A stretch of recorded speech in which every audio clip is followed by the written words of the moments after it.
In 1943, that was in Brooklyn. A heavy haze shadowed every corner of the city, occasionally pierced by the sharp sound of air raid sirens, slicing through the darkened sky like arrows. At that time, the world, led by the German Third Reich, was engaged in fierce confrontations with the anti-fascist Allied powers, fighting to a standstill.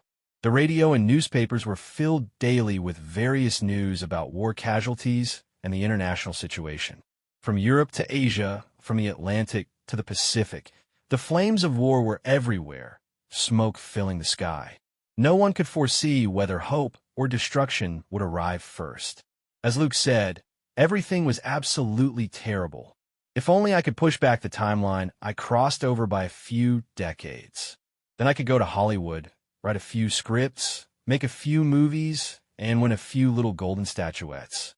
Even if it's the worst, I could make financial freedom by just plagiarizing bestsellers and enjoy a luxurious life in capitalism. In a deserted tavern on the corner, Luke held his head in his hands, legs propped up on the table, expressing his regrets. Or rather, just give me a normal world, that's fine too. The American economy after World War II was unprecedentedly prosperous. As long as I seized the opportunity, making my first bucket of gold wouldn't be hard. But what's with ending up on the Marvel film set? Luke sighed as he opened today's newspaper, the prominent headline being about President Roosevelt meeting with Churchill and Stalin in Tehran. The Allies decided to open a second front in Europe, hoping to defeat Nazi Germany as soon as possible. However, what caught his eye was not the course of the World War, but the gossip in the corner. Howard Stark was spotted entering and exiting the Waldorf Hotel with Hollywood's goddess of love, Rita Hayworth, photographed by reporters. Below was a rather clear black and white photo. Stark Industries. At just 20 years old, Luke's lips curled into a faint bitter smile. To others, Howard Stark might just be a wealthy and intelligent arms tycoon. But to Luke, he held another important identity. He was the father of Tony Stark, the future Iron Man. It was precisely because of Howard Stark's existence that Luke was able to confirm that he had really arrived at the Marvel film set. And this was just the beginning of it all. The timeline before all major events had yet to occur. This was both a good thing and a bad thing. The good part was that Luke might never see Thanos, the director of the universe's population planning committee, snap his fingers. The bad part was that he couldn't even find newbie village chief Coulson or head to Queens to meet Spider-Man.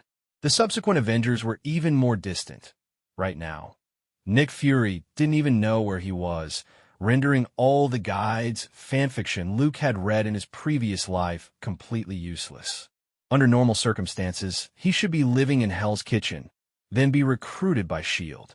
Then he would meet a middle-aged agent with a receding hairline or encounter baby Spider-Man, following the team to gain experience, right? If luck were a bit better and he had an extra advantage, maybe Black Widow would even show up to use her charms on him. I'm clearly the reincarnation of a European emperor. Luke never expected that his starting point would be America during World War II. And inexplicably, he had become a spirited young man on the streets of Brooklyn. Just thinking about it gives me a headache. Luke covered his face with a newspaper, trying to dispel the frustration in his heart. He had been in this world for almost 5 or 6 years, having long accepted the new identity of Luke Cavill. He also accepted the notion that his family were Irish immigrants. His father died in gang violence, his mother died of tuberculosis, and he was an orphan without a sister. Now, the only person he could consider family was that uncle who often painted houses when he was young. Painting houses is a code word. Luke's uncle was not a house painter. This phrase refers to murder, because when dealing with certain troublesome matters, it's hard to avoid blood splattering on the walls. So the gang habitually used painting houses to describe those unspeakable activities. Luke's uncle was one of those who did the dirty work for the gang when he was younger. He was once a veteran, and later to support his family, he started painting houses for the gang. Due to his decisiveness and clean execution, he never left behind extra clues and was always appreciated by the higher-ups. During the years after his parents' death, Luke survived thanks to his uncle's assistance, managing not to starve to death. My long overdue golden finger Thinking of the must-have extra that every time traveler should possess, Luke felt a pang of nostalgia. Firstly, the reason he crossed over was due to an extremely absurd reason: gambling in games. That's right, at that time, Luke was obsessed with a fighting game themed around superheroes. And he was quite generous with spending money, attempting to change his non-lucky fate through this straightforward method. One afternoon, he couldn't resist and bought the luxury gift pack in the game, among which was an SSS level card featuring Superman, as well as multiple choice templates for the Kryptonian. It could be said to be highly cost-effective. But just as he clicked on the gift pack, Luke's vision went black and bright, and he crossed over. The unluckiest part was, perhaps due to poor signal, the luxurious gift pack that came with him took 5 or 6 years to connect and start loading. 99%. Luke glanced at the progress bar in his consciousness space, his face revealing an expression of anticipation. Over the years, he had been doing 100 push-ups, 100 sit-ups, and 100 squats daily, actively sunbathing, all in order to wait for the moment the luxurious gift pack would open. Unfortunately, whether it was because this place was too far from the neighboring set, the signal was poor, or other reasons, the progress bar remained stuck at 99%, refusing to budge an inch. This made Luke quite frustrated. Surely it won't make me collect an infinity stone to unlock it. Don't be so cruel. Luke pouted. If he could gain Superman's powers, then in this dangerous world, he could develop safely. By then, his life might be better than that of the neighboring set. After all, the atmosphere there wasn't so dark. I yearn for an extra. Just as Luke was voicing his inner shout, the tavern's door was pushed open. Ding dong. The crisp sound of a bell rang. Luke, I've been looking for you for a long time. A young man dressed in a brown army uniform, holding a newspaper, shouted. I went to your house and found you weren't there, so I came to Old Joseph's Tavern. Sure enough, you're here. The handsome and spirited young man casually pulled out a chair and sat opposite Luke. I'm helping Old Joseph run the tavern. He's sick. Bucky, did you receive orders? Luke moved the newspaper covering his face and said lazily. Sitting across from him was the future Winter Soldier, Captain America's good buddy, James Barnes. Bucky is his nickname, also a term of endearment that only close friends would use. Of course, 107th Infantry Regiment. You should call me Sergeant James Barnes now. I'm shipping out to England tomorrow morning. Bucky puffed out his chest, a proud expression on his face. At this time, during World War II, recruitment posters for Uncle Sam were plastered everywhere. Those passionate slogans and ubiquitous television speeches ignited a wave of patriotism among young people. They couldn't wait to rush to the battlefield to earn honor medals. It's a pity I can't go with you. Luke pretended to be disappointed. In fact, he had no intention of enlisting, having crossed over once, but now he had to help Uncle Sam fight against Nazi Germany. This spirit of internationalism was truly touching. The only reason he said this was to maintain his persona. Given the current environment, joining the military was a path most young people would choose. Someone has to stay to take care of Steve. That guy always loves to meddle, making me really uneasy. Bucky patted his friend's shoulder in comfort. He and Luke had discussed before, hoping someone would stay on the home front. Unfortunately, in that drinking contest to decide who could enlist, Luke lost. Well, he did it on purpose. Actually, thinking about it, it's not bad. All the men in New York have gone to serve, leaving 3.5 million women in this city. Maybe I'll have a chance to comfort some of them, those delicate and beautiful souls. Luke joked. He had known Bucky for several years. He and Steve Rogers were friends from the original. Steve doesn't think so. That stubborn little guy. Bucky sighed. Just thinking of that guy who never lets anyone relax made him frown. He also yearned to rush to the battlefield like himself. However, he didn't have the physical conditions to become a soldier. When are we going to find Steve? He's definitely at that cinema again. Shaking off the worries in his mind, Bucky pulled out a few tickets from his pocket and said excitedly, Tonight we could go to Stark Industries' Tomorrowland Expo. I've invited a few pretty girls. When Luke and Bucky arrived at the cinema across the street, the future Captain America was being beaten in an alley by the back door. That guy threw a punch at Steve Rogers' cheek, instantly causing a sharp pain. Without a doubt, Rogers was knocked down hard onto the ground. His frail figure looked particularly small in front of the strong thug. This was why no one in the cinema dared to step up to stop the guy, even when the strong thug made a loud ruckus. Disregarding the opinions of others, no one wanted to invite unnecessary trouble. Only a fool like Rogers would risk getting beaten to intervene in such impolite behavior. On the ground in the corner, Rogers hurriedly picked up a nearby trash can lid and held it in front of him as a shield. There was no fear in his eyes. Instead, he showed a determined expression, like a brave warrior. Unfortunately, the significant difference in size and strength could not be compensated for by mere courage. The strong thug swung his fist again, knocking Rogers down once more. However, it wasn't long before the thin little guy struggled to get back up, as if he felt no pain, and took up a boxing stance. "I can fight you all day long," Rogers panted, his movements slow and lacking strength, easily blocked by the strong thug. "It seems you haven't learned your lesson yet," the thug sneered, tightening his fist for another intimate encounter with Rogers' nose. He intended to kick him a couple more times, hoping this little guy would understand the consequences of sticking his nose where it didn't belong. Bang! A strong force came from behind. The thug let out a scream, losing his balance and staggering against the wall. "Which neighborhood punk are you, daring to bully my friend in Brooklyn?" A cold voice came from behind. The thug quickly turned around to see two young men. One was dressed in a crisp brown army uniform, the other in a leather jacket. The latter was looking at him with sharp eyes. "Luke, this punk was meddling. I didn't know he—" Bang! Without saying a word, Luke stepped forward and swung a punch, hitting the thug's nose. The thug's body leaned back, crashing heavily onto the hard ground. Blood gushed out of his nose like a faucet turned on. Luke did not stop there. He raised his long leg, his dark boots pressing on the thug's twisted face, rubbing it vigorously. Luke!" The mud and cold dust on the soles of his shoes mercilessly flooded into the thug's mouth.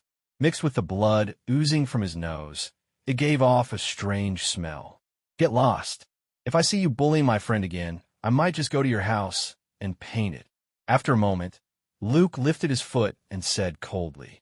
The thug, his face smeared with blood, fled the alley in disgrace, not even thinking of uttering a threatening word.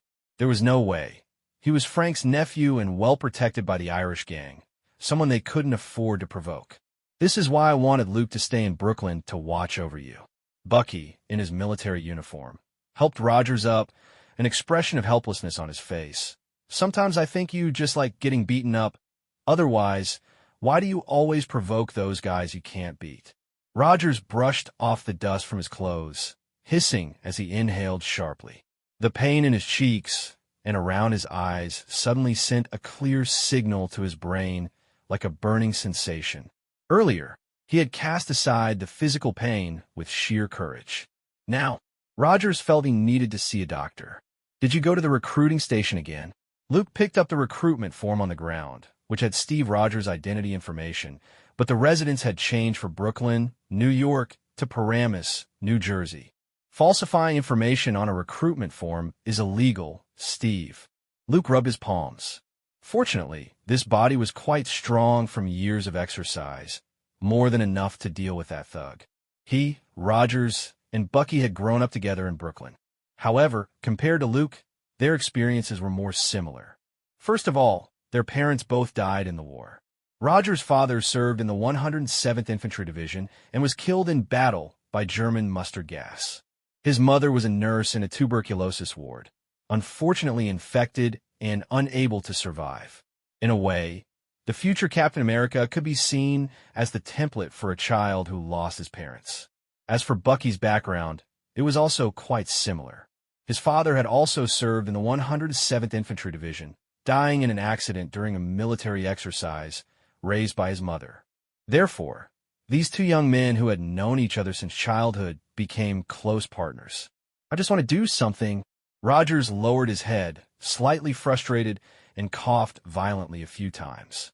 Not only was he thin, but he also had mild asthma, often experiencing symptoms like chest tightness and difficulty breathing. With such a physique, sending him to the battlefield was equivalent to murder. Thus, every time Rogers went to the recruiting station, the recruiting officer would reject him. "You didn't need to be so fierce just now, Luke." Rogers hesitantly looked up at his friend. Luke frowned slightly, but then relaxed and revealed a friendly smile. "I had to do that. Otherwise, there will be more people bullying you in Brooklyn, even causing trouble for us." Luke's right.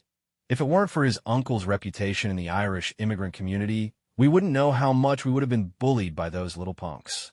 Bucky nodded in agreement. He and Rogers had often been bullied by those little punks, almost daily facing the routine of being cornered and fighting in the streets. Until one day, they met Luke and became friends. Afterward, they became the ones cornering others. In Bucky's eyes, Luke was quite clever. He came up with a money-making idea, taking advantage of the strict regulations at military bases where soldiers couldn't go out freely, sneaking into the army to sell items like cigarettes and alcohol. Because of the protection of their parents' old comrades, many turned a blind eye to it. They made quite a bit of money from this business. Later, this attracted the attention of bootleggers in Brooklyn. It was also Luke who took the initiative to build good relations with the Irish immigrant community, proactively sharing part of the business, which helped them avoid trouble. "That's good too. You can stay on the home front and continue the business. When I return, maybe you too will have become wealthy. Just like Howard Stark," Bucky joked. No one knew how long the war would last. For civilians, they hoped the smoke would disperse soon and life would return to normal. But for others, it was a great opportunity to make money. Capitalists would never miss any chance to accumulate wealth. Many knew that before the U.S. entered the World War, it was simultaneously selling large quantities of weapons and equipment to both the Axis and Allied powers, making a fortune. This included Stark Industries, which had gained fame in recent years. It quickly grew and stood shoulder to shoulder with old military-industrial groups, mainly because Howard Stark seized the opportunity. Not only did he gain the appreciation of the Department of Defense with his clever mind and useful inventions, but he also used the huge wealth he earned to open doors to high society, thereby establishing a broad and favorable network of connections. In just a few decades, he became a military-industrial tycoon. Aside from the rapidly developing Stark Industries, oil companies also seized opportunities. They bypassed Britain's blockade through neutral countries like Switzerland, shipping barrels of oil to Germany to rake in huge profits, profiting from the national disaster. As for the multinational corporation and industrial giant Ford, the situation was even more exaggerated. They even assisted the Germans in producing trucks and made covert political investments. Thus, later Ford's founder Henry Ford was awarded the Grand Cross of the Order of the German Eagle. This was the highest medal given to foreigners by Nazi Germany. From this, it can be seen that capital has no camp. Their only purpose is to harvest wealth. Even now that the U.S. has joined the Allied forces, making the world situation increasingly severe, it still could not stop speculators from plotting their schemes. "Howard Stark, I don't have that kind of brain." Luke smiled slightly, turning to Rogers and saying, "Steve, if you really want to enlist, there are a lot of recruitment stations. I can accompany you a few more times, just to try our luck." "Really?" A surprised smile appeared on Rogers' face. Bucky had always opposed his enlistment, and they had argued several times over it. Luke rarely expressed his opinions, and today suddenly supporting Rogers made him very happy. Standing beside them, Bucky was about to say something when he caught Luke's "I know what I'm doing" look and fell silent. He understood Luke. This usually taciturn friend never did anything without reason. "All right, tonight is my last night in New York. Are you guys planning to spend it in this alley?" Bucky eagerly called to his two friends. He was shipping out to the battlefield tomorrow, heading to a foreign land. Tonight he had arranged to meet a few stunning girls, ready to have a wild time with Luke and Rogers. As Luke and Bucky stepped out of Rogers' house, it was already dusk with the sun setting. The rays of the setting sun cast a colorful golden glow over the towering skyscrapers of New York City. "Don't be so headstrong from now on. Luke and I won't always be able to make it in time," Bucky said affectionately, putting his arm around Roger's shoulders, while the frail little guy looked uncomfortable and remained silent. The bruises on Roger's face were not severe. After a simple cleaning, only faint discoloration remained. The three from Brooklyn had changed into brand-new outfits, preparing to attend the Stark Industries Tomorrowland Expo and to send Bucky off. I also longed to join the 107th Infantry Division, the very place where my father served, Roger said with a frown, still feeling resentment for not being able to enlist. Due to societal pressure and propaganda, most young people at that time were eager to join the military, rushing to the battlefield to earn medals symbolizing honor. Rogers and Bucky were among them. However, compared to the robust Bucky, Rogers was thin, weighing even less than 100 pounds and suffering from mild asthma. Not to mention enlisting, even running a few thousand meters would leave him breathless. Thus, even as Rogers changed addresses and forged identities to seek opportunities at the recruiting station, he was still rejected. His medical evaluation consistently scored him 4F, completely unfit. There will always be opportunities, Luke said while smiling, his hands in his pockets. He was contemplating whether he should find a way to obtain the super soldier serum. Years of continuous training had pushed his progress bar to 99%. He just needed one last step to activate it. A gut feeling told him that perhaps he needed a sufficiently powerful external force to reach 100%. Currently, the most accessible and likely source for him was the super soldier serum. As someone who roughly understood the plot direction, Luke was well aware that tonight would be a turning point in Steve Rogers' fate. The frail little guy would encounter Dr. Abraham Erskine, a German scientist who sided with the Allies and was the developer of the super soldier serum. Dr. Erskine would be moved by Steve Rogers' heartfelt words and grant him the opportunity to enlist. He would then come into the military sites and be selected as the recipient of the super soldier serum injection. Should I blend in? Luke, walking behind, fell into deep thought. If he could grow quietly, he certainly wouldn't opt to enlist. After all, the battlefield was filled with gunfire and danger. Even being alongside Captain America and the Winter Soldier didn't guarantee safety.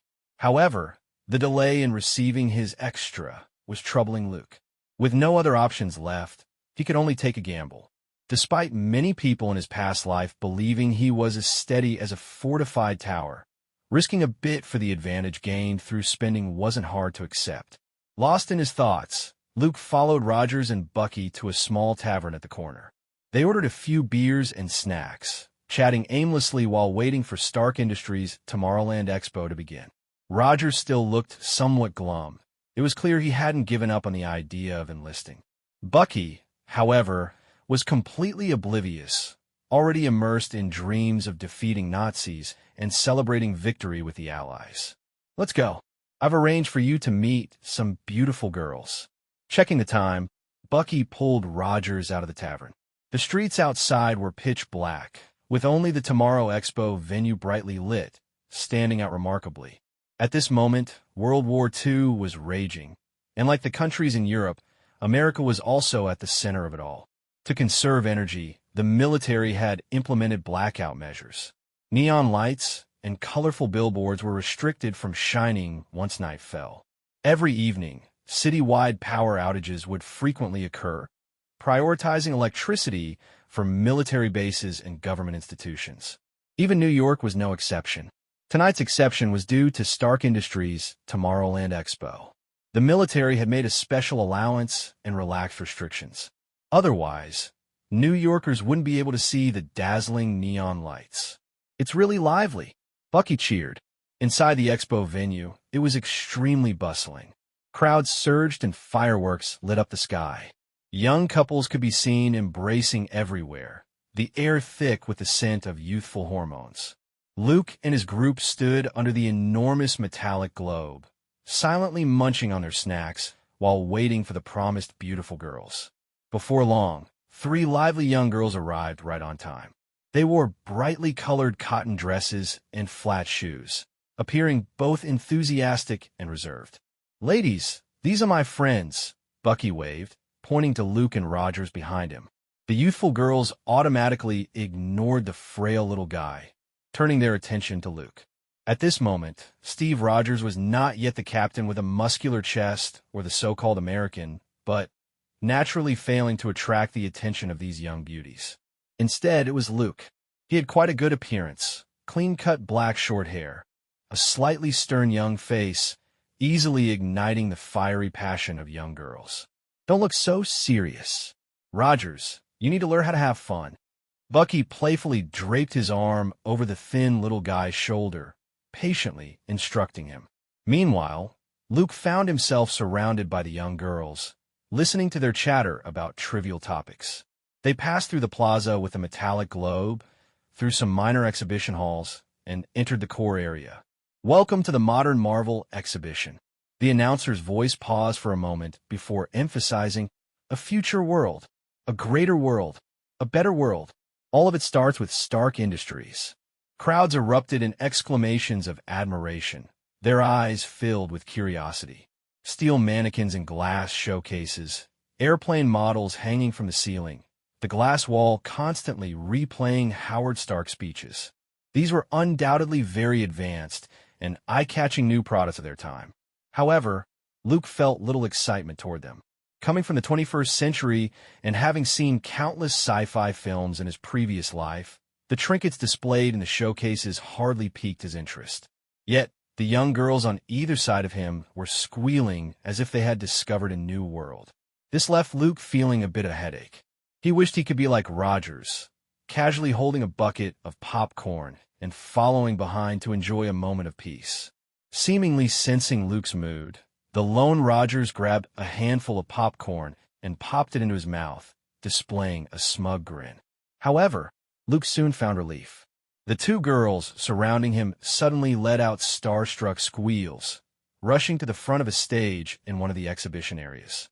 "Ladies and gentlemen, please welcome Mr. Howard Stark." As the host's voice faded, the curtain slowly drew back. A few beautiful ladies in tight vests and black tailcoats made a grand entrance in front of a red car. Then, with a small mustache, Howard Stark stepped onto the stage. The crowd erupted in warm applause. Howard Stark, the young tycoon of the current era, a brilliant young genius, a master in the romantic arena. His gossip and other tabloid stories had never ceased. As Howard gracefully walked onto the stage, instead of greeting the audience, he deeply kissed one of the beautiful ladies on stage, flashing a confident and charming smile. Truly, the father of Iron Man. Standing in the audience, Luke silently gave a thumbs up. Thinking of the future Iron Man, who once famously slept with every cover girl from a magazine throughout the year, it seemed that being a womanizer was indeed a family trait of the Starks. Ladies and gentlemen, welcome to the future world built by Stark Industries. Do you believe that a new wave of technology is crashing upon us, and perhaps in a few years, cars will no longer need to touch the ground? Taking the microphone and casually pulling out a handkerchief to wipe his lips, Howard Stark, the father of Iron Man, began his captivating performance. He seemed to relish the gaze of the audience below, promoting his company's innovative technology while signaling the beautiful ladies to remove the four wheels from the red car. Standing on stage, Howard Stark looked far from scientist. Instead, he resembled a magician well-versed in performance techniques, knowing precisely how to capture the audience's attention. The latest anti-gravity technology developed by Stark Industries. This will all become a reality. With a smile, Howard activated the device's power. The car, now without its wheels, slowly floated upwards. This magical scene caused the audience to hold their breath in awe. Luke's lips twitched slightly. He really couldn't muster much interest in Howard Stark's little gadgets. Although he could be considered one of the smartest geniuses of the time, like the still-maturing Tony Stark, they shared a common trait, or perhaps a hereditary character flaw, making it extremely difficult to engage with them.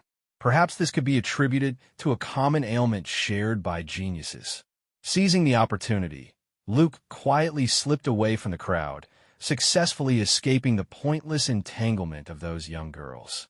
The youthful and lively romantic atmosphere was best left for Bucky, who was about to head to England to serve his country. Turning his head inadvertently, Luke spotted Roger's frail figure.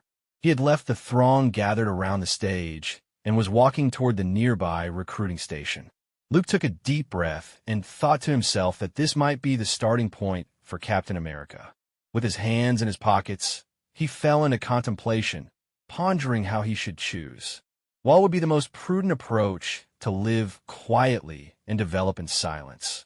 Who could know when that so-called golden finger would finally arrive?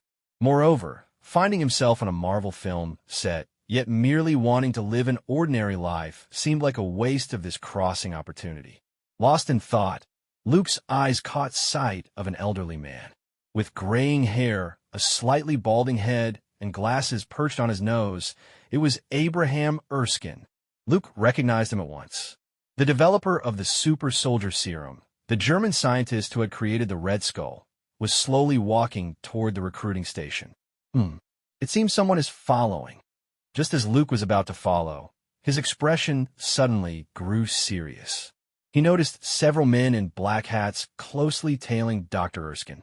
Their waists bulged slightly, and their expressions were tense as they constantly glanced around.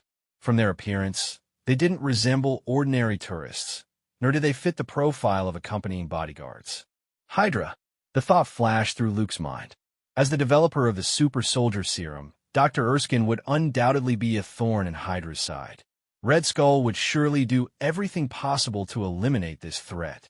If the Allies obtained the super soldier serum and produced a large number of super soldiers, the outcome of the war would be a foregone conclusion.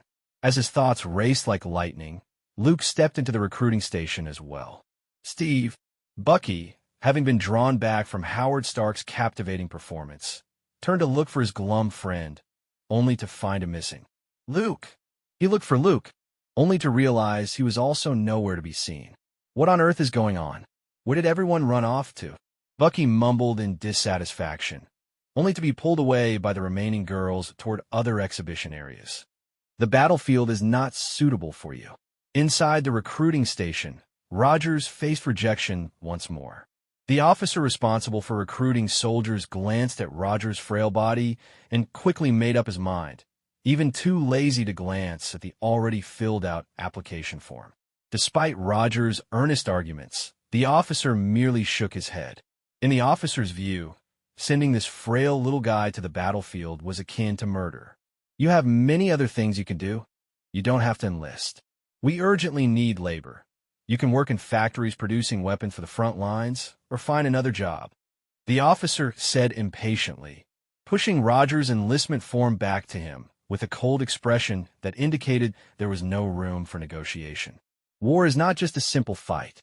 If you go to the battlefield, you'll only bring trouble to others. Instead of that, it would be better to stay back here in safety. Be grateful, kid. You don't have to risk your life weaving through gunfire. This is a fortune many dream of but can't obtain.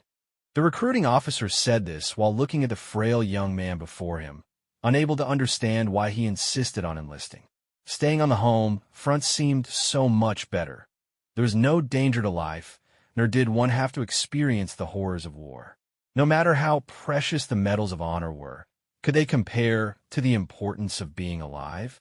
Now, who didn't know that the fighting between the Allies and the Axis powers was fierce and unresolved? Every battlefield was like a meat grinder, continuously consuming the flesh and blood of both sides. The piles of corpses in the trenches were so high that only God could know the exact number. Sir, I want to serve my country. I want to do something. I know I can do something. The recruiting officer avoided Rogers' determined gaze and shook his head again. Everything had to be done by the book. He couldn't recruit an unfit soldier. The escalating voices drew the attention of Abraham Erskine. He looked at the dejected Rogers, as if realizing something. This is eerily similar to the course of history. Luke quietly observed everything from the side, a slight smile tugging at his lips. However, he quickly suppressed his smile as he noticed the black-clad men sneaking closer behind Dr. Erskine. Their eyes were cold, revealing murderous intent, and their right hands slowly reached for the bulge at their waists. Almost in the blink of an eye, the black-clad men suddenly flared their coats. They pulled out handguns hidden at their waists. The cold muzzles were aimed at Abraham Erskine.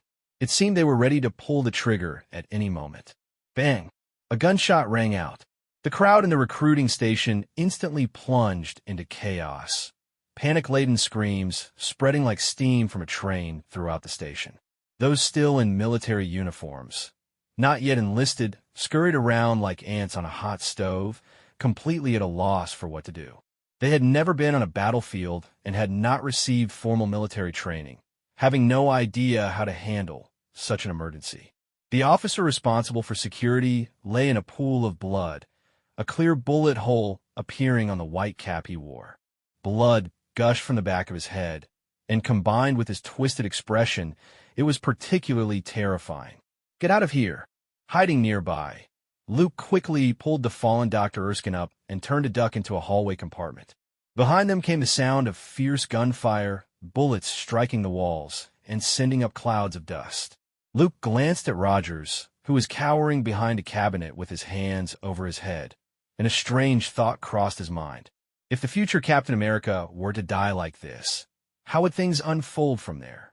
Would a brand new hero emerge? Or would the Third Reich win the war and Red Skull successfully conquer the world? Bang! Bang! Bang! The sharp gunfire interrupted Luke's thoughts. He looked at the tense Dr. Erskine and whispered, "You stay here. Don't move around." Outside the compartment, the sound of footsteps gradually approached. The curtain drawn across the entrance revealed a shadowy figure with a gun illuminated by the light. Luke felt for the cold M1911 at his waist, took a deep breath, and suddenly dashed out from the hallway compartment. "Did you lose track of Dr. Erskine?" 5 minutes earlier, a tall female officer asked sternly. "German spies are likely hiding in this city, eager to capture or execute Dr. Erskine. Do you not understand how important he is? Hurry up and find him." The officer reprimanded her subordinates without mercy. Her strikingly handsome face was marked by a cold expression resembling an iceberg. The undercover agents nodded repeatedly, trying hard to suppress the hint of disdain in their eyes. In this tumultuous era where women's status was not fully recognized, most people still held the belief that women should stay at home, be full-time housewives, and manage household affairs, with no need to show their faces publicly. Even though this stern female officer was their superior, they maintained a rather perfunctory respect towards her. To them, she was merely a pretty vase with a bad temper, rather than someone they truly regarded as their superior. "We lost him. There were too many people at the expo. Who could know where that German old man went?" One of the undercover agents defended. "He is Dr. Abraham Erskine." The female officer corrected him. "That doesn't change the fact that he is a compatriot of Hitler," another undercover agent retorted with a sneer. Due to societal prejudice, the public harbored a clear animosity toward Germans. Even though Abraham Erskine was on the side of the Allies, it couldn't prevent their bias. Bang! Suddenly, a clear gunshot rang out in the distance, followed by faint screams of terror. The female officer's expression changed, and she shot a cold glance at the undercover agents before quickly leaving in her flat shoes. 3 minutes later, she arrived at the recruiting station with a team of armed soldiers. Several cold bodies lay sprawled on the floor, and the acrid smell of blood filled the entire station. Seeing Dr. Erskine unharmed, the female officer let out a sigh of relief. Dr. Erskine was now the highest-level protected individual by the military, as well as a significant target for the Germans. Everyone in the know understood the immense value of the super soldier serum developed by Abraham Erskine. It could end this war, tip the scales of victory, even reshape the world order. These people must be spies sent by them. Dr. Erskine had regained his composure and said calmly, "It seems Schmidt really doesn't want me to live in this world." The female officer nodded in agreement. She then glanced warily at the two young men beside Dr. Erskine, a flicker of caution in her eyes. "Fortunately, this young man saved me. By the way, I still don't know your name," Dr. Erskine explained. He had seen Luke single-handedly tackle the 3 spies trailing him and thought he was an undercover agent sent by the military to protect him. However, from the wary look in the female officer's eyes, it was clear that was not the case. "Luke, my name is Luke Cavill," the young man said with a smile as he holstered his gun. He never expected to meet Abraham Erskine and Peggy Carter, the future girlfriend of Captain America, in this manner.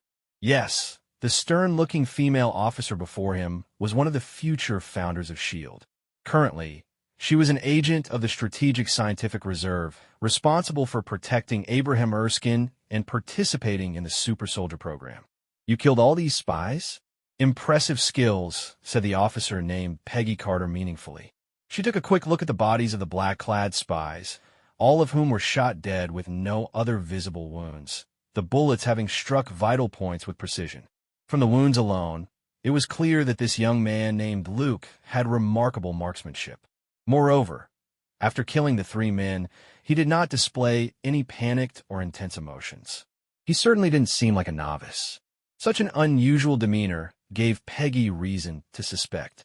It was hard to believe that an ordinary young man from Brooklyn could easily take down German spies. If that were the case, the Allies would have already marched into Berlin and ended this war. "I just learned some self-defense techniques," Luke casually replied. He indeed had trained in combat and shooting for a while with Uncle Frank. Uncle Frank had wanted to groom Luke into a capable enforcer in the gang. The Irish mob was rapidly rising and needed some capable young men. Unfortunately, Luke had no interest in that path. Despite working hard at martial arts and shooting, he merely did it to enhance his self-defense capabilities. He wasn't some wannabe mob superstar. "Doctor, this place isn't safe. We should leave quickly," the female officer said, retracting her scrutinizing gaze and looking at Dr. Erskine softly. "We will investigate everything afterward." "All right, I'll remember your name, Luke." Dr. Erskine nodded in agreement. He knew he was under tight military protection. Being able to attend the Tomorrowland Expo tonight was still due to Howard Stark's invitation.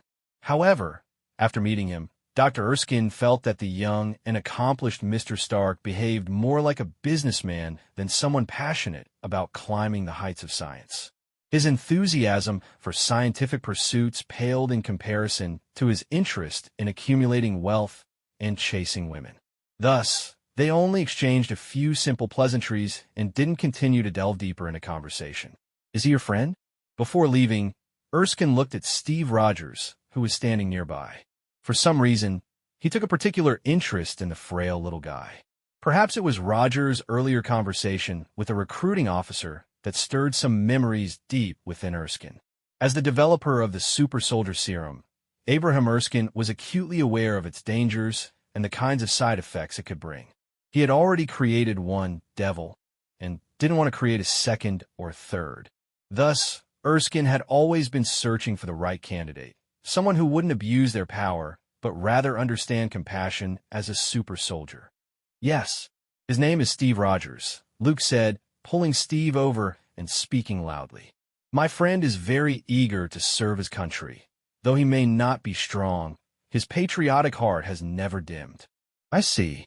Erskine nodded thoughtfully and turned to leave. The female officer quickly followed suit, but before leaving, she cast another look at Luke, seemingly still harboring doubts. The armed soldiers remained to secure the scene and clean up the aftermath. "Luke, who were they?" Steve, who had escaped unharmed, looked bewildered, still clueless about what had just happened. "They are people who can change your destiny," Luke said with a smirk. He patted Steve's thin shoulder, a glint of light flashing in his eyes. He never expected to enter the military's sights in this manner. It seemed that the agent named Peggy Carter would soon conduct a detailed investigation into Luke. But he wasn't worried. The Strategic Scientific Reserve would inevitably come up empty-handed. Their enemies were Hydra, the evil Axis powers. And Luke had no connections whatsoever with the so-called German spies or the assassins sent by Hydra. "That was really terrifying," Steve said, still shaken, unable to comprehend the deeper meaning of the events. The recruiting officer he had argued with now lay dead in a pool of blood, his vacant gaze having lost all its light. If you step onto the battlefield, you'll encounter even more of these situations and witness more of your comrades die. Luke sighed. He had seen Uncle Frank painting houses and had even dealt with a few gangsters himself. He was already accustomed to blood and death.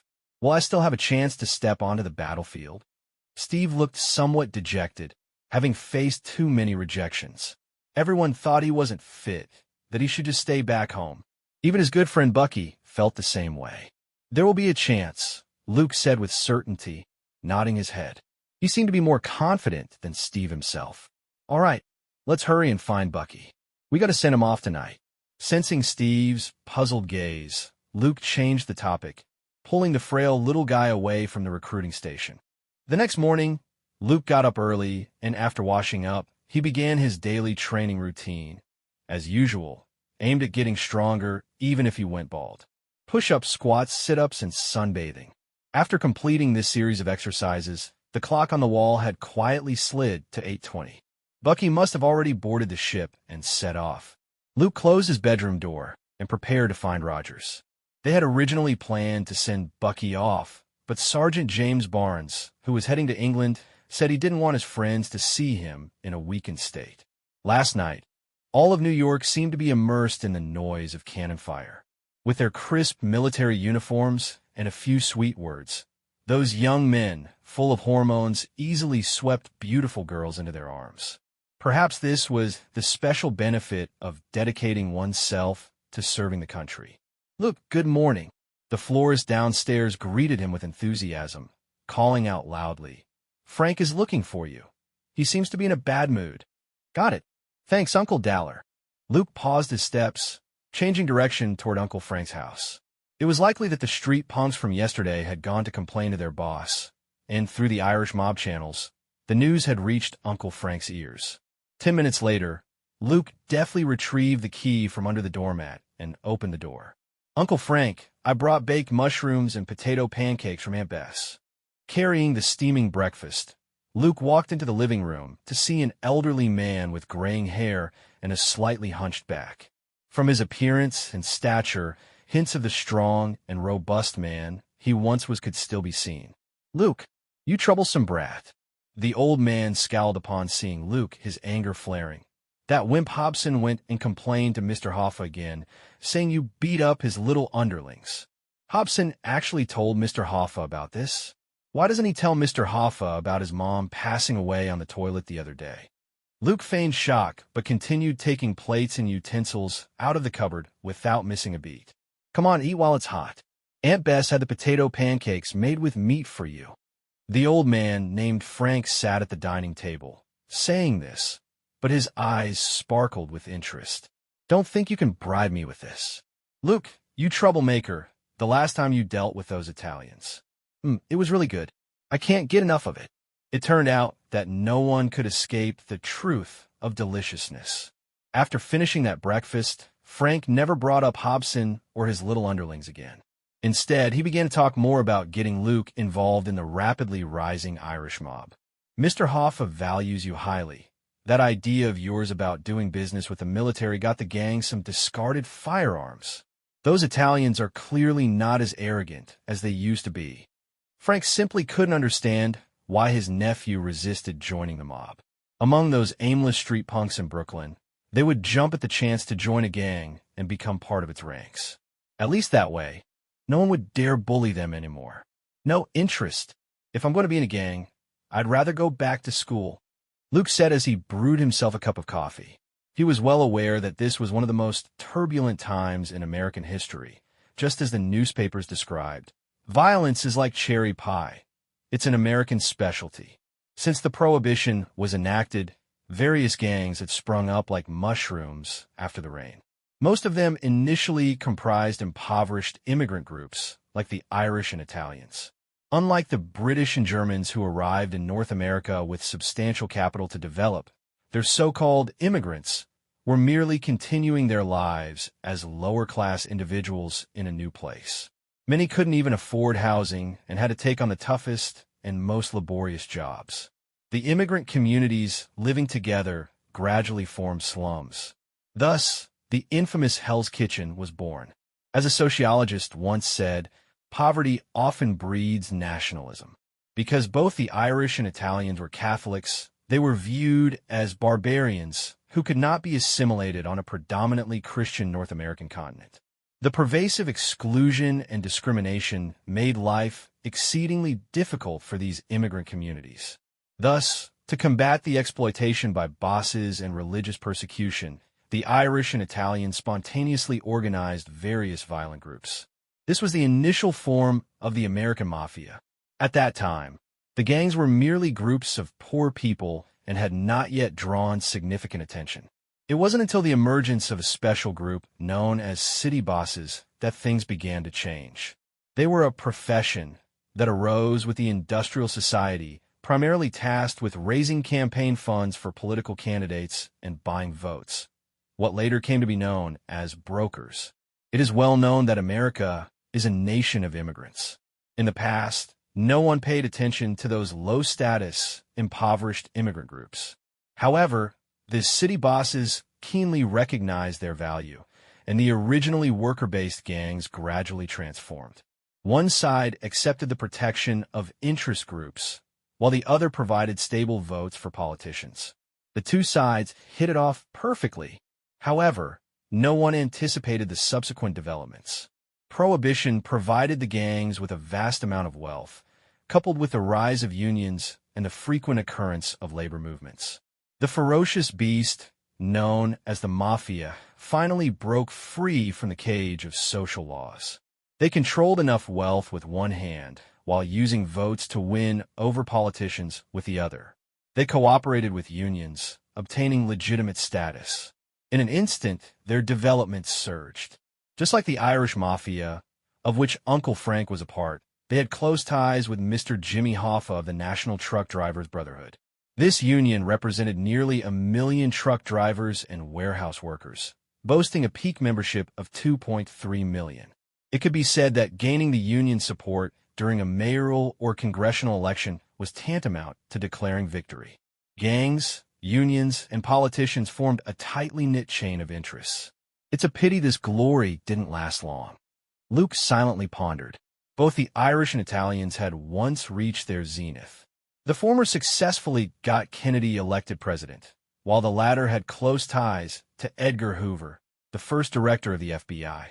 However, the Mafia was ultimately a deformity born of social turmoil. With the end of World War II, they inevitably faced decline. Reduced to tools in the hands of politicians and interest groups, they could no longer recapture their former glory. In the Marvel Universe, even if you become a mob boss, there's no future, even with a status like Kingpin. This was the thought deep in Luke's mind. What a high and mighty brat. You refuse to join the mob, and you won't even become a truck driver to take my place. Do you want to drift aimlessly like this forever and still hope to become a war hero? Seeing Luke's indifferent demeanor, Frank's frustration boiled over. He had a good relationship with Mr. Jimmy Hoffa of the National Truck Drivers Brotherhood. So after stopping his house-painting activities, he served as the honorary president of a branch of the union. Though it was only a nominal position, he could still receive a generous salary every month. If he put in a good word, the gang and Mr. Hoffa would likely look out for Luke. Uncle Frank, don't worry about that. Come on, cover up with this blanket. Luke didn't argue, cheerfully draping a thick blanket over Frank's legs. If he could follow Captain America and join the Howling Commandos, perhaps he could earn the honor of being a war hero. However, even if he became a hero, he would still escape the fate of becoming a tool or mascot in the hands of politicians and capitalists. So Luke had his own thoughts. In a military camp somewhere in New York, a poised female officer was reporting to her superior in a spacious conference room. Colonel Phillips, I believe there's something off about that guy named Luke Cavill. Carter briefly recounted the attack on Dr. Erskine at the Tomorrowland Expo before bringing up Luke, who was now a suspect.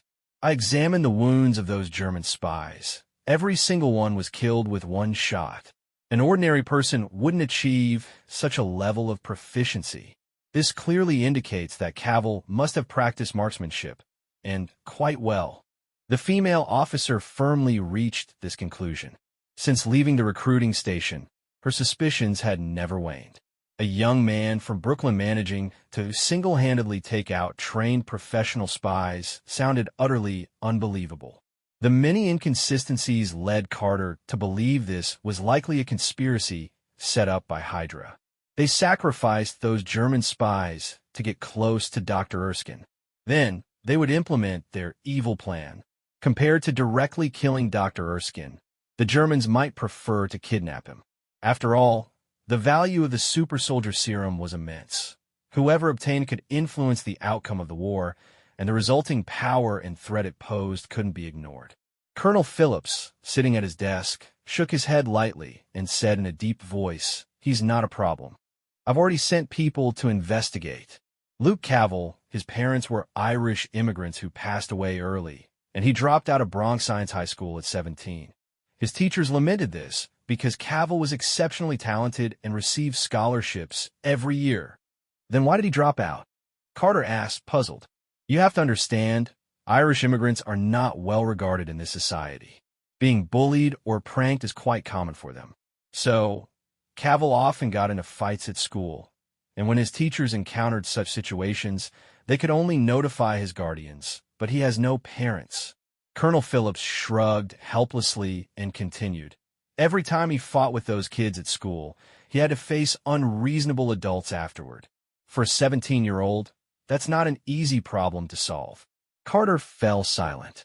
She could imagine how tough life must have been for Luke Cavell as an orphan. But where did he learn to shoot? Carter hesitated. Through the colonel's account, her suspicions gradually dissipated.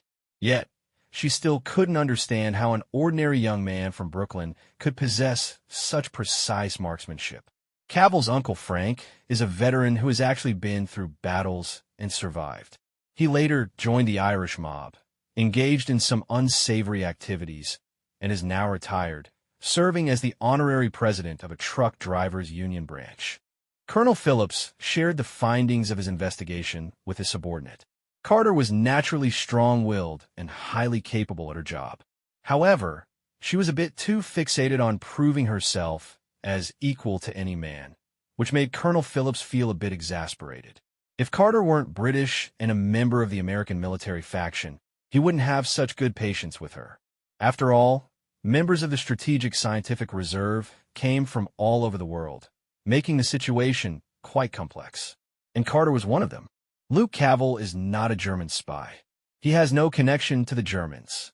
I think even if Hitler could incite people, he couldn't turn a young man raised in Brooklyn into a German spy. Of course, Cavell has indeed done some unsavory things, but that's not what our Strategic Scientific Reserve is concerned about. Fighting the mob is not our job. Our mission is to combat Hydra, defeat the Axis powers, and win this war. Colonel Phillips emphasized, signaling to his subordinate not to dwell on this person any longer. He didn't want Carter to stir up trouble with the Irish mob. Those people had allied with the Union, helping politicians garner votes and interfere in elections. In recent years, their power had grown significantly. Even Colonel Phillips didn't want to provoke this unnecessary trouble easily. God only knew how many congressmen stood behind them. Then, as if remembering something, he said, "However, it seems that Erskine is quite interested in those too." Luke Cavell, and what's the name of that little guy? Steve Rogers, Carter quickly replied. Yes. Erskine wants to recruit both of them to the Chesapeake training camp. Colonel Phillips pondered for a moment and asked, "What do you think about this, Carter?" The Chesapeake training camp was ostensibly a place for training new recruits, but its true purpose was to select candidates for injection with the super soldier serum. Erskine's implication was undoubtedly that he hoped Luke Cavell and Steve Rogers would be chosen. For the former, Colonel Phillips felt there was no issue. Luke was tall and strong, having taken down 3 German spies by himself. Even if he wasn't ultimately selected to become a super soldier, he could still become an excellent soldier. But Steve Rogers? That frail little guy who seemed like a gust of wind could blow him over? If the Allies were to rely on someone like that for salvation, it would truly be laughable. If this is Dr. Erskine's decision, then I see no problem, Colonel. Carter thought for a moment before giving her response. All right then, I'll leave this matter to you to handle. I want to see them on the bus to New Jersey. Colonel Phillips nodded, assigning the task to Carter. He figured with Rogers' physique, he might struggle even with basic training for new recruits. As for being selected to become a super soldier, Colonel Phillips would sooner believe Adolf Hitler would suddenly have a change of heart and announce his surrender. Knock, knock, knock. Upon returning home, Luke opened the door. "Steve, can you tell me what's going on?"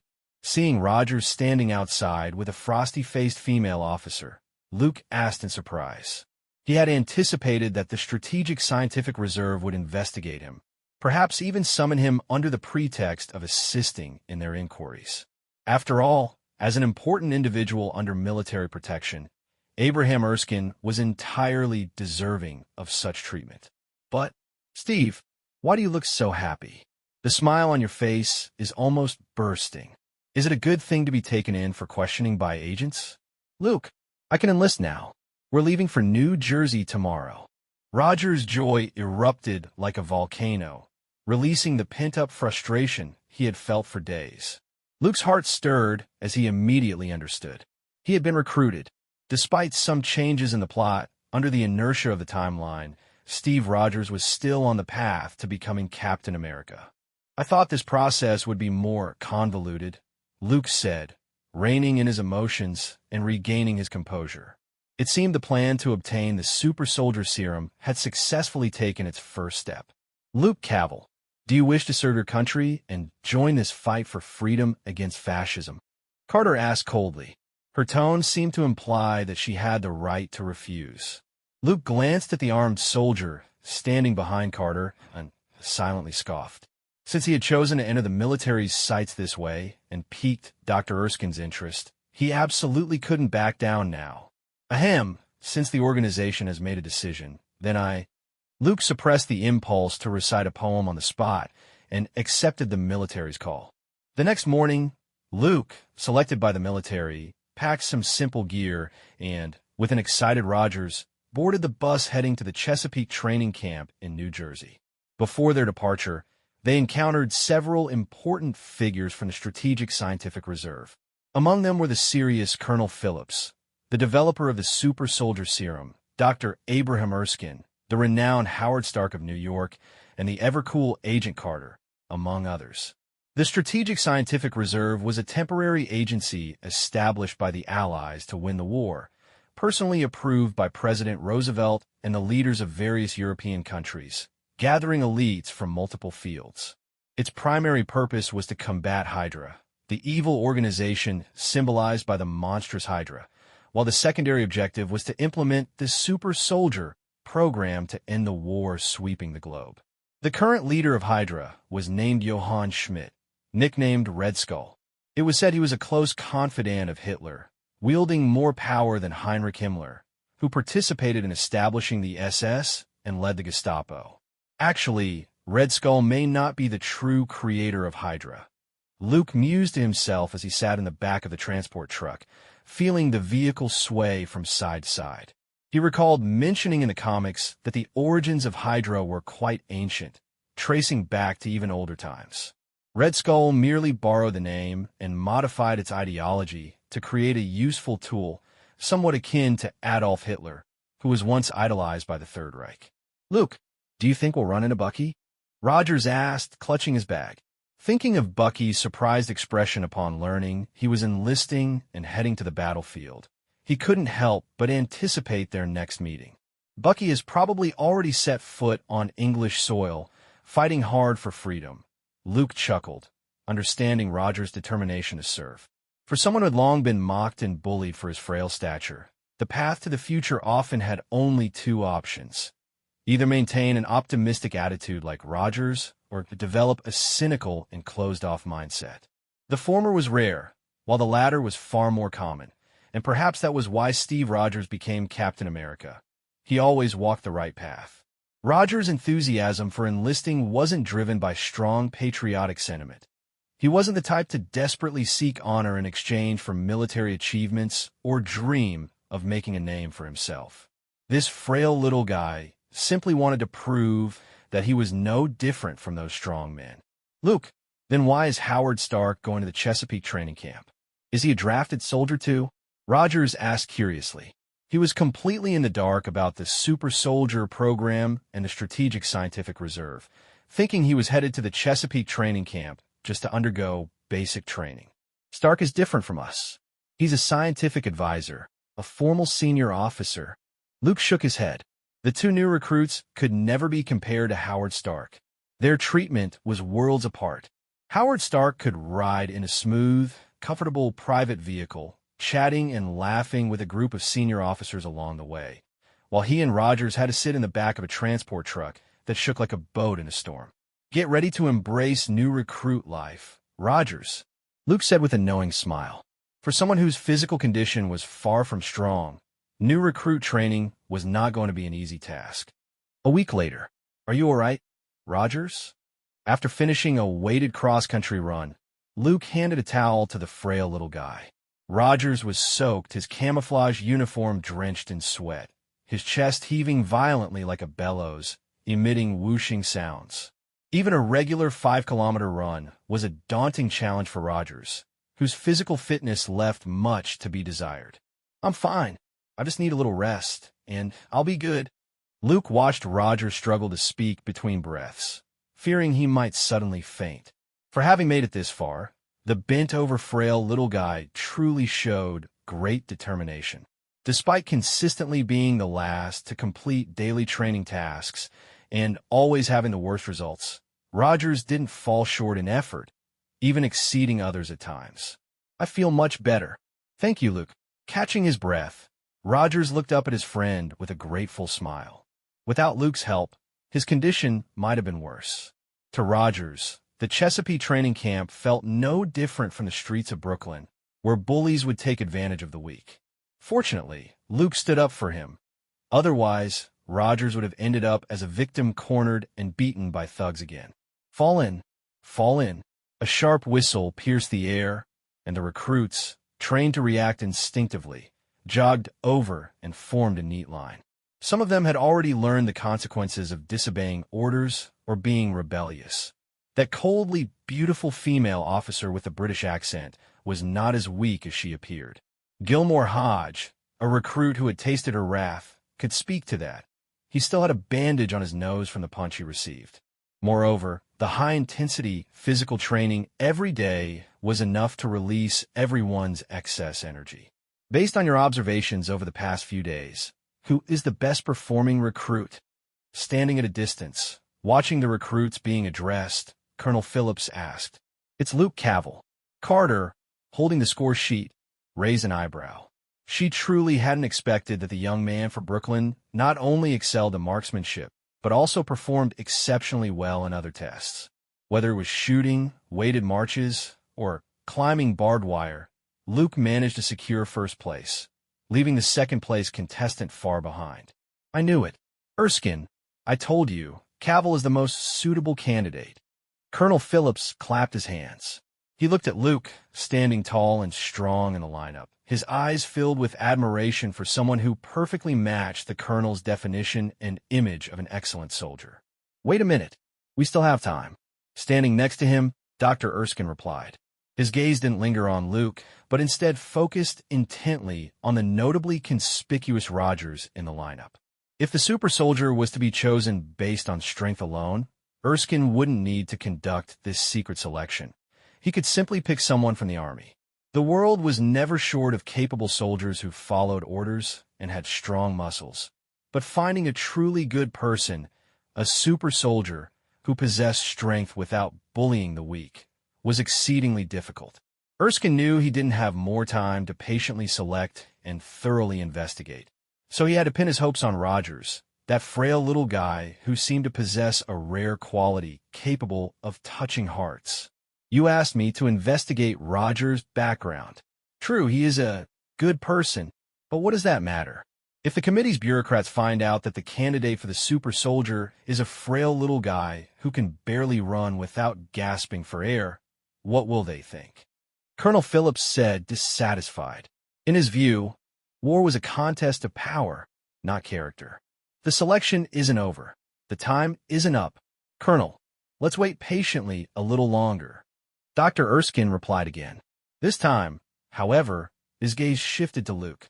In the words of General Patton, the outcome of war depends on weapons, but ultimate victory depends on soldiers. We will surely win this war, because we have the finest soldiers. The Strategic Scientific Reserve is formed by the collaboration of various allies. The elite of the free world have gathered here. Our goal is to create the most powerful army in history. And among all armies, we need a leader. After this week, we will select the right person. He will become the first super soldier, and he will personally send Adolf Hitler to hell. The 2-week training for new recruits finally concluded, and Colonel Phillips announced the selection plan for the super soldier. Holding Carter's score sheet, his gaze turned to the tall and upright Luke. This young man from Brooklyn had consistently performed excellently. From physical fitness to overall performance in various training exercises, he was undoubtedly the top of his class among the recruits at the Chesapeake training camp. This was the super soldier that the country needed, Colonel Phillips thought with satisfaction. Then, he inadvertently caught sight of the frail and short Rogers and sighed helplessly. Despite Rogers' serious dedication during training and never slacking off, his naturally weak physique made it difficult for him to be a qualified soldier. I really don't know what Erskine is thinking. Colonel Phillips felt a bit irritated. He was under pressure from the committee and scrutiny from the White House. If the super soldier failed to meet the military's expectations, his career would come to an end. After all, the establishment of the Strategic Scientific Reserve had consumed vast amounts of manpower and resources for various countries. Now, everyone was eagerly anticipating the final result. Super soldier. After the speech ended, the lineup disbanded.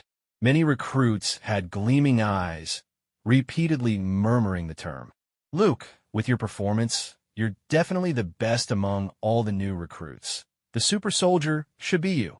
Back at the barracks, Gilmore Hodge, who had been reprimanded by Carter, flattered Luke. In the original plot, he was a minor antagonist. Often taking advantage of his size and strength, he bullied the frail Rogers. However, Luke's arrival changed everything. Hodge, who tried to gain satisfaction by bullying the weak, faced his first significant setback in life. On the very first night at the Chesapeake training camp, Hodge intended to tease Rogers, only to have Luke shove his head into the toilet. His supposedly hard fists, when confronted with Luke, who had dealt with thugs, fought gangsters, and had a wealth of life experience, were like a sheep facing a lion, utterly defenseless. Since then, no one among the recruits dared to provoke the Brooklyn duo easily, and Hodge, having been dunked in the toilet, became Luke's loyal sidekick. He followed Luke around every day, calling him boss, like a devoted lapdog. Luke had once wondered if this guy had a masochistic tendency or if water had gotten into his head when he was shoved into the toilet. However, he later realized that bullies like Hodge often adhered to the simple belief that big fists mean hard logic. So, it was no surprise he acted this way. In summary, Luke seemed to have activated his warrior mode, effortlessly taking control of the entire Chesapeake training camp. Not only did Colonel Phillips praise him, but he was also surrounded by admirers wherever he went in the camp. Think carefully. If the selection criteria for the super soldier were merely training performance and strong muscles, why wouldn't the military just choose from the existing troops? Luke had no good words for Hodge. After all, a sycophant earned no respect. Yes, Luke, you're absolutely right, Hodge said with a grin while cleaning the barracks. Steve, don't lose heart. I think Dr. Erskine has a good view of you. After sending Hodge away, who had been trying to please him, Luke approached Rogers. The future Captain America looked somewhat dejected. Seeing Luke's outstanding performance made him reflect on his poor results, inevitably causing some gloom in his heart. I never thought about becoming a super soldier, but I'm starting to question if enlisting was the right decision. Maybe Bucky was right. If there are things you're destined not to do, then giving up is also a form of courage. Rogers seemed to have reached a low point in his life, his tone filled with uncertainty. Through these days of training, he finally realized just how weak he was. I don't think so. Dr. Erskine will see your worth and recruit you because he has discovered some excellent qualities in you worth nurturing. Confidence is the key to success. Don't let momentary setbacks defeat you. A character as valuable as gold is worth much more than strong muscles. Luke served up a steaming bowl of motivational soup, successfully igniting Roger's eyes with hope and determination. If he threw in a few motivational quotes from the future, Rogers might start seeing him as a spiritual mentor. So, reading more marketing articles can still teach you quite a bit, Luke thought, relieved to see Rogers' spirits lifted. After all, Captain America was an essential part of his plans. During the 2 weeks of new recruit training, Luke had unabashedly showcased his abilities, achieving excellent results. He did this to obtain the Super Soldier Serum. However, he had no intention of donning the Star-Spangled Uniform and taking Captain America's place. Even if I become a super soldier, in the end, I'd still be used as a mascot by politicians and capitalists. I don't want to be the kind of person who performs on stage and becomes an icon. Luke's thoughts were crystal clear.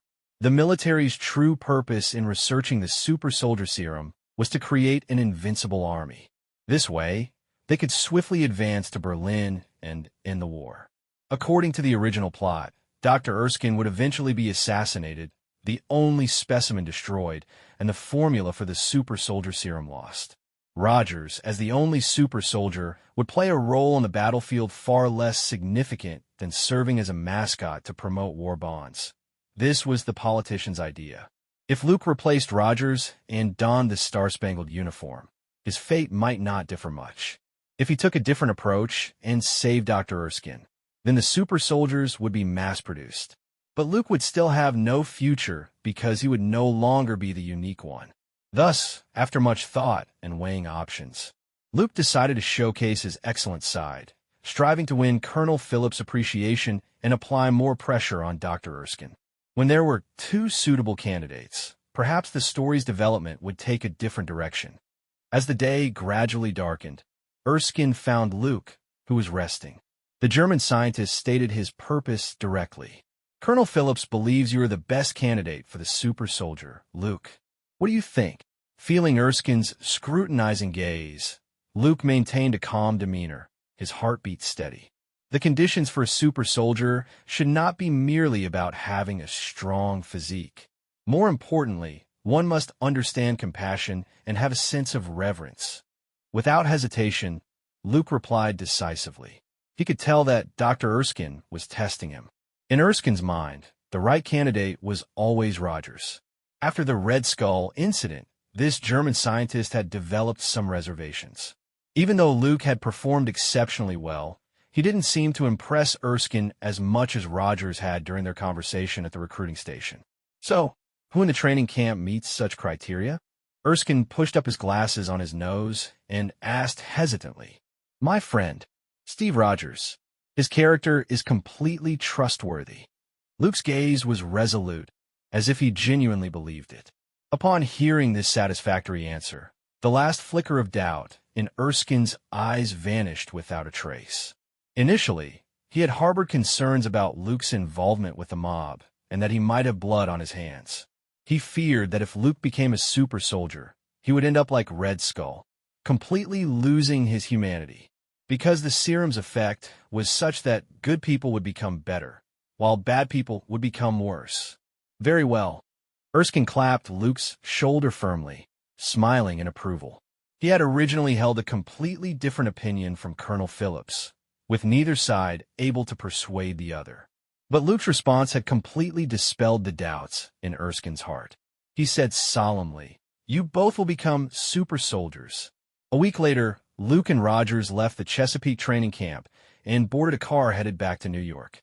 The recruits still undergoing training were in the reserves, and if the serum injection was successful, each of them would have the chance to become a super soldier. "I never expected to end up back in Brooklyn after all this," Rogers said with deep emotion, sitting next to Luke, gazing out the car window at the familiar buildings receding in the background. So, Colonel was right. Luck always favors those who seem foolish, Luke joked. After learning that he was selected as a candidate for the super soldier serum, Rogers excitedly sought out Luke to share his joy, only to find Colonel Phillips, who shot him a disdainful glance and then made that remark. "This isn't just luck. I owe everything to you and Dr. Erskine. Without your help, I could never have come this far," Rogers said seriously, having heard Phillips mention that Luke had actively recommended him to Dr. Erskine. Though Rogers wasn't very good at expressing his emotions, he buried this gratitude deep in his heart. "If you were a woman, I might graciously accept your thanks," Luke teased, making a disdainful expression. "Look at that block, that alley, and the parking lot behind us. Those were all your battlefields where you used to get beaten up." At this, Rogers lowered his head, a hint of an awkward smile appearing on his face. After all, his habit of meddling in others' affairs often resulted in him getting beaten, and the battlefields Luke mentioned were indeed the places where he had been attacked. "Why didn't you choose to run away back then?" Agent Carter, who was driving the car, chimed in from the front seat. She was accompanying them, responsible for safely delivering Luke and Rogers to their destination. "If I only knew how to run away once, I would keep running forever. But if I choose to stand up and fight back bravely, one day I will be able to defeat the opponent." Rogers expressed his true feelings, and his earnest tone stirred something in Carter. Dr. Erskine's selection of him was not without reason. At least his courage was commendable. "I often have similar experiences of being underestimated in certain fields," Carter said, as if recalling something deep within her. It was rare for her to say more than a few words. Usually, at the Chesapeake training camp, this female officer resembled a cold iceberg, making it difficult for anyone to approach her. Even someone as famous as Howard Stark, a master in the romantic arena, had faced repeated failures in trying to get her to dinner. He had yet to succeed. "Miss Carter, I really don't understand why you chose to enlist. You are such a beautiful lady." Rogers glanced at Carter and began his heartfelt, albeit clumsy, compliment. He knew that Carter detested being seen merely as a pretty face suited for espionage. She was strong-willed and always believed her abilities were no less than any man's. Seeing that Rogers was about to provoke the future girlfriend, Luke quickly intervened, asking, "How long until we reach our destination?"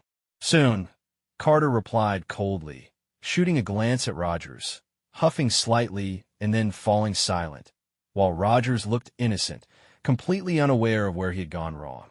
"Rogers, your skills in chatting up women are truly the worst I've ever seen." Luke shook his head, lowering his voice. The remainder of the car ride was quiet. About 20 minutes later, they finally arrived at their destination. The three stepped out of the car and pushed open the door of an antique shop. Indeed, this was the secret base of a strategic scientific reserve. After exchanging the code word with an elderly woman, Carter led Luke and Rogers into the back room. "This design is so cliché," Luke remarked as he looked at the shelves piled high with books, which slowly opened to the sides. Once inside the base, every door was guarded by well-armed soldiers, and researchers in white lab coats hurriedly passed by, carrying documents. Experiencing such a scene for the first time, Rogers appeared somewhat nervous as he looked at Luke, who remained calm and composed.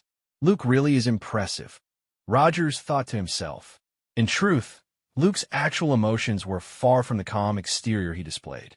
Walking step by step from Brooklyn to the secret base of the Strategic Scientific Reserve, preparing to receive the serum injection was no easy feat. "For this so-called extra, I'm really giving it my all." As the three reached the lower level, they spotted two metallic machines prominently displayed in the center. Dr. Erskine and Howard Stark were engaged in conversation there, while Colonel Phillips and the attending senators remained in the control room on the second floor, all eagerly anticipating the miracle about to unfold. "Let's begin," Dr. Erskine said to Luke and Rogers. Luke exchanged glances with Rogers before removing his ship-shaped cap and taking off his jacket. The contrast in their physiques was striking. Luke was strong and well-defined, while Rogers was as thin as a twig, causing researchers around to shake their heads in dismay, questioning whether Rogers could withstand the serum injections trials. "It's all right, you can do it." Luke placed a reassuring hand on Rogers' shoulder, as if injecting him with courage. Seeing Rogers nod in agreement, Luke shifted his gaze to the metallic machine before him, which was connected by complex wires and cables.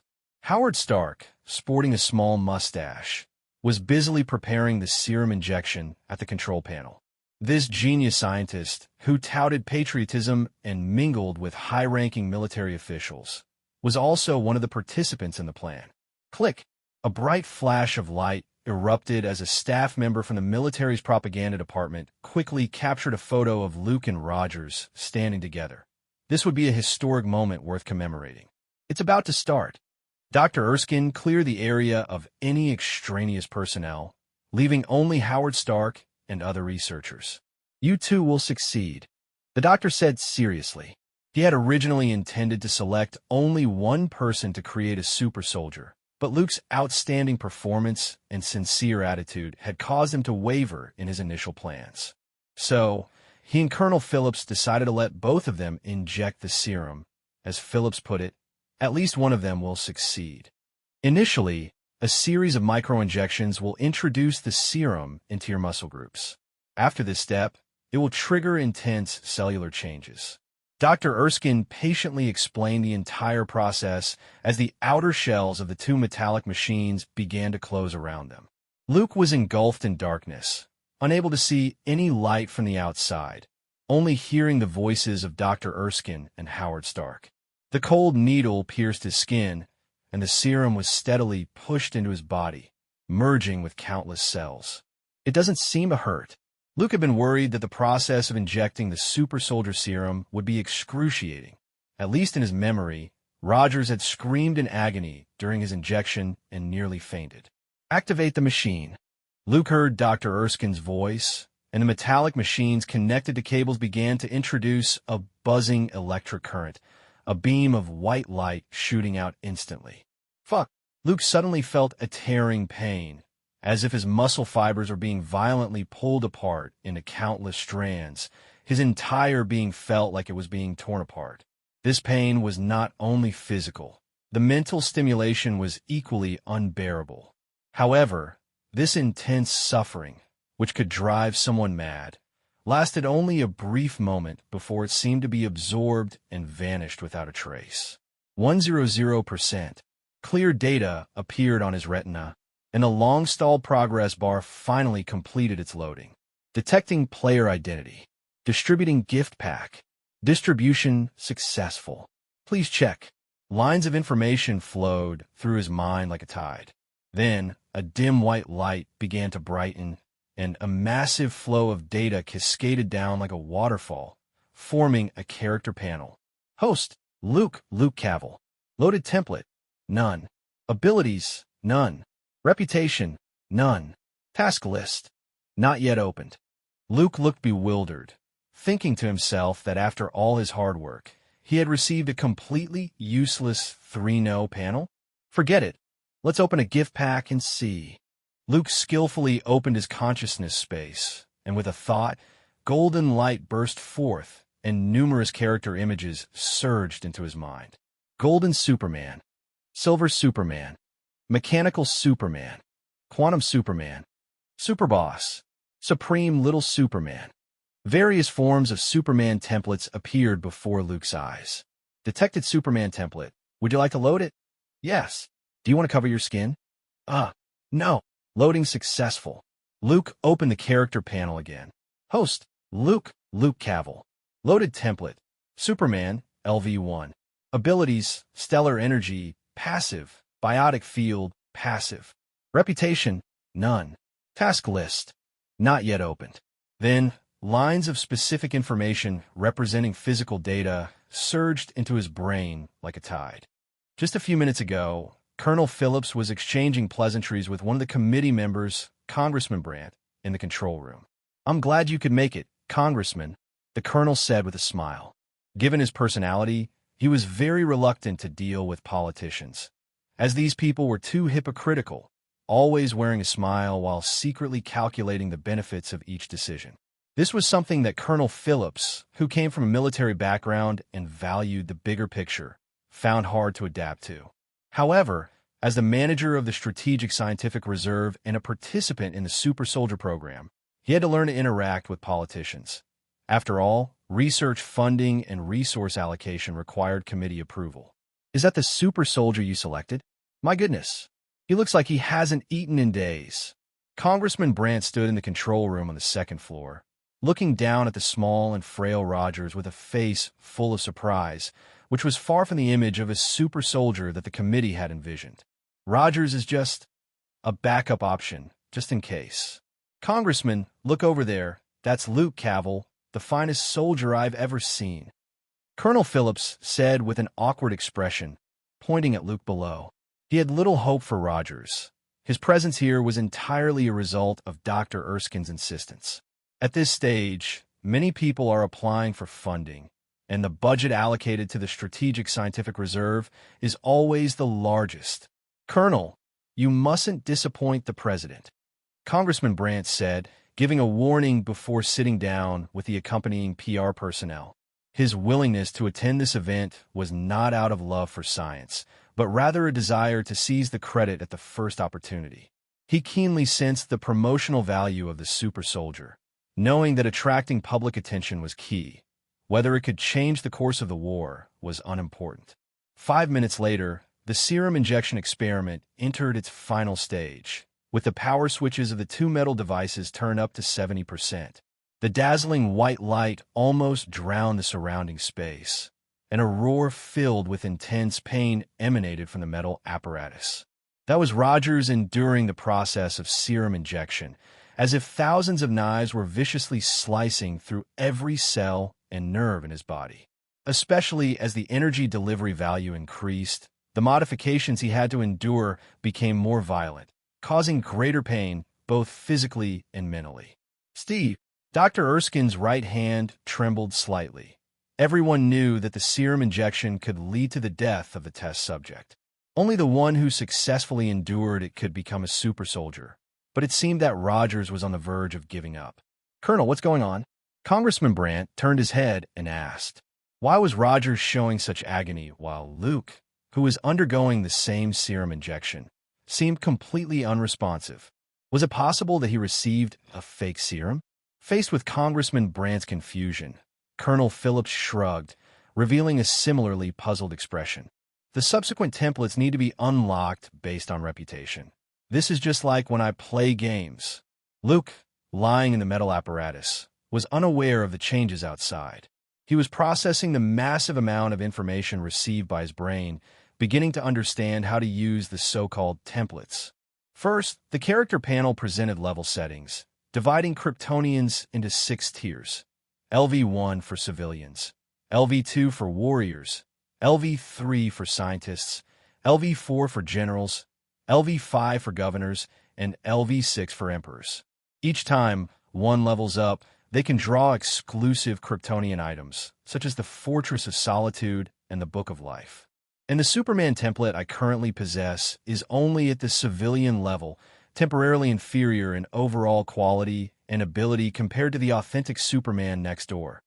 Luke looked at the numerous templates in gray status, yet to be unlocked, feeling a bit regretful. The power-up he received was essentially just a game panel, so the settings still follow the model of grinding for reputation, leveling up, and completing daily tasks. Clark Kent is a naturally born Kryptonian with limitless potential. As for General Zod, being a Kryptonian by birth, he is a born general, likely at LV4 or LV5. Luke's thoughts began to wander, recalling 2 Kryptonians that left a deep impression on him. Although he was currently only at LV1, the lowest tier of civilians, it was still sufficient. The Kryptonian bloodline was essentially a massive power bank. As long as he absorbed the stellar energy from yellow suns, his physical quality would continue to improve. However, to possess unlimited potential like a true Superman, hard work was needed to grind for reputation and level up to increase his limits. Otherwise, relying solely on sunbathing to become a golden Superman was entirely unrealistic. 100%. The power of the metal apparatus reached its maximum, and the blinding white light nearly burned people's eyes.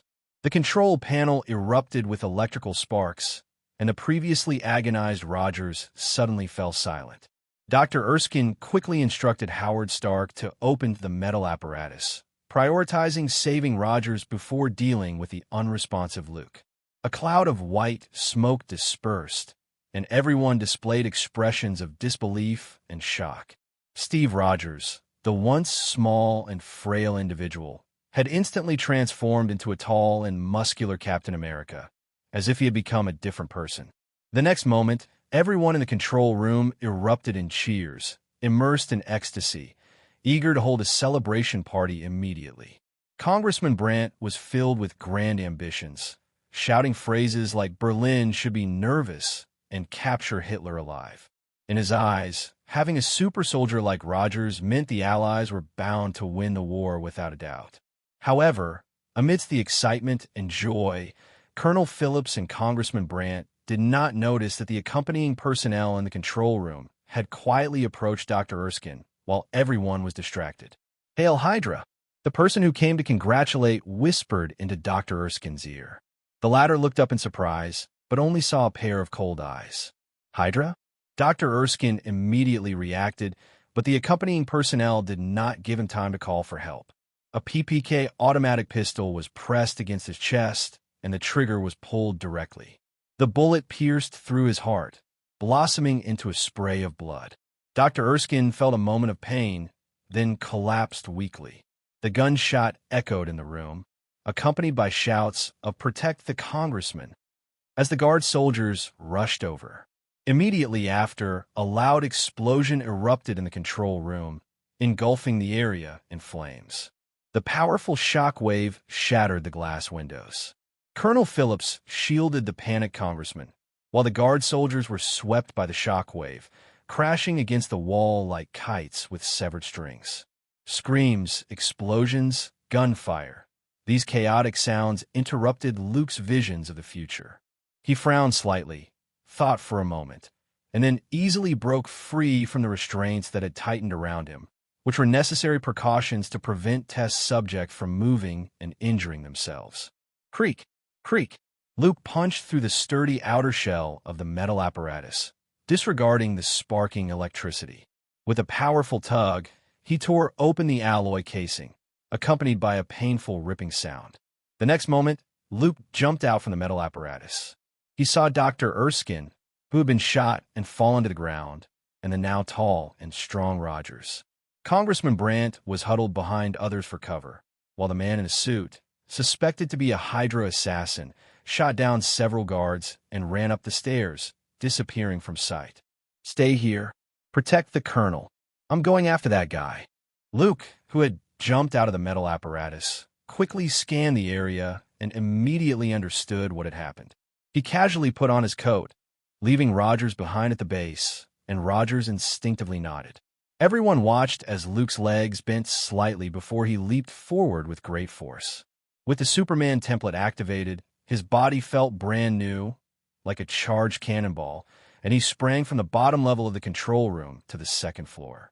He grabbed the railing with one hand, executed a neat flip, and landed steadily on the ground.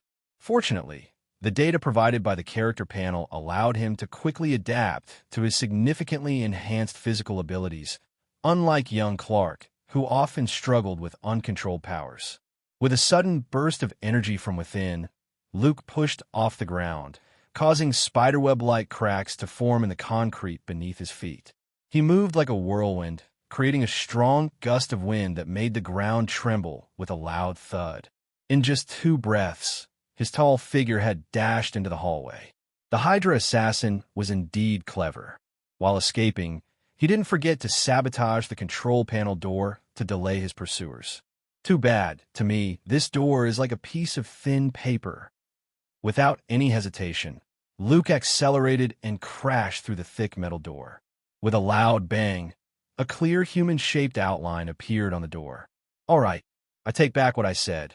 This door has some weight, probably equivalent to a thick wooden board." Luke shook his head, admitting that the metal door was not as fragile as he had imagined. Bursting out of the secret base into the corridor, he suddenly halted, the wind he created shaking the bookshelves. Stepping out of the antique shop, he saw the contact, the elderly woman collapsed on the ground, shot twice. Outside, a black sedan was already revving, and the Hydra assassin was wildly spraying bullets with a Thompson submachine gun, the sound of gunfire shattering the car windows and hitting several undercover agents stationed outside. The sudden outbreak of intense gunfire caused panic among pedestrians, who screamed and fled, clutching their heads. Luke rushed out of the antique shop, ready to pursue, but at that moment, the car parked at the entrance exploded, a torrent of flames and an astonishing shockwave rushing toward him. Yet, his tall figure remained standing amidst it all, unshaken. Watching the car, which carried the Hydra assassin, turn a corner and disappear down the street, Luke smirked coldly and immediately took off running. What's causing such a commotion? A disgruntled Hydra member complained as they came to provide support. Their mission was to assassinate Abraham Erskine and sabotage the super soldier program, not to orchestrate a terrorist attack in New York. If things escalated, escaping would come at a great cost. There are 2 super soldiers. There are pursuers behind. Hurry up and drive. The assassin gasped for breath, cold sweat forming on his back as if a beast was stalking him. Even after getting into the support vehicle and shaking off the undercover agents, he still felt no sense of safety. He was a deep-seated spy planted within the military committee by Hydra, and had it not been for the orders from Berlin to eliminate Abraham Erskine, he would never have exposed himself. On the front lines between the Allies and Axis, it was a battle of soldiers, guns, and leadership capabilities, but in the realm of intelligence, it was about deciphering coded radio communications and the time and depth of spies' infiltration.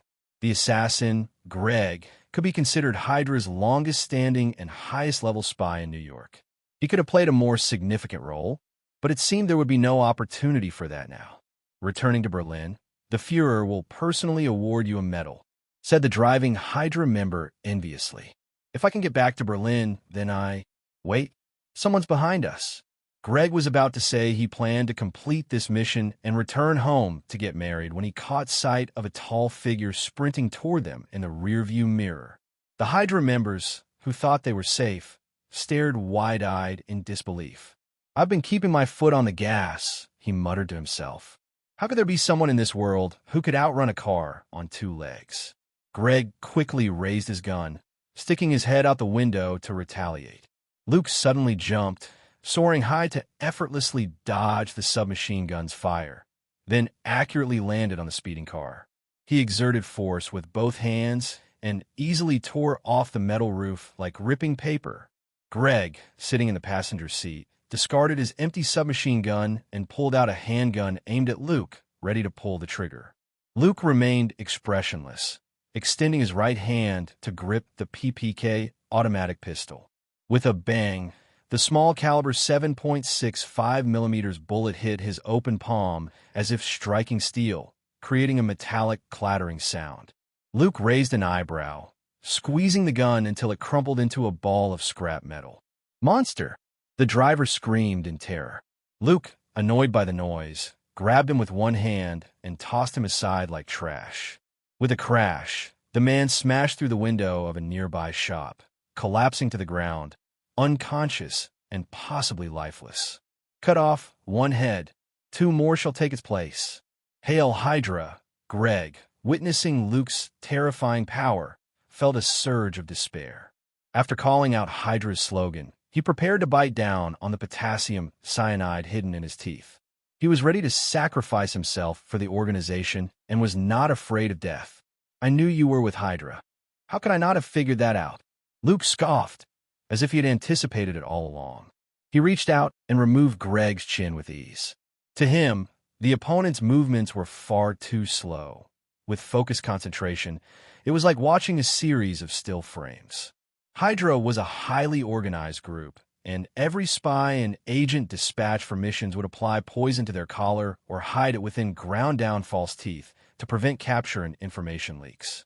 The Strategic Scientific Reserve was aware of this detail. Ignoring Greg's terrified gaze, Luke lifted him out of the car as if he were a chick.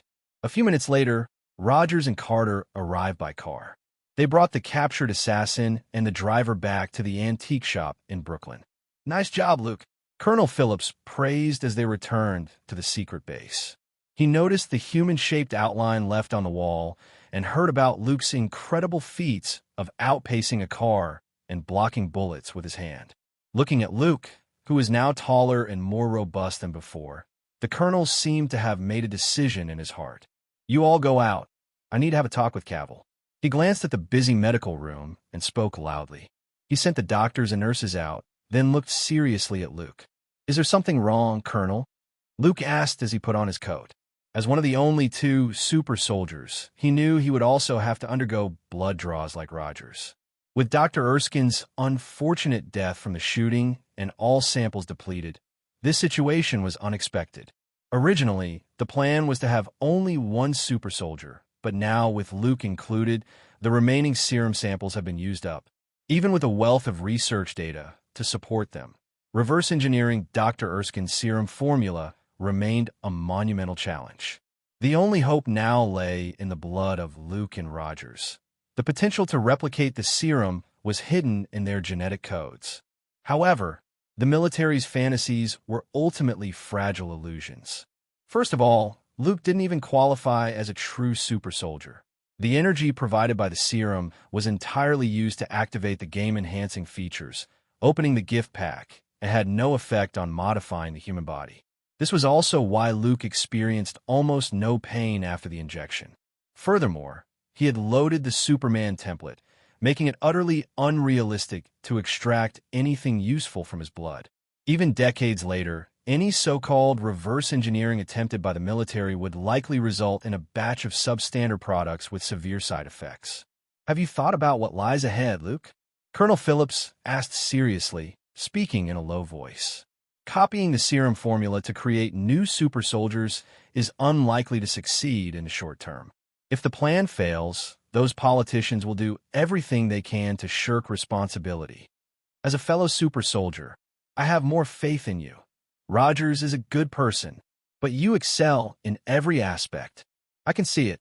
Luke, you are a born warrior. You will never show mercy to your enemies. Rogers, in contrast, is too naive and idealistic. That won't help win the war. The essence of war is plunder. It is violence. It is a means of seizing benefits. Even though we might call it a just war. A war for freedom. In reality, there is no good or evil in war. Rogers doesn't understand this truth. I hope you do. Hearing these words, Luke was taken aback. He hadn't expected the colonel to see so clearly. In the story, the colonel was merely portrayed as a common, stubborn, rigid military figure. Yet now he was speaking such profound truths. Colonel, could you give me some guidance? Luke keenly sensed the underlying intention of mentorship in Colonel Phillips' words and appropriately displayed a humble attitude seeking advice. The politicians on the committee are utterly untrustworthy. They're all a bunch of damn bastards. That Hydra assassin managed to infiltrate this place all thanks to Congressman Brandt, and now he wants to shift the blame onto us.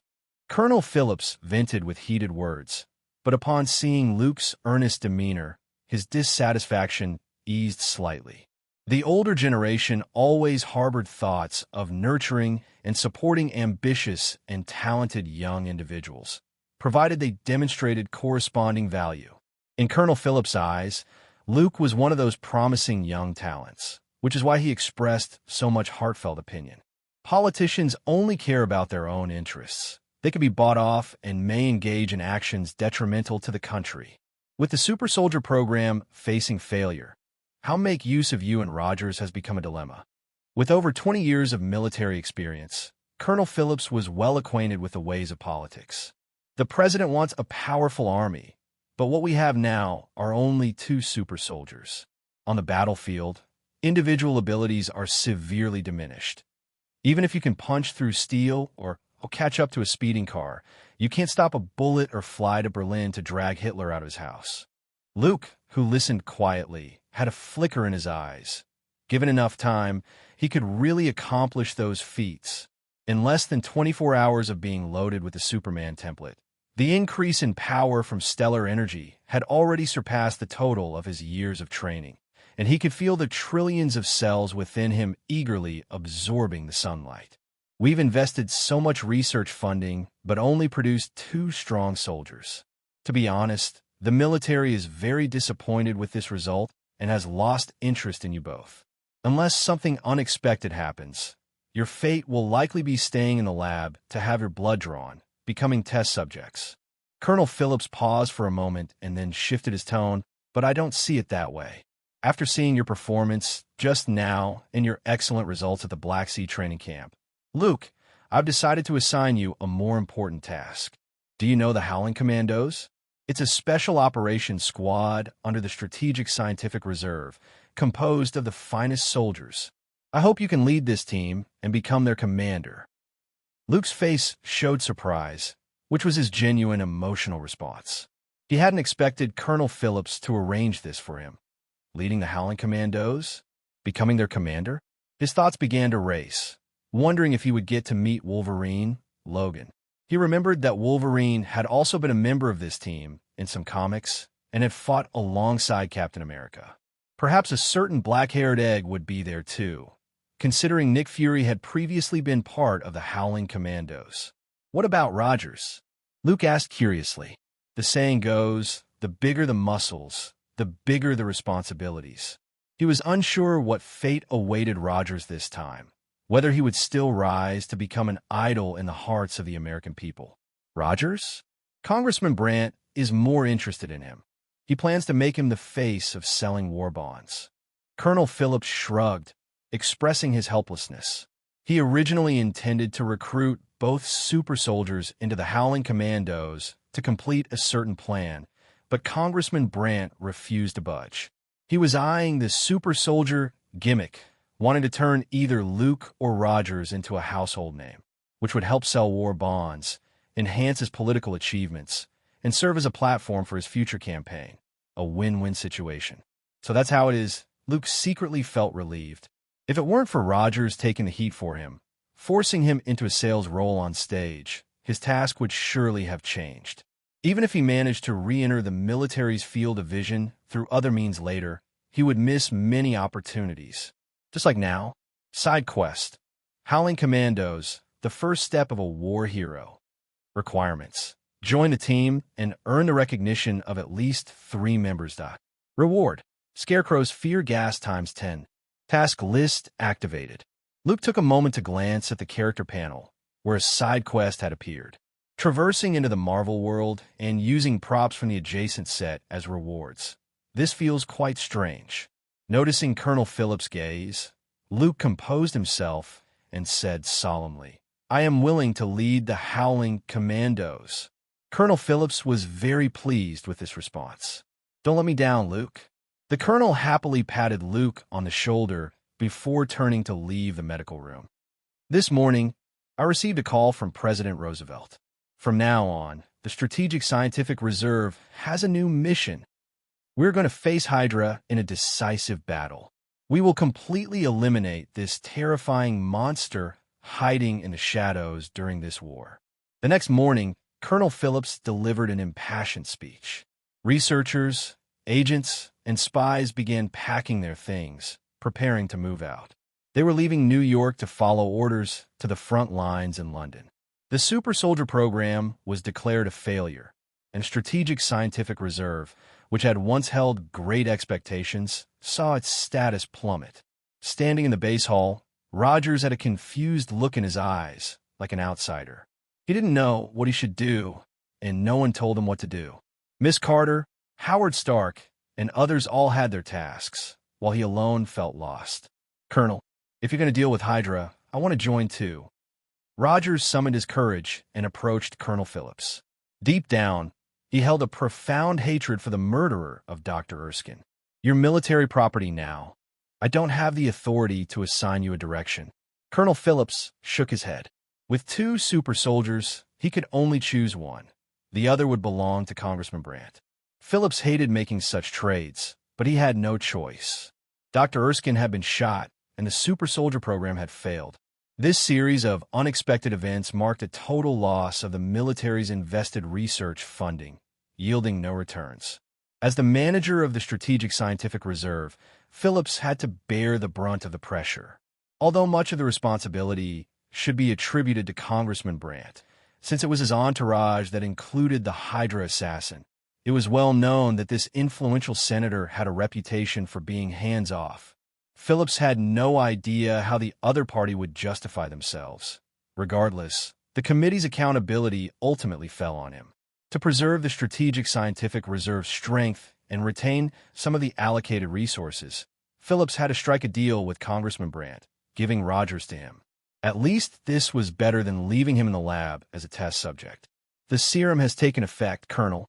I can go to the battlefield. Rogers tried to argue for a chance, but was interrupted by Colonel Phillips. Congressman Brandt says there's a battlefield more suitable for you. With that, he turned and left. Colonel is under a lot of pressure, too. Don't lose heart.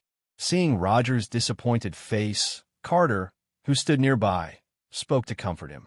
She held the experimental records in her hands, sympathy evident in her eyes. Through human modification, the originally frail and short boy had grown to over 6 feet, 188 centimeters, almost as tall as Luke, and Roger's muscles have become more pronounced, resembling a bodybuilder, while Luke, also a super soldier, had not undergone such an exaggerated transformation. What about Luke? Where is he? Rogers suddenly remembered that he hadn't seen Luke since yesterday. I don't know. The colonel said he has another task. Carter shook her head.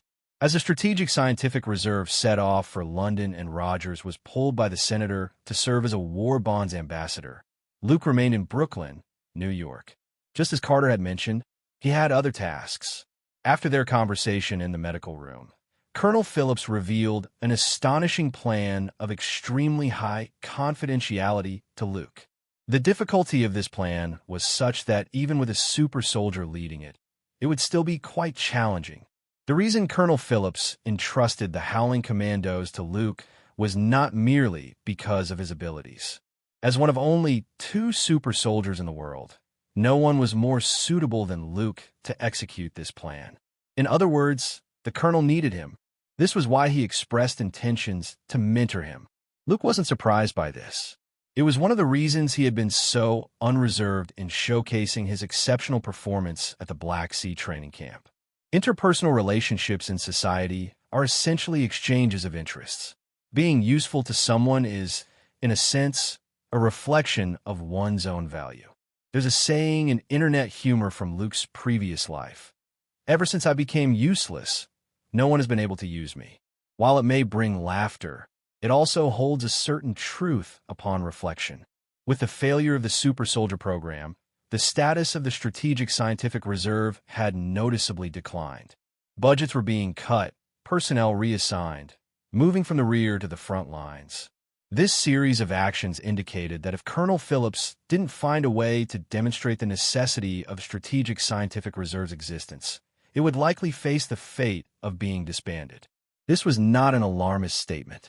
During wartime, the allocation of all resources prioritized value and efficiency.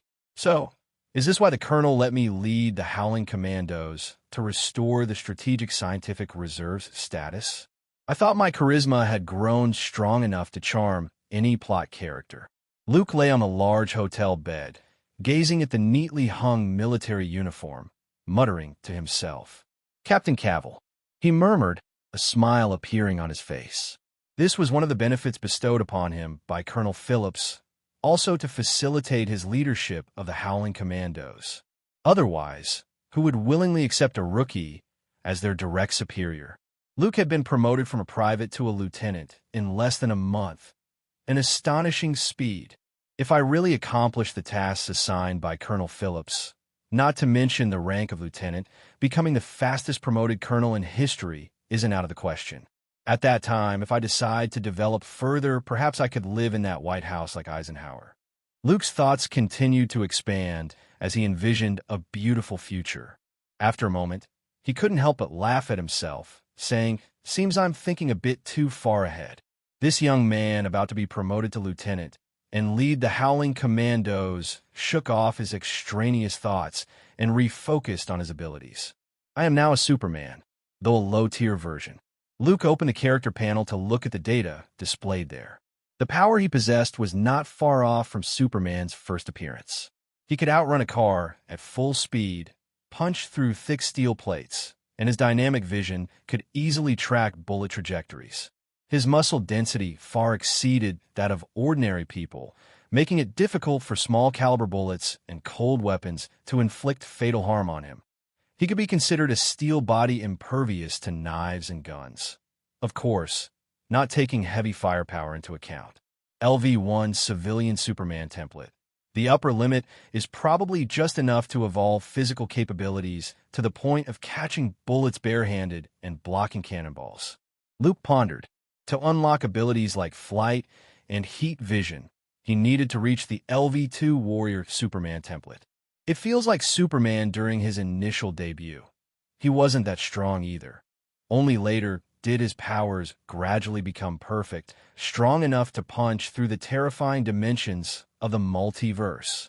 Looking at the numerous Superman templates waiting to be unlocked in his consciousness, Luke suddenly felt that one day he might evolve to that level.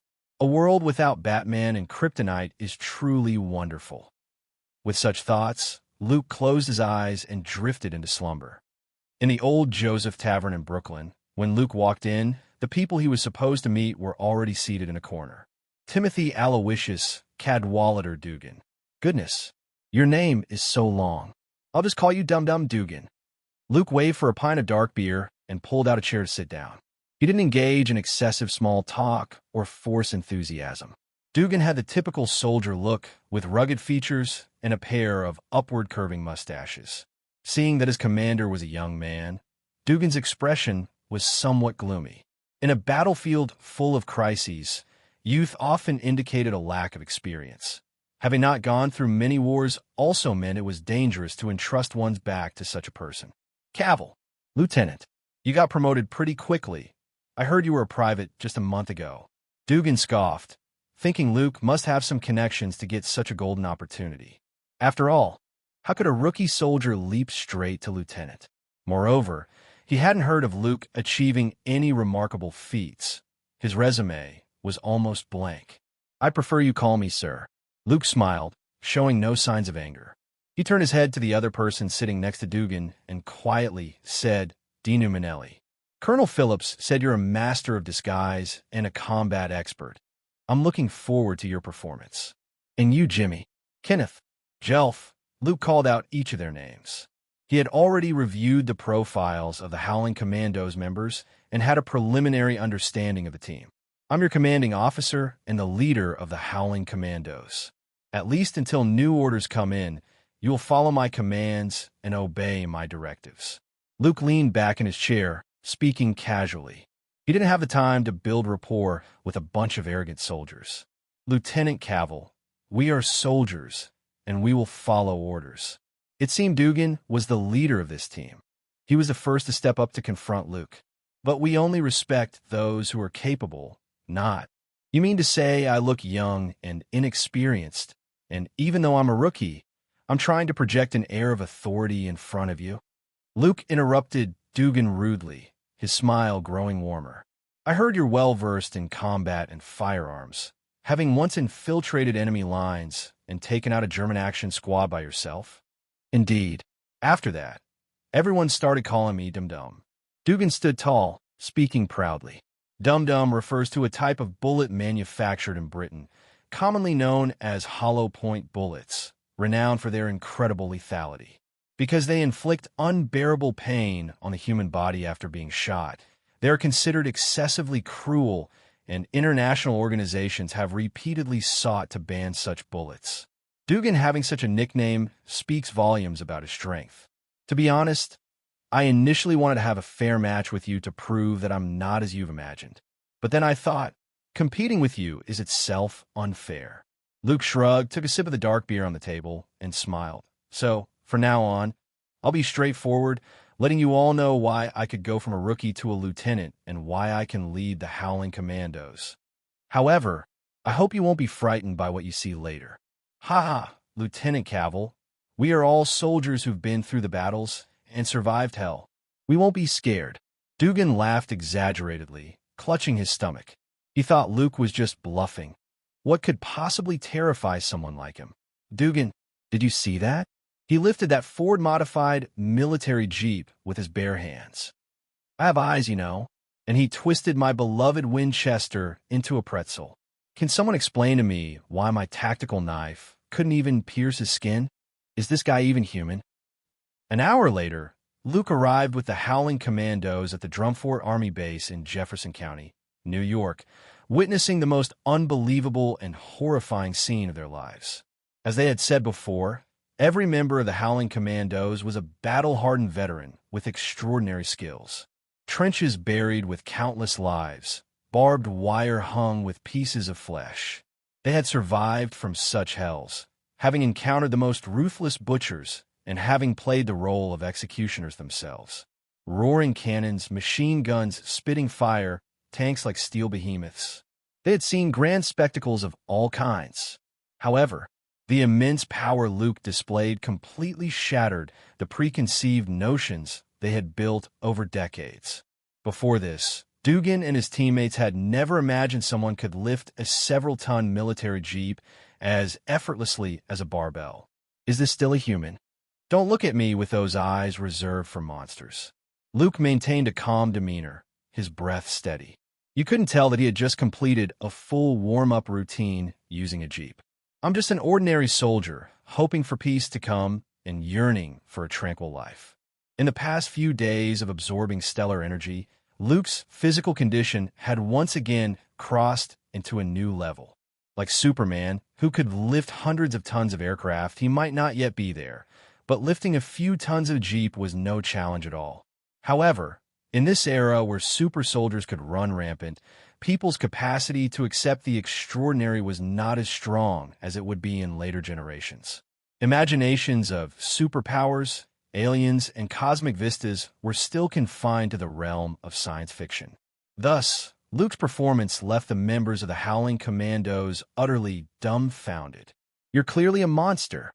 Dugan, nicknamed Dum Dum, glanced at the twisted Winchester and the military jeep still resting steadily in place, silently swallowing his words.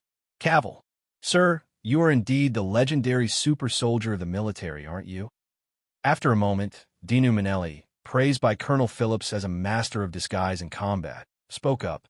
Having witnessed Luke's superhuman strength, the members of the Howling Commandos, at least Manelli himself, had no further objections to this young lieutenant leading them.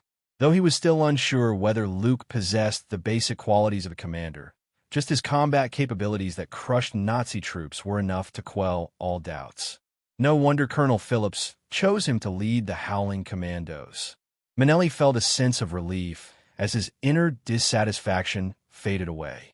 Super soldier? Dugan's eyes changed when he heard this term. He had heard about this program. It was said to be one of the military's research projects on human enhancement. That's right. Steve Rogers and I both received serum injections from the Strategic Scientific Reserve and became super soldiers. Luke replied earnestly. Although he had no actual connection to the super soldier program, it didn't hinder him from using this excuse as a shield. He wondered if, in the future, people would suspect that Rogers had received a fake serum as the gap between their abilities grew larger. All right, sir, I apologize for my earlier remarks.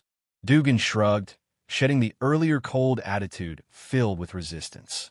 Having witnessed Luke's true strength and learned of his super soldier status, he no longer worried about whether Luke would drag the team down. Instead, he felt a strong curiosity about being able to become his teammate. With Dugan's rich experience, he believed that sending Luke into battle would make Nazi soldiers cry out for mercy. Even Hitler, far away in Berlin, might not be able to sleep soundly. Side quest: Howling Commandos, the first step of a war hero. Completed.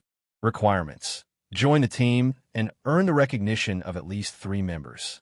Achieved. Reward: Scarecrow's fear gas times 10. Obtained. Luke received the message that the task had been completed. Indeed, for veterans, the quickest way to gain their approval was to demonstrate extraordinary ability. Reputation value detected. Shop opened. Maintaining his composure, Luke immediately opened the character panel. The information had been updated, prominently displaying 50 points of reputation, most likely provided by the members of the Howling Commandos. It seems that as long as respect, admiration, and adoration are generated, reputation points can be gained, Luke deduced. He opened the shop, and as he imagined, it was full of various items, not much different from a game. There were all sorts of strange items, such as Clark Kent's glasses. The description read, Wearing these grants you near-invisible absolute disguise, taking on the appearance of a tall, strong, sunny reporter. There was also Batman's escape technique, described as, when any target has their back to you, activate this item to disappear from their line of sight. There were also skill cards for hero characters, such as Martial Arts Master, from Cassandra Cain, which allowed mastery of various firearms and cold weapons, enabling one to defeat enemies far stronger than themselves in hand-to-hand combat. And Smooth Talker, from the famous Exorcist Constantine, with a description stating, possesses the ability to persuade or deceive both demons and angels with superior eloquence. Countless items like these required reputation points for exchange. This is interesting. Luke's eyes brightened slightly as he became particularly interested in the skill card Forgiveness Cap Distributor from Nightwing, Dick Grayson. Its specific effect was for women in fixed romantic relationships, especially those who are superheroes.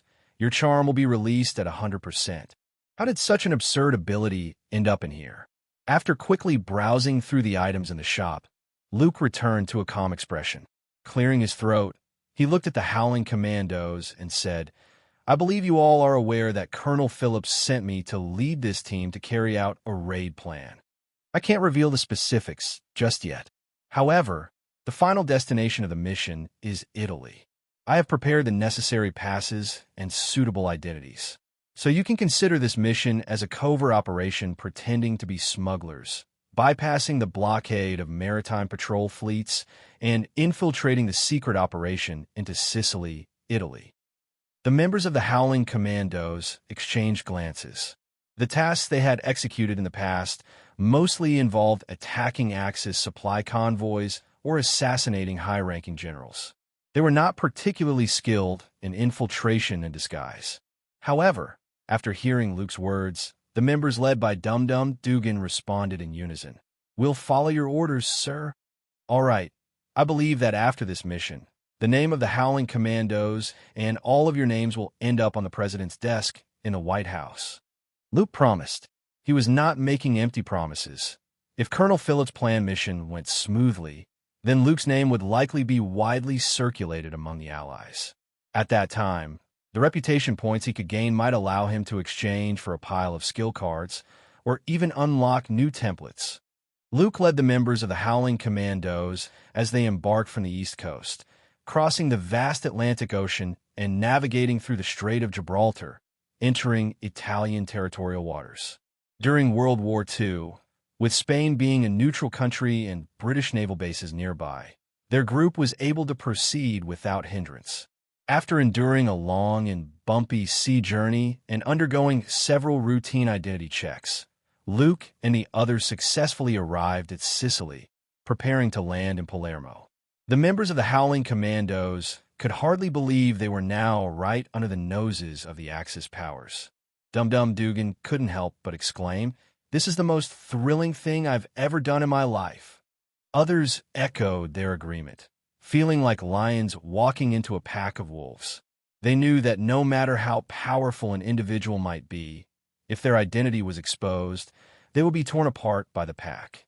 Perhaps at that moment, their commander, Luke, with his formidable strength, might be able to escape alone.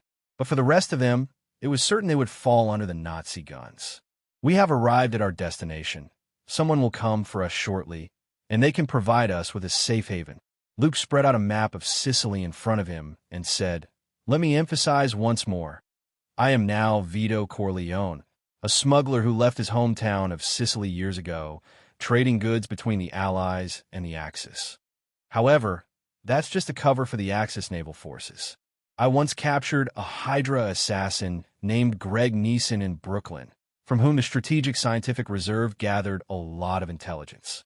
So, when I arrive in Sicily and meet with the informants, my identity will shift to that of a secret envoy from Berlin, tasked with delivering the Führer's orders to Mussolini, informing him that the British have cracked Enigma, and using radio communications to transmit important intelligence has become unreliable.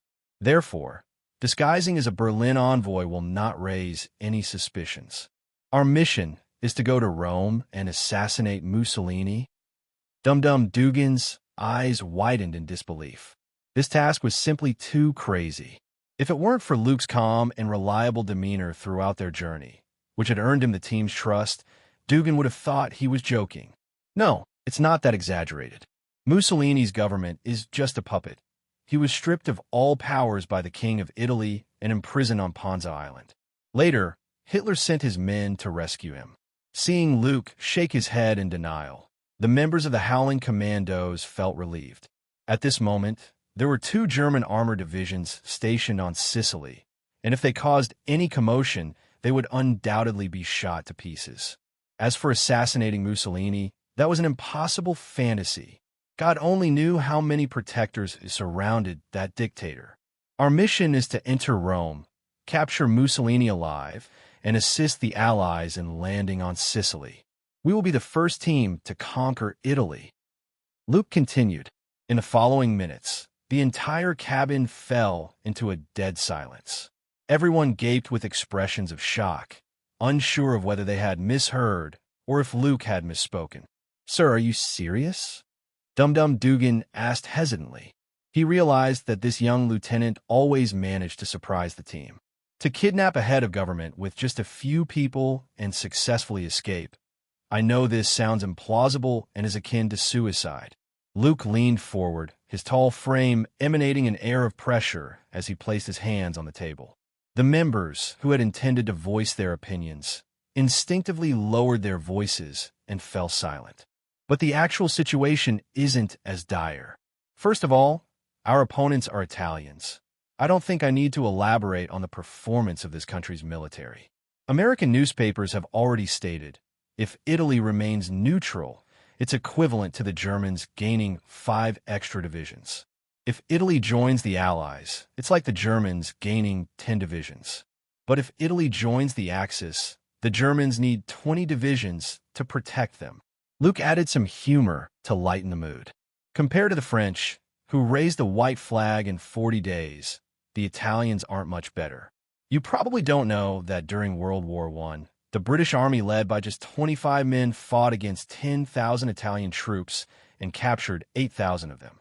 You probably also don't know that they couldn't even win against Ethiopia in terms of warfare. Luke spoke passionately, his eyes glimmering slightly. Most of the anecdotes he shared were drawn from jokes he had seen in his past life, their authenticity remaining to be verified. For instance, Ethiopia during World War II wasn't the primitive natives many imagined. Their army was known as the East African Lions, quite fierce. Had it not been for Italy's unscrupulous use of chemical warfare during their second invasion, they might not have occupied Ethiopia at all and could have faced defeat once again. As for the Italian military, they were not as incompetent as often depicted. While they had indeed caused many blunders, their military strength was not weak, and they performed commendably during World War II. For example, during the Second Battle of El Alamein, the 185th Lightning Paratrooper Division, despite being at a manpower disadvantage of 113 and an armor disadvantage of 1 hour 70 minutes, managed to halt the British armored offensive with Molotov cocktails, anti-tank guns, landmines, and explosives. In short, everything Luke had said was aimed at boosting the morale of the Howling Commandos and alleviating their fears. Perhaps he could launch a solo attack on Rome and capture Mussolini, but the subsequent task of assisting the Allies in landing on Sicily was something he could not accomplish alone. But we'll be facing not just the Italian army, but the Germans too. Dugan was somewhat swayed. As a soldier, he was supposed to obey orders, and Luke's speech was indeed compelling. At the very least, the members of the Howling Commandos now believed that the Italian army was no match for them, and advancing into Rome didn't seem as difficult as they had imagined. The Allies will handle the rest for us, Luke replied resolutely. His agreement to join Colonel Philip's plan was not made in haste, but rather after careful consideration.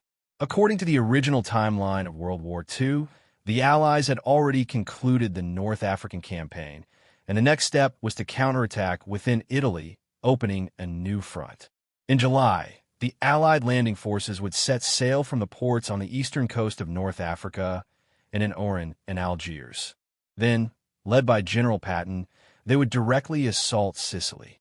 And now, the days until Mussolini's government collapsed and Italy surrendered were not far off.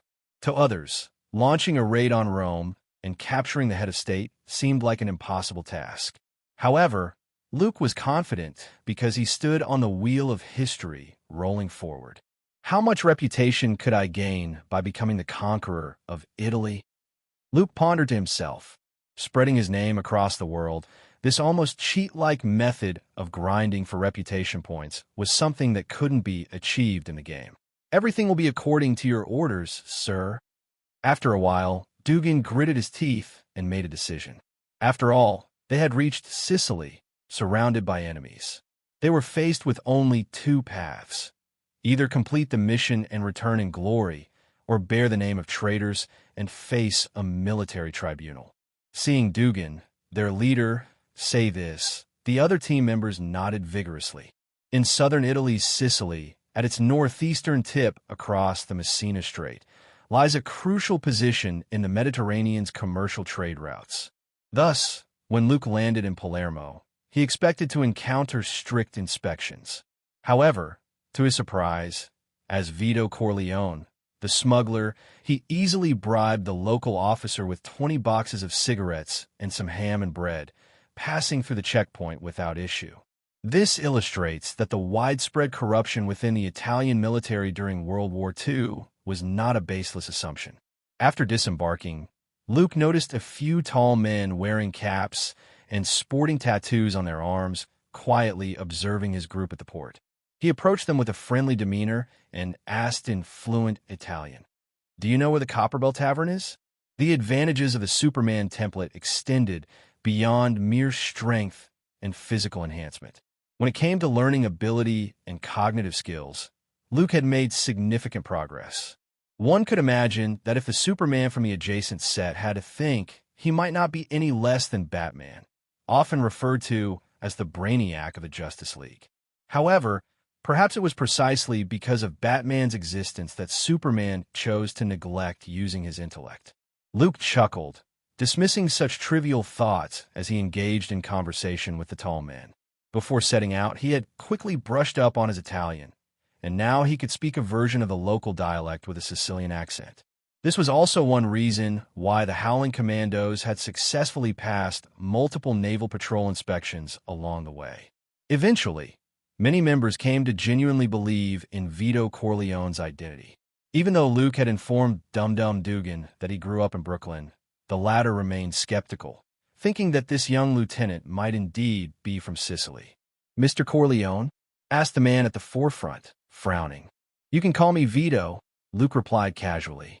Upon hearing the acknowledgement of his identity, the similarly dressed men quickly changed their attitudes, becoming respectful. "Mr. Corleone, Boss Cosa is waiting for you at the Copperbell Tavern. The car is up front." He then waved his hand, and 3 black cars approached from outside the dock. The man opened the car door, waiting for Luke to get in. The Boss Cosa they spoke of was the informant developed by the Strategic Scientific Reserve. Luke cast a glance at the Howling Commandos, signaling them to remain alert before getting into the car. Soon, the convoy kicked up a cloud of dust as they sped toward the Copperbell Tavern. Cosa Alessandro was now the last remaining mafia boss in Sicily. The mafia, which would eventually gain notoriety and even fame worldwide, was currently facing dire circumstances. In 1925, after Mussolini seized absolute control over Italy, he delivered a nationwide speech regarding the mafia. Through loudspeakers, he vowed to purify the social environment and crack down on organized crime.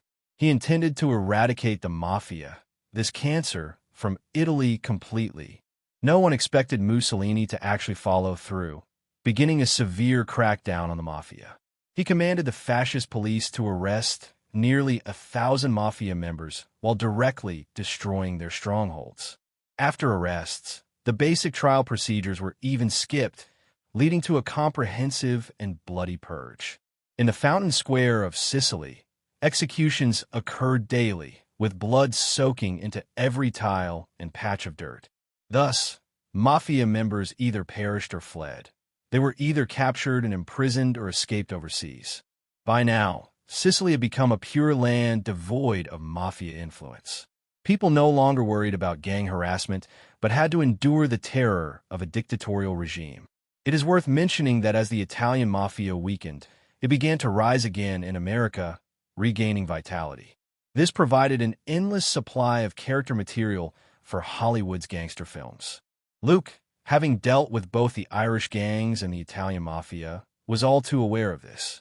Seeing the harsh living conditions in Sicily and harboring resentment toward Mussolini, many mafia families secretly allied with the Allies. Cosa Alessandro was one such individual, developed into an informant for the Strategic Scientific Reserve. 30 minutes later, the car pulled up to the Copperbell Tavern. A few burly men with tattoos stood guard at the entrance, blocking Luke as he got out of the car. "Mr. Alessandro, are you planning to let me go in alone? That doesn't seem very sincere," Luke said with a cold smile. The leading man's expression darkened, and after a moment of silence, he replied, "The situation in Sicily is very tense. Mr. Corleone, please understand. How about this? You could bring one companion. Boss Cosa is always cautious in his dealings, and this is for his safety. Since your attitude is so sincere, I have nothing further to say." Luke took off his black wool coat and handed it to Manelli behind him, indicating that he was not carrying any weapons. He then gestured for Dum-Dum Dugan to follow him. "You all stay here and wait for me to come out," Luke instructed. Manelli nodded, holding Luke's coat in one hand and carrying a suitcase in the other. Inside was a submachine gun. He firmly believed that if these mafia men dared to play tricks, he and his teammates would be able to turn the Copper Bell Tavern upside down. Luke slowly walked into the tavern, which served as a gathering place for the mafia. Around sturdy round tables sat numerous family members. Most were young, strong enforcers belonging to the Legion, responsible for using violence to fight for or guard territory. With over 30 muscular men watching him closely, and being in the presence of the notoriously ruthless mafia, anyone else would likely have their legs turned to jelly and be unable to proceed. However, Luke remained calm, his steps steady, exuding an aura that was far from weak. "Mr. Corleone, welcome," said a large, bearded man in the middle, rising to greet him. He was Cosa Alessandro, originally a boss of the Camorra family in the mafia, which was not considered a particularly important figure. Later, after the mafia faced purges and each family suffered heavy losses, even some leaders were executed in public. Such iron-fisted measures and cold-blooded actions had a tremendous deterrent effect on the gangsters. The unique background and timing instead provided Alessandro with an opportunity to shine. With the situation slightly easing, he leveraged the name of the Camorra family, gathering a group of followers and recruiting many capable individuals. "I assume that since Cosa is willing to meet me, he knows what needs to be done," Luke said, relaxing in his chair with a flat tone. Cosa was not only an informant for the Strategic Scientific Reserve, but also an insider for the upcoming Allied landing in Sicily.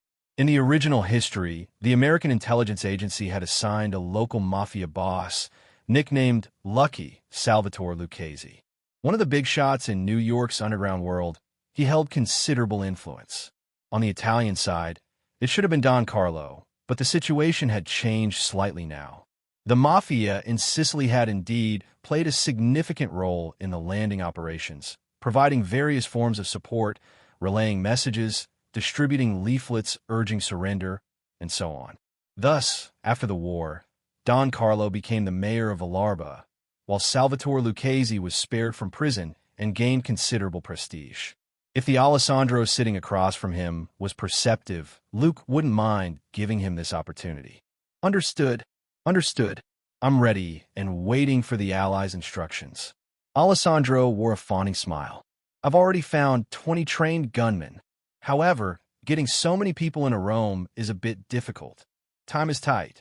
Seeing Alessandro's troubled expression, Luke replied expressionlessly, "That's a problem you need to solve. Cosa, if your abilities can't manage it, then I'll find someone else. I've heard that Don Carlo, who was imprisoned by Mussolini, would be more than happy to help." "What's Don Carlo to me?" Sicily is Cosa's territory. Even the governor of Palermo. Before Alessandro could finish, a young man standing behind him stepped forward, seemingly displeased with Luke's disrespect towards their boss.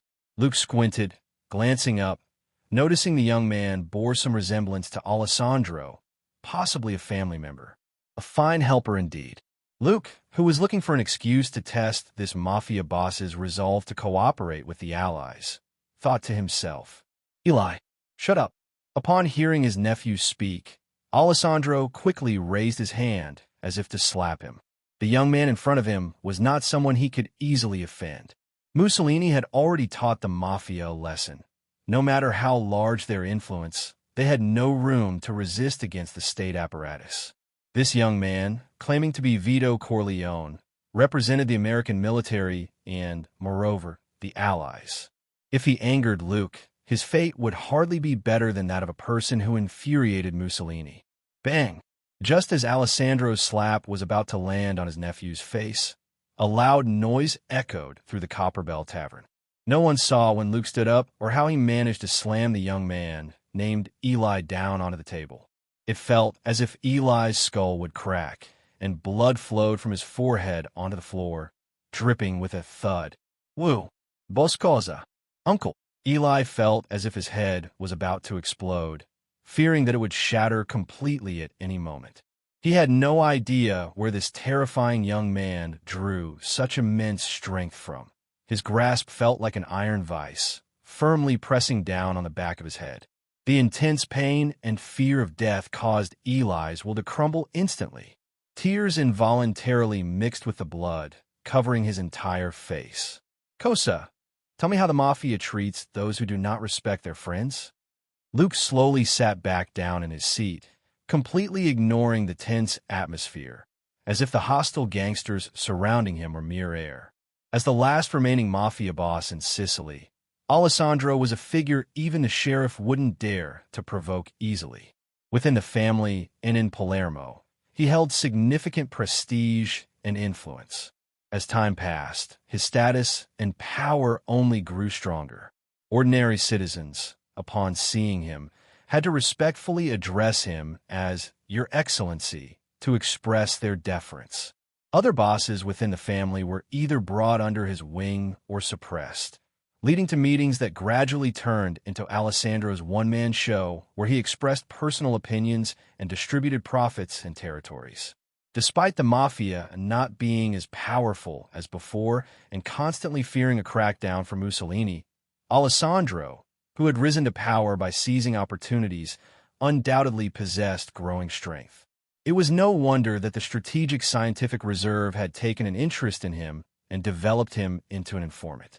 However, the man who was usually revered as Your Excellency and admired by many enforcers felt a hint of fear upon hearing Luke's indifferent tone. After all, he had lived through Mussolini's purges and bore a deep psychological scar regarding the military, which was essentially a violent apparatus. Offending this young lieutenant felt like loosening the grip on the Allies' support, and after the war, he would inevitably be targeted for retribution. Even if he were to switch sides to Mussolini's government, given the dictator's temperament, there would likely be no good outcome for him. Thinking this, Alessandro's hands trembled slightly, a fierce look rising on his heavily muscled face. "Mr. Corleone, I apologize for Eli's disrespect toward you." He placed his palm on the table and, with a swift motion, drew a knife from behind his waist, bringing it down forcefully. Ah! The sound of painful screams echoed in the Copper Bell Tavern as a finger, thick as a carrot, rolled onto the table. Beads of sweat dripped from his forehead and nose, slowly falling. Alessandro panted as he said, "Mr. Corleone, are you satisfied now?" Luke released his grip on Eli's head, shaking his head slowly, expressionless. "I didn't ask for you to apologize. Cosa, I want you to explain how the mafia treats those who do not respect their friends." "Mr. Corleone, still not understanding? I want your explanation." "Cosa, please tell me how much weight your mafia's friendship holds." Luke's consistently cold tone brought heavy pressure upon Alessandro. He now understood that this young lieutenant was not someone to be easily fooled. The bloody act of severing a finger was a common way to plead for mercy within the mafia, but it still failed to sway Luke. Alessandro glanced at Eli, who was pale with fright, and sighed internally. Cameron, take Eli away and cut off one of his hands. Having risen to power as the top boss of the Kimura family, Alessandro had some guts. Despite Eli being his nephew and favorite protege, he was willing to sacrifice him to quell Luke's anger. After all, this nephew was too foolish. He was just like those mafia members who thought too highly of themselves, believing they were the true masters of Italy, such as Francesco Cuccia, who triggered the mafia's downfall. He was the mayor of Piana dei Grisi and a big shot in the local mafia. However, when welcoming Mussolini, the great leader at the time, he had the audacity to question why so many police were present, thinking that with the mafia's protection, no one could threaten Mussolini on his turf. Such a disrespectful attitude enraged the powerful Mussolini. Months later, that dictator summoned 4,000 commandos and 6,000 police officers to strike hard against the mafia. As for Cuccia, he was arrested on charges of insulting the Führer, contempt of law, and opposing the government. Having experienced terrifying encounters with being hunted and nearly executed, Alessandro would not be foolish enough to repeat Cuccia's mistakes. Mr. Corleone, you're a forever friend of the mafia. Anyone who disrespects you is disrespecting me. Disrespecting the Kimura family. In less than a minute, a burly thug named Cameron presented a hand on a tray. Are you satisfied with this explanation? If it's not enough, I can send Eli to the slaughterhouse. Seeing Alessandro's terrified and almost obsequious demeanor, Luke's cold expression seemed to melt like snow under the sun. He picked up the wine glass on the table and said, "Come, let's toast to our friendship." His smile was warm, completely at odds with his previous aggression. This ability to change demeanor left Dum-Dum Dugan behind him momentarily stunned, thinking to himself, the Colonel is a terrifying person. The vicious and brutal mafia appeared like docile sheep in front of him. Amidst the lingering scent of blood, Alessandro forced a smile and downed the red wine in his glass. Get things done quickly. The Allies won't forget your contributions. Before leaving the tavern, Luke patted Alessandro on the shoulder and continued, your compatriots are thriving in North America. In New York, mixing with senators and high-end hotels, cozying up with Hollywood starlets. Cosa, I admire you. You deserve a chance. Mr. Corleone, I will remember this personal friendship. Alessandro paused for a moment, then realized. He slightly bent at the waist and lowered his head, waiting for Luke to extend his left hand. This was the highest form of respect in the mafia. Only figures like the Godfather would receive such a hand-kissing gesture from a boss. No need for that. I've already seen your respect, your attitude. Luke's lips twitched slightly. He had no habit of letting men kiss the back of his hand. Exiting the Copper Bell Tavern, the howling commandos got into the car and checked into the finest hotel in Palermo. During the ride, Dugan sat beside him, looking as if he wanted to say something but hesitated.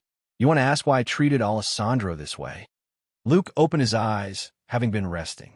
With Manelli driving in the front seat and no outsiders around, he spoke frankly.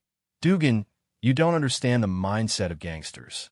Although the Italian mafia has always relied on family honor and blood ties to ensure loyalty, that doesn't mean they're genuinely reputable thugs. Dugan nodded thoughtfully, recalling that Luke seemed closely connected with the Irish gang. To tame a vicious dog, you have to beat it with a stick until it no longer dares to show its teeth at you. The same principle applies to the mafia. Luke gazed out the window at the bustling streets of Palermo, smiling. And human nature is inherently complex. Perhaps Cosa harbored resentment toward me before, but due to my status and the Allies' continuous victories, he didn't dare to show it. But when I told him I would support him in becoming the spokesperson for the Allies in Sicily, and that he would be well rewarded after the war, Cosa's feelings might have shifted to gratitude, leaving behind any unpleasant emotions. When you enforce harsh measures and establish undeniable authority, then offer the rewards that are due, they will instead be grateful to you. This is the typical gangster mentality. The hotel where Luke and the others stayed was a significant landmark on Sicily. It was the town of Taormina. The climate here was spring-like year-round, and the scenery was breathtaking. On one side were steep cliffs, while on the other, the sea was just a stone's throw away. The buildings in the town appeared to be constructed from stacked stones, arranged fittingly along the tiered, rolling hills. One had to admit that Alessandro was quite adept at getting things done. Or more accurately, he knew how to cater to those in power. Upon arriving at the inn named the Pea Shooter, Luke learned that Alessandro had already booked the entire third floor to accommodate himself and his entourage.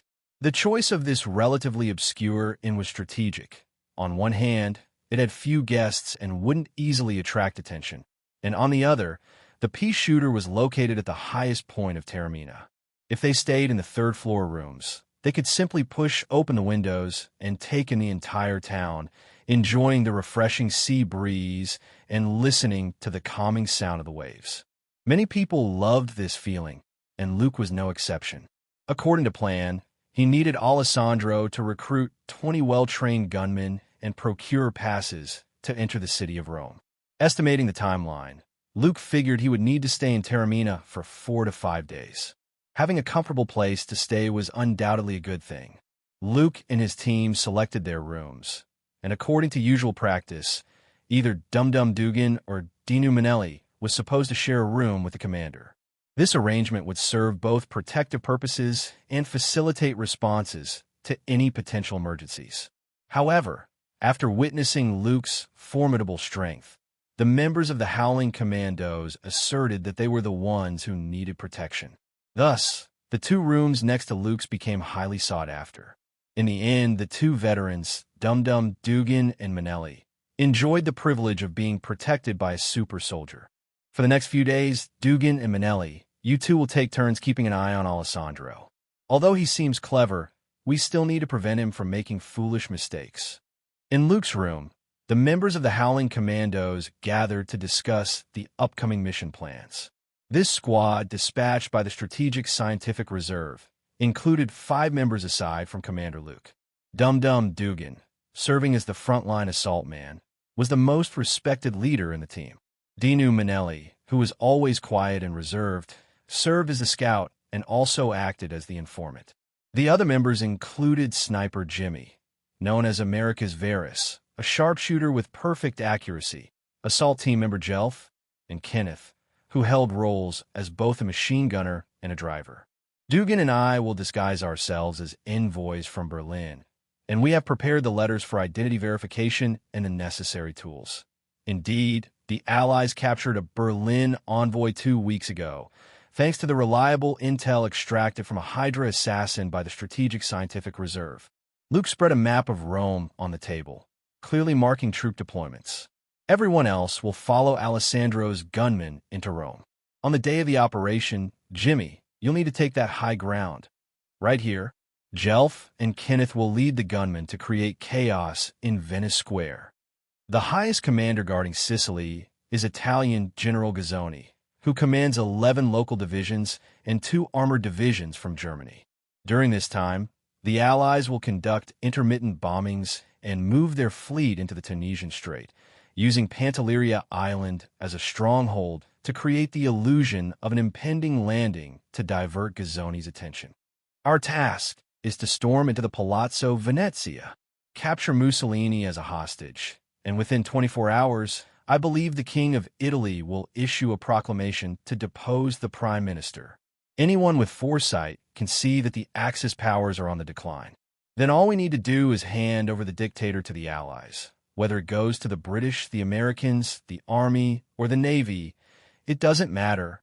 However, I personally suggest we should be on good terms with General Eisenhower. After Luke finished his passionate speech, the members of the Howling Commandos exchanged glances, and smiles broke out among them. It felt as if a heavy stone had been lifted from their hearts, and they all exhaled in relief. Despite their young commander's previous dismissive comments about the Italian army, The idea of storming enemy territory and capturing a head of state sounded like a legendary story one would find in a third-rate novel. Utterly unrealistic. The Howling Commandos were willing to follow Luke not because of his charismatic leadership, but simply because they had no other options. They were already on this ship, and what could they do but continue to heed the captain's orders? However, seeing the plan Luke had devised and the confidence he exhibited, the Howling Commandos had no further doubts. They felt they could trust this young commander. All right, disperse. Sensing the shift in the team's atmosphere, Luke's lips curled upwards slightly, revealing a hint of a smile. Perhaps at this moment, he had truly gained their recognition and authority over the team. After a brief rest, Luke enjoyed a sumptuous seafood dinner alone, standing on the balcony and watching as the sky gradually darkened. The remnants of the sunset sank below the horizon, with people playing on the silver sands and rows of palm trees swaying in the night breeze, creating graceful silhouettes. In the distance, a few seagulls skimmed over the water, accompanied by the crashing waves and the tide. Luke's spirits gradually relaxed, and a note of longing flickered in his eyes. In a few days, whether for the Axis or the Allies, everyone would hear his name and the nearly legendary exploits he would achieve. Even if I don't follow the established storyline or walk in Captain America's shadow, I can still become a hero in the eyes of the world. Luke smiled to himself. Leading less than 30 men to conquer a nation was an astonishing feat that could go down in history. Much like Pizarro conquering the Inca Empire with fewer than 200 men against a population of about 6 million. As his thoughts slowly returned to reality, Luke took advantage of this rare leisure time to wander about alone. He strolled along the streets, eventually arriving at a grand theater filled with a bustling atmosphere. Under the lively night sky, he paused and could vaguely hear the singing of Oedipus or Antigone. Of course, during his stroll, he encountered many charming Italian girls. Unfortunately, Luke had no intention of sharing a romantic encounter with them, disappointing the ardent affections of those lovely ladies.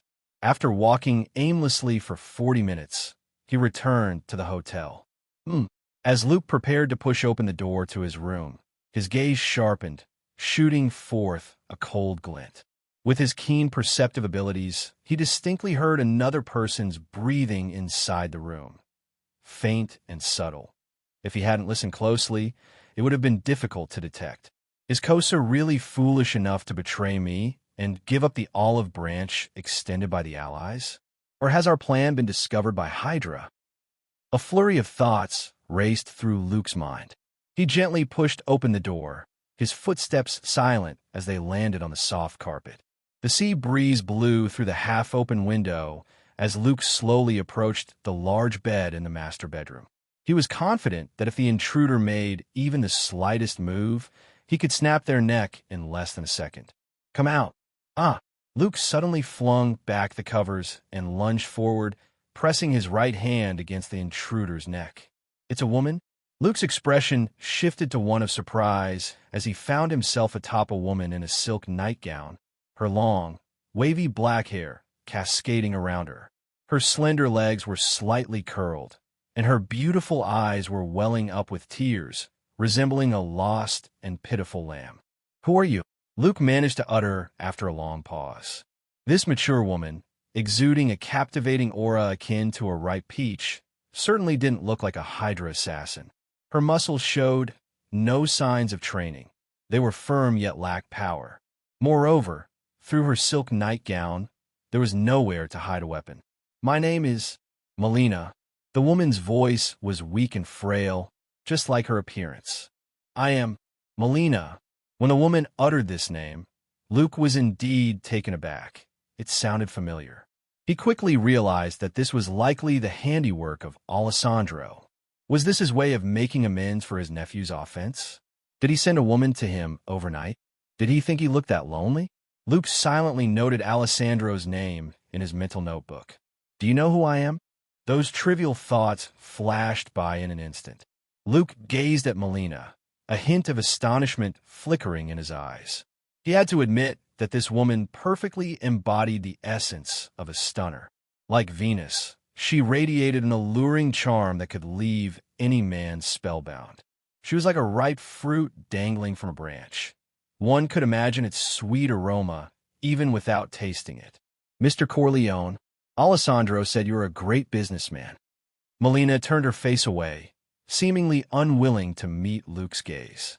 Her tone carried a hint of sorrow, suggesting that Alessandro had used coercive means to send her to Luke's room. I had no idea Kosa would arrange this. Luke felt a bit awkward seeing the tear stains on Melina's face. He was a positive figure with a Superman-like image. How could he engage in such disgraceful acts as abducting women? This was all Alessandro's fault. Well, Mr. Corleone, could you please get off me? It's a bit uncomfortable. The mature beauty beneath Luke revealed a touch of grievance and embarrassment in her voice. Oh. Realizing he was still pressing down on her, Luke snapped back to attention. He swiftly got up and sat at the edge of the bed, asking, "Did Kosa send you?" "Yes." Alessandro said that as long as I could satisfy you, the Mafia could help me get rid of the constable's harassment and provide me with enough food every day. Melina lowered her head and tilted her body, hiding herself in the shadows. Unfortunately, her beautiful form could not be concealed. The moonlight streamed into the room, casting a clear and tempting outline of this alluring woman, her curves vividly highlighted. The thin silk nightgown draped over her shoulders only added a hint of suggestive allure, doing little else. Her tear-filled, beautiful eyes brimmed with a pitiful sorrow, constantly evoking a protective instinct in men. The constable, through their conversation, Luke learned that Melina was a schoolteacher whose husband had been drafted on their wedding night, thrown into this brutal war. Her beauty had brought her many unwanted glances and troubles. Like a luscious fruit in an unattended orchard, anyone would be tempted to pick it. The difference lay in some people being able to bury their desires deep within, while others had the capacity to act. The constable of Taormina, Angelo, was one such man who had ideas and the courage to act on them. If it weren't for his robust, loud-voiced wife causing a scene now and then, Constable Angelo might have already used coercive means to claim the beautiful Melina for himself. It was a turbulent time. The war between the Axis and the Allies had reached Sicily. During wartime, Italy's currency system collapsed and prices soared. Additionally, Mussolini's control measures restricted the trading of food and precious metals. Consequently, Italians were left scrambling to buy food at the risk of losing everything, all while cursing that damned dictator. Melina had once had her own job, managing to live while dealing with the lewd comments of the boardmen in town and the constable's harassment. However, with the war invading Sicily, it shattered the peace. Everything changed. The men in town seemed to become ferocious all at once. They were like a pack of hungry wolves, waiting for someone to break into the orchard and pluck that ripe fruit. After that, losing her steadfastness and purity, Melina would inevitably become a plaything in the town. "Your father is sick?" Luke asked, his expression unchanged as he continued to question. "Yes."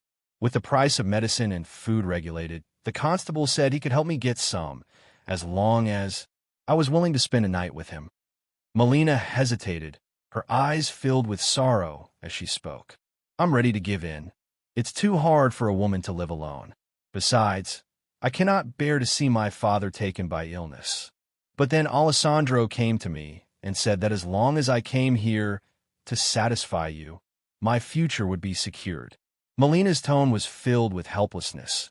Neither the constable nor the mafia in Sicily was something she could oppose. "I understand, Melina. You can rest here tonight, and the next matters should be explained to me by Kosa," Luke said softly.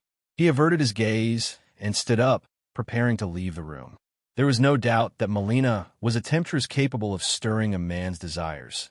Yet Luke wasn't in such a hurry to let his lower half dictate his upper half, engaging in base actions. Compared to other animals in nature, one of the reasons humans could stand at the top of the food chain was likely because they understood learning and thinking, not easily being governed by desires. Beastly instincts were necessary for the species to maintain aggression, while humanity was the foundation for establishing order. Mr. Corleone, seeing Melina call out to him, Luke waved his hand, saying, "There's some misunderstanding here. It's hard for me to explain clearly. I apologize for the fright you've experienced and the unnecessary troubles it has caused you."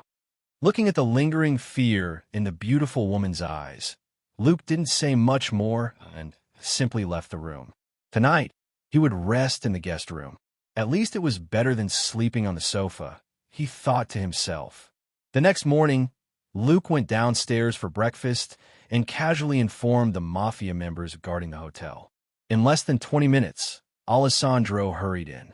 He entered Luke's room, standing respectfully, even forgetting to wipe the sweat from his forehead.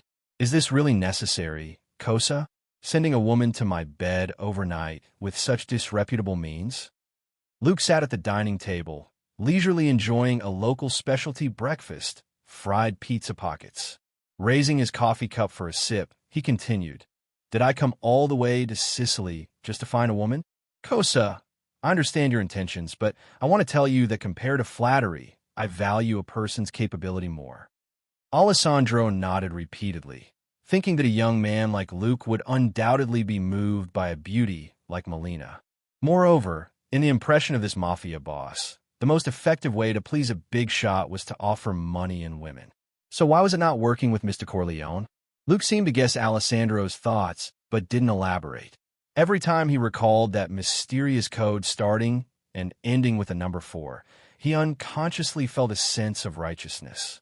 20 gunmen are already ready. Each one of them is an outstanding young man. They have long harbored dissatisfaction towards Mussolini's ruthless butcher image and his brutal executioner actions. Since Luke mentioned abilities, Alessandro was eager to showcase his own. "As for the permits, I've already negotiated everything. I spent a large sum to bribe an important naval officer. We should be able to get them by the day after tomorrow at the latest."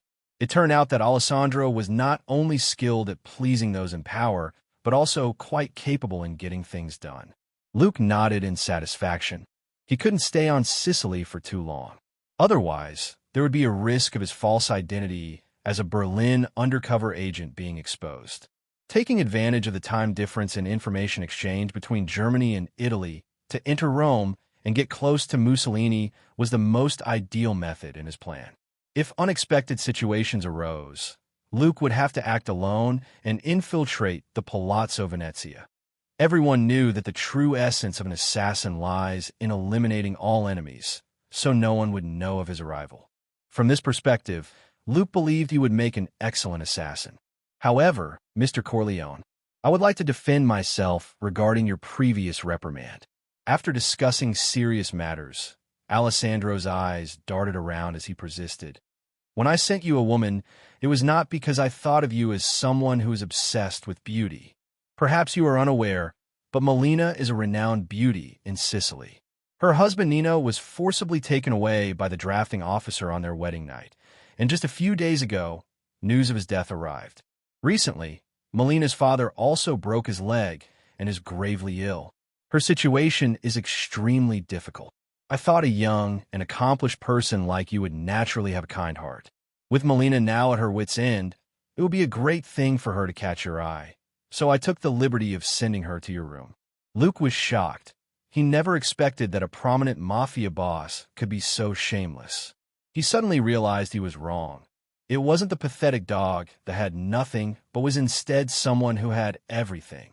Although Alessandro's demeanor resembled that of a flattering sycophant, Luke, as the one being flattered, found himself feeling no disgust whatsoever.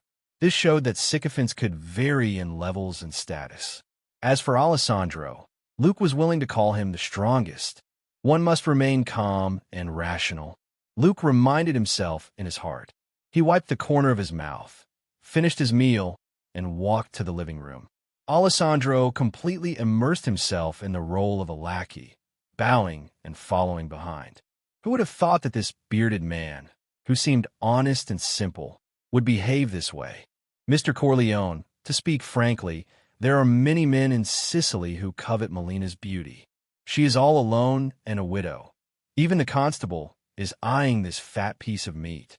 It is far better for her to be with you than to become a plaything for others, Alessandro said as he cautiously looked toward Luke while sitting near the sofa. Then leave her be. Also, stop thinking about sending me money or women. Just take care of your own business. Luke pondered for a moment and responded softly. As the one in power, he couldn't let Alessandro's efforts go to waste. After all, for a mafia boss to go to such lengths to play matchmaker, if word got out, his subordinates would despise him. By the way, the constable, let's deal with him first. The topic did not linger on Melina, the alluring widow, who was a pitiful person. Luke did not want to treat her like a commodity for trading or selling. A lonely woman, born in this tumultuous era, coupled with her strikingly beautiful young face, was the root of Melina's tragic life. The women in town rejected Melina, believing she only seduced men, while the men coveted Melina's alluring body, hoping to be seduced by her one day. Find someone to take care of him. It's best to create the illusion of an accident and not make too much noise, Luke said with a stern expression, his tone calm. This could also be seen as a letter of intent. By doing this, Alessandro was tying himself to Luke's chariot. If he thought about betraying or turning back, he would have to carefully consider the consequences. The Mussolini government would not accept a mafia boss who assassinated the local constable. Years ago, when a mafia was purged, a family committed the audacity of assassinating the governor of Palermo, causing a sensation in Sicily. As a result, Mussolini was enraged and arrested and executed over 1,000 rioters on the spot. The past served as a warning. Once Alessandro undertook this task, he would have no choice but to ally with the Allies. Understand, I'll handle this personally and ensure it's done beautifully. Alessandro nodded decisively.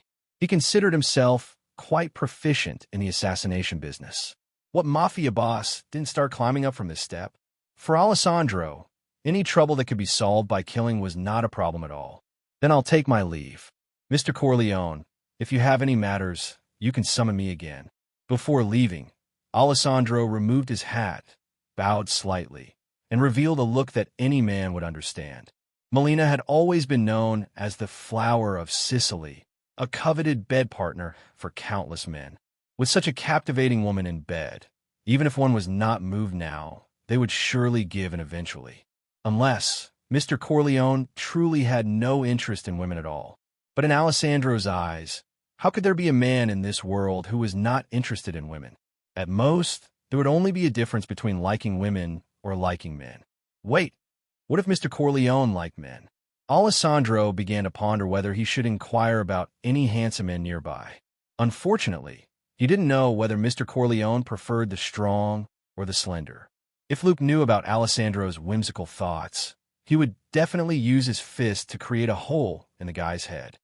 By the door of the master bedroom, Melina, draped in a silk nightgown, had a complex expression as if she had finally let out a sigh of relief. She sat dazed on the bed, somewhat confused and at a loss. The moment Melina was sent to Luke's room, she had already prepared for the worst, to be toyed with, violated, and then gradually slide into the abyss of life. That was all she could think of. However, things did not develop in the worst direction. Mr. Corleone exhibited a gentlemanly demeanor rarely seen among the men in town. He neither made any advances nor spoke lewdly. Thinking of this, Melina sincerely said, "Mr. Corleone is truly an upright man."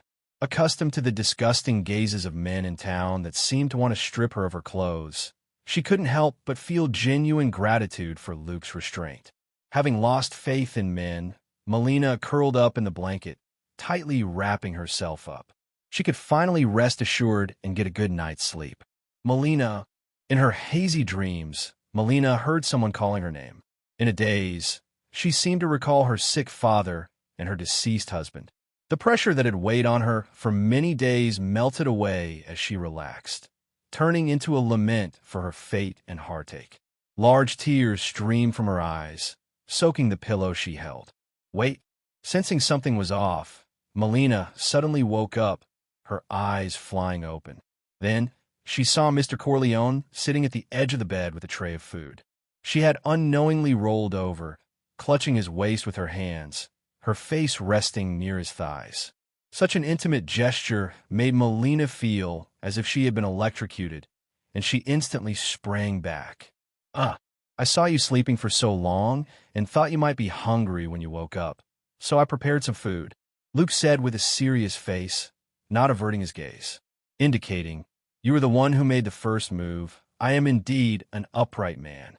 The next morning, a faint blush of dawn appeared on the horizon, and the golden sun leaped out of the horizon like a mischievous child, instantly awakening the sleeping island of Sicily. Luke slowly opened his eyes and lazily climbed out of the spacious bed in the guest room. He gently pulled aside the fluttering curtains, facing the rising sun, and took a deep breath. It felt as if he were a plant undergoing photosynthesis, thoroughly enjoying the warm light, as rays seeped into his cells, slowly and steadily transforming his body.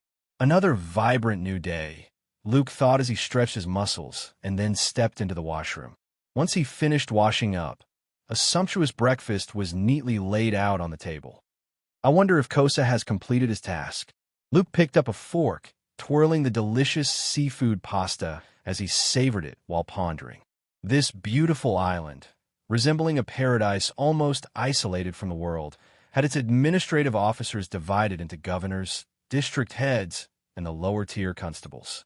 If they could eliminate the constable of Taormina, taking advantage of the vacancy during the selection of a successor, it would make it much easier for the mafia to carry out their various operations. I wonder what Rogers is busy with right now. Is he still performing on that stage? After a while, Luke heard faint movements coming from the master bedroom. Melina, who had finally managed to get a good night's sleep, was cautiously opening the door. When she saw Luke sitting at the dining table, enjoying his meal at a quick and efficient pace, she resembled a startled deer and quickly pulled her head back in. "Awake? I've had someone prepare clean clothes for you. Come and eat something," Luke said with a warm smile, his voice gentle. "Melina, since you're staying under the same roof as me, we might as well meet. Hiding from me doesn't serve any purpose."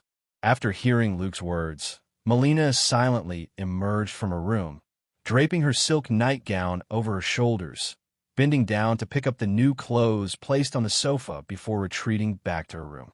About 10 minutes later, the door to the master bedroom opened again. Melina, dressed in casual home attire, sat down at the dining table, looking somewhat shy. "The pasta has already cooled, but there are sandwiches and juice here." Luke looked up and assessed Melina, noticing that the clothes fit her perfectly. He secretly marveled at his supervision, guessing a woman's measurements. He might just be the only one in this world capable of such skill. "I've already spoken to Kosa. He will let you go back in a few days. Don't misunderstand, Melina. I came to Sicily to handle some business and won't be staying long. I should leave tomorrow or the day after. To ensure the confidentiality of my actions, you will have to bear with me here for a couple of days." Luke's polite demeanor eased Melina's previously tense heart. Just as Alessandro had said, she had no job or source of income now. And with the wartime food regulations, she had become a sweet cake that all the men on Sicily were drooling over, each wanting a taste. If it weren't for encountering Luke, Melina would inevitably have to abandon her inner perseverance and step into the depths of despair and degradation. "Thank you so much, Mr. Corleone." With this thought, a wave of gratitude surged in Melina's heart. As she took small bites of the sandwich, she secretly observed Luke, who was reading the newspaper. That neat, short black hair, the sharply defined facial features, and those slightly piercing eyes. If he were in Sicily, he would surely captivate many passionate and beautiful girls. "Melina, I need to step out for a while. If you need anything, you can contact the hotel staff. They will prepare everything for you." Luke put down the newspaper, glanced at the time, and thought it was about time to meet Alessandro and the 20 gunmen he had recruited. "All right, Mr. Corleone." Melina leaned against the doorframe, quietly watching Luke's departing figure, feeling an inexplicable sense of reassurance rise within her.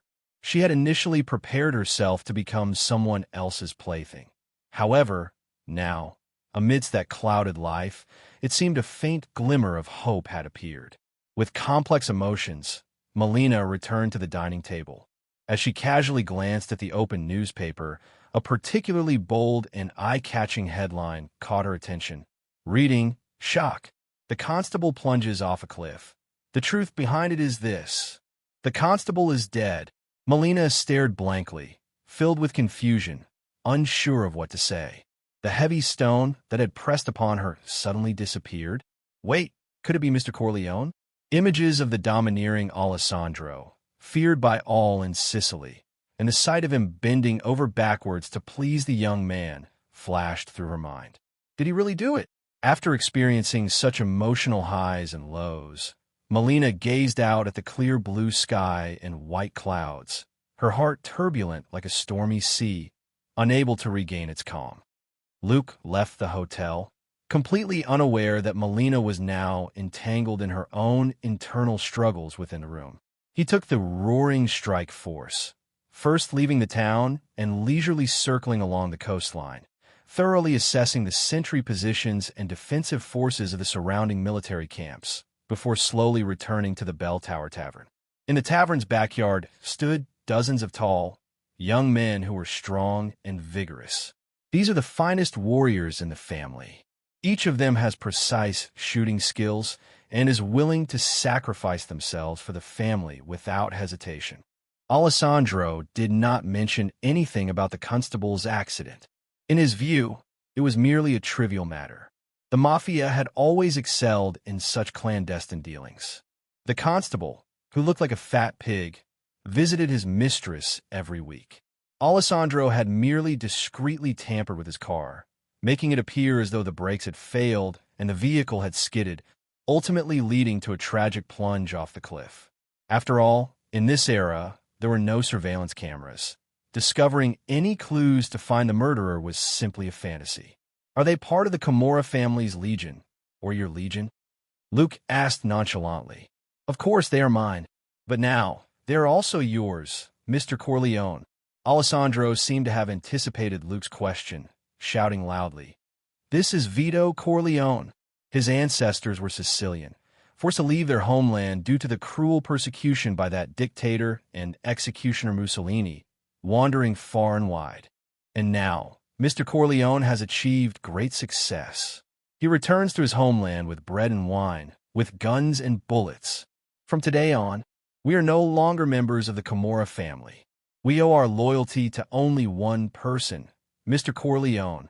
Luke quietly admired Alessandro's exaggerated performance, watching him maintain a straight face while claiming to be Sicilian, fervently dramatizing the helplessness and anger of being persecuted and uprooted.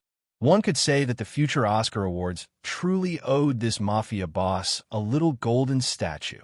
Indeed, performance and deception are skills that any aspiring leader must master, Luke mused inwardly. Although Alessandro acted obsequiously before him, appearing as a sycophant, it was because he represented a powerful ally behind him, coupled with Luke's repeated invisible pressures that forced this mafia boss to lower his proud head and bend his upright posture. Luke would not let his guard down. After all, even the tamest wolf could show its sharp teeth and bite. Once he relaxed his vigilance, he might find himself bitten by this mafia wolf at any moment. You stand here today not to pledge allegiance to me. The name Vito Corleone is merely a stranger to you. Luke's gaze slowly swept over the crowd in the backyard. Some were gunmen recruited by Alessandro, while others were thugs from the mafia. These young men, who had never met him, had no real loyalty to him, but they obeyed their family leaders, obeyed power and status. This was a tradition passed down through the mafia for centuries. Loyalty to the family, never betraying. Although the mafia rooted in North America had nearly forgotten these seemingly outdated traditional rules, on this island of Sicily, this set of traditions was still very effective. When Mussolini launched a large-scale purge of the mafia, thousands of suspects were arrested, subjected to various cruel punishments, including whipping, finger torture, and even electric shocks. Despite the brutality, few dared to betray their families. In fact, to resist fascism and Mussolini, the mafia established assassination squads according to different gangs and families, with core members acting as killers. They called themselves the Honorable Society, and their assassination targets were high-ranking fascist officials and police. The Strategic Science Corps chose the Mafia as informants precisely because these violent individuals were not afraid of the Mussolini government and could be easily utilized and bribed. In the backyard of the Bell Tower Tavern, Luke slowly surveyed the crowd. Although he was the youngest among them, the fierce aura bestowed upon him by a superhuman template loomed over everyone like a towering mountain, casting a heavy silence over the group, with no one daring to speak.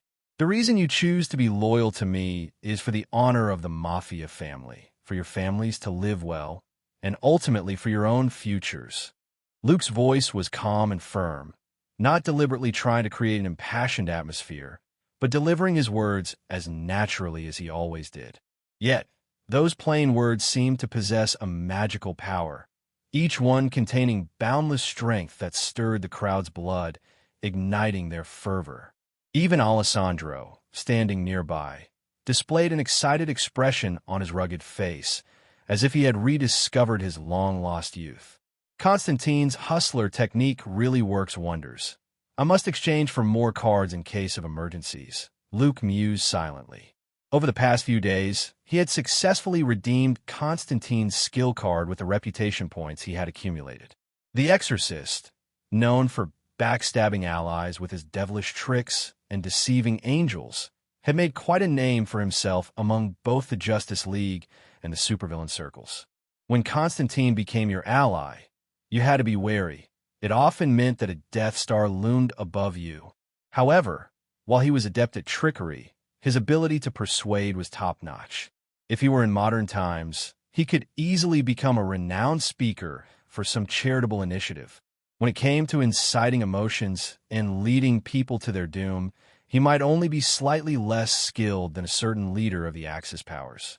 Today, you are not fighting for me, but for the family, for honor, and most importantly, for yourselves. Luke continued his hustling mission, and as soon as he finished, a wave of enthusiastic agreement erupted throughout the backyard. This scene resembled those motivational seminars of the future, where successful entrepreneurs or famous tycoons served up bowls of soul-nourishing chicken soup, stirring the audience to excitement, making them want to rush off and start their own ventures. At that moment, the young, spirited members of the Mafia looked ready to charge into the barracks and hang those damn fascists in the square. We are willing to follow your Excellency Corleone and heed all your commands. A clever young man stepped forward without hesitation and shouted first. Soon, voices of support echoed back and forth, as the fresh recruits brought in by Alessandro eagerly pledged their loyalty. At that moment, Luke felt as though he had instantly transformed into the godfather of the Mafia on Sicily, with his reputation points soaring rapidly on his character panel. This skill card was worth the investment. Luke felt a deep sense of satisfaction. The reputation points he had painstakingly accumulated were now all invested in Constantine's skill card, and not only had he recouped his costs, but he even had a surplus. Too bad this skill card only lasts for 24 hours. Damn dog planners. They just love to scam, Luke grumbled inwardly. After completing the pre-battle mobilization, he made some final preparations and was ready to depart for Rome. According to the plan, they would split into two teams. Luke and Dugan would impersonate Berlin undercover agents, while the others would quietly infiltrate through Alessandro's channels. After both sides met, they would immediately head for the Palazzo Venezia. However, before that, there was an important task to accomplish: to raid the nearby naval camp and create favorable conditions for the Allies' landing. Distribute the food and firearms, save the bullets for last. Also, keep a close eye on the surroundings. We absolutely cannot stir up any trouble. After delivering his rousing speech, Luke handed over the remaining matters to Alessandro. By the way, have you contacted the other Mafia families? Did they respond? Luke asked. I followed your instructions and rescued Don Carlo from his cell. He is willing to side with the Allies. The other families have also agreed to help in this raid on the naval camp. They want to contribute. Alessandro replied respectfully, keeping his head down. Over the past few days, he hadn't been idle. Besides delivering the woman to Luke, he had actively contacted several major mafia families. Upon learning that Alessandro had established connections with the Allies and become an informant for Strategic Science Corps, the mafia bosses quickly pledged their loyalty, eager to earn the title of anti-fascist freedom fighters to avoid a grim fate after the war. That's good to hear. Luke nodded slightly. As a smuggler, the cargo he brought included not only bread, cigarettes, and wine to cover up, but also firearms and bullets. Initially, Luke hadn't revealed their plan to raid the naval camp to Alessandro until now, as Alessandro was already deeply involved and could no longer easily choose to jump ship. He had to comply with orders. After going over some details again, Luke returned to the hotel room, where the members of the Roaring Strike Force waited with bated breath for their commander's next orders. Alessandro has established contact with the camp's commander, a high-ranking official in the supply department. His mistress happens to have ties to a mafia thug, and his wife is involved with a painter. In short, their relationships are quite complicated, Luke said, silently mourning for that bald-headed naval officer. In this world, there is no such thing as peaceful days. It was simply that someone was burdening the load for you. Anyway, leveraging this connection, Alessandro has already made contact with him, and they have come to an agreement. I will pose as a smuggler, entering under the pretext of doing business, selling cigarettes and alcohol at low prices. Kosa will also send a group of strippers to entertain the naval soldiers. Luke meticulously outlined every detail. Provoking the German armored division stationed in Sicily would undoubtedly be an extremely foolish act. However, launching a raid on the Italian naval camp with the strength of the Roaring Strike Force would be entirely feasible. After all, everyone knew that the Italian military had rotted to the core from top to bottom, and the foundation of the entire army was crumbling. Senior officers openly colluding with smugglers and even allowing strippers into the barracks. Such behavior would have landed anyone in the Allies before a military tribunal. Moreover, Luke had a secret weapon, the Scarecrow's fear gas. First, we need to destroy their radio station to prevent any leaks of intelligence. Then, Luke methodically laid out his directives, and the members of the Roaring Strike Force nodded in agreement.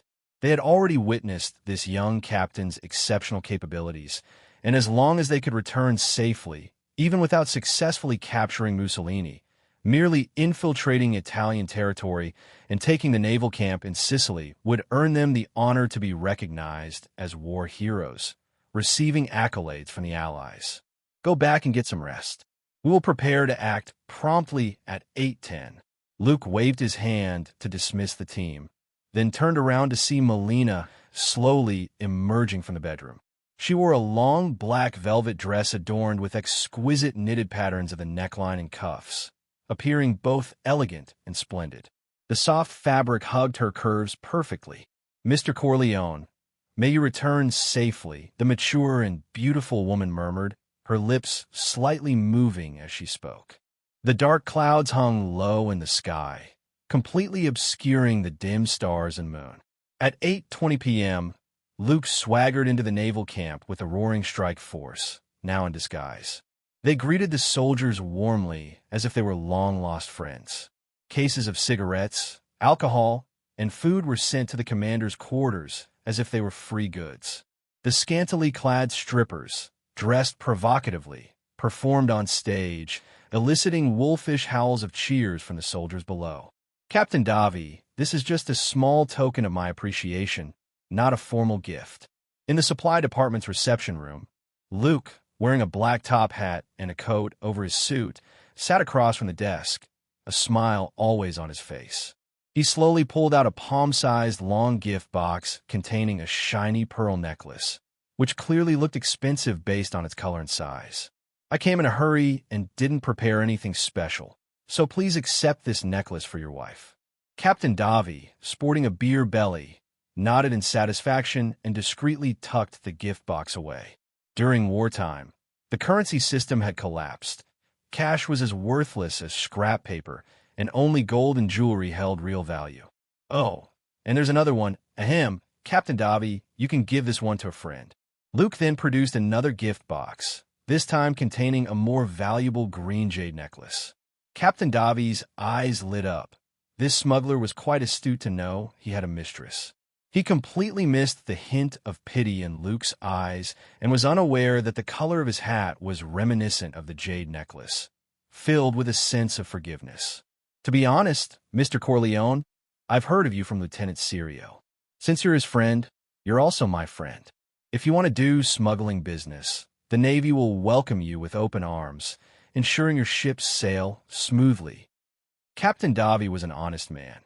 Having received favors, he patted his chest and assured, "As long as it's your smuggling ship, I can have Lieutenant Serio send warships to escort you." "Then I thank you, Captain Davi.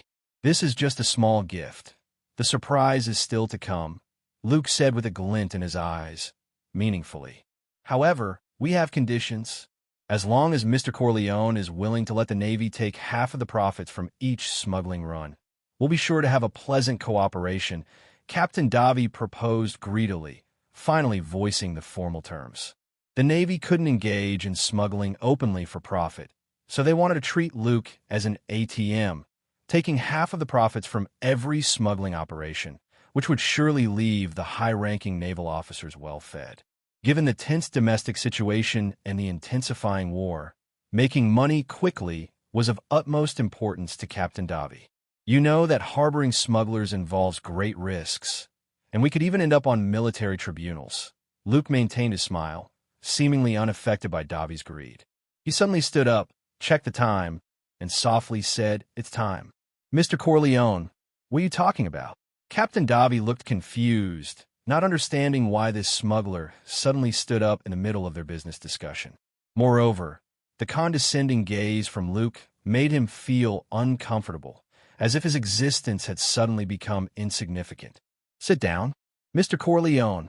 Captain Davi emphasized, his irritation rising. "Don't you realize, Captain? You no longer have the authority to give orders." Luke chuckled, hearing commotion from outside. The fear gas produced by Gotham's Scarecrow would make dealing with these Italian soldiers a piece of cake. The Roaring Strike Force only needed to wear gas masks and release the gas. It wouldn't be long before the entire camp fell into paralysis, with the Navy soldiers, gripped by fear, rendered as helpless as lambs waiting for slaughter. "What's happening? What's going on? What do you want? I warn you, don't come any closer." Captain Davi finally sensed something was wrong as the terrified screams from outside reached the room. He quickly drew the automatic pistol from his belt, but before he could pull the trigger, his arm was twisted like a pretzel, the white bone protruding through the skin, gushing blood. A wave of excruciating pain hit him, and Captain Davi fell to the ground, unable to suppress his cries, hoping to alert the guards outside. "Sorry, I didn't control my strength." Luke offered an insincere apology. Watching Captain Davi struggle to move his bloated body backward, Luke felt no emotion. Thanks to the experience gained while working with Uncle Frank on house jobs, he had long lost any psychological burden regarding blood and death. "Don't waste your energy. The soldiers in the camp are either watching the striptease or crying for their mothers. The guards on duty have already been dealt with," he said casually. The entire camp, including the Water Police District, Repair Bureau, Supply Bureau, Health Bureau, Port Authority, and warehouses had already collapsed under the sudden attack of the Roaring Strike Force and Mafia members. Not only was the Scarecrow's fear gas effective, but the alcohol scent and was also laced with a special agent that would incapacitate even an elephant. It could only be said that the Italian military had no sense of vigilance, so lax that they could be easily subdued by a bunch of mafia. "Let me go, please, Mr. Corleone," Captain Davi pleaded, now addressing him with a different title. "Of course, I'll let you go. Killing a prisoner is inhumane." Luke shrugged, having indeed been too rough, resulting in Captain Davi's miserable state. "Don't be so scared, Captain Davi. I'm not a devil." Fear filled Captain Davi's eyes. In truth, in his heart, Luke was no different from a demon. What normal person could easily twist someone's arm like snapping a chopstick? And he felt that Luke had hardly exerted any effort. "Stay here and don't try anything stupid." The radio has been destroyed, and the phone lines cut. You can't notify the garrison troops at other camps. Luke gazed deeply at Captain Davi before walking over to retrieve the pearl necklace. As for the other green jade necklace, that was a fake prepared by Alessandro. Luke pushed open the door of the supply department meeting room, where faint cries filled with terror were audible from outside. The Italian Navy soldiers had become as vulnerable as infants, dragged into darkness by the fear gas, with their worst fears tormenting their minds, relentlessly breaking their will. The piercing screams of terror echoed under the night sky. However, this barely audible sound was soon drowned out by the crashing waves against the rocks. Groups of mafia members rushed in, wielding axes or pistols, ruthlessly killing any patrolling guards they encountered with decisive efficiency. This was a silent raid, and Luke stood above, looking down at the blooming flowers of blood in the night, a satisfied smile gracing his lips. By tomorrow, when the sun rose above the horizon, half of Sicily would essentially be in his hands. As the first rays of sunlight spilled on his Sicily the next morning, the land continued its usual rhythm of life. Perhaps the only changes were that Melina had climbed into the bed of a wealthy businessman, the constable's unexpected car accident, and the arrival of strippers at the naval camp. These odd bits of gossip provided endless material for the townspeople's conversations. As long as the Allies did not launch large-scale bombing raids, and the terrifying air raid sirens did not sound, the town of Taormina could maintain its calm. The morning light shimmered like golden threads, climbing slowly from the horizon and bathing the town in a warm, gentle glow. Luke jumped from an old Jeep with a steady gait, returning to the familiar pea-shooter inn. Despite having not slept all night, he felt invigorated, as if he were brimming with endless energy. Make sure Alessandro's men keep a close watch. We can't afford any troubles at this critical moment. Luke instructed seriously before entering. Dugan, following closely behind, nodded firmly, his eyes shining with determination. He understood the importance of the moment and that no one could afford to make mistakes now. After a long and busy night of handling and cleaning up, the naval camp was now firmly under the control of the Roaring Strike Force. From the highest-ranking officer, Colonel Bernano, to the lowest-ranking rookie sailors, all had become pitiful captives. According to the report given by Alessandro, who meticulously checked the list of prisoners, there were over 500 personnel, including officers and rookie sailors. Some had suffered severe mental disruption from inhaling too much fear gas, rendering them incapable of action. Others had attempted to resist, but were ruthlessly dealt with by the mafia members who rushed into the camp. In total, only about 420 prisoners remained. They were detained in barracks and warehouses, closely monitored by Alessandro and the mafia members from other families. Manelli sent out an urgent message through the camp's only remaining telegraph machine, claiming that the naval vessels required maintenance and would not participate in any patrol or defense tasks for the next 1 to 2 days.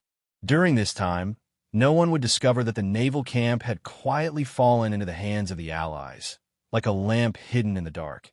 No one could imagine that such a bold secret team had stealthily penetrated the Axis powers' territory, preparing to deliver a fatal blow to the enemy.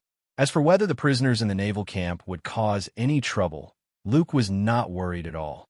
He knew that as long as they could provide those Italian sailors with ample food, they would be more obedient than animals raised in captivity. Historically, the Italian military was not weak. They had no lack of combat capability, but they were extremely reluctant to fight with low morale. Essentially, upon seeing the armies of other countries, they would immediately consider fleeing, even when they had the advantage in numbers. One particularly amusing incident occurred when the Italian army encountered the British forces. Originally, they intended to surrender as per their usual practice. However, the latter seemed tired of winning without fighting and not only rejected the Italian surrender, but also brutally executed 2 liaison officers. This infuriated the Italian officers, who rallied their soldiers to launch a fierce counterattack, ultimately beating the confident British forces. If I were that unfortunate leader, I'd probably feel despair as well. What a bunch of unreliable teammates. Luke shrugged, shaking off those extra thoughts as he turned back into the inn. Good morning, Mr. Corleone. The enchanting Melina was sitting at the dining table, resembling a blooming flower that exuded a captivating aura. She looked as if she had just bathed. Her wavy black hair was casually pinned up, and her cream-colored silk nightgown with lace trim could hardly conceal her impressive figure. Looking down, her long, straight legs rested lightly on the carpet, adding an enticing allure. Truly, she was the most beautiful woman in Sicily. Even in such ordinary attire, she could drive countless men to madness. Luke simply averted his gaze calmly and slowly took a seat at the table. Is this for me? Perfect. I'm a bit hungry. Seeing the fragrant seafood pasta on the table, he took a fork and dug in without hesitation, the sounds of slurping reflecting his hunger. After a stormy meal, Luke looked up and saw Melina staring at him, her eyes filled with a hint of confusion. Is there a problem? Luke asked, puzzled. I've only had one bite, Melina said softly, her tone revealing a touch of grievance. She no longer held the same wariness toward Luke and had gradually relaxed, no longer as reserved as before. As for the reason behind this change, Melina couldn't quite pinpoint it, perhaps because she felt a rare sense of tranquility and safety in this special environment. I'm really sorry. I was busy all night and didn't manage to eat, Luke said casually, his tone lacking sincerity. By the way, just call me Luke. Corleone is just a fictional identity I created. I've arranged for Cosa to take your father to Palermo, where there is the best hospital in Sicily for treatment and recuperation.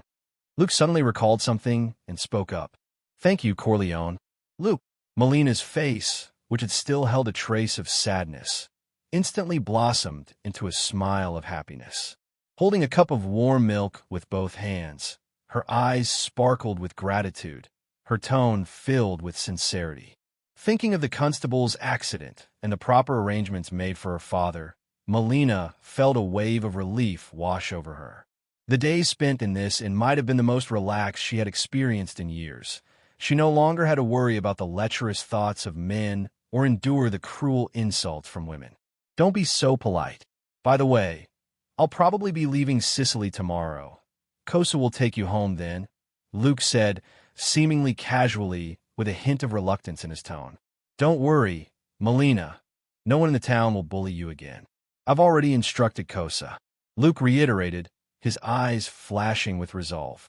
However, the smile on Melina's face suddenly froze. Is that so? I wish you a smooth journey, the beautiful woman said with great reluctance, a hint of disappointment flashing in her eyes. Melina didn't say anything more. She quickly stood up and hurried back to her room. Watching her retreating figure, Luke's lips curled slightly, but a wave of inexplicable emotions surged within him. He quietly awaited the arrival of nightfall, as if waiting for something important. The evening glow painted the sea with vibrant colors, slowly sinking beneath the horizon. By dinner time, Melina had not emerged from her bedroom again. Luke busily packed his belongings, knowing that tomorrow he would no longer be Vito Corleone, but Captain Steiner from Berlin, decorated with the Iron Cross. The clock's hands moved slowly, and by midnight, Luke, still awake, suddenly heard faint sounds coming from the next room. He carefully pushed open the door, standing at the threshold of the guest room, his breath quickening and his heartbeat growing clearer. Lying in bed, Luke used his super hearing to transform the information he received into vivid images in his mind. Been standing there for a while? Aren't you going to come in? Just as Melina hesitated, preparing to turn away, the door was suddenly pulled open. Luke, draped in a bathrobe, asked with a teasing tone. In the dimly lit living room, only the moonlight filtering through the window cast a serene glow on the floor, creating a mysterious and romantic atmosphere. If you're here to bid me farewell, it seems a bit early.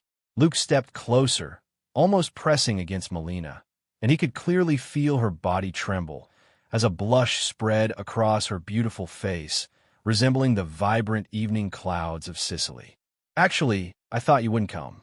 Luke made a bold move, gently lifting Melina's chin with his finger, filled with provocation and temptation. "If I hadn't come, what would you have done?" Melina attempted to evade Luke's aggressive gaze, but was unsuccessful, her eyes revealing a mix of panic and shyness. "Then I would come to you." "Melina, I'm not the upright Mr. Corleone you imagine. I have a strong desire for possession and like to take what I desire. I'm more of a rogue than the mafia and more covetous of your beauty than the men in this town." Luke's fingers slowly traced her red lips, the sensation coursing through his body like electricity. His other arm slid around her slender waist, gently pulling her into his embrace. To Luke's declaration, Melina surprisingly showed no signs of disgust. A complex emotion flickered in her eyes, as if she wanted to say something, but her luscious lips were forcefully silenced by Luke. The night outside deepened, enveloping the entire world in its embrace, and the two of them seemed to fall into a world of their own, unable to extricate themselves. The next morning, Luke woke up feeling invigorated. As he got out of bed, a rather strange thought suddenly crossed his mind. How exactly did that Superman from the neighboring set manage to continue the lineage with his girlfriend, Lois Lane? Setting aside the issues that might arise from the union of a Kryptonian and a human, could that steel body, capable of lifting hundreds of tons and with muscle density so robust that even heavy weaponry couldn't penetrate it, really avoid treating Lois Lane like a blow-up doll during their intimate moments? With this perplexing thought in mind, Luke walked into the washroom. One would think that such vigorous activity, which usually demands a man's utmost effort and stamina, would require a certain finesse for someone like him, who had the Superman template. Especially in terms of controlling strength, it genuinely tested one's skill. After all, this was just at the LV-1 civilian stage. If he unlocked a more advanced template, he might seriously consider becoming an abstinent superhero, avoiding excessive contact with the opposite sex altogether. "Endurance really offers no pleasure at all," Luke muttered quietly, feeling throughout the process like a cold, unfeeling pile driver. "Will you come back?" Melina, lying on the head of the bed, still wore a hint of allure on her face. She watched Luke, who was changing into fresh clothes and preparing to leave, and asked softly. Melina herself was uncertain about whether everything she had done was right or wrong. But one thing she was absolutely sure of was that Luke's arrival had liberated her from her previous tragic fate and provided her with an unprecedented sense of security, as if a warm ray of sunshine had pierced through her gloomy world. "Don't worry, before long, you'll hear my name echoed across Sicily, and by then, I should be back," Luke said, lowering his head and placing a gentle kiss on Melina's smooth forehead. While the comforts of tenderness were intoxicating, taking the first step toward his future endeavors was equally crucial. Just look at Captain America. Merely defeating Hydra and the Red Skull created opportunities for victory for the Allies, and he was immediately elevated to a status of glory. Over the next 70 years, Steve Rogers became a household name, with countless loyal fans like Coulson. After being thawed from the glacier, due to his unique status, he naturally assumed a leadership role in both S.H.I.E.L.D. and the Avengers. This was the power of reputation. As long as one stood on the moral high ground, the federal government and other superheroes would show appropriate respect. "Just be careful. I'll be here waiting for you to return." Melina nodded obediently, resembling a lazy cat. She didn't question whether it was a lie or ponder what kind of grand undertaking Luke had to embark on for his name to resonate throughout Sicily. She simply believed that Luke would surely return. "It will be at 3:40 p.m. tomorrow afternoon when the Allies land." Luke's expression was serious as he fixed his gaze firmly on Alessandro, saying earnestly, "Cosa, if you do this well, you will truly become a figure of respect, not just in Sicily, but throughout Italy. The mayor, the prime minister, even Mussolini, those who once looked down on you will bow before you and call you your excellency. I will make it happen." Captain Cavill, Alessandro, the mafia boss, was filled with excitement, his voice trembling slightly. This was the first time he had addressed Luke by name. After all, Vito Corleone had become a thing of the past. Now, he was the Berlin undercover agent, recipient of the Iron Cross, Captain Steiner, and this identity would likely not remain a secret for long. According to their original plan, Luke and his companion Dugan would split into two teams. Luke boarded a ship bound for Rome. Hillett had once said that military uniforms must be sharp to inspire young people to join the army. It must be said that there was some truth to that. Dressed in a fitted captain's uniform, Luke looked at himself in the mirror. The insignia, shoulder boards, and armbands adorned his black uniform, topped with a wide-brimmed hat embellished with a silver double-headed eagle emblem, complemented by a wool overcoat and a pair of calfskin gloves. At that moment, Luke, with his sharply defined, youthful features, resembled a handsome Nazi officer. From now on, I am Captain Steiner, the Berlin undercover agent, born into a German military family, having served in the SS, and a confidant of Heinrich Himmler. I am heading to Rome to convey the Führer's orders. Luke reiterated his identity to Dugan. Understood. Dugan silently committed this information to memory. They were about to infiltrate enemy territory to capture the opposing leader alive, and any detail in their plan could not afford the slightest negligence.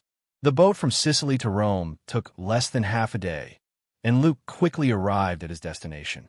Standing at the bow and gazing out, the Italian capital lay surrounded by hills, earning it the title of the City of Seven Hills.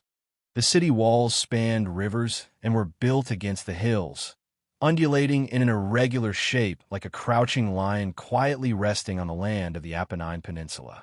Rome could be considered one of the oldest cities in history, situated on the Latin Plain in the central Apennine Peninsula. Having experienced the significant periods of both the Republic and the Empire, it was the birthplace of ancient Roman mythology, boasting a glorious history and profound cultural heritage. Luke confidently disembarked from the port, presenting the prepared documents. His stern demeanor, paired with his crisp uniform, radiated an aura of authority that discouraged the soldiers responsible for questioning him from conducting a thorough inspection for fear of offending this overly young senior officer. After a brief glance at the documents and confirming his identity, they respectfully allowed Luke to pass. If this were in Berlin, the Gestapo would not let such a ruse slip by so easily. Dugan, we will conquer this country and attain unprecedented glory, Luke said as he stepped into Rome, the heart of Italy and the center of Mussolini's rule. After winning World War I, the papacy witnessed the rise of Mussolini's fascist forces. Consequently, they signed the Lateran Treaty, which acknowledged Rome as Italy's capital, while the Italian government recognized the papacy's sovereignty over Vatican City. However, the ambitious Mussolini was not satisfied with this. He led the military into Rome and announced an alliance with Nazi Germany, forming the Axis powers. Many people believed Hitler was the founder of fascism, but that was not the case. Mussolini was the one who opened Pandora's box of evil. To some extent, he could be seen as the mentor of the Führer of the Third Reich. After World War I, the dynamics of Europe were reshuffled, and the Italian people felt a deep sense of loss over the inequitable distribution of post-war benefits. Coupled with a stagnant economy and the suffering of the populace, Mussolini found his political breakthrough. He initiated the fascist movement in Milan and established the world's first fascist combat party. However, this politician, who aspired to be a dictator, was essentially an opportunist without exceptional abilities. At least in the realm of speeches and emotional manipulation, he was far inferior to his student, Hitler. Originally, Mussolini's position in the Axis powers was on par with that of the Führer, with Hitler even maintaining a degree of respect for him. Who would have thought that the Italian military's performance would be so abysmal, either surrendering without a fight or calling for the German army to come to their rescue? Whenever Mussolini faced a problem, he would always summon his student, Hitler, to help him out. This led to increasing disdain from the Führer, who nearly cursed him as a loser over the phone, especially when Mussolini was ordered into house arrest by the Italian king and was later rescued by a special forces team sent by Hitler. This once ambitious dictator became a puppet controlled by Germany. Captain, You always manage to create miracles that we find hard to imagine." Dugan stood behind Luke, saying with a face full of admiration. After spending these days together, even if Luke claimed he was going to fly to Berlin and drag Hitler out to end this war sweeping across the world, Dugan would have no doubts whatsoever. The two arrived at Piazza Venezia, where Luke gazed at the massive and magnificent palace. This was the Palazzo Venezia, established by the Pope. Today, it was the political center ruled by Mussolini, overseeing more than 40 million Italians, and was the most heavily guarded place in the city. Tomorrow, the first shot to conquer Italy would be fired here. In the Allied Command Center in London, a busy and tense atmosphere filled the secret base of the Strategic Science Reserve. A month had quietly passed, and the intelligence departments of the Allies and Hydra were engaged in a fierce confrontation. Spies and operatives from both sides moved like ghosts in major cities such as Berlin, London, New York, and Poland, competing fiercely. They constantly intercepted each other's intelligence. Yet despite the Strategic Science Reserve gathering the best talents from the Allies, they were still at a disadvantage against the secretive and powerful Hydra. Up to now, we still cannot determine the exact location of Hydra's base. Where have the captured Allied soldiers been taken? What secret experiments are the Nazi Germans conducting? We have no idea. Colonel Phillips shouted hoarsely, his stern reprimand echoing in the room, causing the gathered personnel to fall silent. In just 1 month, we've lost 13 agents, and 4 spies planted within the Axis have been discovered. This is the greatest loss the Strategic Science Reserve has suffered since its establishment. The Allied command is deeply disappointed in us, and I am equally disappointed in all of you. Colonel Phillips was furious. He had received a call from President Roosevelt the day before. Although the man in the White House did not express any dissatisfaction with the Strategic Science Corps, the colonel could faintly sense the underlying tone of accountability in his voice. Originally, the Allies were steadily advancing on the battlefield, and many believed the Axis powers were on the brink of collapse. However, no one anticipated that the Red Skull, having acquired the Tesseract, would use Hydra's scientific resources to develop extremely powerful energy weapons and apply them to firearms and tanks. This cutting-edge technology halted the Axis' previous downward spiral, alleviating their earlier setbacks. Conversely, the Allies began to show signs of fatigue on the Eastern European front, and their established defensive lines were precarious. A series of factors placed enormous pressure on the Strategic Science Corps. They had yet to uncover the technological support behind Hydra's energy weapons, and they lacked even the slightest clue about the exact locations of military factories and secret bases. Hydra's operatives had already infiltrated all levels of the Allied forces, making it nearly impossible to defend against them, which left Colonel Phillips' team in a constant state of vulnerability regarding intelligence. Is there any news on Luke? After venting his frustrations, Colonel Phillips turned to Peggy Carter, who was nearby, now placing his hopes solely on Luke. If the plan to raid Rome and assist the Allies in landing on Sicily could succeed, not only would the morale of the Allies soar, but the status of the Strategic Science Corps would also rise dramatically. I received a telegram from Captain Cavell yesterday. They have taken control of a naval camp near Sicily. The Allies will land at 3:40 p.m. this afternoon, with assistance from the local mafia. This operation is codenamed Trojan Horse. Carter reported meticulously to the colonel, surprised that Luke had truly managed to pull it off.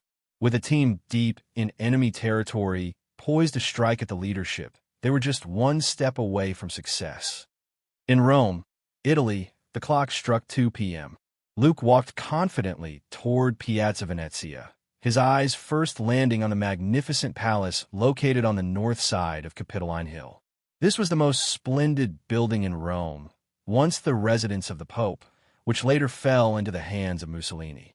The dictator often delivered speeches from the grand balcony to the crowds gathered in the square. Dressed in his captain's uniform and bearing the identity of a Berlin undercover agent, accompanied by Dugan, Luke avoided the trouble of being questioned by patrolling guards. "When will Mussolini meet with us?" Dugan whispered. "At 4 p.m., once he gets out of bed from his mistress," Luke replied, a slight smile forming on his lips. He stood in the square like a relaxed tourist admiring the scenery. Manelli and the others should be moving soon. Dugan nodded silently.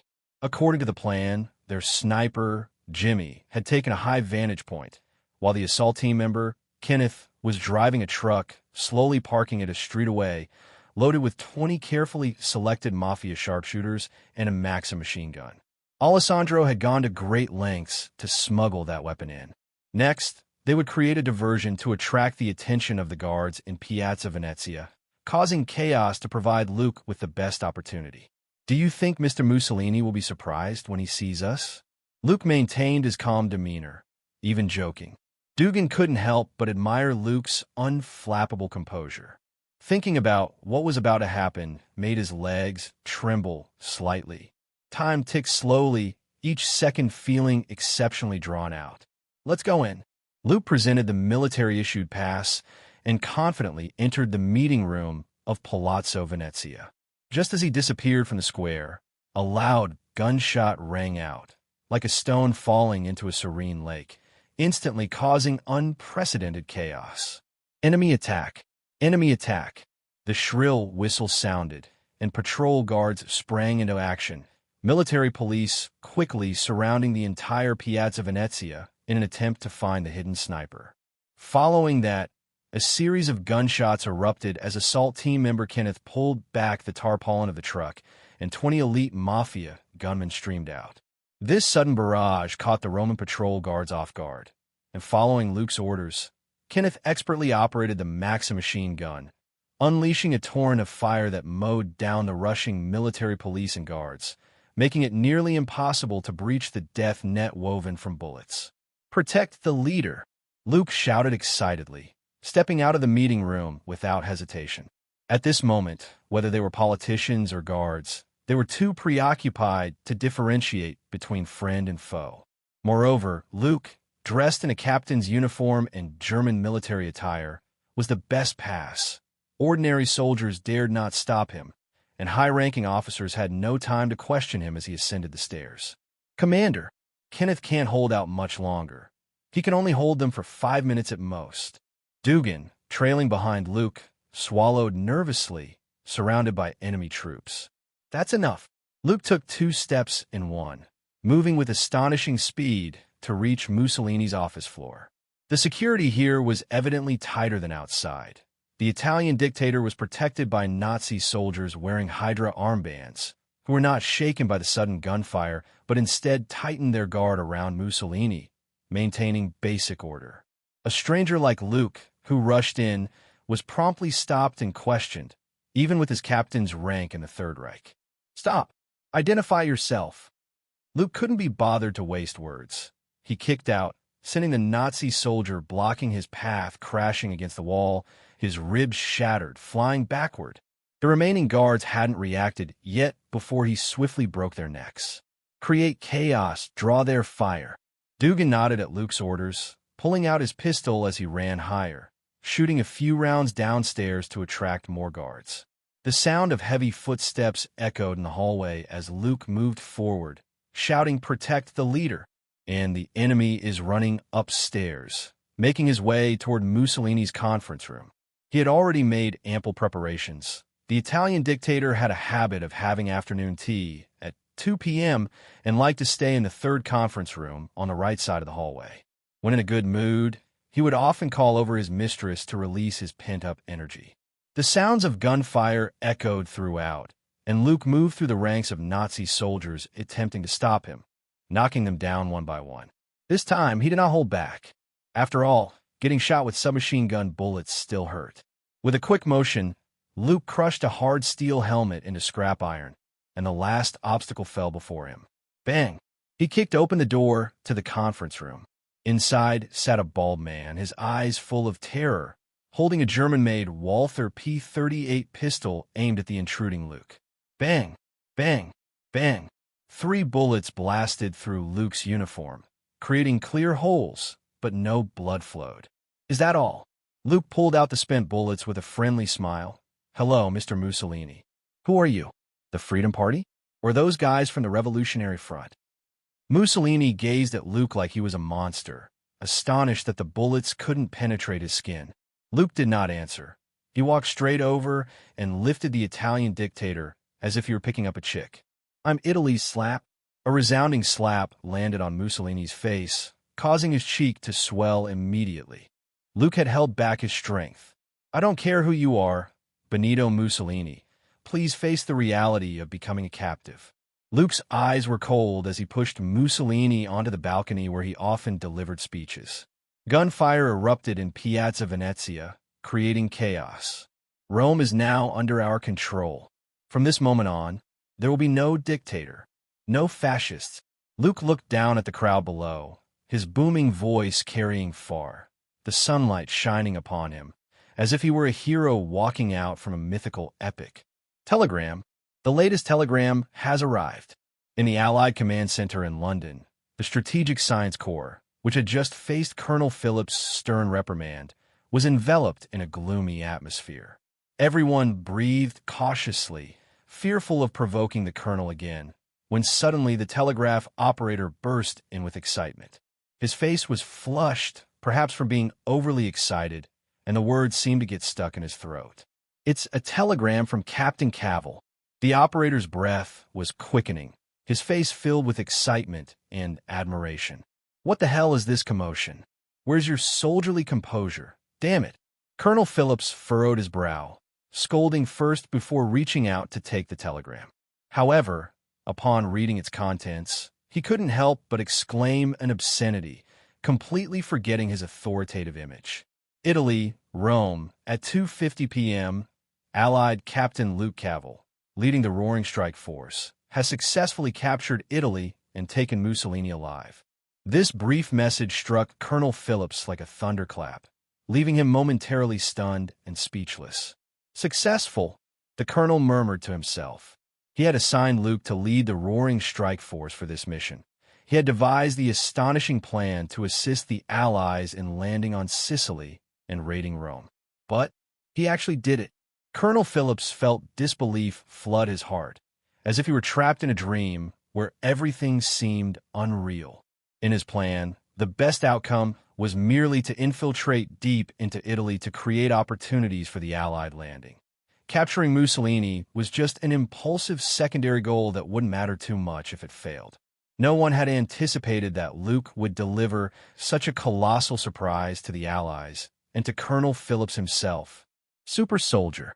"Erskine, did you see this? Luke is the best super soldier." Colonel Phillips was filled with excitement, gripping the telegram tightly with one hand while placing the other on the operator's shoulder, his eyes sparkling with enthusiasm, even with a hint of redness. "Is the news confirmed?" If this information spread, the morale of the Allies would undoubtedly soar. The Strategic Science Corps would no longer face harsh criticism from all sides. The pressure would significantly ease, and their status would rise. Everything would change dramatically. "This is a clear telegram from Rome, Italy. Absolutely no mistake." The operator, seemingly infected by the excitement, spoke with a trembling voice. "There's also a report from the King of Italy announcing the dismissal of Prime Minister Mussolini." The operator added, "Quickly inform the command center. Notify the president. Notify everyone."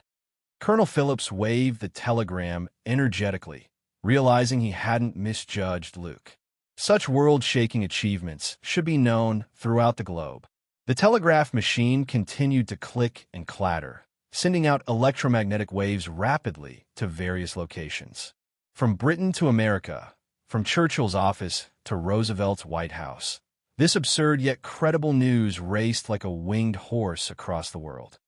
Inside the bedroom of Palazzo Venezia, the lights were still bright, and the flickering candlelight illuminated famous oil paintings and luxurious decorations. Unlike the usual lively banquets with bustling high society guests, tonight's Palazzo Venezia was unusually quiet, as if enveloped in a shroud of deathly silence. "Rescue the leader. Kill the Americans. Long live Italy. Long live the Führer." Suddenly, a series of piercing slogans rang out, soon followed by a flurry of gunfire, only to quickly fade into silence. Such minor disturbances could hardly stir up any waves. Those brainwashed fools by the fanatical fascism were utterly defenseless, unable to cause any significant trouble. "Commander, this is the 11th time." Dugan's dark face was filled with tension. He hadn't yet recovered from the victorious raid earlier in the afternoon and still found it hard to believe that everything was real. The once untouchable Italian dictator, a prime minister who had propped up the Axis powers alongside Hitler, had become their captive. Have the other team members take turns on guard duty. The Italian garrison won't easily launch an attack. Their king would love to see Mussolini hanged in the square. Luke remained calm, holding the crucial bargaining chip of Mussolini in his hands, and the fascist forces in Rome dared not act rashly. As for the sideline king of Italy and royal family members, they were likely eager for Luke to bring Mussolini to the gallows immediately. The king has issued a proclamation dismissing Prime Minister Mussolini, and the royal family has taken control of the military. In this raid, 7 gunmen were killed and 4 were seriously injured. The Allied command sent a telegram. With both the British and Americans fighting over ownership of Italy, the State Department, Pentagon, Army, and Navy are in a heated dispute. Dugan reported on the day's events, and everything was progressing exactly as Luke had anticipated. No matter how the British and Americans squabbled, this achievement belonged to them, and no one could take it away. With thoughts of the rapidly refreshing reputation points on his character panel, Luke felt a surge of excitement. Let them argue all they want. Rome and Mussolini are our bargaining chips. We'll sell to whoever offers the highest price. Luke smiled slightly, having already formulated his plan. This was not merely a military operation. It was an armed kidnapping. The moment Mussolini fell into their hands, the mission was accomplished. What remained was the political maneuvering between the rising Americans and the waning British. And these complex intrigues had nothing to do with Luke. He wasn't interested. All Luke wanted was a Medal of Honor belonging to a war hero and a mountain of reputation points. The Italian's attitude is quite good. The king is a smart man, rushing to oust Mussolini at the first opportunity and ignoring our occupation of Palazzo Venezia because they want to express goodwill to the Allies. Luke saw through it all. Relying solely on the Roaring Strike Force wouldn't be enough to stop the garrison in Rome. However, the fascist forces loyal to Mussolini and the Axis powers were not as numerous as imagined. This was the confidence behind Luke's presence in Palazzo Venezia, with the Allies having already landed in Sicily. "Everything is just as you said," Dugan said sincerely, admiring Luke. Even after achieving such an astonishing victory, the young commander of the Roaring Strike Force remained level-headed, maintaining his usual calmness. "However, who are we going to sell Italy to?" Dugan asked, his voice trembling slightly because Luke's decisions directly impacted the future of the Roaring Strike Force. "Of course, we should hand this heavyweight bargaining chip over to Mr. Roosevelt." Luke quickly provided an answer without much thought. This president, who had served the longest in American history, was powerful and shrewd, a worthy partner for cooperation. Moreover, the man in the White House urgently needed a massive achievement to silence public dissent. After all, no one could deny that Roosevelt had used some tricks to deceive voters during his presidential campaign. If he could obtain the glory of conquering Italy, he would surely express gratitude for the goodwill conveyed by Luke. Tomorrow, the Allied command will likely send someone over to take control. Dugan nodded, now fully obedient to Luke. The successive victories had solidified this young commander's authority within the team. Who would have thought that a previously obscure 6-man squad could accomplish such a legendary feat? Send a telegram to the White House, then wait for the president's commendation, Luke casually instructed. From the moment Dugan sent the victory telegram to the Allied command, the reputation points kept refreshing without pause. Side quest, Flowers and Glory, the second step of a war hero. Completed. Requirement. Any faction, reputation points reach 8,000. Achieved. Reward, Bane skill card, Master of the Broken Back, obtained. Luke crossed out the completed task, only to find that the second task immediately popped up. Side quest, Legendary name, the third step of a war hero. Completed. Requirement. Any faction, reputation points reach 20,000. Achieved. Reward. One chance to draw a Superman template obtained. Then the third task, fourth task, kept appearing. Luke looked up at the deep night sky, a satisfied smile forming on his face. Luke had not expected that information about task completion would pop up consecutively. The rewards he received flickered with a soft glow in his inventory. Leading the team to raid Rome and successfully capturing Mussolini was estimated to bring him over 400,000 reputation points. Given the event's escalation and the subsequent publicity efforts, breaking through the 1 million threshold should pose no problem. It was foreseeable that when Luke's name echoed around the world, hailed as a legendary figure of the Allies, his reputation points would see another significant increase. Compared to the arduous task of slowly accumulating reputation points, Luke preferred this efficient method. What a bountiful harvest, he thought to himself. In the future, when he visited the store, he would be able to exchange for skill cards and items without hesitation. Just thinking about it brought him joy. Right, there's also the task rewards. Luke's thoughts shifted as he activated the notifications for the 5 War Hero series side quests, all of which had been completed. The provided task rewards, aside from the already used fear gas of the Scarecrow, included Bane's skill card Master the Broken Back, a chance to draw a Superman template, Poison Ivy's pheromone perfume, Joker's laughing gas, and Constantine's silk cigarettes. Overall, the most valuable item was undoubtedly the draw chance. The ability to randomly select one from the various Superman templates was a significant reward. As someone who had been a lucky star in his past life, Luke felt that he had a high probability of drawing Silver Superman or Supreme Superboy. When that happened, he would be able to hold his own against not only Thanos, the director of the Cosmic Planning Committee, but even Odin, the god-level father, when he activated his Rune King form. However, the latter item seemed more useful for jest than for practical purposes. Poison Ivy's pheromone perfume, when sprayed on oneself, could enhance attraction to the opposite sex. Note, it works even better on the same sex. This is clearly Lily perfume. Luke thought helplessly. He wondered how useful it would be. As for Joker's laughing gas and Constantine's silk cigarettes, the former caused uncontrollable laughter leading to muscle spasms and potential death from overdose, while the latter provided merely a trivial amount of nicotine, bringing one closer to lung cancer. After browsing through the task rewards, Luke opened his character panel, where the data had changed. Host * Luke, Luke Cavill. Loaded template * Superman, LV1. Abilities * Stellar Energy, passive. Bioforce Field, passive. Reputation * 451,024. Task list * Open the Hero's Path. Side quest completed. Achievement earned * Legendary Person. A line of information appeared before his eyes. Luke focused his thoughts and scanned through it. Your name will be recorded in history, celebrated for a century.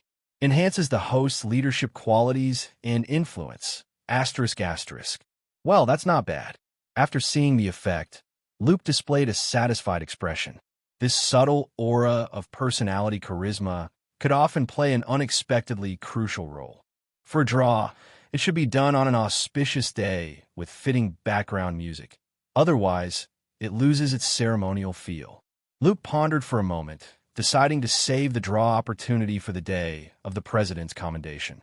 With pleasant expectations, Luke walked into the washroom.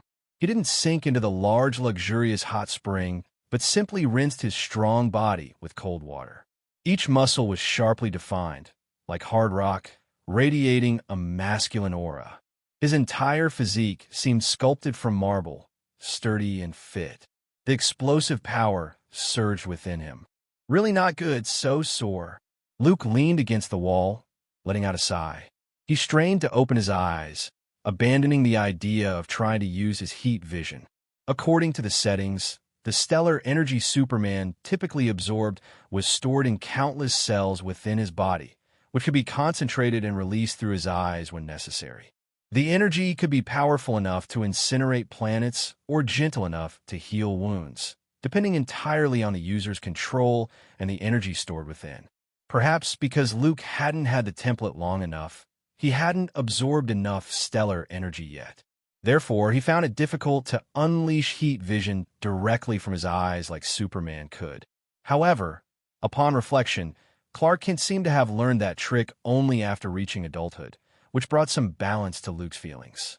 10 minutes later, having been deemed a conqueror by Italy and hailed as a legendary hero by the Allies, Luke emerged wrapped in a white bathrobe. Spotting a Western longsword hanging on the wall, he was suddenly struck by the urge to test it out. After all, the bullets from a 9mm gun had hit him in the chest without causing any harm. He wondered if this sharp, glinting longsword could pierce his skin. Luke took it down and swung it forcefully at his arm. Clang! The sharp, beautifully patterned sword clashed against Luke's bulging muscles, producing a crisp metallic sound. Then came a mournful wail of the sword's inability to withstand the impact, clang, as the exquisitely crafted long sword shattered. And on Luke's bulging arm, there remained only a faint white scratch that healed almost instantly. Even with his tremendous strength, the long sword failed to inflict any effective damage. Looks like there's no one on the battlefield of World War II who can stop me now.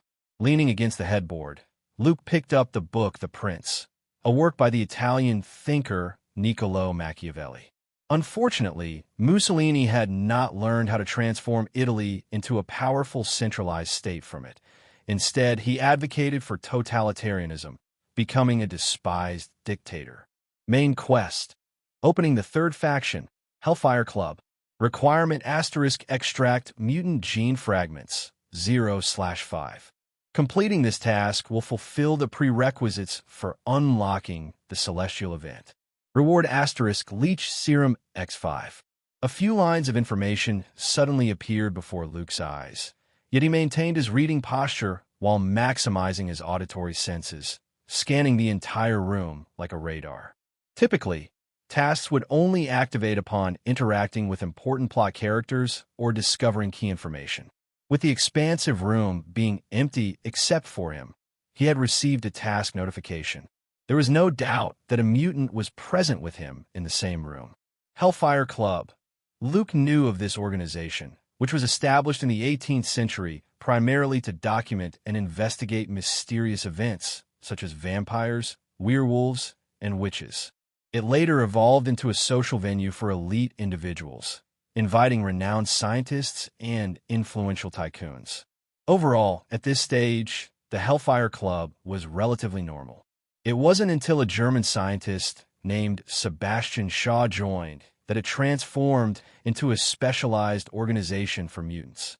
However, the Hellfire Club occasionally extended invitations to the world's top figures. For example, Howard Stark, who later led S.H.I.E.L.D. and elevated Stark Industries to new heights. Having watched for so long, don't you plan to come out? A calm voice echoed in the room, and Luke set down the book, clenching his right fist, his muscles tensing, with veins clearly visible. Boom! He swung his fist into the air, as if the air were being compressed with heavy force, producing a resounding explosion. The visible shockwave rippled outward like a cannonball being fired, unleashing terrifying power. Outside on the balcony, the open-air space instantly shattered, debris flying everywhere. A transparent figure was thrown back by the residual wave, crashing heavily against the wall and coughing up a mouthful of blood. "You're a mutant too?" Hearing this question, Luke chuckled lightly, shaking his head. "Not everyone who exhibits something special belongs to your camp. You know about the existence of mutants?" In the corner, a small man with a face covered in black scars stood up, his cold eyes fixed on Luke. The explosive force from Luke's punch had blasted him away. He had never encountered a more fearsome presence than this allied captain. "I'm curious, who sent you?" "Sebastian Shaw?" Luke did not answer the question. Instead, he threw out a name. Sebastian Shaw, the Black King of the Hellfire Club, possessed the powerful ability to absorb energy and use it for himself. If this small man truly came from the Hellfire Club, he would undoubtedly have heard of this name. "You know Mr. Shaw?" "Haha, Captain Cavill, No matter how much you know about mutants, it won't matter anymore. The small man smirked coldly, his figure suddenly twisting and blurring. Like someone donning an optical camouflage cloak, he vanished from sight. In a luxurious chamber, the silence was so profound that even the sound of a falling pin could be heard clearly. Luke stood expressionless, his open white bathrobe revealing his muscular physique. Upon learning that mutants had appeared during World War II, he felt no surprise. According to the timeline, the future leader of one of the two mutant factions, Magneto, should still be a child at this moment, imprisoned in the terrifying Auschwitz concentration camp. The young Magneto had encountered a mad Nazi scientist, Sebastian Shaw, who would later become the Black King. This man firmly believed in the Aryan Superman theory concocted by the SS chief, Hillel, and agreed with Hillett's extreme rhetoric about eliminating inferior races and creating a superior breed. After returning from studying in Britain, specializing in genetics, Shaw was quickly recruited into the German military scientific department. As his talents gradually became apparent, he was given more responsibilities and became involved in managing concentration camp projects, turning into a cold-blooded scientific butcher. The imprisoned Jews became Shaw's living test subjects as he sought to unravel the deep meanings within the human genetic code, aiming to find the key to evolutionary advancement. What ultimately changed Sebastian Shaw's fate was a rainy afternoon in 1944. He was, as usual, standing by the window with a cup of coffee, watching the Jews and Poles herded into the concentration camp like cattle. A young boy caught Shaw's attention. He witnessed the boy screaming in anger as he twisted an iron gate with his bare hands, something several strong soldiers couldn't stop. Shaw felt as if he had stumbled upon the key to human evolution. After that, he truly realized that there existed a superior race above humans, above even the Germanic bloodline. They were called mutants, a term derived from an American dwarf scientist. During his studies in Britain, Shaw had read the papers written by this scientist, who firmly believed that there was a group more powerful and gifted than humanity. Thus, Shaw began a series of studies on the still young Magneto and ultimately discovered the secret of mutant powers, the X gene. It seemed like a mysterious code implanted in the human body by the gods. The Hellfire Club, mutants are actually getting involved to rescue Mussolini? It seems Hydra has finally noticed us. Luke collected his thoughts, a hint of amusement flashing in his eyes. The invisible small man was carefully shifting his position, possessing the ability to bend light, change his skin color, and blend into his surroundings seamlessly. No matter how strong you are, you need to find me first. I was careless before, which is why you noticed the flaw. The small man, nicknamed Chameleon, drew a sharp dagger. He believed that Luke discovering his presence was merely a coincidence. He had infiltrated countless military strongholds, stealing intelligence and assassinating targets without ever failing. With cold eyes like a snake ready to strike, the small man stealthily approached Luke, preparing to deliver a fatal blow. The small man moved like a cat, his feet silent on the soft carpet, leaving no trace. He held his breath, making no sound as he lunged forward with the dagger, aimed at the still Luke. You can mask your footsteps and your breath, but you can't hide your heartbeat, no matter how faint. Luke chuckled coldly, his body shifting slightly. The dagger struck his chest with a resounding clang. The sharp dagger, made of carbon alloy, failed to pierce Luke's skin, leaving only a shallow scratch that healed instantly. The rebound force sent a tingle through the small man's arm. How is this possible? The small man gasped in disbelief. Had he seen Luke testing his defenses with a long sword, he would not have thought that a dagger could kill him. Crack! Luke smiled slightly, raised his hand, and snapped the carbon alloy dagger in half, then effortlessly lifted the small man as if he were a chick. Tell me what you know, and I might give you a chance to live. His expression was calm, but his voice felt as cold as the Siberian wind, sending chills down the small man's spine. Meeting the icy gaze, fear surged within him, and he opened his mouth, wanting to divulge everything he knew. Suddenly, the sound of gunfire echoed in Luke's ears. He recognized it as coming from the direction of the dungeon. It seems you have other companions. Sorry, but you're no longer useful. Luke casually tossed the small man like a punching bag, sending him flying off the devastated balcony.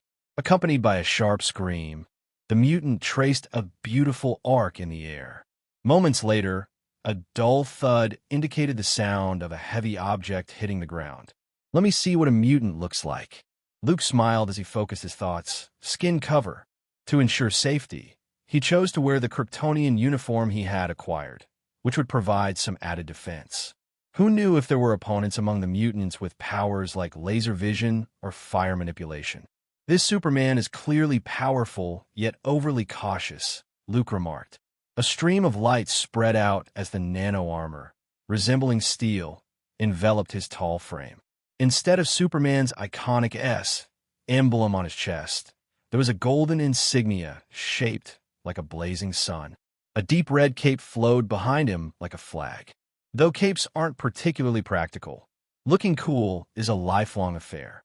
Looking at his tall reflection in the mirror, Luke sighed in relief. Thankfully, he didn't have the awkward costume of wearing his underpants on the outside like in the Golden Age, or he wouldn't have covered his skin. Casually pushing open the heavy door of the chamber, the sounds of intense gunfire echoed from below in Palazzo Venezia. In the dungeon of Palazzo Venezia, the Roaring Strike Force faced an unprecedented battle. Previously, their opponents had been Nazi soldiers, armored divisions, and fully armed Axis forces. Now, their enemies were those who defied reason. Monsters. In the corridor of the dungeon, a towering man, nearly 2 meters tall, stood, his skin gleaming like steel, reflecting silver light. A metal storm swept past, only sparking minor flames against him. Kenneth, quickly bring that Maxim over here. Dugan, with a fierce expression, discarded his empty submachine gun. That damn steel man would only be pushed back a few steps by the kinetic energy of bullets. To inflict actual damage, they needed something much stronger. Moreover, besides the steel man, there was a red-skinned creature with a long tail, resembling a devil. It could appear and disappear like a ghost. The Mafia gunmen stationed outside the dungeon were taken to great heights by this red devil, only to be dropped without mercy. The sound of bodies hitting the ground echoed like bursting water balloons on hard concrete, followed by a dull thud. The mingled flesh and bone created a nauseating sight. In addition to these two terrifying intruders, there was a woman in a leather outfit releasing toxins, along with a dozen enhanced soldiers wearing Hydra armbands. They had infiltrated Palazzo Venezia by low-altitude drops. The 20 elite gunmen recruited by the Mafia were no match for these mutants. If it weren't for the advantage of the terrain, the narrow corridor only allowing two to walk side by side, the Roaring Strike Force would have likely been obliterated by now due to their overwhelming firepower. There's no way to notify the commander. These people, Captain Cavill, might not be able to hold them off. Manelli's expression was grave. Unless they mobilized a fully armed armored unit with extensive fire coverage, it would be nearly impossible to take down these terrifying beings with extraordinary abilities. At least we still have the Prime Minister to die with us. Sniper Jimmy turned to glance at Mussolini in the dungeon, a mocking smile on his face. A large-caliber bullet shot out of his gun, which could easily shatter an enemy's skull, but when it struck the towering man whose body was as hard as steel, it instantly tore a large hole. However, in a disheartening turn, the metal covering his body quickly filled the penetrating wound like molten liquid. In just a few breaths, the once silver gleaming body restored itself to its original state. I thought the commander was strange enough, but it turns out this world is truly insane. Manelli sighed, a bitter smile on his face. He felt like a German soldier witnessing a tank for the first time on the Somme during World War I. Facing such a steel monster, humanity had no chance, and there was little courage left to fight back. When necessary, we must kill Mussolini. We cannot allow their conspiracy to succeed. Dugan grabbed a submachine gun and began firing wildly. Unfortunately, it inflicted no substantial damage, only causing trivial distractions. Bound and imprisoned in the dungeon, Mussolini had a look of delight on his face. He knew that Hitler, far away in Berlin, had been conducting superhuman research. However, he was unaware of the specifics. He never expected that there would be such talented individuals within the Axis powers. Wait, there seems to be some movement outside. Dugan, nicknamed Dum Dum, was already prepared to sacrifice himself for his country. The members of the Roaring Strike Force were all seasoned veterans, naturally unafraid of death. However, the thought of receiving a presidential commendation, becoming a war hero, and reveling in glory and honor, only to perish in a foreign land, left him feeling somewhat regretful. Boom! A loud noise erupted, just as the Roaring Strike Force had resigned themselves to their fates and prepared for a heroic sacrifice. A thunderous sound reverberated through the dungeon. Dust fell from the crevices of the bricks as the air shook, causing Dugan to cough violently. Outside the dungeon, it felt as if a giant beast was walking, each step creating an astonishing commotion. What on earth is happening? The steel man in front turned to ask. Could it be that the Allies had brought a tank into Palazzo Venezia? Bang! The ground trembled violently as the exterior seemed to be swept by a hurricane. A soldier, enhanced and wearing a Hydra armband, cut through the air in a swift, straight line, crashing heavily into the thick wall. Debris flew everywhere, and the soldier, injected with inferior serum, was crushed and mangled, creating a vivid scene of red splatter against the wall. The sight was reminiscent of a tomato smashed against a hard surface. Then, one after another, the enhanced soldiers outside the dungeon smashed through the broken wall. The violent artwork of blood and flesh only became more vivid. Is that the Allied captain? Seems like the chameleon failed. What a useless waste. The red-skinned figure with a long tail, known as the Devil, sneered, a member of the Hellfire Club and a subordinate of Sebastian Shaw. I'll go take care of that guy outside. You bring Mussolini back. He's the one the Fuhrer in Berlin wants.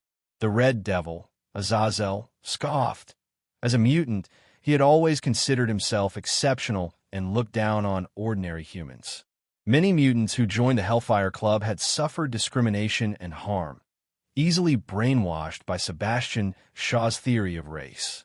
They firmly believed that mutants are the future and that humans are the lower class, while mutants can become the upper class. Ironically, the leader they followed, Sebastian Shaw, was not a true mutant at all. That mad Nazi scientist merely activated latent X genes through organ transplants to gain his abilities. Strictly speaking, Sebastian Shaw could not be considered a mutant. At most, he was a modifier stealing the powers of mutants. The red figure vanished like smoke. Moments later, he reappeared right in front of Luke. Chameleon's abilities, although bang. Before the Red Devil could finish his sentence, a tremendous force slammed into him. The air pressure surged like a tidal wave, stirring up dust.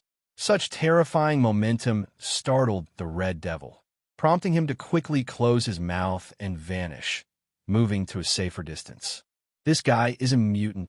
Watching the ground that had been blasted open by the compressed air, the Red Devil felt a lingering fear, echoing the same question as the chameleon. In this era, knowledge of superhumans was limited to mutants. You're the Superman who captured Mussolini and conquered Italy? The Red Devil smirked at Luke. Superman. Luke's eyes revealed a hint of surprise. When had he ever received that title? You're the super soldier of the Allies. Stories are spreading worldwide about you leading a team to infiltrate Rome, conquer Italy, and capture the dictator. Roosevelt and Churchill both say you possess powers beyond mere mortals, creating astonishing miracles that others dare not imagine. The Red Devil seemed somewhat dismissive, snorting lightly. Now the Allies call you Superman, claiming you will lead them to victory. Upon hearing this, Luke couldn't help but chuckle. He hadn't anticipated that he would accidentally acquire such a title. A Superman from the Marvel Universe? How amusing. Thank you for your enthusiastic commentary, but this little farce should come to an end tonight. Luke's smile faded, his expression growing stern. The next moment, he charged forward. The hard floor cracked with fine fissures, resembling a spiderweb. The dark red cape billowed as Luke reached the Red Devil in less than a second. His towering figure loomed like a wall, pressing forward. The terrifying wind pressure produced a hissing sound. Too fast. With the Red Devil's reaction speed, he knew he wouldn't be able to dodge. But thanks to his keen awareness of danger, the red figure dissipated like mist, evading Luke's direct charge. When did the allies get such a monster? The Red Devil moved into the air, flashing a few times to create distance. It seemed that only in this way could he regain a sense of security. The image of Luke, resembling a humanoid Tyrannosaurus, left a deep impression on him. Just by swinging a fist and flexing muscles, he could create a roaring wave of air, showcasing how terrifying his physical power was. Unless it's Mr. Shaw, no one can withstand the strength of that punch. The Red Devil made a judgment. His long tail, wielding a sharp dagger, flicked with a glint of murderous intent. There had to be weaknesses in this allied captain. This captain appeared to be human, which meant he should have emotional responses when encountering a mutant. Be careful not to let his punch land. There's nothing to fear. The Red Devil looked at Luke's cold gaze, inexplicably feeling a surge of overconfidence, thinking, I can take him on. I'm capable. With several quick movements, he approached the allied captain. The sharp dagger of his pointed tail darted toward the back of Luke's head. Your moves are too slow. Luke heard the rushing wind behind him, his face indifferent as he did not evade or flinch, turning his head. His powerful left arm shot out directly. Clang! The sharp dagger struck his neck, but rebounded violently. Seizing the moment the Red Devil was stunned, Luke grabbed the slender tail with a firm grip. With a strong pull, the Red Devil was yanked toward him. With his left hand gripping the tail, he swung a powerful uppercut. As Luke's uppercut connected with the Red Devil's jaw, Azazel felt a thunderous boom resonate in his head, the sound echoing painfully through his skull. The intense pain knocked him out cold in an instant. If the Red Devil could see his reflection at that moment, he would certainly weep and consider undergoing reconstructive surgery. His jawbone was shattered. Half of his face looked as though it had been blown apart by a barrel of gunpowder, with all his teeth knocked out and his cheek torn through, rendering him nearly unrecognizable. Blood gushed from his mangled face like a faucet turned wide open. The sheer volume of blood made one wonder if he would succumb to blood loss. To be fair, the fact that the Red Devil was still alive was entirely due to his robust physique and some degree of healing ability. And that was only using 30% of my strength, Luke said kindly. He then pulled on the Red Devil's tail, dragging the fallen mutant back toward him.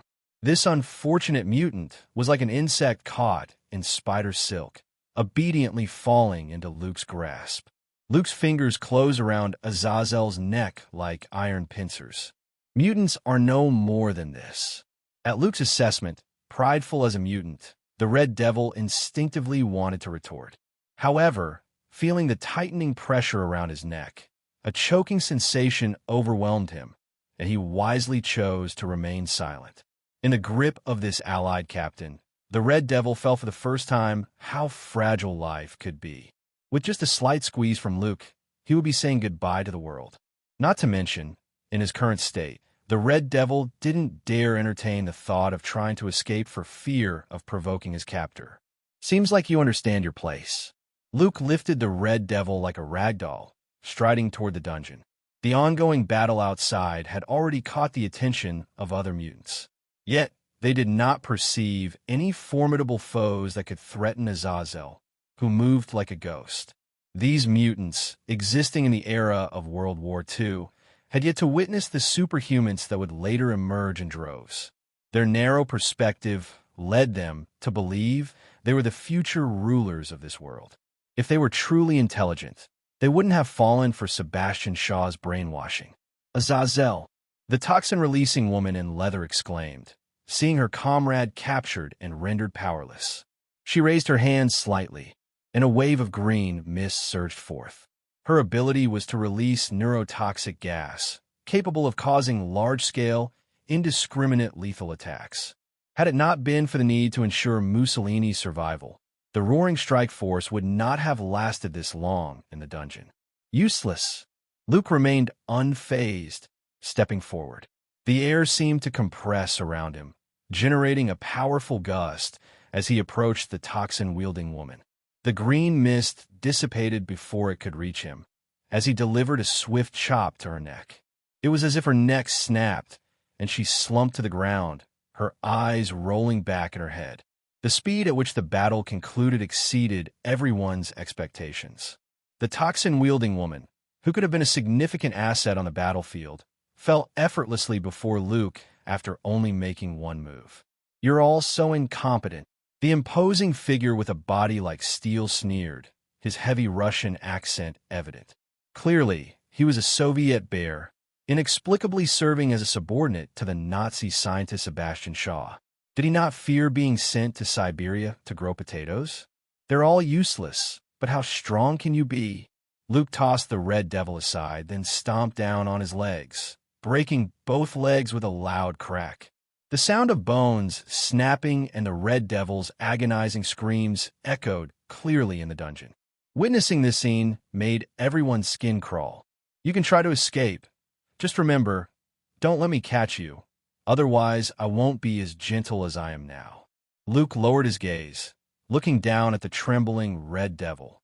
The latter lay on the ground, writhing in pain, his body convulsing involuntarily. Looking up at Luke, who appeared towering and formidable, the red devil shook his head desperately, his grotesque face filled with fear.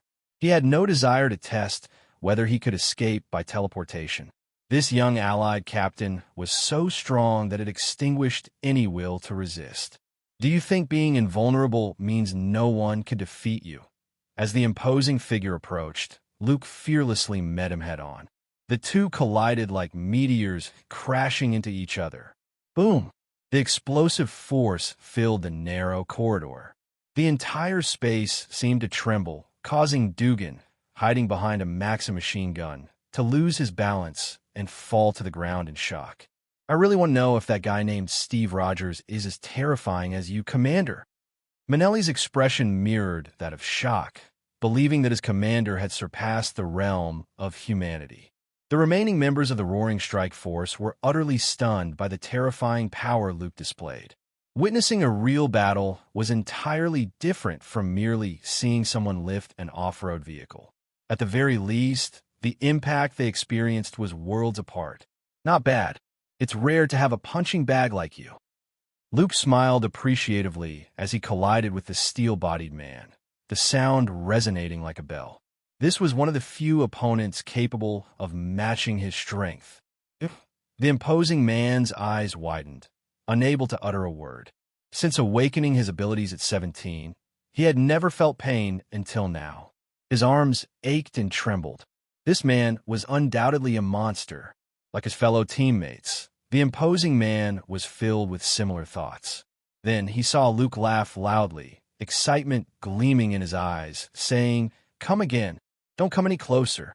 Before the imposing man could voice his thoughts, Luke swung his fist, channeling all his strength into a single point.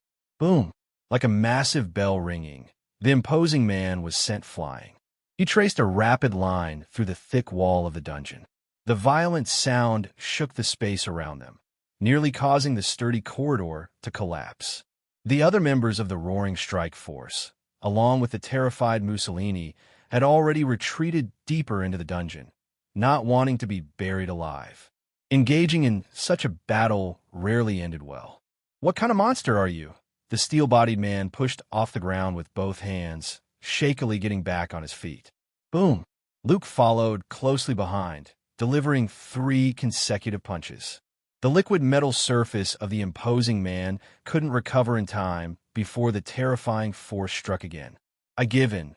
The words of surrender were choked back by the weight of Luke's punch as he slammed down, sending the imposing man deeply into the ground, as if he were being hammered by a powerful pile driver. Gradually, the metal covering his body could no longer hold shape, turning into a puddle of silver liquid. Blood trickled from his mouth and nose, and his eyes became hollow and lifeless. Sorry. I got carried away and lost control a bit. Luke paused his punches, feeling a twinge of regret. That was only 17 punches. I thought you could last until 20. Thankfully, the imposing man, now embedded in the pit, could no longer hear those words. Otherwise, he might have been so enraged that he would vomit blood and perish once again. Looking at the disappearing liquid metal, Luke sighed, then stepped on the chest of the imposing man. For enemies, delivering a final blow was the way to be cautious. Ugh, you've really made me furious. In Hydra's secret base, the leader, Red Skull, pulled the receiver slightly away from his ear, allowing the Führer on the other end to unleash a torrent of curses. Italy had been conquered, Mussolini captured, and the Allies had successfully landed in Sicily. The Axis powers had worked hard to regain their advantage, only to see it leveled once again. Faced with the soaring morale of the Allies and the fallen Axis allies, the Führer could no longer maintain his usual composure, ranting like a madwoman. A bunch of useless fools. Scum. Ultimately, the Führer in Berlin ended the call with his classic line, leaving Red Skull's face a deep shade of fury as he slammed the phone down. Smash! The receiver crumpled in his grip into a pile of parts. Sparks flew as they jumped to his skin, but he was oblivious to it. Sebastian Shaw is truly a waste. He boasts about those mutants being so powerful, yet he couldn't even handle a team of fewer than 30 men. Red Skull reiterated the Führer's tirade, directing his frustration at Sebastian Shaw, who had dispatched all his enhanced soldiers and even the mutants from the Hellfire Club, yet had failed to rescue Mussolini, facing total annihilation instead. This was a result Red Skull had never anticipated. Did this young captain, dubbed Superman by the Allies, truly possess such incredible power? As a fellow super soldier, Red Skull found it hard to believe. He was the first super soldier created by Dr. Abraham Erskine and was all too familiar with his own strength. The Allies must be hiding other secret weapons. One person conquered Italy and brought Rome to its knees. This is purely a myth concocted by the Allies. It's not to be believed. Red Skull sneered, walking over to a metallic device. Inside was a pure cube, radiating a bluish glow. Subtle energy waves flowed through the metal apparatus, moving toward an unknown destination. The Allied Superman, Sebastian's mutants, are merely inferior products destined to be eliminated. I have obtained the power to become a god. How can Hitler's Aryan Superman plan compare to the treasures of Odin's vault? Red Skull gazed at the cube, his eyes filled with obsession. He believed that those ancient myths had actually occurred, but through the oral traditions and artistic embellishments of later generations, they had morphed into their current forms. Coincidentally, the Führer, whom Red Skull had once admired, was also a staunch supporter of mysticism. Under the influence of his idol, Red Skull injected himself with serum to become a super soldier, then began exploring Norse mythology, seeking the precious gems lost in Odin's vault. Finally, he found a cosmic cube in a church in Norway. The Third Reich has hindered Hydra's development. We can no longer follow Hitler's orders. Don't you agree, Dr. Zola? Red Skull turned to a short, middle-aged man, the head researcher of Hydra's scientific department. The special device for extracting the cosmic cube's energy had been created by him. Hail Hydra! Dr. Zola answered perceptively. He was a scientist, not a Nazi ideologue. Hydra had, under Red Skull's leadership, gradually distanced itself from the Third Reich's control.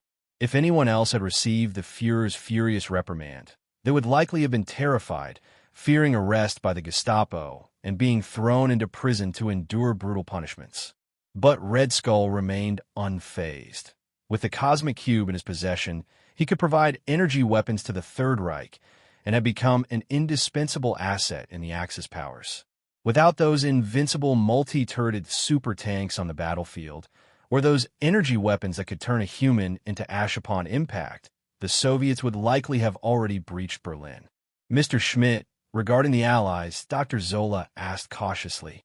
Currently, the only force capable of resisting the Allies' Superman might be Hydra itself.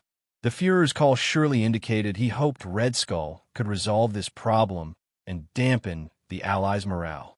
There's nothing to fear from the Superman. With the cosmic cube and the core technology of Hydra, we are the true rulers of the world. The Valkyrie project is our top priority. Red Skull scoffed, completely disregarding the legendary figure the Allies had promoted. He then launched into an impassioned speech, much like the Führer did in the past, envisioning the future of the world. Dr. Zola, silent and observant, gazed at the portrait hanging in the corner of the room. It depicted a skull-like head with peeling skin. This was Red Skull's true face. Typically, he concealed this horrifying visage with an intricate mask. What about Sebastian Shaw? He is very fond of his mutant brethren, and losing 4 of them at once will surely pain him. Our alliance with him could be affected, Dr. Zola asked quietly. The Hellfire Club. If they cause trouble, it's Sebastian Shaw who should deal with the Allies' Superman, not me. Red Skull replied disdainfully. Do my enhanced soldiers not measure up to his freakish comrades? It's foolish to think that a bunch of freaks can seize power. Humans are the most intolerant species toward outsiders. Once Sebastian Shaw's mutants step onto the world stage, they will become the target of everyone's vigilance. Besides, I no longer need to ally with him. The power exhibited by the Cosmic Cube had enveloped Red Skull in dreams of world domination. He no longer required the Third Reich or the mutants, because soon the world would fall under Hydra's control. In the Auschwitz concentration camp in Poland, Sebastian Shaw sat behind a desk as the manager of this death factory. Soft music flowed slowly from a phonograph, echoing throughout the room. This concentration camp, housing a large number of Jews, Poles, and Soviet prisoners, saw people dying daily, buried alive, shot, gassed, or subjected to vivisection. Various brutal methods were employed. The officers stationed at the camp treated it as a playground, deriving amusement from senseless killings, while Sebastian Shaw never intervened and never participated. He was a scientist, seeking essence, and pursuing truth was his goal. Compared to slaughter, he was more interested in research, uncovering the genetic code and finding the key to unlock the door to evolution was his long-standing wish. Influenced by Hitler, Sebastian Shaw had once believed that the blonde-haired, blue-eyed Germans were the most superior bloodline on Earth. However, after deeply engaging in the so-called Aryan Superman project, he became very disappointed. The perfect race described by the Führer was not the Germans. They were no different from the Jews and Poles, no stronger, nor more intelligent. Lansdale is the key to opening a new era. Sebastian Shaw murmured softly. Since discovering a young boy named Eric Lansdale, it was as if he had opened the door to a new world. The superhuman theory he had once firmly believed in was finally validated. There indeed existed a race superior to humanity on this planet, pioneers on the path of evolution and gifted with extraordinary abilities. Far away in America, Dr. Bolivar Trask, also dedicated to genetic research, referred to this group as mutants. He believed their genes were like a string of magical codes implanted by someone, leading them down a path entirely different from that of humans. Unfortunately, Dr. Trask was unwilling to disclose much regarding the secrets of the X gene. This left Sebastian Shaw somewhat disappointed, but fortunately, he had a true mutant on hand to serve as a reference. Thus, this mad scientist, like a greedy wolf, attempted to extract more treasures from the mutants. Especially after awakening Eric Lansdale's abilities, he began conducting constant experiments, delving into the differences between mutant genes and those of normal humans. The prisoners in the Auschwitz concentration camp became his best living test subjects. The cold-blooded and deranged scientist was far more terrifying than those Nazi butchers. With time and effort, Sebastian Shaw finally found a method to activate mutant genes. It involved inflicting painful torture and placing individuals in extremely harsh living conditions, potentially awakening the latent X genes within their bodies. Though the success rate was incredibly low, in a situation where human life held little value, sheer numbers could compensate for it. Using this method, Sebastian Shaw created a batch of artificially induced mutants. Individuals like the chameleon and toxin woman belong to this category. Additionally, under the pretense of camaraderie, he recruited quite a few innate mutants. The Red Devil, Azazel, was one of them. As for Sebastian Shaw himself, he adopted a more reliable method of organ transplantation. He would vivisect the successfully created mutants to extract their organs and implant them into his own body. As long as he could manage the rejection reactions, he would smoothly transform into a mutant. It was proven that Sebastian Shaw's mad scheme was correct, and he succeeded. This is the power granted to me by God. With his hands on the desk, Sebastian Shaw's eyes gleamed with pride. He felt every cell in his body brimming with vitality. His body, which had gradually aged, became youthful and strong again, and his previously shriveled muscles grew increasingly robust. Mr. Shaw, Elena says she has lost contact with the chameleon and steel claw. A subordinate knocked on the door, delivering this dreadful news to Sebastian Shaw. The mad scientist, immersed in satisfaction, suddenly shifted his gaze, exuding a terrifying aura of coldness and brutality. The subordinate quickly lowered his head, trembling in fear of provoking him. How could this happen? Sebastian Shaw asked angrily. Elena was an innate mutant he had found, possessing a rare psychic ability. She could leave psychic marks on 3 to 5 individuals, sensing their presence at any time. Losing contact meant that someone had erased the psychic marks or killed them. Either outcome would not please Sebastian Shaw. Each mutant was a valuable asset to him. No one, except himself, was allowed to harm them. Damn Hydra! I should have never agreed to Red Skull's request. Sebastian Shaw fumed, his gaze fixed on a newspaper from the Allies lying on the desk, which headlined Roosevelt and Churchill referring to the conqueror of Italy as Superman. Superman? We will meet eventually, and then I'll see just how capable you truly are. A few days later, it was noon. Several jeeps slowly drove into Piazza Venezia, carrying Colonel Phillips and Peggy Carter. This circular square, paved with white marble, is located in the heart of Rome and is surrounded by Italian troops. They have completely surrounded the imposing Palazzo Venezia on one side of the square, even setting up machine guns.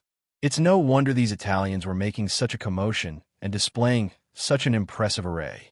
Just a few days prior, the uproar of Palazzo Venezia nearly led the King of Italy to mistakenly believe that Allied tanks had entered the city, prompting the Air Force to engage in bombings, which scared him into getting out of bed late at night, unable to sleep well all night.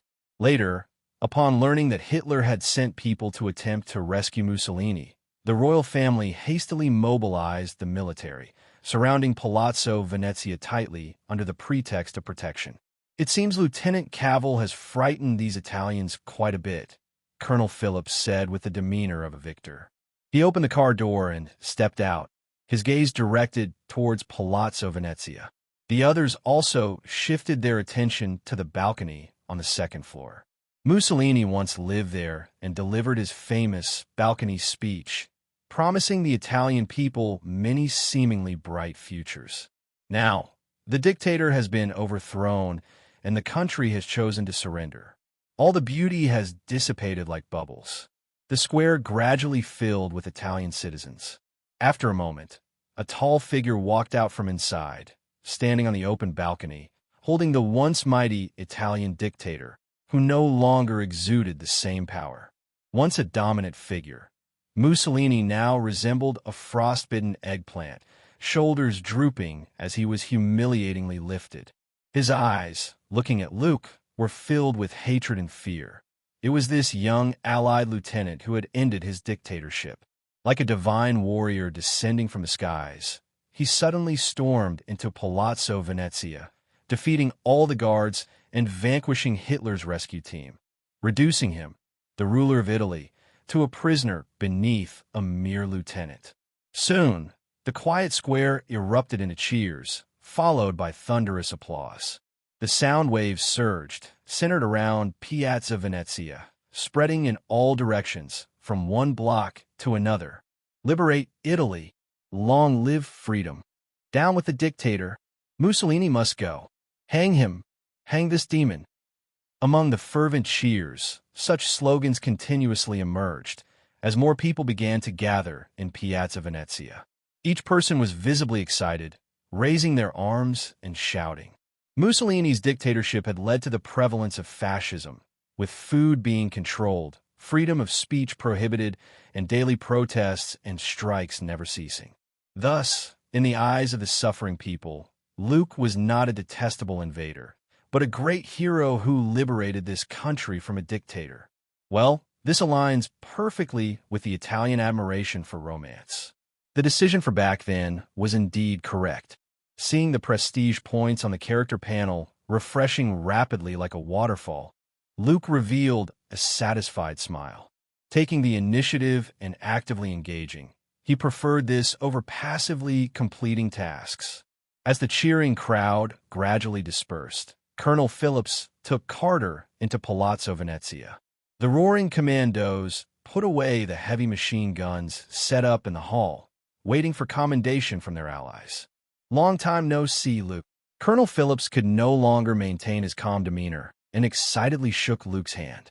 From his expression, it seemed he could hardly wait to take a photo to commemorate the moment, eager to have this legendary figure appear on the Allied newspapers.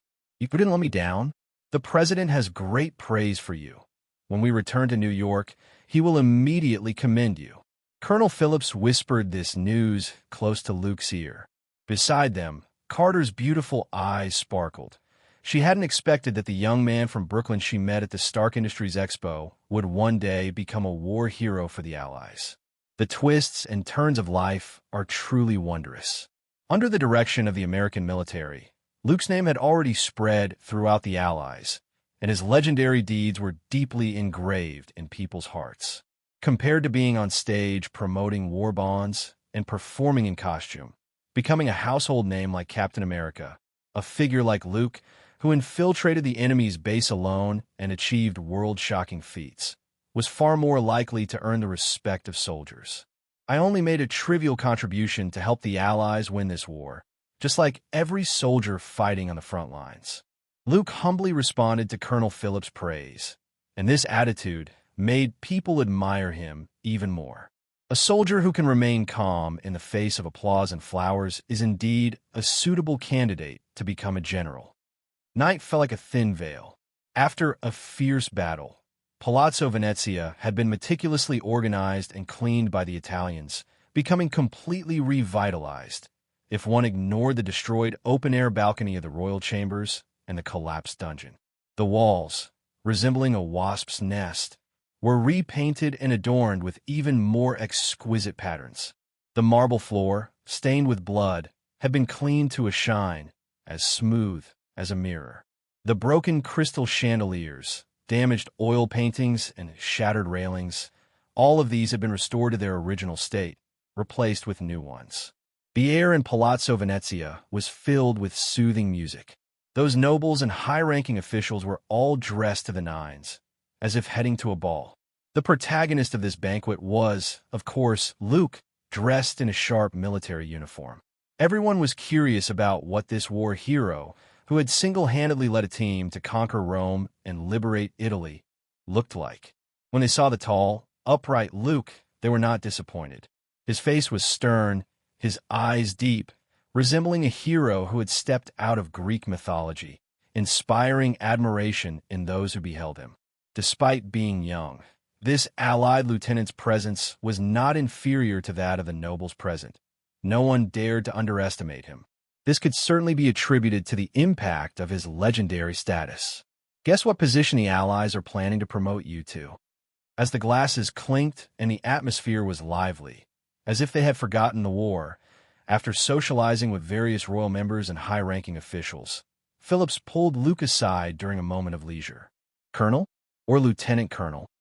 Luke held a glass of champagne, a relaxed smile on his face. He was still too young.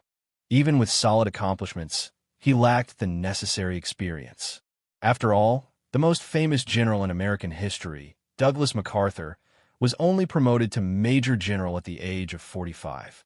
Luke understood that neither the military nor the president could promote him too high too quickly. Firstly, it would invite criticism and dissatisfaction. Secondly, it would be hard to gain support, considering he currently had no foundation. Relying on the title of hero was far from enough to placate the various powerful factions within military. Moreover, such a hero title could easily be fabricated and was the least valuable. Initially, they were planning to commend you as a colonel. A colonel officer under 20 is already a significant recognition, but Colonel Philip's old face broke into a joyful smile. The Italians disagreed, especially the royal family. It would be embarrassing for them if someone as lowly as a colonel conquered Rome. The Italian government could absolutely not accept that a colonel, leading fewer than 30 men, dared to invade Rome and brazenly kidnap Mussolini, causing panic among 400 million people, while living in Palazzo Venezia like a regent issuing orders. That would be too humiliating, and it would make Italy a laughingstock. So, Luke raised his eyebrows in surprise. This result was unexpected. Congratulations, Luke. You have become the youngest general in American history. Colonel Phillips replied, "This is an unprecedented supreme honor." Colonel Phillips appeared even more excited than Luke himself, his wrinkled old face beaming with pride and satisfaction. At just 20 years old, he had already ascended to the rank of general. What an incredibly rapid rise this is. In the future, Luke would not only be remembered as a war hero in history, but could very well hold the title of the youngest general in American history. You have created an unimaginable surprise for me and for everyone, Colonel Phillips remarked. Typically, being promoted to general at 30 is already considered young and promising. Just like those famous generals in American history, such as Douglas MacArthur and Dwight Eisenhower, who only reached that position in their 40s. The former is regarded as a legendary figure. The latter became president after retirement and successfully entered the White House. This shows how bright Luke's future will be as a newly appointed brigadier general. Many see Luke as a rising star among generals. Of course, there are also those who believe that this so-called Superman is merely a second Captain America, just a mascot crafted by the military. The Allied command actually agreed. Luke also showed a look of surprise. If it weren't for the ongoing war, which urgently needed a star figure to boost morale, and if his contributions weren't beyond reproach, this would definitely be viewed as the biggest scandal in military history. There was intense discussion on the Allied side, but in the end, they could not go against the firm stance of the Italian government. After all, this was about a nation's reputation. If this matter were to be mentioned in the future, people would only think of how incompetent the Italian army was, allowing a mere Allied lieutenant to lead a team and breach the heavily fortified city of Rome. To salvage their already tarnished reputation, the Italian government even shamelessly stated that if the Allies did not grant the war hero a reasonable commendation, they would unilaterally promote Luke Cavell to the rank of Army General. Both sides argued back and forth, and the Allied command, under pressure from the Italians' strong demands and unreasonable stance, had no choice but to reluctantly acknowledge Luke's contributions. Promoting a soldier who was only 20 and had been in service for less than 2 months to the rank of brigadier general was already the greatest concession the Allies could make. The Allies' compromise finally brought an end to this behind-the-scenes controversy. Actually, the Italians are still not satisfied. They are greedy and even want to promote you directly to Marshal to save face. Colonel Phillips said quietly, with a hint of sarcasm in his tone. It would be utterly ridiculous to promote a young man under 20 to the position of 5-star general and army marshal just to please Italy. They're the ones who surrendered, not the victors. It's lonely at the top, Colonel. Please express my gratitude to the president. Luke didn't say much more. This gain was already a pleasant surprise for him. With insufficient foundation and experience, even a high position would be futile. I will leave Mussolini to Italy. As for the credit for capturing Rome and occupying Sicily, I plan to give it to Dwight Eisenhower. I remember he is the highest commander of the Allies in Europe. This can be a good connection. Luke said methodically, clearly not overwhelmed by the sudden honor. Colonel Phillips nodded in approval. Eisenhower's reputation within the military was currently at its peak, especially since he led the Anglo-American coalition of 100,000 troops to successfully land in French North Africa. Utilizing strong air support, they occupied Algiers, Oran, and Casablanca in Morocco. They then advanced westward, creating a situation of encirclement against the German-Italian troops retreating into Tunisia. Eisenhower's command actions put the German-Italian forces in a dilemma, ultimately leading to the surrender of 250,000 troops, marking a surprising victory.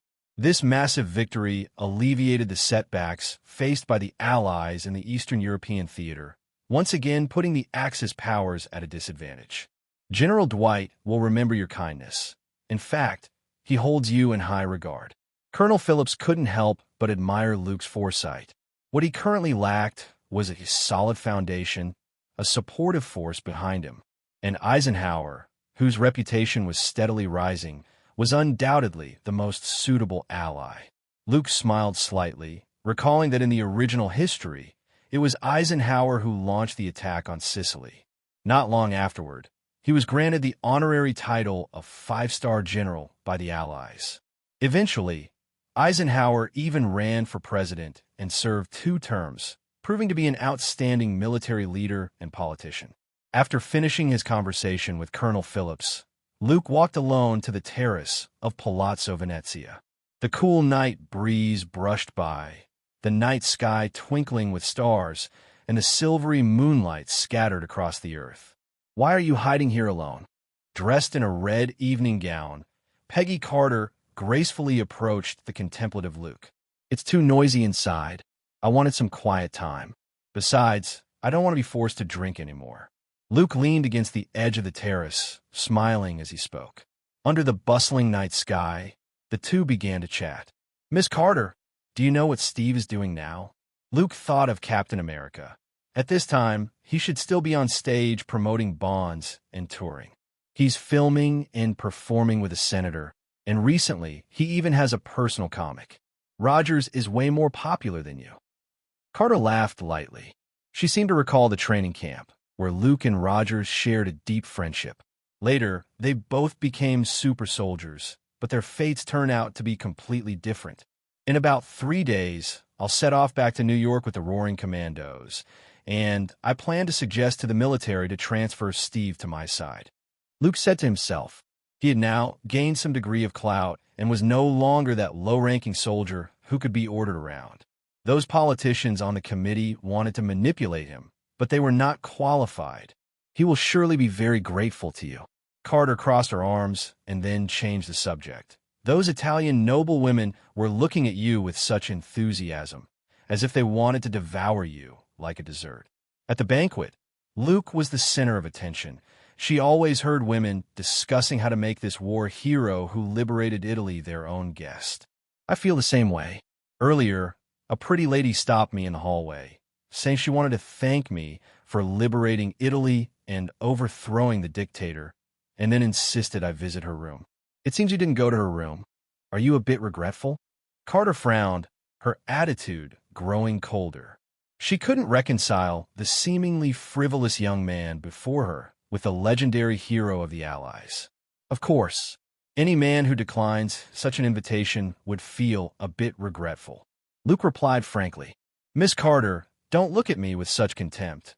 Even as a war hero, I wouldn't dislike beautiful girls throwing themselves at me. It's only natural. You should admire my honesty instead of seeing me as a lecher. Brigadier Cavill, you are even more skilled at sophistry than those politicians on the committee." The eye-catching female agent in a bright red dress said sarcastically, "This is the art of language, Miss Carter. Many friends have suggested that someone as articulate as me should write a book after the war, titled, 'From Private to General in Just 2 Months.' Note, the youngest general in American history shares his personal experiences to teach you how to reach the pinnacle of life. What do you think of this idea?" Luke behaved like an ostentatious dandy, completely lacking the composure he had earlier in the day, which made Carter feel a wave of distaste. "All right, the small talk is over. I need to go visit Miss Isha's room. Have a pleasant evening, Miss Carter."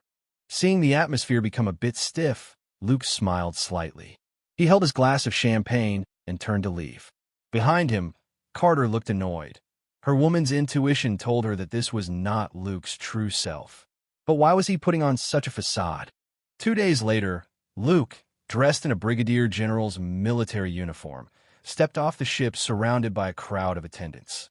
As he set foot on the land of the port of Palermo, the empty space at the dock was filled with members of the mafia who had come to welcome him. A group of fearsome-looking thugs in sharp suits stood in an orderly manner, led by Alessandro. The Anglo-American coalition, led by Eisenhower, had already taken over Italy and was launching a crackdown on those fascists attempting to make a comeback, much like Mussolini had done when he eliminated the mafia years ago. Now, the tables had turned, and it was the mafia retaliating. "General." Alessandro glanced at Luke's shoulder insignia and the large entourage behind him, cautiously changing his form of address. The mafia boss maintained his humble demeanor, even more respectful than before. Following Luke was perhaps the best decision he had made in his life. Just 2 weeks ago, he was still an Allied lieutenant, and now he had been promoted to brigadier general. The speed of this promotion felt like he had taken a rocket ride. Moreover, Luke was now recognized as a war hero by the Allies, a legendary figure who led a team to conquer Italy. Such world-shaking deeds will be talked about for 100 years to come. Alessandro felt that being part of this was akin to being written into history. For a gangster to receive such an honor was incredibly fortunate. Madame Melina is still at the original hotel. Upon learning about your return to Sicily, she is preparing to welcome you, Alessandro said, slightly bowing. He knew that times had changed, and his attitude towards Melina had become more respectful. Why isn't she at the port? Luke looked up, surveying the crowd of onlookers outside the dock. Many were eager to catch a glimpse of the legendary figure referred to as Superman by Roosevelt and Churchill. Madame Melina said she prefers not to appear in public with you, Alessandro replied, lowering his head. Luke's gaze flickered slightly, a smile curling on his lips as he softly said, "I understand. Cosa, are you satisfied with your life now?" "I'm very content. The sheriff in the town respects me greatly, and the governor of Palermo visited me yesterday. All of this is thanks to you," Alessandro nodded. He had already gained power and status. Now, anyone who saw him on Sicily would tip their hats and address him as Your Excellency. Even the boss of the Cimino family treated him similarly. Luke scanned the area, looking at the fierce-looking mafia members as he walked, and continued, "I can give you another choice. After the war, the Allies have differing opinions on how to handle Italy. The Americans believe Italy should be placed under United Nations trusteeship, while the British are only focused on overseas colonies, wanting to absorb those interests. The Soviets think a joint trusteeship among the three countries would be more secure. Currently, no one can persuade the others." Alessandro furrowed his brow in contemplation. The future of the country would determine the future path of the mafia. As Luke entered the car, he continued, "Regardless of the outcome, the mafia is destined to decline. You are merely a product of a socially unstable period.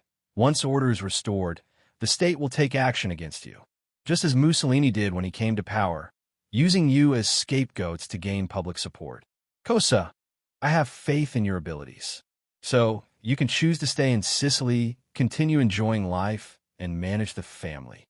Or, you can come with me to the North American continent, where there are greater opportunities." After Luke finished speaking, he closed his eyes, seeming to rest while waiting for Alessandro's response. Alessandro considered for a long time, his gaze shifting uncertainly. They remained silent all the way until they reached the hotel, where he finally made his decision. "General, it is my greatest honor to follow you." As Luke stepped out of the car, he simply smiled and said nothing further. Returning to New York with the Roaring Commandos, Luke no longer had to stay in his old house in Brooklyn. Instead, He was warmly welcomed by numerous dignitaries and moved into a luxury suite at the Waldorf Astoria Hotel. This was the world's first skyscraper hotel with a rich historical background. When it was first built, President Hoover even delivered a congratulatory speech in the Cabinet Office of the White House. As he described it, the Waldorf Astoria was a landmark building in New York, cherished by politicians worldwide, and witnessed many historically significant events. For instance, after World War II, representatives from the U.S., UK, France, and the Soviet Union signed the World Peace Agreement in one of the suites in its tower. That tower had hosted important figures, including King of Monaco, Queen Elizabeth II of the United Kingdom, and her husband, the Duke of Edinburgh, as well as the Duke and Duchess of Windsor. Now, Luke was fortunate enough to reside in the tower suite of the Waldorf Astoria, just like countless celebrities. This is truly... Melina looked up, admiring the bright, sparkling crystal chandeliers and the luxurious furnishings, as if she had fallen into a dream. She never imagined that she, a woman from the countryside of Sicily, could one day live in such a place. The happiness came so suddenly that Melina found it hard to believe. Moreover, no man was now looking at her with undisguised greed. All of this was because she was Luke's lover. Power and status provided protection for a woman who was supposed to have a tragic fate. "You will settle here for now. Kosa will ensure your safety." Luke leaned back on the soft sofa while Melina sat on his lap. Alessandro, along with about 300 followers, had left Sicily and arrived on the unfamiliar North American continent. Their compatriots had already thrived in this land, frequenting various upscale venues and mingling with politicians and Hollywood stars. "I never believed in the mafia, but they can sometimes help you with dirty work. The mafia that crossed the ocean to America has no other support. They can only cling to me as their lifeline," Luke said, inhaling the mature woman's fragrant hair, speaking leisurely. Now that he held the rank of brigadier general, having defeated the Axis powers in Hydra, there was a possibility of rising further to become the youngest major general in federal history. But status did not mean everything. It required funding, connections, and a web of interest groups to support it. The mafia could serve as a cornerstone during this special period. Luke had his sights set on Las Vegas, Nevada, a gold mine of opportunity. Years earlier, during the Great Depression, to stimulate the economy and navigate through hard times, the Nevada legislature passed a bill legalizing gambling. Since then, Las Vegas had become a gambling city, but it had not yet reached the level of fame it would achieve later. Having once mingled with the Irish mafia, Luke did not wish to involve himself in the lucrative businesses of smuggling and drugs. That would attract unnecessary trouble and could lead him to the embarrassing position of constantly cleaning up after the mafia. In contrast, the gambling, hotel, and security industries in Las Vegas were areas where the mafia could truly thrive. Seizing the opportunity to get involved in this burgeoning casino before it fully developed should yield unexpected rewards. In the original timeline, Las Vegas was initially paved by Benjamin Siegel, another mafia member, who raised $6 million to build the Flamingo Hotel and a large casino, attracting wealthy tycoons from around the world. "You always have such foresight," Melina said admiringly, shortly before she was laid back on the sofa. Her dark, wavy hair spread like a lotus flower, and her beautiful face bore a hint of blush. "It's still daytime," Melina said weakly. "Don't misunderstand. I just think this sofa is very soft and wanted to test its quality." Luke replied with a serious face, though his hands were moving with great skill. Outside the hotel's floor-to-ceiling windows, the faint sounds of car horns could be heard. After making all the necessary arrangements, Luke spent the following days mingling in various social events. He attended press conferences hosted by the White House and participated in victory banquets held by military departments, hardly pausing for a moment. At these gatherings, everyone greeted him with smiles and praise, creating a harmonious atmosphere that almost led Luke to the strange illusion that the war has been won. According to the original movie plot, if Captain America hadn't stopped Hydra's Red Skull from executing his bombing plans, the Allies might not have won the war so smoothly. I am honored to present this Medal of Honor, which symbolizes bravery and fearlessness, to Brigadier General Luke Cavell. He is a hero of the Allies and a hero to us all. On the lawn of the White House, President Roosevelt, seated in a wheelchair, personally pinned the highest military honor medal on Luke's chest. Following that, the two shook hands warmly and took a commemorative photo together. Tomorrow, all the newspapers would likely lead with headlines about this event. I had heard you were young, but I really didn't expect you to be this young. At your age, I was only thinking about how to flirt with the hottest girls in school. After the ceremony, there was a luncheon at the White House, and the accompanying staff wheeled the president over to sit beside Luke. As the longest-serving and highly regarded leader in American history, Roosevelt knew how to bridge the gap between people. Throughout their conversation, the president talked about Luke's deceased parents, his difficult past in school, and Uncle Frank, presenting himself as a kind, warm elder rather than a high-ranking official. I've only made trivial contributions, just like those brave soldiers fighting on the battlefield. When it came to flattery, Luke was no less adept. Politicians always tend to speak in circles, and even someone like Roosevelt was no exception. Dwight and I are both very grateful for your gift. Luke, may I call you that? I have met many outstanding young people, but you are still the best among them. The president finally got to the point, smiling as he said, "In return, what should I do for you? The war is not over yet, and many interests are still difficult to determine. Your position is already quite prominent, and advancing further will not be easy. I want to return to the battlefield and personally bring this war to an end," Luke said firmly, with no hint of pretense or insincerity on his face. For him, the rank of brigadier general was far from sufficient. While the war was still ongoing, accumulating merit was crucial. Don't be fooled by Roosevelt's politeness now. Once the dust of World War II settles, if Luke has no other value beyond the honor he bears, he will undoubtedly be treated like a passerby. And if nothing unexpected happens, this wheelchair-bound president might suffer a brain hemorrhage and pass away before the war is fully over. Thinking this way, Vice President Truman was the one worth investing in. A series of thoughts flashed through Luke's mind. The president, who had originally thought he could promise a bunch of empty checks, was momentarily taken aback. Why wasn't this young general playing by the rules? He should be the one promising benefits and building relationships, earning gratitude and bringing Luke into his inner circle. Yet now it had turned into this young general boldly requesting to go to war. "Well, I'll contact the Allied command," the president said dryly. Watching Roosevelt's departing figure, Luke retracted the smile from his face. He had long set his goal, to never become a mere mascot of the federal government. Neither politicians nor those capital groups could buy him off. Who would willingly accept a subordinate role? Holding a champagne glass, Luke's lips curled into a slight cold smile. "Brigadier General, I'm a reporter for the Horn Herald. Can I take a photo with you?" The young journalist, seeing the president leave with no one to stop him, hurried over. He struggled to carry the heavy camera and looked at Luke with eager anticipation. The Horn Herald?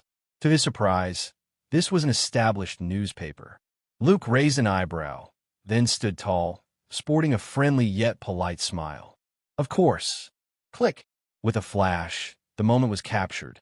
The young brigadier general's upright posture and handsome face would be printed and spread across the world. "You don't seem very happy, Steve." "Oh no, I should call you Captain America. Who will take care of those Germans? Is it that ambitious guy in the star-spangled costume?" When Luke finally saw Rogers, a week had passed since he returned to New York. The Allied command had finally agreed to the request of this eager young brigadier general to go to the front lines. Taking advantage of his free time, Luke made a special visit to see his old friend, even humming that familiar melody known throughout the streets. However, Rogers didn't seem very willing to hear that song. He turned his head away in embarrassment and said, "Stop making fun of me. Luke, or do you want me to call you Superman? I really don't like this life at all." In the backstage of the Broadway theater, Captain America, clad in a tight costume, and holding his star-spangled shield, wore a look of disappointment on his face. He no longer possessed the unwavering determination and fighting spirit he once had. Now, he had become a tool for the senator to sell bonds. His daily life consisted of promoting propaganda, performing on stage, and posing for pictures with people, reciting the same lines, and performing repetitive actions. He felt like a soulless machine. You are the hero from comic books and movies, the Captain America everyone admires. Luke patted Rogers on the shoulder, saying this deliberately. They just need an idol, a clown standing on stage. But you are the real hero in the real world. By the way, I haven't congratulated you yet, Brigadier Cavill. Rogers shook his head, forcing himself to muster a smile. His original purpose in enlisting was to contribute to the war like the soldiers on the front lines, not to stand like a clown on stage reciting meaningless lines, selling various bonds issued by the country. I thought you would enjoy this feeling of being a Broadway star, being recognized wherever you go. Luke joked, draping his arm around Roger's shoulder. But you've changed quite a bit. I used to have to bend down to reach your shoulder. Rogers turned his face away, ignoring his friend's teasing, his tone weary as he said, You know, the last time I went to Camp Lehigh in New Jersey, the place we used to be at, every soldier was talking about you, sharing your experiences during training and your legendary deeds. Really, I'm happy for you and proud of you. Luke, you deserve this honor. I wanted to tell them that you're my friend, but I was afraid they would ask why you were fighting on the front lines while I was hiding in the back. The man known as Captain America chuckled self-deprecatingly. He had grown weary of his current life, yet felt powerless to resist. Obeying orders was a soldier's duty, and since the senator had obtained the military's approval, Rogers could only comply. Then why don't you come with me to Europe? Luke, still draping his arm around Rogers' shoulder, casually dropped this surprising news. Europe, really? It took Rogers a few seconds to process this, his face showing disbelief. But what about the military? The senator won't agree. Quickly, Rogers' expression dimmed again. He knew Luke wanted to help him, but if this caused trouble, it wouldn't be good. Senator Brandt held significant status in the committee and had a good relationship with the military. Hey, Brooklyn's little guy, standing in front of you is a brigadier general, a hero of the Allies, and a rising star awarded by the president. Luke pretended to be annoyed, furrowing his brow as he earnestly stated his title. In fact, before driving over here, he had already visited Senator Brandt. When he conveyed his intentions, the originally arrogant senator said nothing and readily agreed. When Luke left, the senator even requested him not to hold it against him, lowering his stance significantly. This was the true face of a politician, bullying the weak and fearing the strong, adapting to the wind. So, what do you say, Captain America? Want to join me on a European battlefield and see just how fierce Hydra really is? Upon hearing Luke's invitation, Rogers nodded vigorously, his eyes filled with excitement. He felt that hope had returned to his life. Thank you, Luke, Rogers said gratefully. You should call me Commander. Luke chuckled lightly, pulling Captain America along as they left the Broadway theater. Let's go. We'll grab a drink. Celebrate Captain America's new life and our reunion. The two figures, shoulder to shoulder, walked onto the street, laughing, gradually disappearing into the crowd.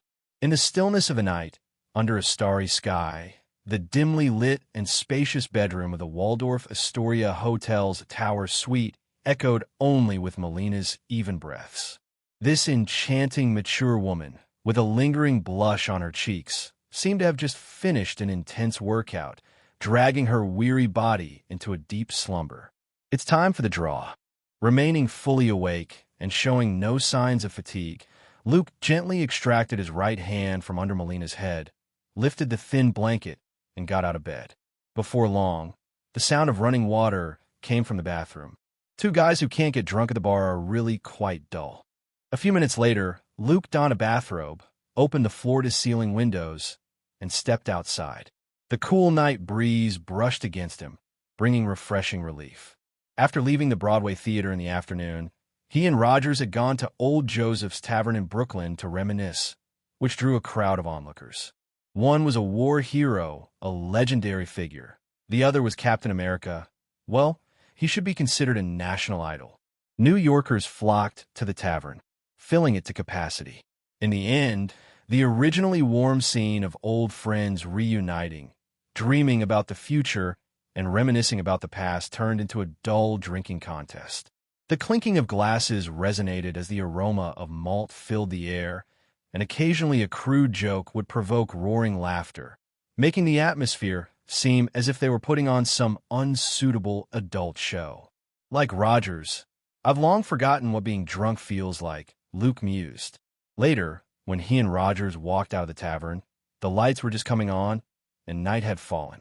Both of them were clear-headed, showing no signs of inebriation, walking without a hint of swaying. What about those who had been drinking? Each of them was sprawled on the tables, some even lying on the floor, turning the tavern into a mess. Old Joseph had the staff clean up before tossing these people out onto the street. For super soldiers, the serum injected into their bodies formed a regeneration and healing system. Mere alcohol could not incapacitate Rogers. Having been frozen for 70 years, he was unharmed. If it were an ordinary person, they would likely have turned into a corpse by now. As for Luke, to induce even a hint of drunkenness, perhaps he would need some aged wine cherished by Asgard for millennia. The two exchanged casual chatter before heading home. Afterwards, Luke engaged in another enriching and pleasant exchange with Melina, promoting both physical and mental well-being. Having had a fulfilling day, he finally remembered that he had another chance to draw a Superman template. Open the draw opportunity. Feeling the cool night breeze, Luke's thoughts stirred slightly, and radiant lights flickered in his mind as numerous templates spun rapidly in the air. Every brief pause tugged at Luke's emotions, making his heart race. Silver Superman, this looks good.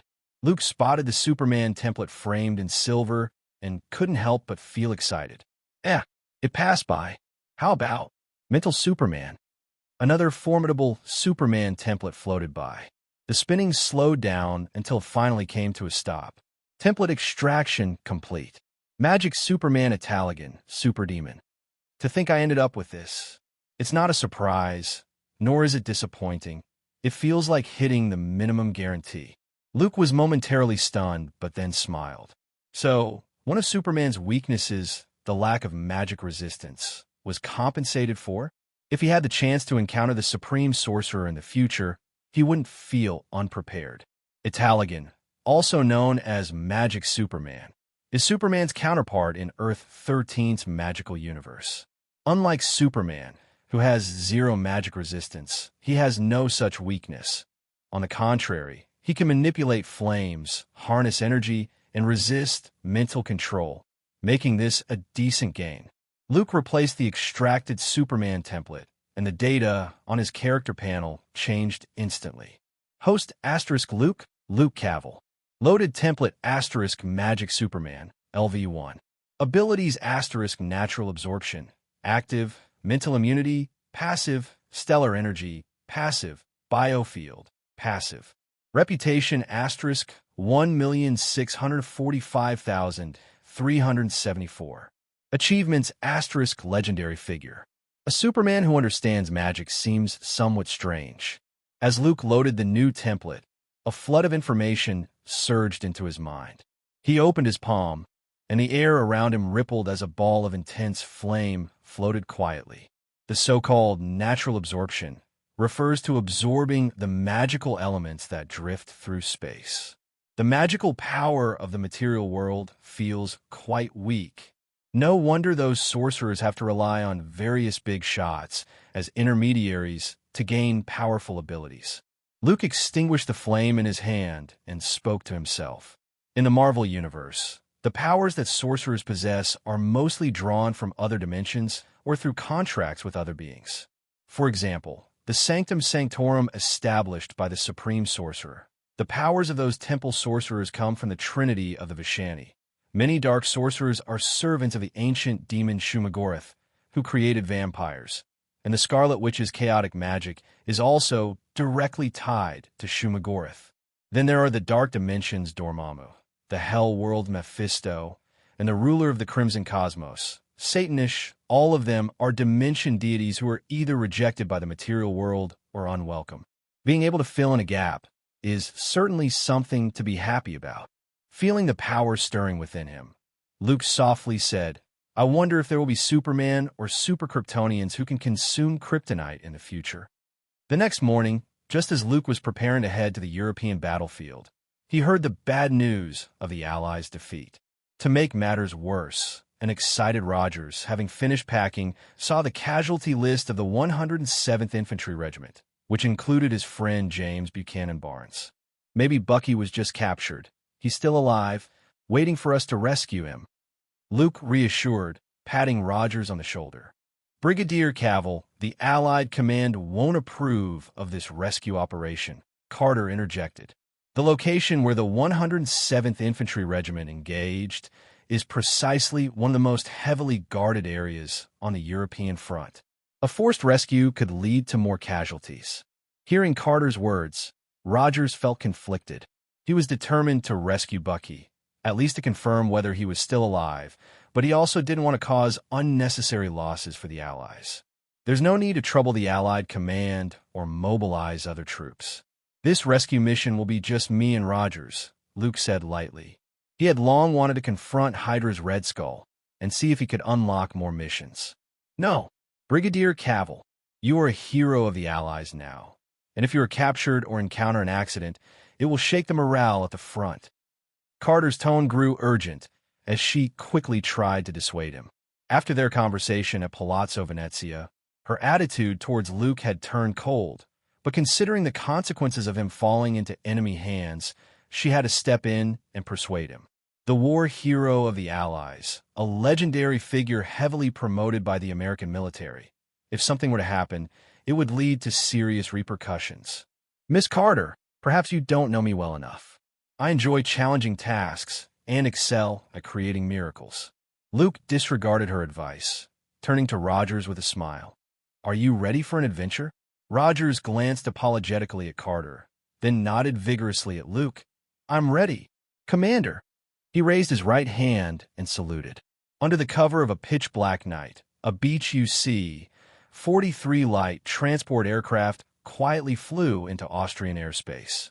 The continuous roar of artillery on the ground occasionally illuminated the dense forest below.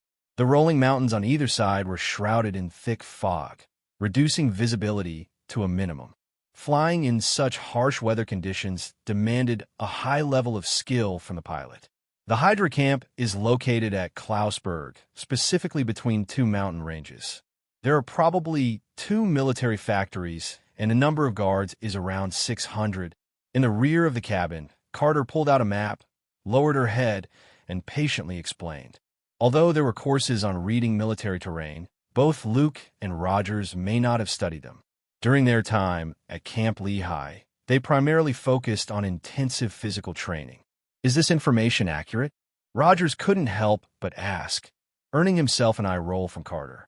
This intelligence had taken a significant effort from the Strategic Scientific Reserve to intercept from Hydra. During World War II, Austria was annexed by Nazi Germany and became involved in the fighting against the Allies. To support the front lines and prevent the Allies from pushing forward, Hydra established a secret base in Klausberg for the production of energy weapons and enhanced soldiers.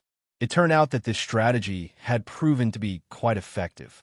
The raid by the 200-plus members of the 107th Infantry Regiment had ended in disgrace, as they were overwhelmingly defeated by Hydra soldiers led by a few enhanced warriors.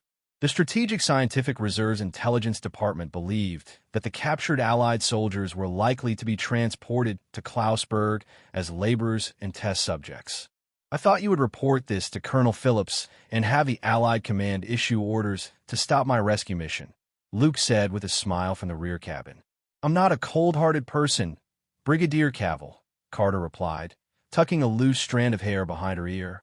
I don't wish to see soldiers sacrifice themselves, but to win a war, one must consider the bigger picture and not be swayed by emotional impulses. Luke raised an eyebrow and softly asked, Then why are you willing to help us, Miss Carter? Originally, the plan was for him and Rogers to drive into Klausberg, raid the military factories, create chaos, and rescue Bucky or the captured soldiers. However, Carter decided to join in and also brought along a genius scientist who could fly. Howard Stark, you say you excel at creating miracles. I want to see if that's true. Carter replied coldly. Sitting nearby, Rogers noticed that there seemed to be a tense air between Luke and Carter. Had there been some unpleasant misunderstanding between them? This oblivious Captain America looked confused, subtly shrinking back and wanting to avoid their argument. We're almost there. I'll drop you near the base. Howard's voice came from the cockpit. As a weapons tycoon, genius scientist, and well-known millionaire, it was perfectly normal for him to fly a plane. Howard, I heard Miss Carter say you're the best pilot she's ever seen. I hope this transport plane doesn't get shot down by Axis artillery when we lower altitude. Luke didn't seem as nervous as Rogers, who was tightly securing his parachute pack in preparation for a low-altitude jump. He appeared relaxed, as if what they were about to do wasn't a high-risk rescue mission, but rather an exciting outdoor adventure. Men from the Stark family excel at everything. It's a tradition in our family. Howard piloted the light transport, first climbing up above the clouds before rapidly descending in a dive. Performing such a flashy maneuver in low-visibility fog showcased his courageous heart. Get ready to jump, Brigadier General. I sincerely hope you won't see your name on the Allied casualty list. Howard stabilized the aircraft, and the distant rumble of artillery sounded below, like thunder rumbling ominously. Relax, Rogers. Our mission is simple. Confirm whether Bucky is still alive and rescue those captured soldiers. As Luke opened the hatch, a strong gust of wind rushed in, and he comforted Rogers, who was stepping onto the battlefield for the first time. It was natural for Captain America to feel a bit nervous. Boom, boom, boom. The ground seemed to tremble, emitting a mournful sound, and the flashes of artillery lit up the night sky. Seeing this scene, Rogers took a deep breath and said, I'm ready. He tightened his parachute pack and leaped into the abyss. Rogers is really impatient, Luke joked as he prepared to jump as well. Hold on to the transmitter. The Allies will locate you through the signal. Carter stood at the hatch, shoving the transmitter into Luke's hands. He softly said, Miss Carter, the larger picture of a war is built upon individual advantages. Those soldiers may seem insignificant and not impact much, but it is precisely the ordinary people like them who drive the wheels of history forward. Luke placed the transmitter in his pocket, strapped on his parachute, and leaned back. Before he fell, he extended his hand, giving Carter a victory sign. The howling wind sliced through the air like a knife, billowing the Kryptonian suit around Luke. The dark red cape flapped loudly behind him like a flying banner. Facing the fierce artillery fire below, Luke plummeted rapidly. Trusting in his incredible Kryptonian suit's defense, he was confident that even if hit by a shell head-on, he would remain unharmed. On the scarred ground lay a thick stand of dark forest. Artillery roared, shaking the earth. Soldiers on both sides shouted and fought, unleashing humanity's most primal impulses of violence. Rogers, open your parachute. Luke's voice was carried away by the wind, barely reaching Captain America's ears. The latter obediently pulled the parachute, and a small black flower bloomed in the air. The speed of descent slowed, and seizing the opportunity, Rogers turned his head to look at Luke. He was horrified to see that Luke hadn't opened his parachute at all. They were now nearly 700 meters up. Typically, the minimum safe height for parachuting from a plane was 500 meters. This was something Carter had emphasized. They had to pay attention to when to deploy their parachutes. Luke! Rogers shouted with urgency. His anxious voice was immediately drowned out by the fierce wind, fragmented and torn apart. When they were just 100 meters from the ground, in Rogers' astonished gaze, Luke finally pulled the parachute. Taking advantage of this buffer, he drew the parachute knife from his thigh and cut the lines. The impact that would have likely left him severely injured had no effect on Luke at all. This left Rogers, who safely landed on the ground, genuinely impressed. No wonder Colonel Phillips regarded Luke as the finest super soldier, and the two leaders of the Allies, President Roosevelt and Churchill, referred to him as Superman. At that height, Rogers might not have dared to attempt such a feat. He could probably do it, but without any parachuting training, he certainly wouldn't have handled it as effortlessly as Luke. Advance 2,000 meters in this direction, through the thicket, and you'll reach Hydra's base. Luke, unaware of Rogers' inner thoughts, glanced at the map before beginning to move swiftly. As Superman, he should be capable of flying. Low-altitude parachuting was nothing to him. If he knew what Rogers was thinking, he would undoubtedly respond in his mind that it was nothing to worry about. With the thick fog of the deep night, the two moved forward. Before long, they reached the edge of the forest and spotted a massive base with extremely tight defenses. Electric barbed wire formed a tall wall, behind which stood watchtowers. Beams of searchlights swept back and forth, illuminating the area below, where guards patrolled in formation. These guards, wearing Hydra insignias, were equipped with weaponry that was a century ahead of the Allies. It turned out that the Cosmic Cube had developed infinite energy, which Red Skull was applying to various weapons, including firearms, artillery, and even colossal multi-turret tanks. These mechanical monsters were like meat grinders.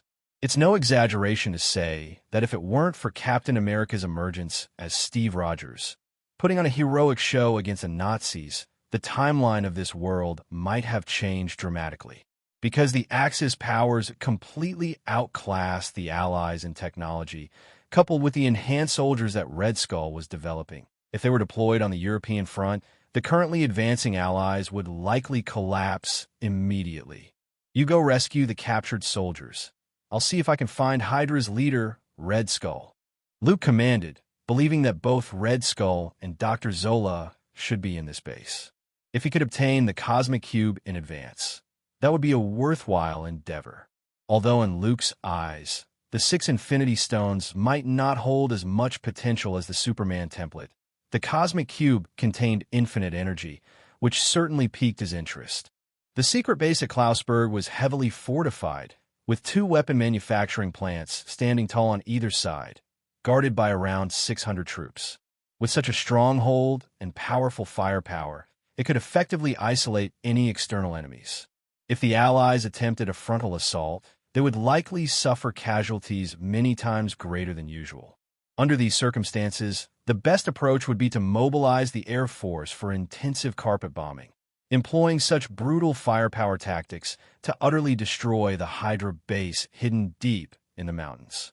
Otherwise, those massive tanks, resembling iron monsters, along with the enhanced soldiers with significantly reduced pain sensitivity and extraordinary strength, would surely claim countless lives of Allied soldiers. This was also a crucial reason the Allied command had been hesitant to deploy troops for a rescue operation. Acting recklessly would only lead to more pointless deaths.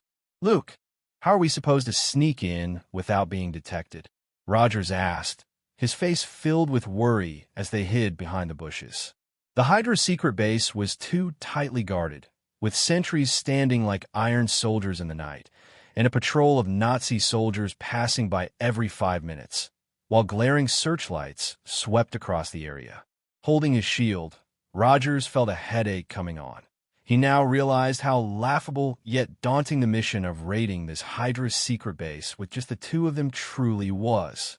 "I have a rather bold idea," Luke said after a moment of contemplation, speaking earnestly. "Why don't I just charge in and take them all out? That way, no one will discover our movements, and we can accomplish a perfect infiltration." Rogers nearly choked at this suggestion, gasping for breath. He coughed a few times before regaining his composure. He couldn't tell if Luke was joking or genuinely considering this plan. Even as a super soldier, capable of taking on hundreds on the battlefield, facing Hydra's fierce artillery alone was not feasible. Personal heroism would not work here. A meticulous and thorough plan was essential. Rogers racked his brain, trying to think of a way to both complete the rescue mission and avoid detection by Hydra. "Luke, I think."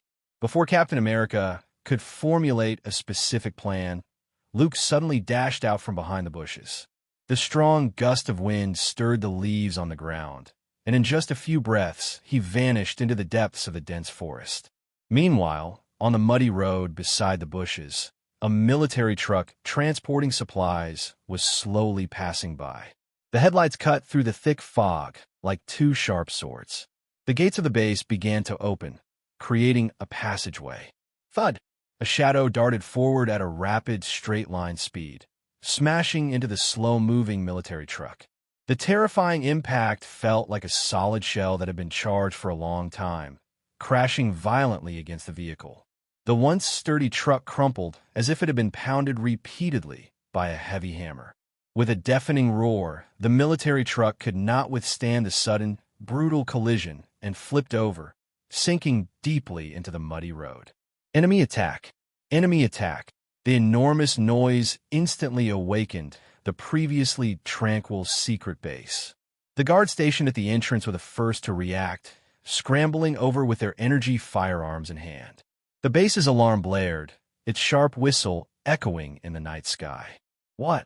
Rogers stared at the overturned military truck and its clearly dented outline, then looked at Luke, who was perfectly unharmed, momentarily at a loss for words.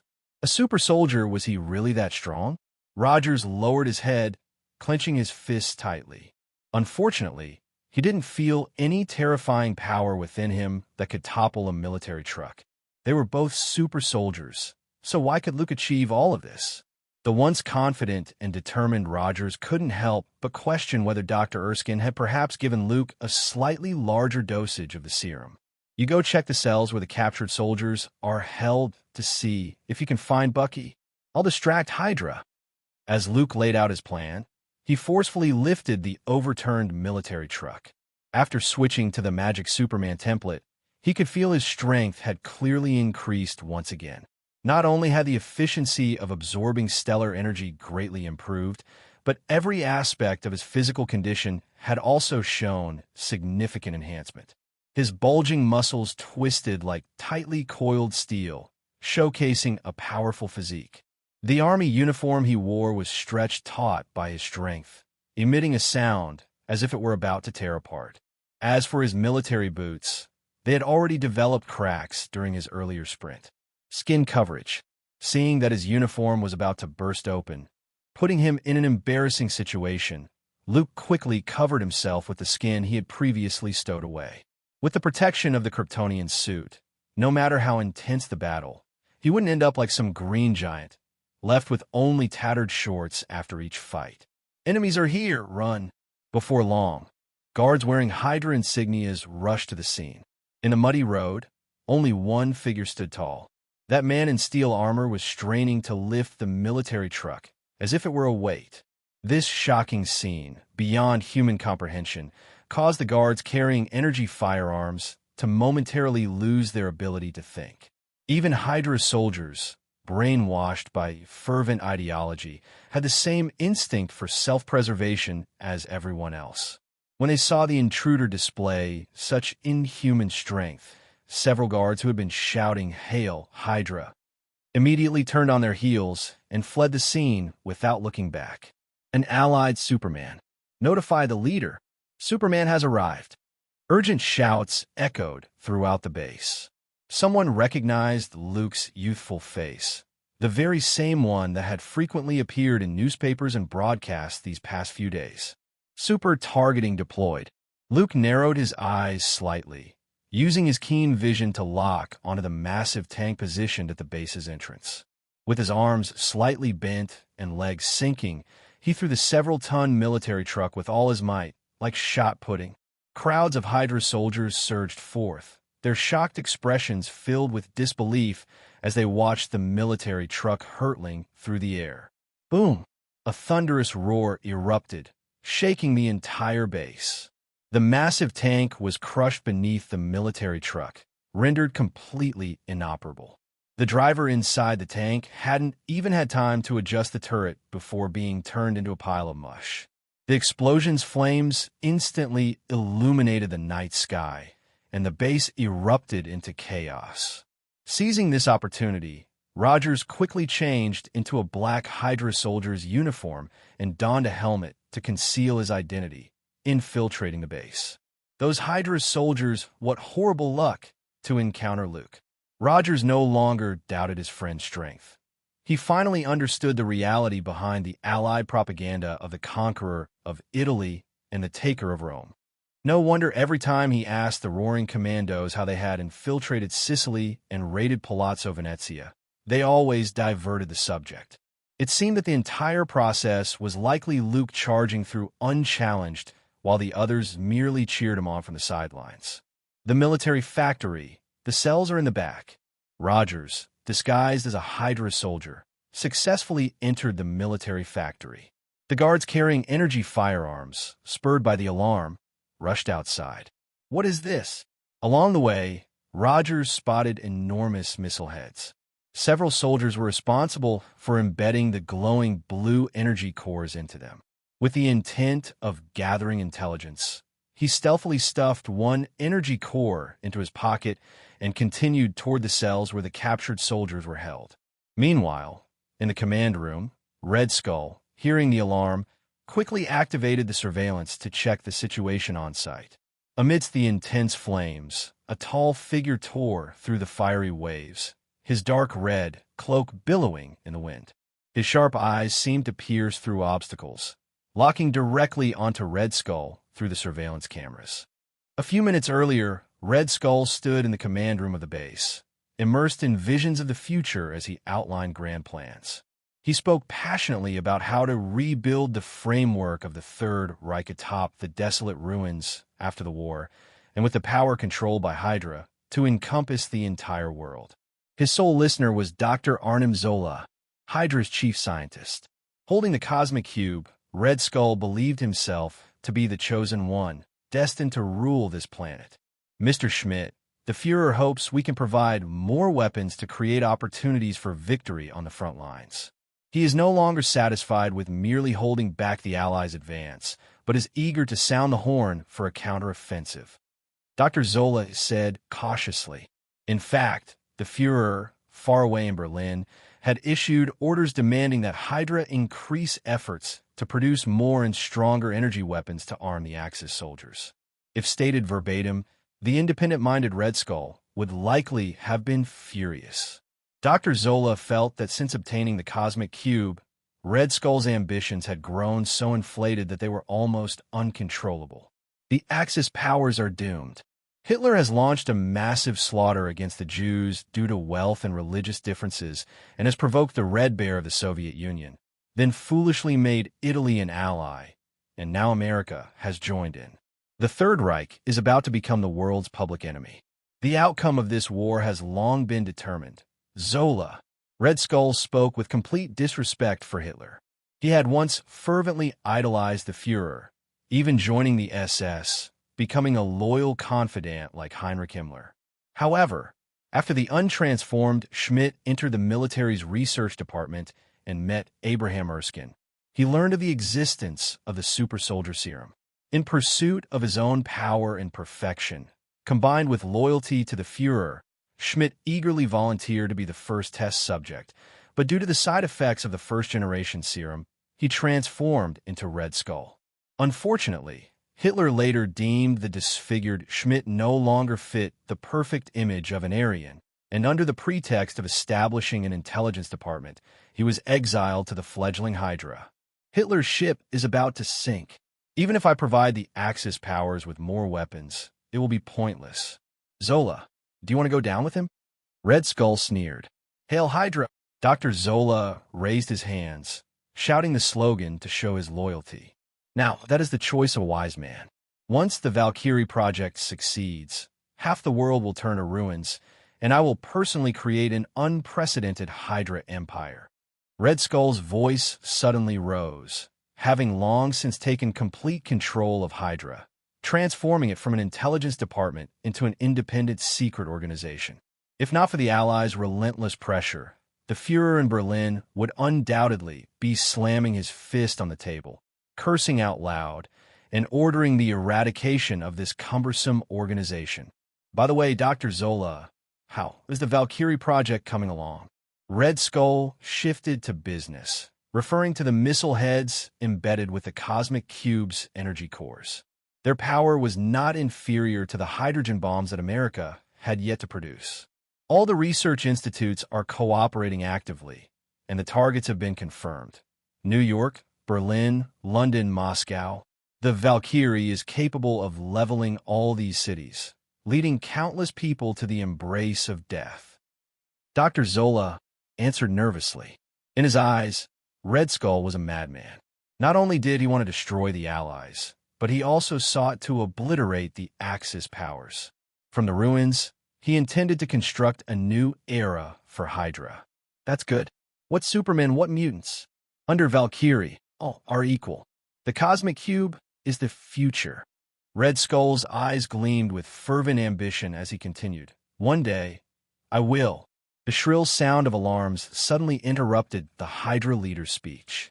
On the command room surveillance screen, a tall, blurred figure appeared. The figure was clad in armor resembling steel, and the dark red cape looked as if soaked in blood, standing out prominently. Just him. Red Skull seemed to sense the intruder's gaze, filling his heart with doubt. He looked at Dr. Zola and asked, "Is it that Superman from the Allies?" The latter shook his head. The surveillance image was too unclear for him to identify. Bang, bang, bang. The blurred figure shot out like an arrow, moving faster than the surveillance camera could capture. The Hydra soldiers carrying energy firearms were struck down effortlessly, like stationary sandbags, sent flying. In mere moments, an entire squad of guards had collapsed, and from the appearance of it, they could not get back up. Did Erskine develop a second-generation enhancement serum? Red Skull felt a wave of doubt. From the performance in battle, this suspected Allied Superman's invasion completely surpassed that of a super soldier. At least, Red Skull thought it would be difficult for him to take down so many at once. Moreover, the guards had fired submachine guns at the armored figure, but the bullets had no effect whatsoever. "What should we do?" Dr. Zola asked, somewhat flustered. The Hydra soldiers seemed utterly powerless against this invader. "It's just one person. We have so many guns and enhanced soldiers. What is there to fear?" Red Skull scolded angrily. Just then, on the surveillance screen, a roaring giant tank rolled into view, sounding like a raging steel beast. The turret continuously moved, adjusting its position. "Ah, Superman, even if you have a steel body." Red Skull revealed a contemptuous smile. However, the next moment, his voice was cut off. The mocking words he intended to say were swallowed back. How is this possible? Erskine must have developed a new generation of serum. Damn it, I was the first super soldier, and he gave the best to others. Red Skull roared in a frenzy, a fit of impotent rage. On the surveillance screen, the giant tank's cannon was brutally wrenched apart. Then, the invader grasped the broken cannon like a hefty club and effortlessly flipped the several-ton tank over. This chilling scene caused the remaining Hydra soldiers to lose their fighting spirit, wishing to raise white flags and surrender like the French. "Mr. Schmidt," Dr. Zola called out softly, "retreat. Back to headquarters. We're not a match for this Allied Superman right now." Quickly regaining his composure, Red Skull took a deep breath and pressed the switches for the self-destruct sequence one by one. He did not want to leave the Valkyrie in the military factory for the Allies to take his trophies.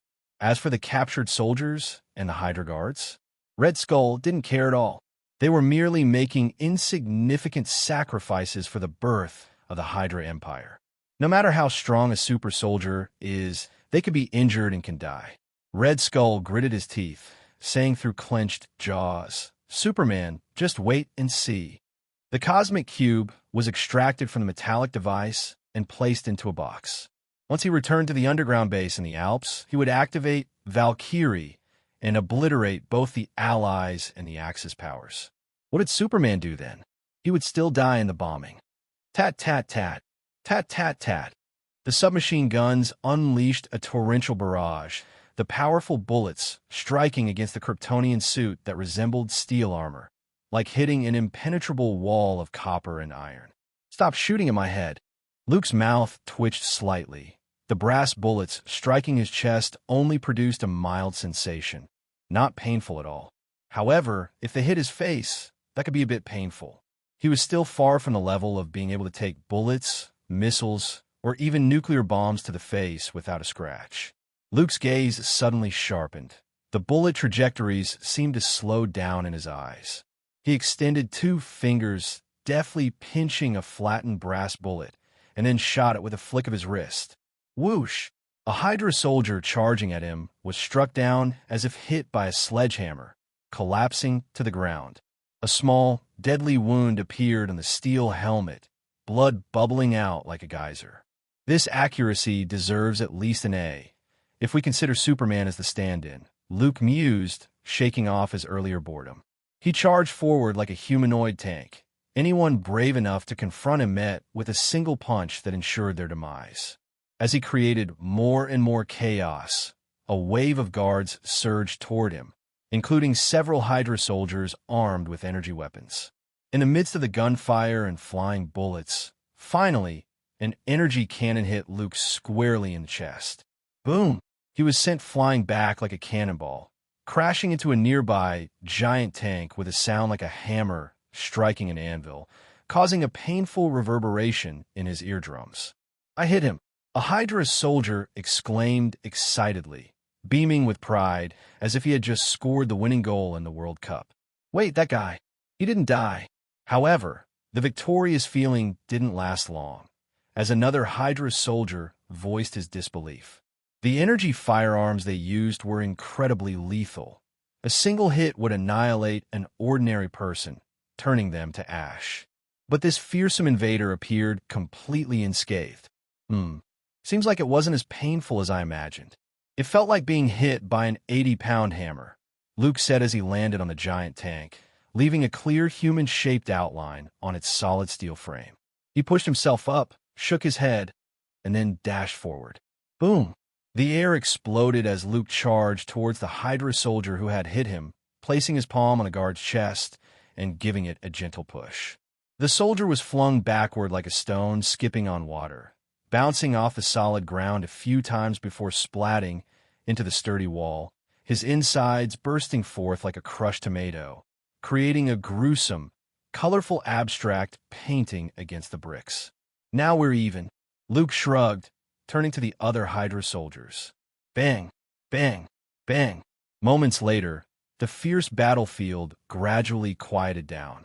With his Kryptonian nanotech suit, Luke could take several hits from energy cannons directly without much trouble. At worst, it was just a bit painful. However, the transmitter he had stowed in his chest pocket seemed to have been damaged.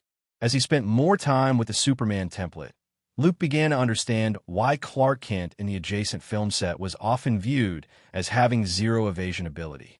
Anyone with such an indestructible steel body and incredible healing ability would instinctively charge straight ahead, rather than waste time dodging attacks. It was more effective to simply charge in and dispatch enemies with powerful blows. Over time, the term dodge would become almost obsolete in Superman's dictionary.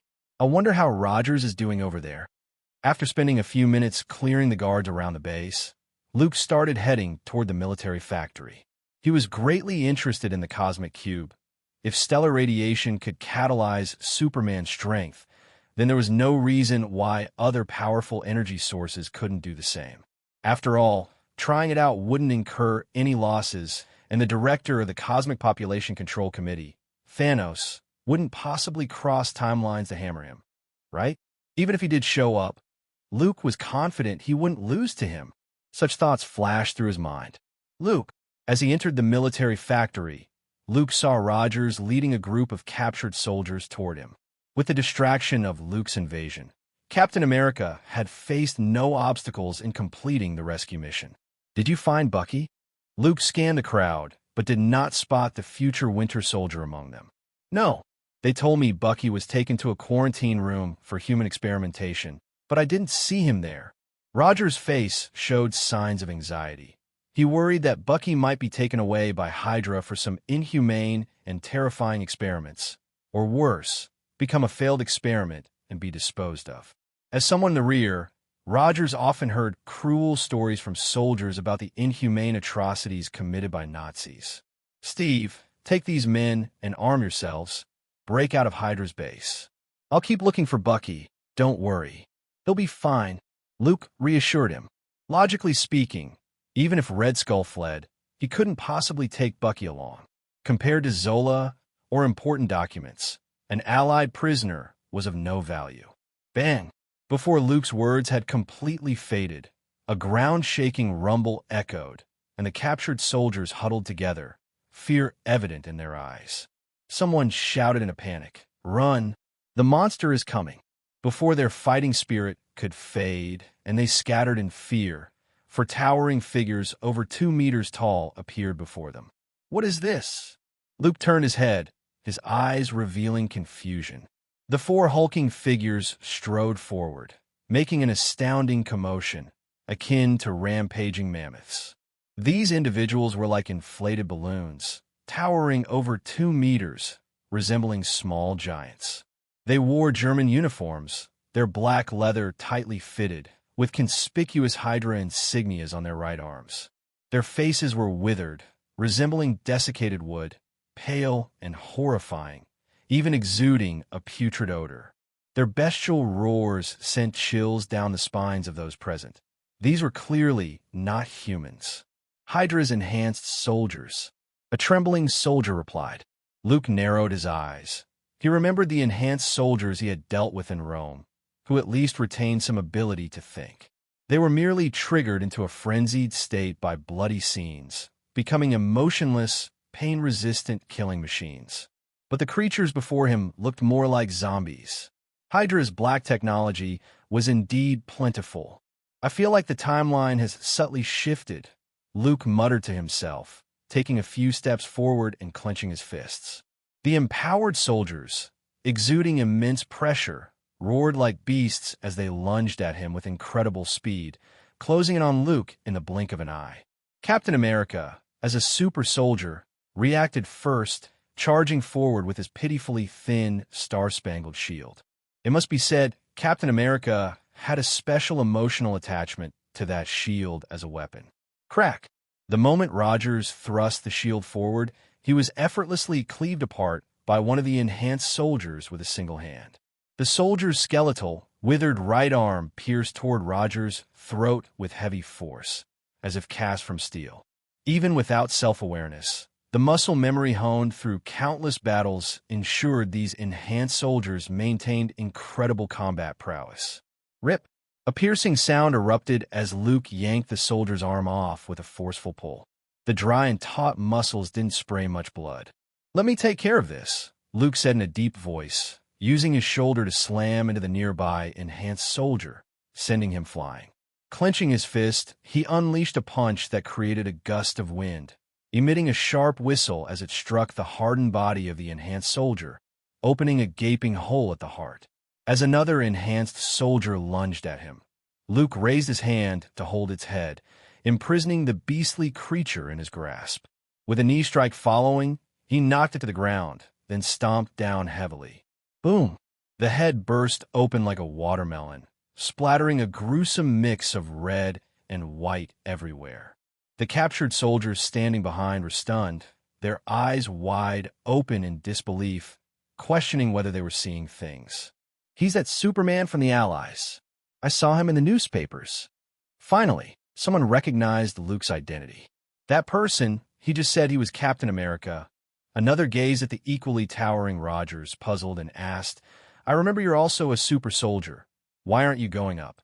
With his shield shattered and hands empty, Captain America was momentarily at a loss for words. "I really am a super soldier." Looking at Luke, who was terrifyingly powerful, a cascade of question marks floated over Rogers' head. The next day, at noon, the atmosphere was tense. Brigadier General Luke Cavill and Captain Steve Rogers have gone missing in the enemy's rear Sector 3. The reconnaissance teams conducted thorough searches but found no trace whatsoever. The radio operator reported to Colonel Phillips, who was pacing back and forth, visibly anxious. The colonel's face was as dark as iron, and he remained silent, his wrinkles tightly knit together, his eyes filled with fury. The operator stood before him, trembling, fearing that he might become a target for the colonel's wrath. Continue sending teams to search. Colonel Phillips slammed his hand on the table, gritting his teeth. If Luke was not found within the next 12 hours, the military would have no choice but to list him as Kia. Once this news spread, it would undoubtedly deal a devastating blow to the morale of the troops on the front lines. A war hero and legendary figure who had been heavily promoted just days ago suddenly falling into the hands of Hydra. How could they explain that? It was likely that not only the president would be furious, the allies would hold them accountable as well. This is absolutely terrible. Colonel Phillips sighed heavily. He had believed Luke would have a long and promising future. However, who could have predicted that a rising star would fall before it even had a chance to shine? Despite Luke's remarkable feats of conquering Italy, facing a Hydra base with around 600 troops, along with giant tanks and energy weapons, the chances of survival were still slim. The last reconnaissance plane has returned. Carter hurried into the makeshift tent, holding a stack of blurry black and white photos. There are still no findings. An incredible explosion occurred at Hydra's base, collapsing nearby structures and igniting a wildfire. Fortunately, it hasn't spread. Seeing the British agent, Colonel Phillips felt his anger intensifying, growling, "What use is this information, Agent Carter? We've lost a general. The Allies have lost a hero. If you had notified me in time and alerted the Allied command to stop Luke's reckless actions, all of this might not have happened. The military can't touch Howard Stark. He's a renowned young millionaire in New York and the biggest weapons sponsor for the Allies. But you are nothing. Agent Carter, I expect you to consider the consequences of your actions in the future. By the way, you may not have a future. Once the Allied command learns of this news, they will definitely come after the Strategic Scientific Reserve, and we'll all be done for." The tent filled with stormy reprimands. Colonel Phillips glared at the agent, lowering his voice. "I've told you many times, don't let personal feelings affect your work. That's the first lesson in being an agent." "I didn't, sir." Carter bit her lip and shook her head. "Don't be so quick to deny. I haven't even said who it was, Luke, Rogers, or that playboy Howard Stark. Agent Carter, can you tell me who drove you to lose your mind and risk military court to help him?" Colonel Phillips sneered continuously and added, "I've said before, women should not be involved in wars. Damn British." Faced with her superior's discriminatory remarks, Carter took a deep breath, her chest heaving, but she remained silent. Just as Colonel Phillips was about to inform the Allied command of the situation, a commotion outside the tent drew their attention, causing the atmosphere to drop to freezing point. Amidst the noise, they could vaguely hear applause and cheers. "What's happening?" Phillips angrily stormed out of the tent, with Carter closely following. In front of the camp, soldiers stood crowded in two lines. On the nearby tree-lined path, two familiar figures emerged. It was Luke and Rogers, the Allied Superman and Captain America. Behind them followed a group of captured Allied soldiers. Even further back, a massive tank rumbled towards them, appearing to be a trophy they had seized. "They're back." The soldiers cheered, their eyes filled with envy as they looked at the captured soldiers proudly holding their energy weapons. They looked like victorious heroes returning in triumph, full of spirit and pride. "What's going on?" Colonel Phillips, stepping out of the tent, asked in astonishment. The captured soldiers had returned safely, and they had also brought back Hydra's secret weapons. This was a significant victory, a victory for the Strategic Scientific Reserve. It must be Superman. He led everyone to defeat Hydra and rescued those comrades. One soldier excitedly speculated. Others nodded in agreement. The propaganda from the Allies in recent days had made Luke's legendary image deeply rooted in their minds. Upon returning to the camp, the group received a hero's welcome. Impatient soldiers began to inquire about what had happened and how the captured soldiers had escaped from Hydra. The colonel, who had just been furious, personally came out to welcome the returning team. Of course, he was mainly concerned for Luke's safety. This 20-year-old young brigadier general was now a legendary figure for the Allies, a promotional icon, and the object of admiration for countless contemporary soldiers. If something were to happen to him on the front lines, it would undoubtedly cause a massive upheaval within the Allies. For this reason, many high-ranking officials had expressed their disapproval of his request to go to the front lines. Even President Roosevelt, who had suggested Luke return to the battlefield, preferred that this young brigadier general stay in the rear as a propaganda tool to stabilize morale. However, Luke, eager to solidify his foundation, accumulate experience, and gain prestige, would never accept this seemingly tempting offer. He aimed to utterly crush Hydra and lead the Allies to true victory. Once that was achieved, no one would be able to question his achievements. "You've created a miracle once again, Luke," Colonel Phillips exclaimed with excitement upon seeing Luke return triumphantly. As for Rogers standing beside him, he was intentionally overlooked. After all, the Allies only needed one hero, just as there could only be one sun in the eyes of the world. Some are injured and need medical attention. Also, Colonel, this rescue operation was reckless on my part. Regarding this, I will explain the situation to the Allied command myself. Luke calmly accepted the accolades. After dealing with those 4 enhanced soldiers, he and Rogers had charged directly into Red Skull's command room. However, they found that Red Skull had already fled by plane, taking the Cosmic Cube and Dr. Zola with him. With the Hydra base about to explode, they could no longer continue the pursuit. Thus, Luke could only return to the camp with a group of captured soldiers alongside a downcast Rogers. The massive tanks and the energy weapons seized from the military factory became their trophies. The president sitting in the White House surely wouldn't expect to receive your victory report so soon. Colonel Phillips' face was filled with smiles, completely devoid of his earlier fury. With just 2 people, they had completely destroyed Hydra's secret base, taking down 2 military factories and the 600 Nazi guards inside. What an astonishing achievement! An instinct told Colonel Phillips that Luke could accomplish far more than this. Once this war was over, he would receive even greater honors. The youngest major general in the history of the United States? Perhaps even a general? For the first time, Phillips felt that his imagination was lacking. This is a great victory for the Strategic Scientific Reserve. We'll celebrate your success later. Colonel Phillips glanced at Carter beside him, smiling broadly. By military rank, Luke was the highest authority at the camp. Aside from not being able to defy direct orders from the Allied command, he had the authority to make any decisions. However, this young brigadier general did not turn arrogant after achieving success. Instead, he maintained an approachable demeanor toward both his old friend Rogers and his former superior, Colonel Phillips. He lowered his own aggression, allowing those in the military who harbored resentment toward him to let their guard down.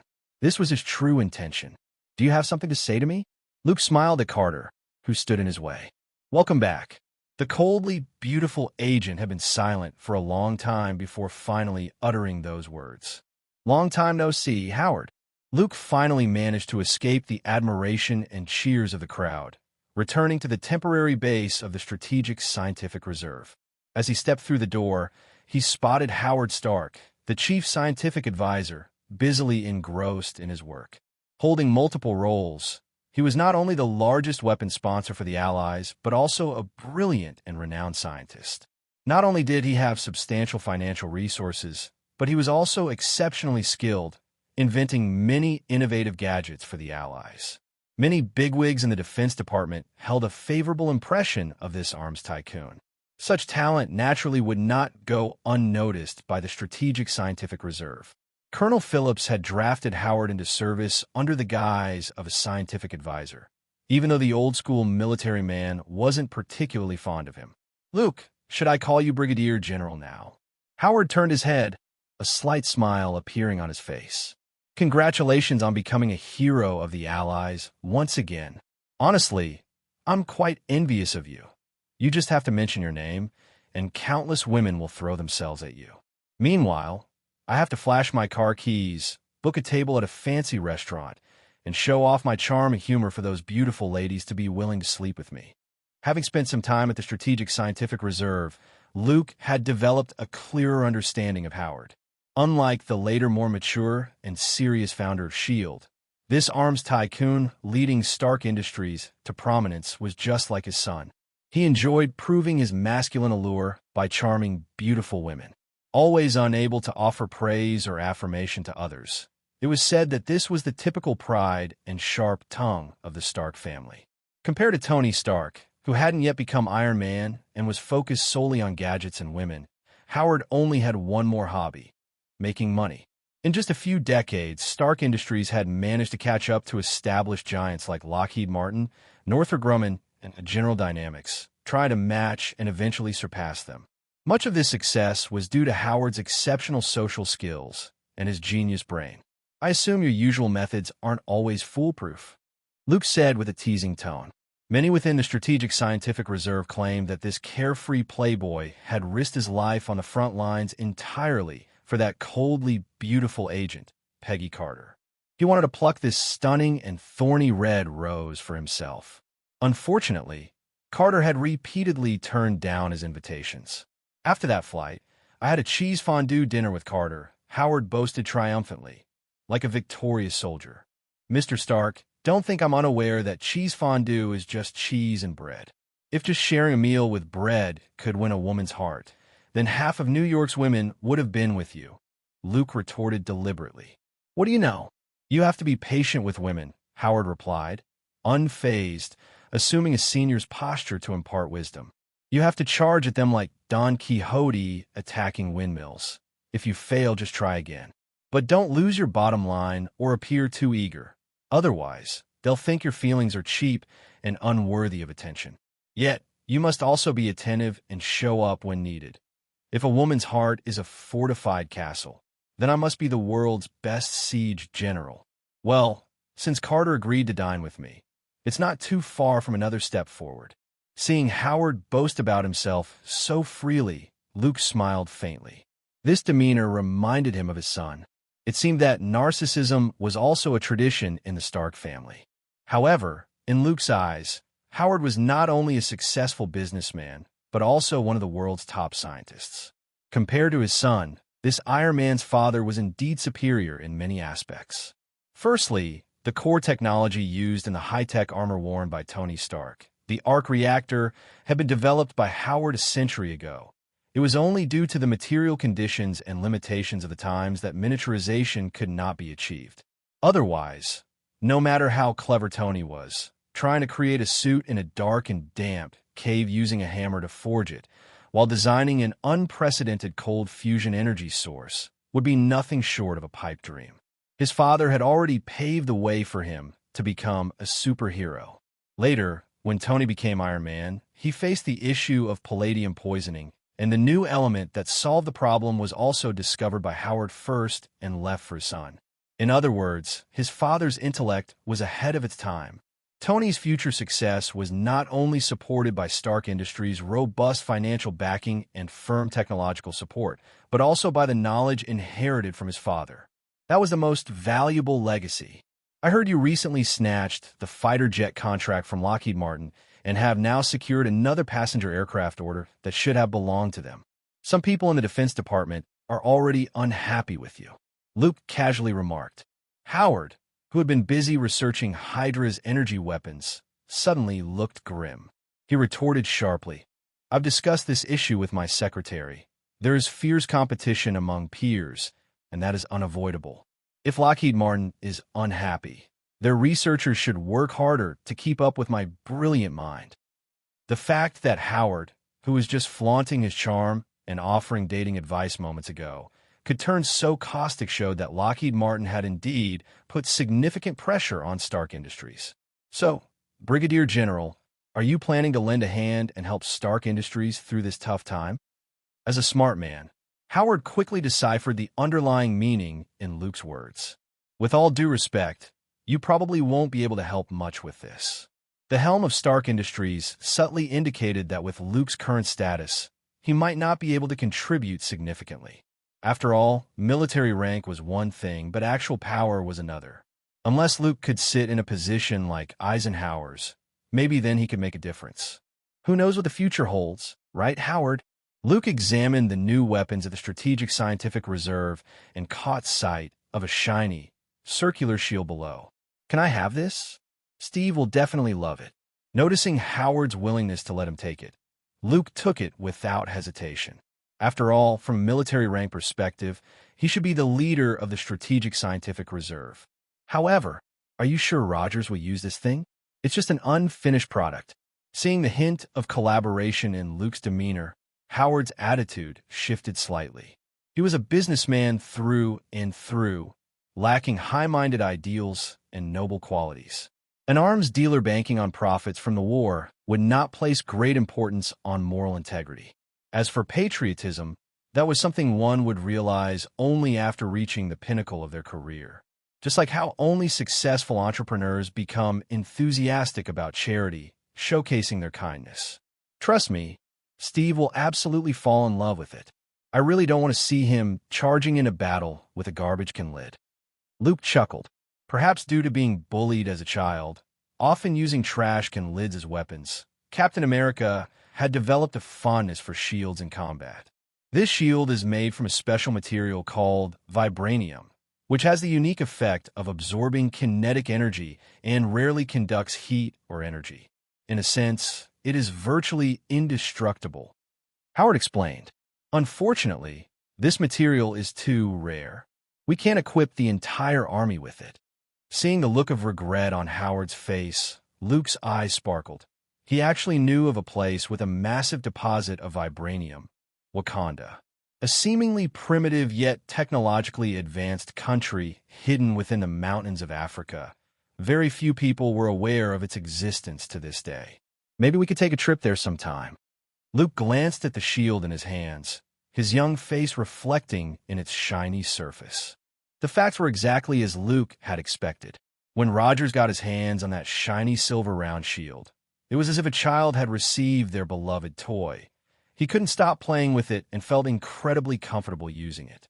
This is the best gift we've received since leaving Brooklyn. A slight smile appeared on Roger's face as he donned the shield and struck a few iconic poses. He had originally been worried about his friend Bucky's safety and felt a bit down. However, Luke's arrival had lightened Roger's mood considerably. Luke, what do you think has happened to Bucky? Captain America, with a hint of concern in his eyes, furrowed his brow and asked.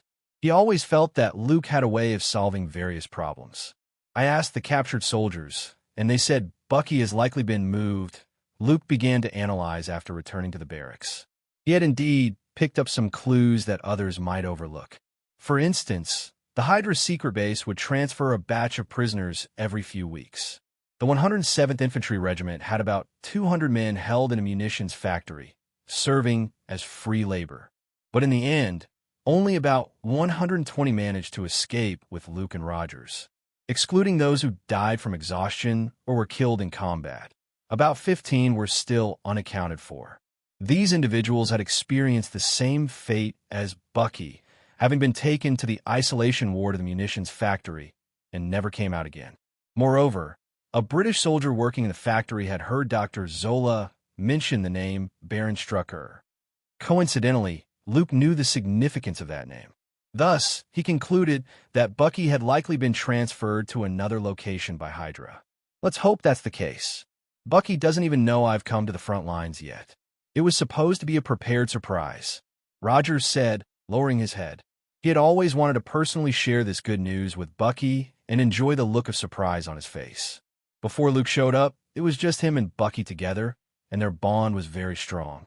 Stop worrying about these unsolvable problems. You should prepare well.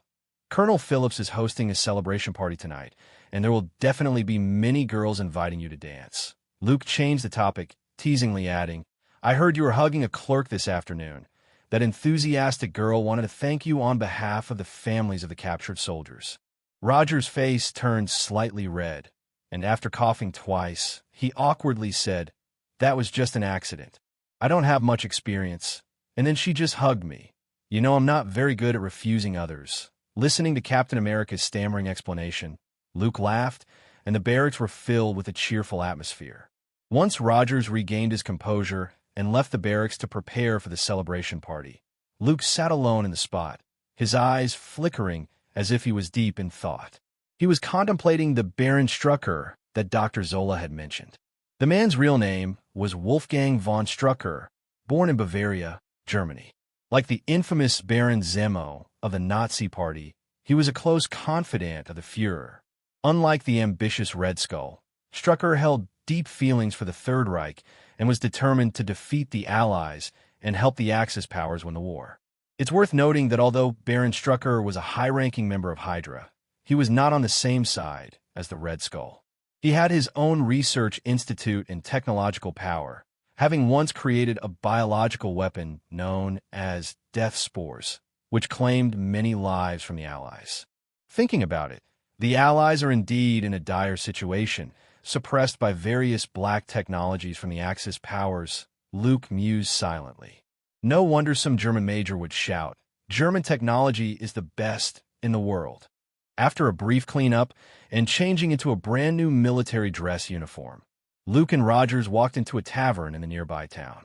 The noisy sounds hit them like a wave, with the air filled with the aroma of malt and the faint blue mist from burning low-quality tobacco. The soldiers who had miraculously escaped and returned were downing glass after glass of strong liquor or gathered around playing cards and arm wrestling. Some even spontaneously prepared to have a wrestling match. The tavern, packed with soldiers, occasionally erupted in loud laughter, the raucous sounds causing the ceiling above to tremble slightly, and the hanging light bulbs swayed along with it. "Our hero has arrived." Dugan, known as Dum Dum, shouted loudly upon seeing Luke standing at the door. He pounded his drink against the bar table. The sound was like a rhythmic drumbeat, attracting everyone's attention. The soldiers spontaneously stopped what they were doing, stood up, and applauded. The entire tavern felt as if it could be turned upside down. Those adoring and grateful gazes converged into cheers for Luke. This was a tribute to a war hero. They're really enthusiastic. The applause and cheers lasted for 2 minutes, and Rogers sat down beside his friend, handing him a glass of whiskey with ice. "Have you chosen your dance partner for the ball later?" Luke raised his glass, the cold yet fiery liquid flowing down his throat, bringing him a sense of pleasure. "How would I know?" Roger's eyes widened, as he had never heard anything about dancing at the celebration party. Captain America initially thought Luke was just joking around in the barracks. Holding a ball before victory in the war seemed a bit excessive. "Howard told me the news. He has already chosen his target for tonight." Luke smiled, lightly nudging Roger's shoulder. "That would be the lucky one who stole Captain America's first kiss? She looks pretty good, with a lovely head of blonde hair. See? She's looking at you with those affectionate eyes. Steve, it seems you can't escape tonight." The teasing from his friend made Rogers feel embarrassed.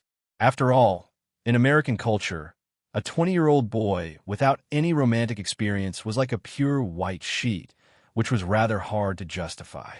"Not everyone is like Howard Stark," Rogers whispered, raising his glass to mask his awkward expression. "All right, I won't make that joke anymore."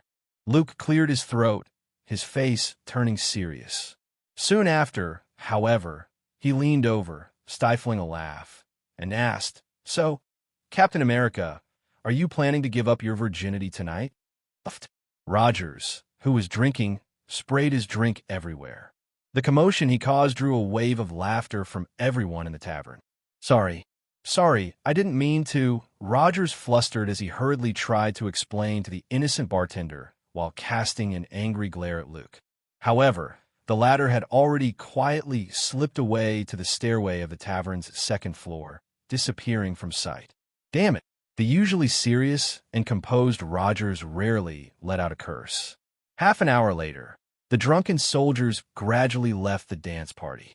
The news of the dance had brought many people to the second floor early. The tables and chairs had been cleared away, creating a spacious area. An old phonograph was placed by the window, and soft, soothing melodies flowed from it, echoing throughout the second floor. The lascivious soldiers cast subtle and covert glances at the ladies present. Among them were unmarried battlefield nurses, young girls carefully selected by the local mayor, and some civilian staff from the Strategic Scientific Reserve. They resembled blooming flowers at the perfect stage of budding beauty, as if waiting for someone to come and pick them. "Commander, I've always had a question," said Duggan, nicknamed Dum Dum, stroking his big mustache. "These guys come to the dance with the ultimate goal of seducing women. They have no real interest in dancing. So why don't they just lay their intentions bare? That way, they could save time and get straight to the point, spending more time where it really matters."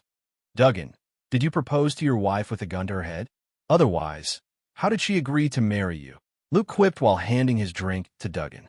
"If you walked up to any woman and said, 'Let's skip all the steps and get straight to the point, let's exchange bodily fluids, how about that?' She would slap you across the face and think of you as a filthy pervert. But if you approached her, invited her for a drink, told a few interesting jokes, and shared some cool stories, truth doesn't matter, as long as it's cool and attractive. Once the atmosphere is right, then you can suggest going to her room or asking her to check out yours.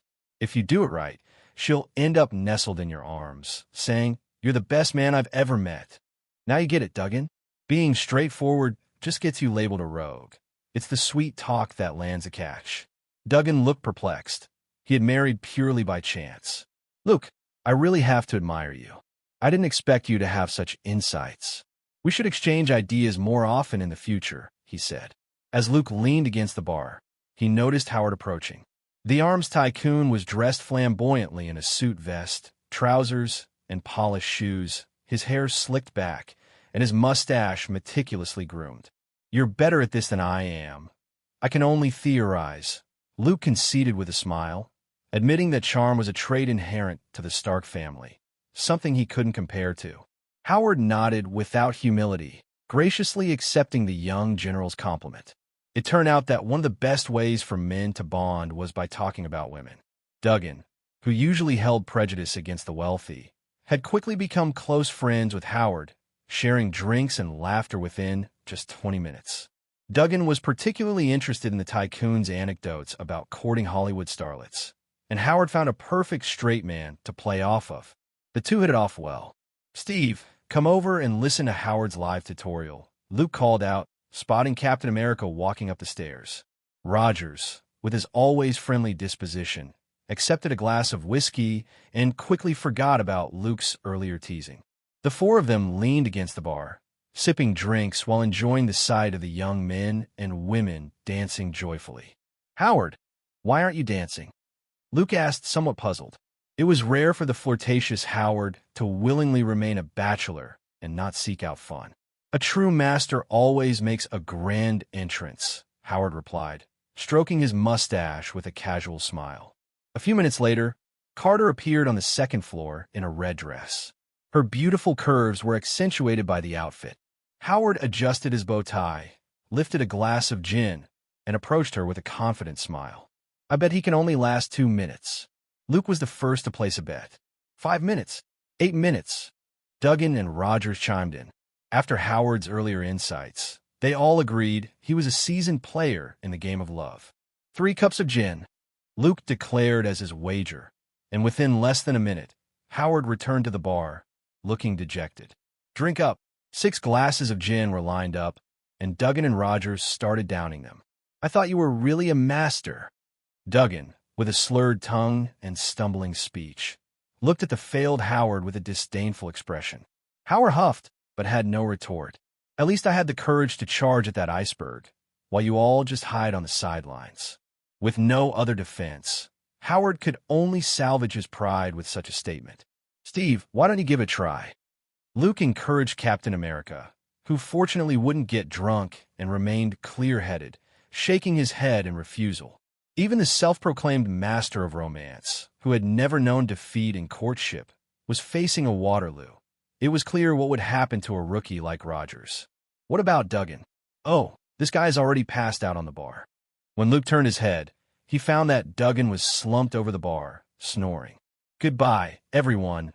I'm off to find a broad young lady with a big heart to soothe my fragile little soul," Howard declared, quickly moving on from his earlier failure as he eyed a voluptuous girl sitting across from him.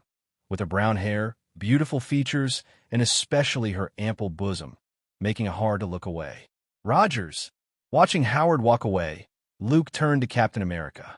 Just then, the blonde girl who had stolen Rogers' first kiss approached him with enthusiasm. "So, I'm the only one left?" Rogers shot Luke an apologetic look before being dragged onto the dance floor by the blonde girl, leaving Luke alone at the bar, drinking but unable to get drunk. Outside, the night grew deeper, but the atmosphere on the second floor of the tavern became increasingly lively. "Don't you like to dance, Brigadier General Cavill?" A cool voice rang in Luke's ear. He set down his drink and smiled. "Not really. I just haven't found a suitable partner, so I'm stuck here alone." "Brigadier General Cavill, it seems you don't quite understand why none of those women who are usually overly enthusiastic and eager to throw themselves at you have come to invite you to dance." Carter, dazzling in her red dress, picked up Luke's unfinished drink and downed it in one gulp. "Do you know the reason, Miss Carter?" Luke asked lightly. "I said you must have a prearranged dance partner," Carter responded decisively. But the beads of sweat trickling down her pert nose, the thunderous heartbeat in her chest, and the rich pheromonal scent betrayed her inner feelings. "I thought Miss Carter would dislike someone like me, just as you rejected Howard." "A frivolous rake shouldn't be your type," Luke said, taking a step closer with a smirk.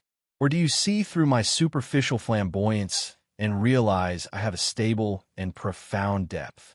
"I just enjoy a challenge and love adventure," Carter replied evasively. "And I want to know whether you plan to approach me directly or use flowery words to enchant me." Luke shrugged, cursing Howard under his breath for throwing him under the bus. The two locked eyes, with no hint of flirtation, resembling more of a duel. Both were resolute, unwilling to back down. "Can I invite you to dance, Miss Carter?" The young Brigadier General sighed lightly, bent slightly, and extended his hand. The dance was nearing its end, and this was his first invitation for a dance. The lady in the red dress bit her lip and placed her hand in Luke's palm. A gentle melody flowed like water, swirling around the two as they began to dance. This night was still long. The next morning, when Luke, Rogers, and Howard simultaneously appeared outside the barracks, the atmosphere felt somewhat subtle. The three exchanged knowing smiles, and even Rogers, who normally had no experience in such matters, chuckled a bit. Clearly, everyone was well aware of what had happened the night before. "Good morning, Luke and Steve. Are you two out for a morning run?" Howard deliberately cleared his throat and asked nonchalantly. However, inside, he felt quite unwilling. He had been extremely attentive to Carter, but she had remained indifferent. Meanwhile, Luke had effortlessly captured that thorny rose without doing anything, which left Howard, who was usually successful in romantic pursuits, feeling a bit frustrated. "If I say nothing happened between Miss Carter and me last night, you definitely wouldn't believe it," Luke shrugged and said seriously. As expected, he was instantly met with skeptical glances and derisive laughter from everyone around. "Oh, come on. That's like a drunk person saying they haven't had too much to drink or a politician claiming they're serving the citizens. There's no credibility in that." Howard scoffed, clearly not buying Luke's words. A man and a woman dancing together and then disappearing until the next morning? How could nothing have happened? Were they stargazing and discussing life aspirations all night? Rogers nodded in agreement, indicating that he seemed to have grown a bit after last night's experience. "Come on, tell me how you did it," Howard asked, curiosity written on his face. He really wanted to know where he had lost out. In terms of looks, Luke was indeed young and handsome. Regarding achievements, although Luke was a war hero of the Allies and a world-renowned Superman, Howard Stark was also a rising star in the scientific community, expected to compare with Robert Oppenheimer and Leo Szilard. "Well, since you're asking so sincerely, I won't hide it from you." Miss Carter said that when she first saw me, she was deeply attracted, thinking I was like a firefly in the night. So bright and outstanding, Howard was momentarily stunned. When he realized Luke was just joking after seeing his teasing expression, he spat out in frustration, "Pa." His upbringing should have prevented him from such disrespectful behavior. But at that moment, he couldn't care less. "If I could hit you, I definitely would." Howard turned to leave, but his exaggerated movement nearly twisted his waist, so he could only place a hand on his hip and stagger away. "Hee, just by looking at your face, I can tell you had quite a pleasant night," Luke said as he hooked his arm around Roger's shoulder, and they walked toward the barracks together. He remembered that in his past life, there had been discussions about whether Captain America had been a lifelong virgin for 70 years. It was clear now that he was not. "Her name is Margaret," Rogers said somewhat shyly, evidently not quite comfortable with this kind of conversation. In the afternoon, after a break, Luke had just entered the operations room when he heard Colonel Phillips' furious roar. John Schmidt should be locked up in a lunatic asylum. He stood in front of a map, his expression a mix of shock and anger. Rogers, Carter, and Howard were seated at a long table, all looking grave, while the other senior officers remained silent. The atmosphere in the room had dropped to freezing point, as if the air itself had solidified. "What's going on?" Luke frowned slightly and asked. Upon seeing him, Colonel Phillips' tone softened considerably as he patiently explained. "Red Skull wants to destroy half the world, starting with New York, and he's not sparing even Berlin, the capital of the Axis. We must stop him." Colonel Phillips forcefully jabbed his finger at the red dots marked on the map, indicating several crucial cities for both the Allies and the Axis, including New York, London, and even Berlin. A heavy silence fell over the room. These were densely populated metropolitan areas, and if Hydra's plan succeeded, the casualties would be unimaginable.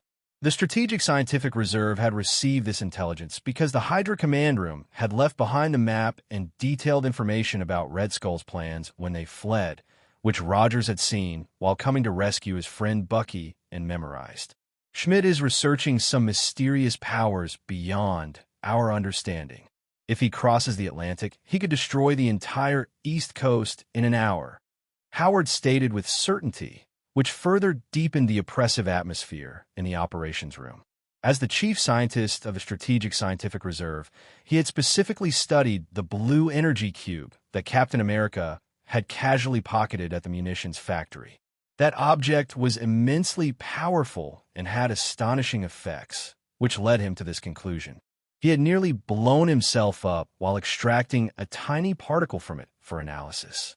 "Luke," in this critical moment, Colonel Phillips dropped any formalities. "I've sent messages to the Allied Command and the White House. The President wants you to step up and stop Hydra's plan. Right now, you're the only one who can do it. In 24 hours, Red Skull will execute his insane plan." All eyes in the operations room were on Luke. The Allies needed a hero to save the world, and he was undoubtedly the most suitable candidate. This young brigadier had created miracle after miracle, capturing Rome, assisting the Allies in landing in Sicily, dismantling Hydra's secret base, rescuing captured soldiers. These legendary achievements were enough to prove Luke's strength. He was called Superman and the Allies' savior for good reason. "Steve, you surely know where Hydra's headquarters is, right?" A faint smile appeared on Luke's calm face. "There's an underground base in the Alps. That's where Hydra's headquarters is located." Rogers answered confidently. "Are you willing to join me in destroying it and stopping Red Skull's evil plan?" Hearing Rogers' answer, Luke revealed a composed smile that seemed to inspire everyone present. "I will unconditionally obey your command, Commander." Rogers stood tall, his eyes filled with courage. He understood that this operation would be fraught with danger, but as Luke's friend and a soldier of the Allies, he felt obligated to participate. "Count me in, Your Excellency." With Dum-Dum Dugan volunteering, the members of the Howling Commandos echoed their support. The honors and applause they had received were all thanks to Luke's brilliant leadership, and they genuinely admired and respected this young commander. "All right then, you have 2 hours to get your gear ready, and then we'll set off," Luke said without elaborating further. A passionate speech was unnecessary, as the final victory was what mattered most. After receiving their orders, everyone in the operations room began to disperse. Carter stood up, her fingers absent-mindedly tracing patterns on the table. She wanted to say something, her lips moved, but in the end, she left without saying a word. Luke pursed his lips, feeling a bit rueful. It seemed that being a righteous person really didn't lead to a good outcome. The Alps were covered in a thick blanket of white snow, and the howling cold wind whipped through the air like a whip, striking everyone harshly. Luke stood tall in his thin brigadier uniform, seemingly unaffected by the harsh weather outside. According to the original timeline, to assault the underground base located in the Alps and launch a surprise attack on Hydra's headquarters, Captain America would have to infiltrate the enemy camp alone, create a diversion, and attract Red Skull's attention. Then, the Howling Commandos would swoop down and defeat Hydra decisively. However, this time, Rogers didn't have to undertake such a risky mission. With Luke as the lead attacker, he only needed to lead the Howling Commandos to hold off Hydra soldiers.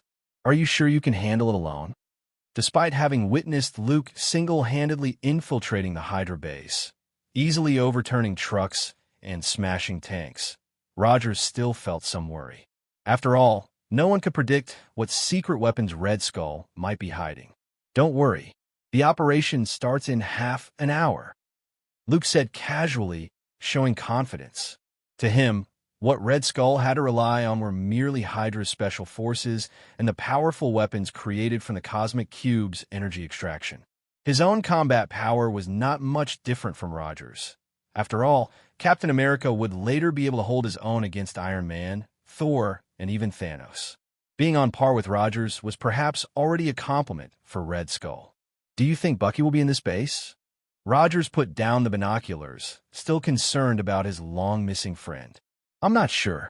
According to the information I have, Bucky may have been transferred to another Hydra research facility in Germany. Luke hadn't yet had the time to search for Baron Strucker's specific whereabouts, so he could only silently pray that when he next met Bucky, he hadn't turned into an emotionless killer. In this crazy era, various countries were conducting research similar to the Super Soldier program. Germany had its Aryan Superman, the Soviet Union had the Winter Soldier, and the British even had legends of wizards, werewolves, and vampires. In short, it was an age where people worshipped supernatural powers and revered powerful beings as deities. I can feel it. The butterfly's wings are starting to flap, Luke pondered silently. As he increasingly immersed himself in the unfolding plot, the original timeline began to shift. An instinct told him that more unpredictable events were on the horizon. 30 minutes passed in the blink of an eye. Luke focused his mind, gazing at the snow-covered mountains. Hydra's hidden headquarters lay deep within the canyon. At that moment, deep within the Alps, inside Hydra's headquarters, Red Skull was delivering his final speech before his loyal and fanatical followers, all devoted to him. Dressed in black leather, he didn't hide his crimson skull at all. Previously, Red Skull needed to wear a mask to disguise himself as a normal person, avoiding the fearful and judgmental gazes of others. But now there was no need for that. He was about to ascend to the throne of world dominion, and an unprecedented massive empire was about to be born. His inflated ambition and strong confidence made Red Skull disdain to conceal his true appearance any longer. Moreover, for those brainwashed followers, his terrifying visage did not incite disgust or fear. Instead, it stirred a genuine sense of awe and submission within them. Hydra will surely win this war. Valkyrie will unleash the wrath of the gods, turning all our rebellious enemies to ashes. Behind Red Skull, a new aircraft equipped with Valkyrie warheads stood ready. In 2 hours, the Axis powers would launch a counterattack against the Allies under his suggestion. He had already prepared a group of loyal followers willing to sacrifice their lives for Hydra, who would pilot the planes and drop Valkyries on target cities, bringing this war to a conclusive end. If one plane is shot down, there will be hundreds more to retaliate fiercely. Red Skull raised his glass, his voice resonating powerfully. Cut off one head, and 2 more will grow in its place. Long live Hydra! Long live Hydra! Many fanatical followers in uniform raised their hands and shouted loudly. In this moment, Red Skull felt a deep sense of satisfaction and confidence. He considered himself the chosen one, a better leader than the Führer who had led the Third Reich to sound the war horn. only to face defeat. I am destined to rule this world. The Hydra Empire will rise. Red Skull dreamt the dreams that every ambitious person had before. Boom! A tremendous explosion echoed, and piercing alarms sounded throughout the base, startling everyone. The pleasant fantasy of this Hydra leader was abruptly shattered. What happened? Red Skull asked furiously. Couldn't any bad news wait for 2 hours to allow him to calmly flatten both the Axis and the Allies and build a new world from the ruins? Being yanked from his dreams of world domination left Red Skull feeling quite dissatisfied. His crimson head looked particularly menacing. The Allied Superman is here. He's broken in. A Hydra soldier answered in a panic. What a bunch of useless fools. Damn Erskine, Red Skull muttered darkly.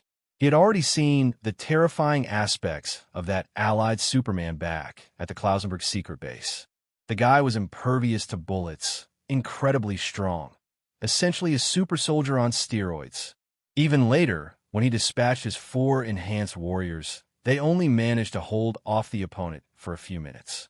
I should have joined forces with Sebastian Shaw, Red Skull thought regretfully. If it weren't for his fear that Sebastian Shaw would have designs on the Cosmic Cube, he would have indeed considered forming an alliance with those mutants. After all, they were all part of the Axis powers, and the Allied superhumans were their true common enemy. Unfortunately, the leader of the Hellfire Club was also an ambitious character, difficult to control. There was no guarantee he would obey Hydra's command, let alone willingly become a weapon in Red Skull's hands. Get out and confront him. The world belongs to Hydra. Red Skull waved his hand to send a multitude of his subordinates out to repel the Allied Superman's attack. He himself hurriedly grabbed the briefcase containing the Cosmic Cube and rushed onto the plane behind him. Those fiercely loyal Hydra soldiers were just cannon fodder in his eyes. Red Skull had no time to deal with the Allied Superman's assault. The Valkyrie plan must be initiated early. As long as the plane crossed the Atlantic and destroyed the eastern coast of America, followed by other target cities, the disoriented Allies and the Third Reich would fall into chaos. At that time, he would step forward first, reassembling the Axis powers through Hydra, allowing him to defeat the rudderless Allies. As for that terrifying Allied Superman, Dr. Zola, I not only want you to apply the Cosmic Cube's energy to our weapons, accelerate the progress on human experimentation as well. Red Skull boarded the plane and entered the cockpit, speaking fiercely. I want to be as powerful as Luke Cavill. No, even stronger than him. Dr. Zola looked bitter. According to the blood samples provided by Red Skull, he could at most reverse engineer something of poor quality. Those soulless, enhanced warriors were merely inferior products after injections. Achieving the standard of the Allied Superman seemed completely impossible at present. Who knew what improvements Abraham Erskine had made to the serum later on? I will do my best, Schmidt, Dr. Zola replied reluctantly. Having received a response, Red Skull took his seat in the cockpit, placing the Cosmic Cube in the central hub of the metal device. He seemed to envision a spectacular scene where mushroom clouds erupted all over the Earth. As Luke forcefully burst into the lowest level of the base, his eyes fell upon the new aircraft that Red Skull was using, now ignited and slowly taxiing on the runway. Rogers, this is your part. Luke turned to Captain America, who was standing at the door. At that moment, Rogers was skillfully wielding his vibranium shield, knocking down the approaching Hydra soldiers with rhythmic clang. Clang. Sounds as if he was keeping time. It was clear that his combat prowess had significantly improved, and Luke couldn't help but think this as he watched. Don't worry. You must stop Red Skull, Luke. Rogers swung his right hand, smashing the shield into an enemy, then spun around to speak. He then hurled the shield, which struck 2 Hydra soldiers before curving back to his hand in a manner that seemed to defy the laws of physics. Indeed, Captain America is truly himself with the shield. Luke smiled slightly, taking a deep breath before sprinting towards the accelerating aircraft. His legs exploded with power, and he shot forward like an arrow, with the Hydra soldiers trying to stop him like grasshoppers in the path of a moving vehicle. Entirely ineffective. They were either knocked aside or thrown to the ground. Luke was like Moses parting the sea, using his iron-like body to carve a path through the enemy, pushing forward with unstoppable momentum into the lowest level.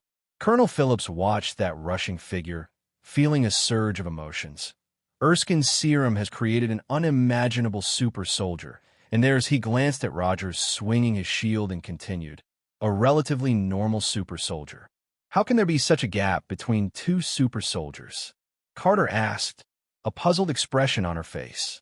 She had seen Dr. Erskine's experiment reports. Both had the same serum concentration and dosage, yet the results were drastically different, though it might be inappropriate to say so, as it could hurt Rogers' pride. But from their performance in battle, it was undeniably true. I can't understand those scientist stuff, but it might have to do with Rogers' physical condition. He used to be a scrawny kid, and now he's a big guy. Colonel Phillips analyzed confidently, appearing quite convinced. Carter had no retort, only able to tiptoe slightly, gazing at that increasingly blurred tall figure with a complex expression. Red Skull's aircraft raced down the runway and was about to take off. Luke was hot on its heels, the wind from the spinning propellers pressing his uniform tightly against him. He leaped into the air, and in an instant, his Kryptonian armor covered his body.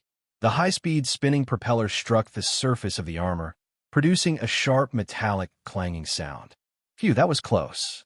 Luke touched a small cut on his face and gripped the retracting landing gear tightly, successfully entering the aircraft. Inside, he saw the Valkyrie missiles, each labeled with the names of different cities, including New York, Chicago, and more. Side quest: the dawn of a new era, the destruction of Hydra. Objective: defeat Red Skull. Reward: Green Lantern Disc, single-use lantern ring substitute. Seeing the quest pop up, Luke felt a surge of energy coursing through him. He stepped out boldly, knocking down every Hydra soldier that stood in his way. This time you can't escape, can you, Schmidt? Luke quickly made his way to the spacious cockpit. You're really persistent, Brigadier Cavill. Red Skull turned in his seat, staring directly at Luke, who was tearing open the metal hatch. What can the Allies offer you? A title of hero or meaningless verbal accolades? Believe me, Brigadier Cavill, once the war is over, they will cast you aside. Do you know why? In times of war, you're a great hero, a brave warrior. But once the enemy is gone, those politicians will start to view you with suspicion and fear. What if a Superman with a steel body decides to become a dictatorial tyrant one day? Such thoughts will naturally arise in their minds. Once the seed of fear takes root, it will grow rapidly. This is a piece of advice from someone who has been through it, Brigadier Cavill. Unmoved, Luke's lips curled slightly as he said softly, Mr. Schmidt, are you trying to convince me to join the Axis? Isn't it a bit late to be saying this now? No. Brigadier Cavill, this is heartfelt advice. Both of us are super soldiers, different from ordinary people, so we can see the road ahead more clearly. Red Skull stepped down from his chair. The aircraft was already set to autopilot, requiring no further attention from him. Soon, this large new aircraft would follow its predetermined route, wreaking havoc on this planet. Meanwhile, Dr. Zola, who was beside Red Skull, was merely a scientist, entirely useless in this situation, cowering in the corner. I once served Hitler, a loyal follower of that short-sighted Führer. He had a secret research facility called Anabia, dedicated to the study of supernatural powers. Red Skull used all his rhetorical skills, attempting to sway Luke's thoughts. At that time, I believed that the mystic Hitler was pursuing truth and seeking the path to godhood. But he was merely obsessed with astrology, ancient texts, and the spear of Longinus, relying on cocaine and morphine to maintain the fantasies he created. So, I began to seek true miracles myself. I glimpsed a clue in Norse mythology and found the treasures of Odin's vault. I possessed the key to godhood. Brigadier Cavill, beings as powerful as we should not fight for a country or an organization. There will be no flags in the future. We should make all humanity bow at our feet and lead them to create a better new world. Mr. Schmidt, I'm quite disappointed. After spending so much time patiently listening to your long-winded speech, you've brought me no surprises at all. Luke gently shook his head and replied calmly. Instead of engaging in this futile effort, it would be better for you to hand over the cosmic cube. I don't necessarily have to kill you. Handing it over to the Allies would also be a good choice. Red Skull's previous words failed to convince this young brigadier to change his stance. While he indeed had far-reaching insights, and some of his points were sensible, this Hydra leader overlooked a crucial point. Luke was not an ordinary super soldier, and his future was far beyond the confines of this planet. I'm also quite disappointed, Brigadier Cavill. We shouldn't be enemies. You're the most perfect super soldier I have ever seen. Red Skull pulled out a remote control, speaking in a low voice. This aircraft is equipped with 21 Valkyrie missiles, and I can detonate them immediately. This is my last resort. Even if you are Superman, no matter how indestructible you are, you will be blown to smithereens. Brigadier Cavill, join Hydra. Once the vast empire is established, you will become a ruler of the new world, just like me. Luke looked utterly unimpressed. Such a threat had no deterrent effect on him. If he didn't want to take unnecessary risks, he would genuinely want to experience what it felt like to be hit by 21 Valkyrie missiles. After all, a Superman who had never been blown up by a nuclear bomb was incomplete. Although he was currently only a low-powered version, trying out the slightly less potent Valkyrie missiles would feel quite similar. With this thought, a glimmer of eager anticipation sparked in Luke's eyes. Don't come any closer. Brigadier Cavill, I'm serious. I will really press the button. Seeing Luke stride towards him with determination, Red Skull was taken aback. He hadn't expected this allied Superman to possess such noble resolve, willing to sacrifice his life to stop Hydra's Valkyrie plan. I've warned you, don't come any closer. If you do, this place will turn into a sea of fireworks. Red Skull gripped the remote tightly, feeling a mix of hesitation and struggle as he instinctively took a step back. Although he presented a fierce facade of mutual destruction, the thought of his dream to rule the world and establish the Hydra Empire still unfulfilled stirred a deep, inescapable emotion within him. No matter how resolute and ambitious one might be, facing the imminent success and the attainable finish line makes it hard to be decisive. Brigadier Cavill, you're willing to risk your own life to defend the Allies? That's an incredibly foolish thought. Red Skull attempted to sway Luke with words, but as he observed Luke's steady stride and determined expression, the well-prepared arguments stuck in his throat, unable to be voiced. He realized that no matter what he did, it would be difficult to shake Luke's resolve. Even the threat of death could not halt Luke's advance. This golden spirit of self-sacrifice to save the world stirred something deep within Red Skull. Erskine once said that the serum brings out the darkness within mankind. Good people become better, while bad people become worse. Could it be that Luke Cavill has obtained power greater than a super soldier because he is virtuous and open-hearted? Deep down, the Hydra leader was reluctant to believe this. He had always scoffed at the humanity's revered notions of justice and goodness, seeing them as mere hypocritical facades. Bang! Luke seized the opportunity, lunging forward to knock Red Skull to the ground, crushing the detonator for the Valkyrie missiles underfoot. He looked down at the fallen Red Skull and softly said, Schmidt, fearing death is not a shameful thing. For an ambitious power seeker, mutual destruction was undoubtedly the worst outcome. Rest assured, the Allies will certainly be interested in Hydra's secrets. Luke said with a light chuckle. He had to admit, the super soldier's body was indeed incredibly resilient. When Red Skull was struck in the abdomen, he only knelt on the ground, bent over like a large shrimp. Had it been an ordinary person, their ribs would have likely shattered, leaving them unable to rise. Cough, cough. We are all products of the serum, possessing unlimited potential. Red Skull lowered his previously proud demeanor, becoming increasingly humble, but before he could finish his sentence, Luke kicked him down again. His fearsome crimson head now resembled cracked pottery, looking particularly pitiful. Your vision is too narrow, always thinking about conquering the world while limiting your sight to this blue planet, neglecting the vast galaxies, where the truly spectacular scenery lies. Luke expressionlessly operated the controls and retrieved the cosmic cube from the central hub. Threads of ghostly blue light flowed like water, transforming into tangible energy waves. Main quest: 6 Infinity Stones, the end of the singular universe. Objective: collect 6 Infinity Stones. 0/6. Completing this quest will unlock a new chapter in the multiverse. ***. Reward: Superman template, the Ravager. Luke glanced at the quest prompt and prepared to reach for the metallic device containing the cosmic cube.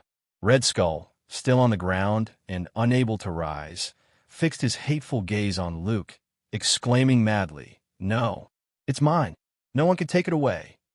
As he spoke, he drew a blue glowing energy pistol and pulled the trigger. A beam shot out, striking the metal device accurately.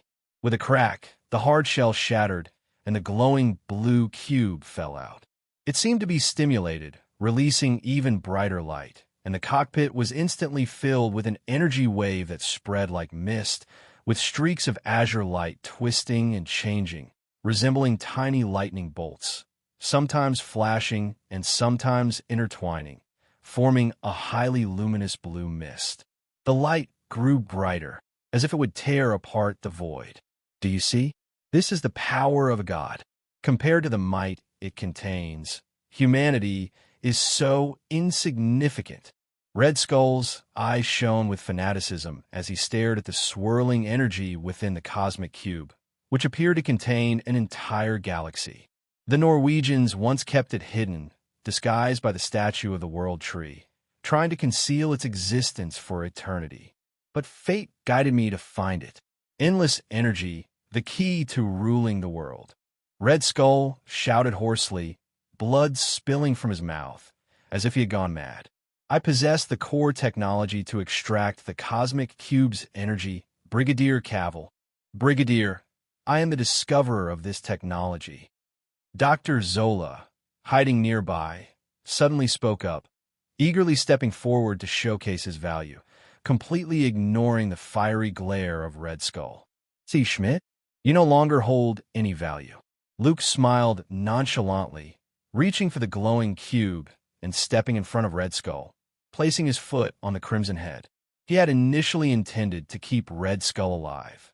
On one hand, he could present him as a trophy to the Allies, and on the other, he could extract more information from him through the Strategic Scientific Reserve's torture methods. Luke was deeply interested in the true origins of Hydra and the hidden history behind it. "It no longer belongs to you, Schmidt." Luke raised his right hand, grasping the cosmic cube, feeling the power that trembled yet could not escape his grasp. The blue light began to seep into his veins, burning like flames against the skin, overwhelming pain surging through him. However, Luke did not let go. He gripped it tighter as if he were going to crush the cosmic cube. Seemingly realizing that resisting was futile, the energy overflowing from the cube underwent subtle changes. It appeared to be forming a special pattern and resonating with a hidden rhythm. The void began to tremble, emitting a faint humming sound, as if a portal to an unknown world was about to coalesce. Luke saw the vortex expanding, and as the released energy approached a critical point, the azure force field slightly contracted, and a forming passage began to slowly open on the cockpit's metal wall. On the other side lay an unfamiliar starry sky, a kaleidoscope of vibrant colors shifting and fluctuating, appearing both illusory and real. "That is the realm of the gods, the abode of the deities," Red Skull shouted at the top of his lungs, using all his strength to push away the leg pressing on his head, madly lunging forward like a thirsty traveler in the desert spotting an oasis. The Hydra leader had completely lost his mind, not caring whether what he saw was reality or an illusion. Luke did not stop him. He held the buzzing cosmic cube tightly in one hand, while calmly observing as Red Skull lunged towards the gradually opening spatial passage. He was immediately enveloped by a surge of azure energy, like a poor soul trapped in a bubble, his body being corroded and melted away. No, this is impossible. Red Skull's expression shifted from ecstasy to terror, the highs and lows of life playing out in that moment. He watched helplessly as his body was slowly eroded by the blue energy, like weathering, gradually vanishing from the cockpit. Safe travels. Luke smiled slightly as he listened to Red Skull's unwilling roar. If he guessed correctly, Red Skull should be exiled to Vormer to guard the Soul Stone. Hopefully, that desolate world would satisfy his ambitions. The universe is so vast. I truly want to see it. Luke sighed softly as he held the cube. He gazed at the 9 star domains that began to emerge on the other side of the spatial passage, feeling an irresistible impulse to dive into it. Among the vast galaxies, there were not only Earth civilizations, but also various other races. Not yet. I'll wait a little longer. Luke suppressed the indescribable restlessness and released his grip on the cosmic cube, placing the glowing cube into the briefcase. After leaving organic contact, the cosmic cube, one of the infinity stones, quieted down, no longer emitting strong energy fluctuations. Dr. Zola, can you fly a plane? Luke turned to the Hydra chief scientist, who had witnessed the entire process, and asked gently. Zola nodded repeatedly. He had participated in the design of this new aircraft and could handle its simple operations. Then let's head back, Dr. Zola. Luke leaned back in his seat, gently closing his eyes. He faintly sensed that the moment he grasped the cosmic cube, an invisible gaze seemed to be watching him silently. Who could it be? From Brigadier General Cavill, I learned that Red Skull has been defeated and that plane is currently on its way back.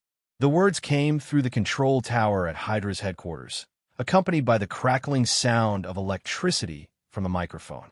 Carter listened quietly to this intermittent and somewhat unclear message, a smile gradually appearing on her cold and stunning face, and her previously tense body began to relax. It is important to note that pursuing Red Skull alone and stopping Hydra's Valkyrie plan was inherently risky. It would have been much safer to wait for Rogers to act together. We won. Brigadier General Cavill saved half the world. Carter turned to Colonel Phillips, who was anxiously waiting for news, and shared this victory. Instantly, the control tower erupted with enthusiastic cheers. Captain Rogers and the members of the Howling Commandos embraced tightly, having dealt a blow to Hydra and prevented the terrifying scenario of half the world turning into ruins. This also meant that the war was ending ahead of schedule, and the Axis powers no longer had room to resist. Perhaps we need to change his title now. Major General Luke Cavill, Colonel Phillips said with a satisfied smile. Who would have thought that at the training camp on the Caspian Sea, the Strategic Scientific Reserve could discover 2 super soldiers, one of whom would become a great hero who changed the course of the world and ended the Axis powers.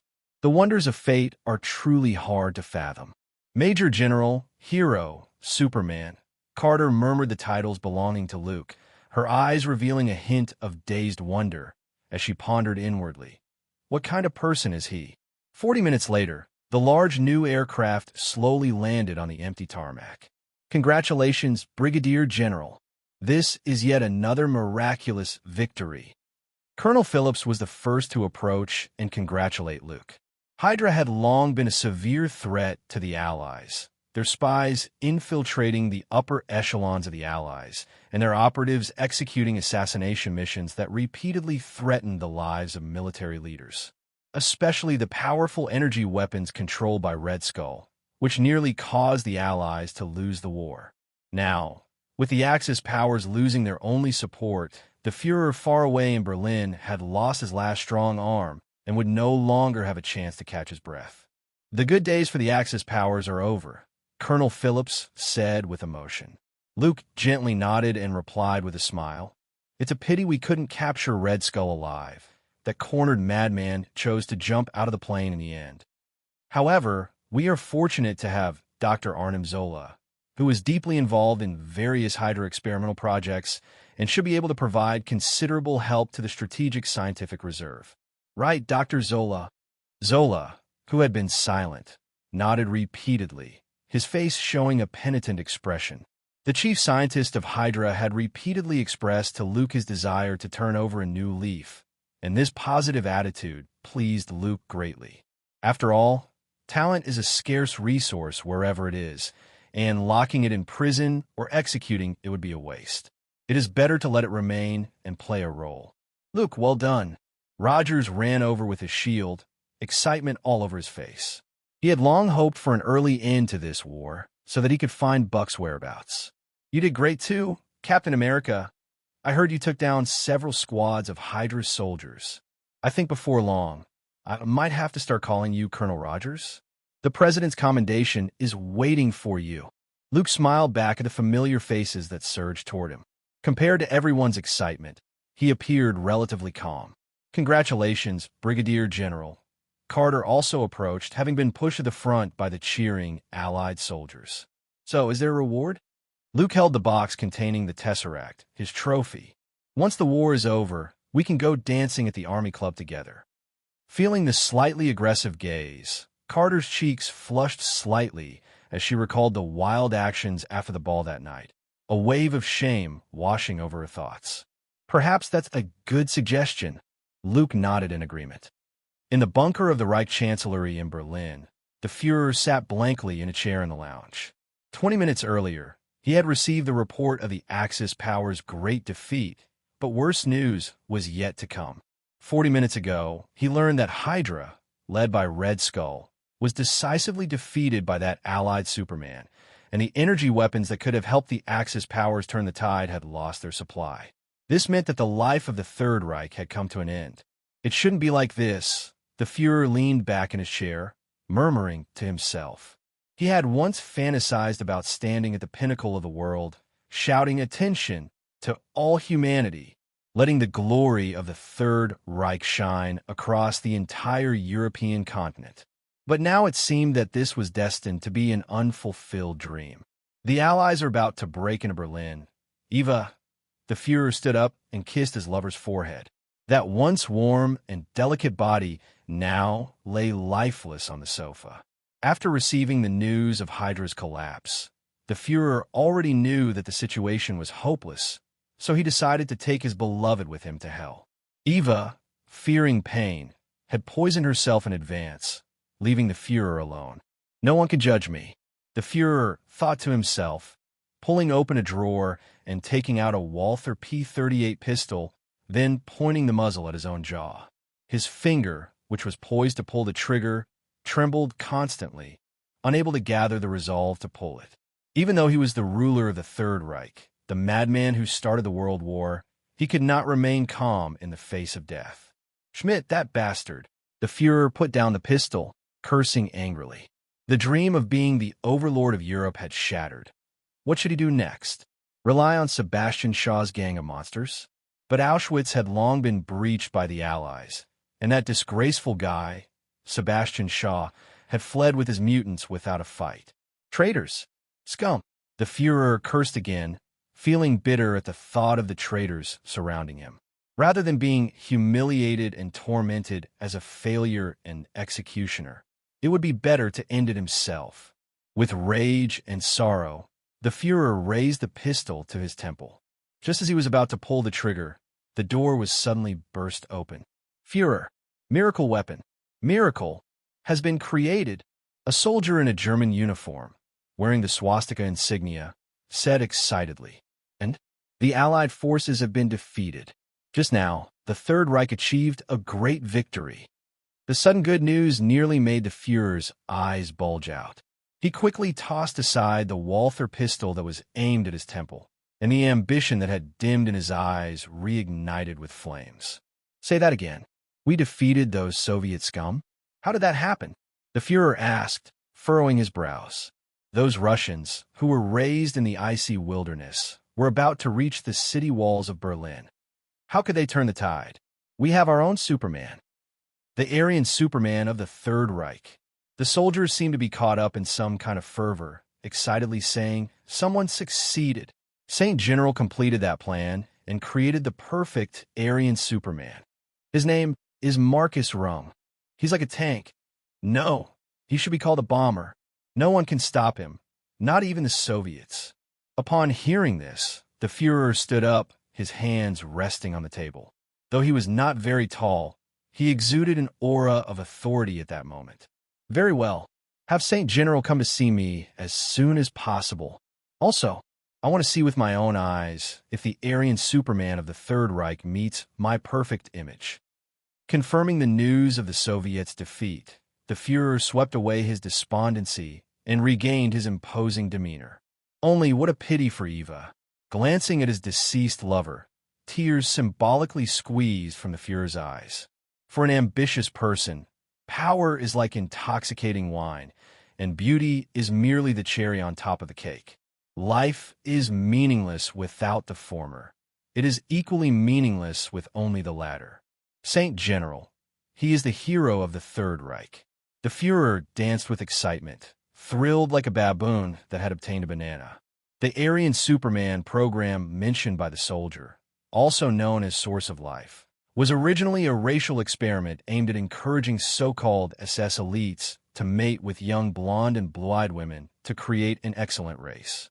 Later, as Hydra was formally established, this plan changed its goal to create super soldiers to help the Third Reich conquer the world, presided over by one of the Führer's trusted aides, Saint General.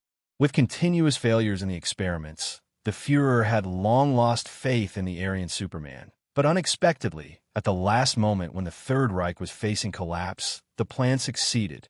The Allies' Superman. The Führer glared fiercely at the newspaper on the table, where the most eye-catching headline was a photo of Luke standing tall in his brigadier general uniform. The Third Reich will surely rule the world. The Allies should tremble. 2 days later, the Strategic Scientific Reserve returned to London. They received shocking news. The Soviet Union had suffered a devastating defeat in its battle against Germany, with suspected appearances of super soldiers in Berlin. Colonel Phillips led the Howling Commandos, remaining behind to integrate the advanced technology and various resources left by Red Skull. Meanwhile, Luke, along with Rogers and Carter, was among the first to return to London. To everyone's belief, Red Skull had been declared dead, Hydra was in disarray, and the Valkyrie plan that threatened to destroy half the world had been successfully thwarted. It seemed as though this war had already reached a conclusion ahead of schedule. However, no one anticipated that the Axis powers could turn the tide. In a luxurious suite at the hotel, Luke closed his eyes, massaging his temples, murmuring to himself, "How could the flying dragon lose? Alas, the enemy has a Superman." According to reports provided by the military in London, 3 humanoid beings suspected to be super soldiers had appeared in Berlin. More specifically, in the eyes of the British population, super soldiers refer to enhanced types like Luke, rather than ordinary types like Rogers. It was unbelievable that a sparsely populated Berlin, armed with merely these 3 individuals, could scatter hundreds of thousands of Soviet troops. Commanded by Soviet Marshal Zhukov, the First Belarusian Front had launched an attack on Berlin from the south, but encountered a seemingly ordinary German soldier. However, this soldier could unleash devastating energy blasts from his eyes, single-handedly obliterating tank battalions and penetrating the Soviet forces, forcing countless men to surrender and become captives. All this information came from telegrams sent by the Soviet side. "What on earth is going on?" Rogers asked, his face full of confusion after reading the telegram. He couldn't help but wonder how super soldiers had become so cheap. How could the Axis powers start producing them, and suddenly have 3 appear at once? "I don't know either. Prime Minister Churchill will meet with us this afternoon. Let's see what he has to say then." Luke shrugged, equally unaware of the origins of the 3 super soldiers from the Axis powers. Habitually, he scrolled through the task list and noticed a reward item in his inventory, the Green Lantern disc. Its description read, "A special item developed by the Guardians for the Green Lantern Corps. After swallowing this disc, the user will temporarily possess the power of the Green Lantern. This is just a one-time use item. But it's better than nothing, Luke said, ignoring Roger's anxious expression as he began to organize his recent gains. First, his prestige value was nearing the 800,000 mark, which was enough to upgrade his warrior level to LV2, with a bit left over. Second, his status within the Allies had greatly improved. After a series of impressive achievements, including the capture of Rome, the destruction of Hydra's base, and the thwarting of the Valkyrie plan, if the war were not still ongoing, he might have already returned to New York to accept a promotion to Major General. At 20 years old, he would be unprecedented in the history of the United States. Luke's accomplishments were primarily due to the rapid promotion of senior officers during wartime, and his contributions were indeed beyond reproach. So, what's the plan going forward? Although history had deviated and the Axis powers had forced a resurgence, Luke believed that the Third Reich's ambition to dominate Europe and rule the world was merely a beautiful illusion that could never be realized. As far as he knew, the American military's Manhattan Project had already been initiated. Besides the leaders Groves and Oppenheimer, there was also Howard Stark, whom he knew. He had withdrawn from the Strategic Scientific Reserve and had been summoned to the Oak Ridge Laboratory. It wouldn't be long before the world's first atomic bomb detonated in the deserts of New Mexico, followed by a successful test explosion at Bikini Atoll in the Pacific. No matter how powerful the Axis super soldiers were, they could not withstand the might of nuclear weapons. They were not true supermen. Even Luke, in his current state, would likely suffer greatly from a nuclear blast. He remembered how the Superman in the movies nearly evaporated into a corpse from radiation. Perhaps I should get some more sun, Luke thought. The trajectory of history is difficult for individuals to change. The high-ranking officials of the Allies were panicking because no one could foresee the future developments. They feared that if the Axis powers regained their footing, the war could drag on indefinitely, which was the biggest concern. Sustaining a world-class war required a vast amount of manpower and resources, and with victory in sight, how could the Allies be willing to be dragged back into the quagmire? So, is this another opportunity to gain prestige? After being exposed to numerous films and stories in his past life, Luke managed to remain calm in light of the astonishing news of the Axis powers producing Supermen. After all, he had seen his fair share of scenarios, such as the Third Reich creating zombie armies to conquer the world, the Fuhrer discovering alien civilizations with advanced technology to win World War II, and America tragically being divided into colonies under joint rule by Germany and Japan. Countless similar stories existed in films. Thinking about it this way, the Axis captain and Aryan Superman seemed quite normal. Luke exhaled deeply, quietly waiting to be summoned by Churchill. He could already envision the scene of the British Prime Minister banging the table and shouting, "Get the Allied Superman." That would surely be amusing.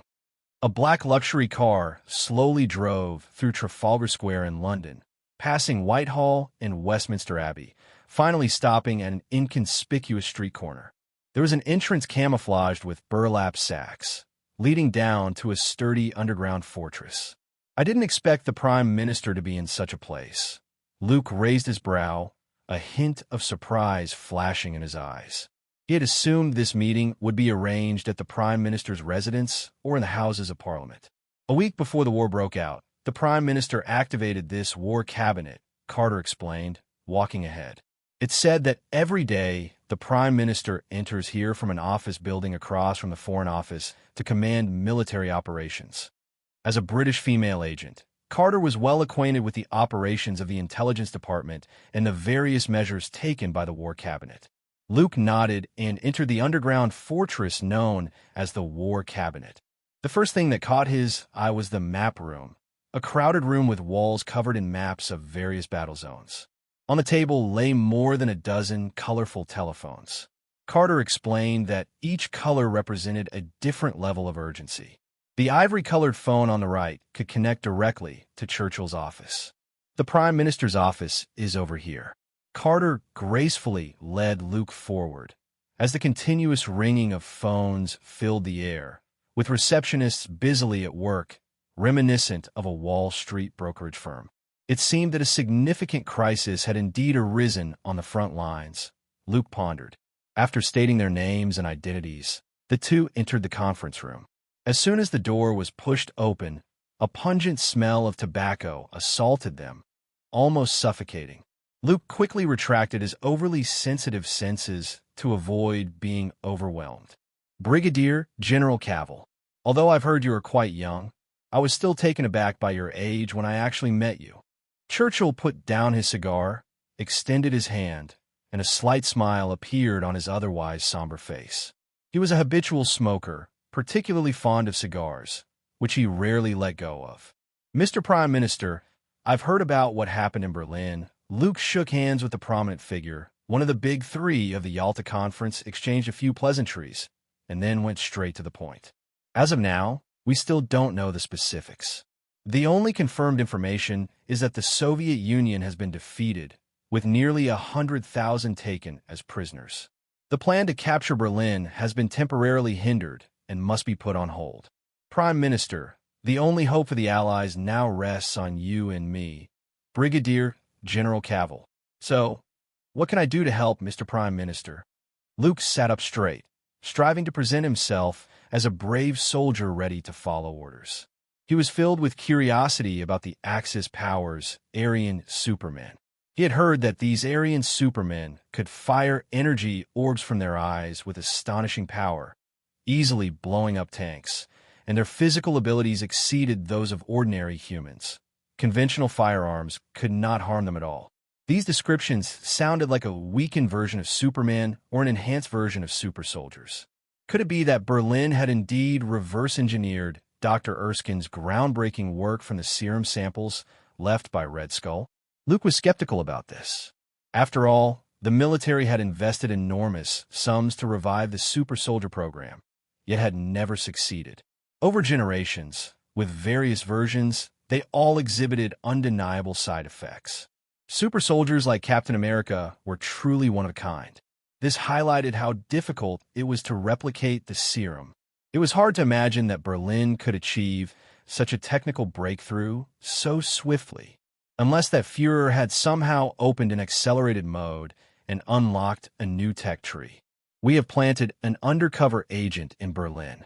The Prime Minister, with a furrowed brow, took a deep puff of his cigar, holding it for a long time before slowly exhaling, and then revealed this news.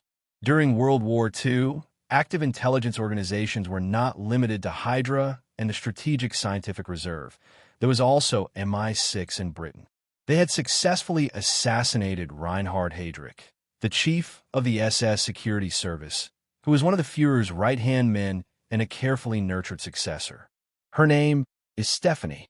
Shortly after the war broke out, she disguised herself as a Norwegian scientist and infiltrated Berlin's research department. This is a secret of MI6. The Prime Minister's expression was serious, and the thick cigar between his fingers occasionally emitted faint sparks. I learned from Stuart that Stephanie hasn't reported to us in a year. To ensure her safety, we have never contacted her proactively. However, just 3 days ago, the day before the Soviet army suffered its defeat, we received a message from Stephanie through a secure channel. She warned us to be cautious of the monsters deployed in Berlin. And indeed, as she predicted, those super soldiers appeared in Berlin, crushing the Soviet army and forcing them to retreat in defeat. Now, the only one who knows the specifics of what has happened is Stephanie. Luke listened quietly, seemingly guessing what the British Prime Minister would ask him to do next. Rescue the undercover agent in Berlin and obtain detailed information about the Aryan Supermen. Yes, Brigadier General Cavill. I hope you can bring Stephanie back. She is on her way back to the UK, but she is being pursued. Without the support of the Allies, it will be very difficult for her to escape. The eloquent and skilled speaker, the Prime Minister, said solemnly. His sincere tone and good demeanor were prerequisites for easily moving others. I understand that sending a brigadier general deep behind enemy lines to rescue an agent for London is both difficult and dangerous. The Prime Minister observed Luke's expression as he weighed his words. But this is for the future of the Allies, to stop the rise of the Axis powers.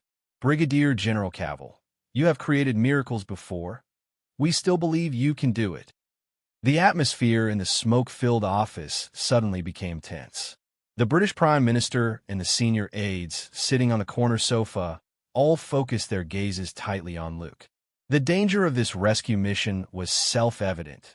To prevent the Axis powers from discovering it, the number of participants in the operation could not be too many. It was best if he could infiltrate alone.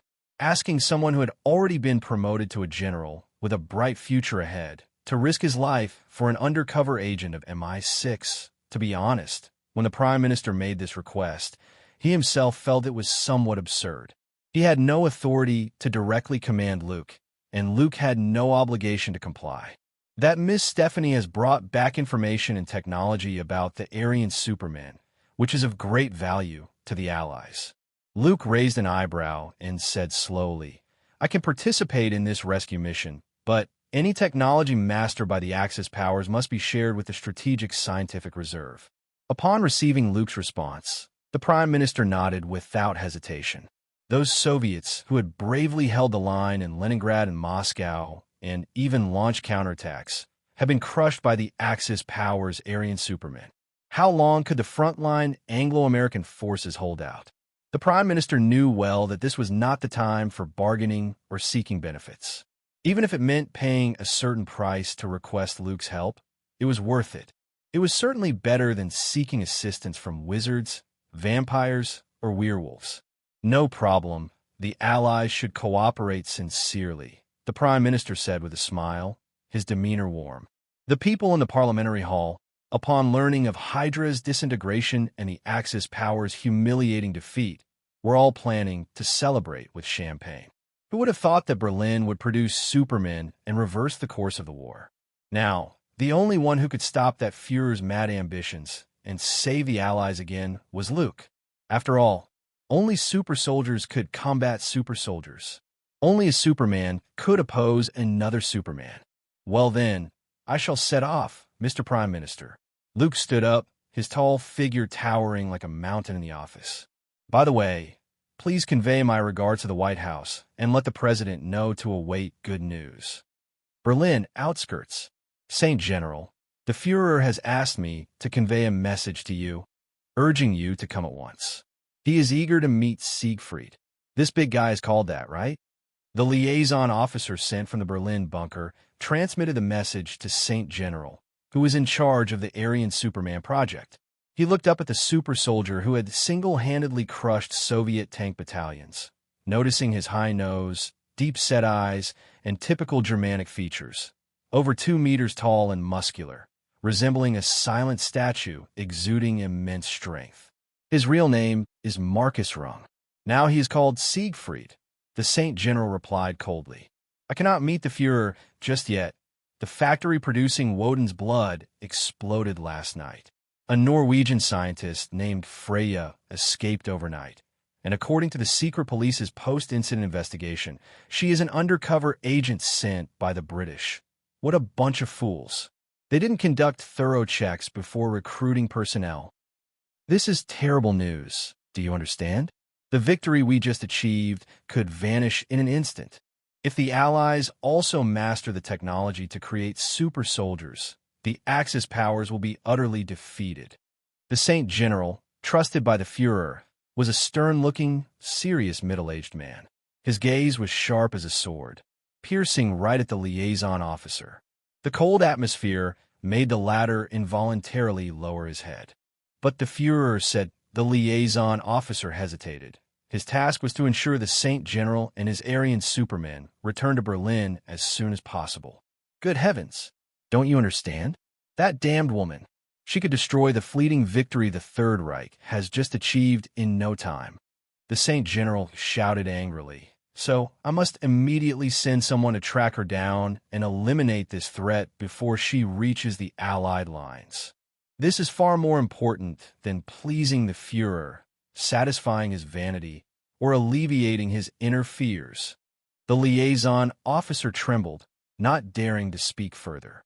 In the past, anyone who dared to say such things would surely be thrown in a prison by the SS. But now, the entire defense of Berlin depended on the Saint General and his Aryan Supermen. Forget it.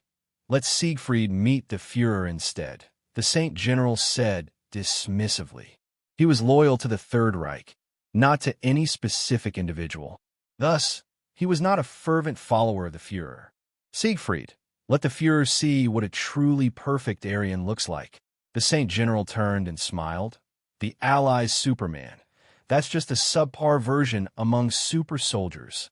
In the dim forest, a military motorcycle tore through the underbrush like an arrow released from a bow, its engine roaring as if to shake the entire woodland, startling the crows perched on branches into flight.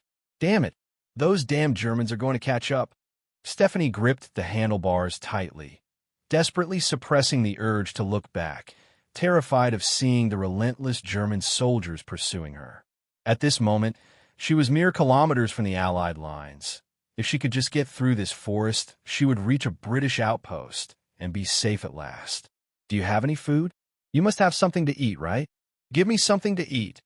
A large number of refugees, homeless and wandering due to this brutal war, had gathered in the forest.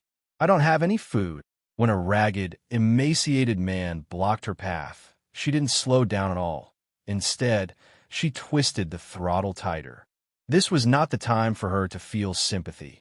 She had seen too many refugees suffering from hunger along her journey, and it had numbed her heart. To her, the best way to save these refugees was to end the war as quickly as possible. Bang! The motorcycle slammed into the man, sending his thin body crashing against a tree trunk. I'm sorry. Gritting her teeth, Stephanie was about to push forward when she suddenly spotted a surge of refugees ahead. She quickly drew the MP-40 submachine gun from under her trench coat. Get away. I can't help you. Get away from me. Rat-a-tat-tat. Rat-a-tat-tat. The harsh gunfire erupted, and the bullets tore through the leaves above, creating chaos.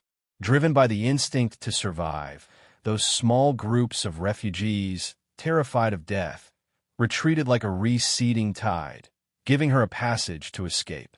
This is hell on earth. Stephanie couldn't help but glance back. The refugees she had dispersed were now approaching the man she had hit, driven mad by hunger, losing both reason and dignity. She couldn't bear to imagine what would happen next. She feared this would become a nightmare that haunted her for the rest of her life. A vehicle is coming. They must have food. Give me something to eat. The roar of engines mixed with the sound of thunder from the depths of the forest. A group of soldiers in German uniforms rode their motorcycles, weaving effortlessly through the dark woods.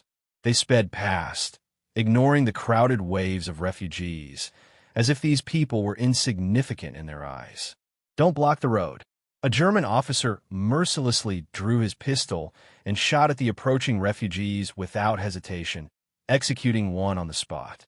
To them, these inferior beings were not worth wasting time on. Their mission was to infiltrate Berlin as spies, and the Saint General had ordered that this threat must be eliminated before they could return to Allied territory. Shoot! Shoot! Kill these pigs! The German officer shouted, seeing more and more refugees gathering, directly issuing the command that anyone who dared to obstruct them would be shot on the spot. Rat-a-tat-tat. Gunfire echoed like a ferocious tide in the forest, and lives were being harvested like crops by the scythe of death. With the throttle twisted tight, Stephanie burst from the forest, hearing the gunfire behind her. Her eyes turned red in an instant, but she did not look back. At that moment, she had only one thought. She carried the secret of the Berlin Aryan Superman and the related technology. If she couldn't deliver these to the Allies in time, more people would die. Thank goodness, I finally made it. Ahead, the Allied position came into view, and Stephanie saw the steel tanks, the sandbag fortifications, and the vigilant soldiers. Stop!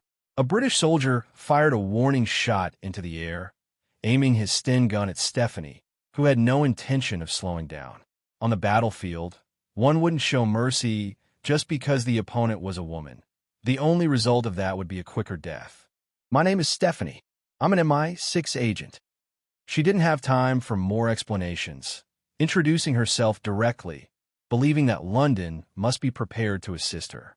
This was the closest British position to Berlin, and if MI6 were to send someone for her, everything would be arranged in advance. Stephanie, the soldier slowly lowered his thin gun and said to his comrade beside him, "Quick, notify Brigadier General Luke Cavill. He's the Allied Superman who just arrived here." He had indeed received orders that if a woman claiming to be Stephanie requested assistance, they must cooperate fully. Boom! Before the soldier could finish his sentence, a surge of intense energy erupted, obliterating his body into pieces. Flesh splattered like rotting red mud across the fortification, and the scene was extraordinarily gruesome. "Take cover. It's an enemy attack."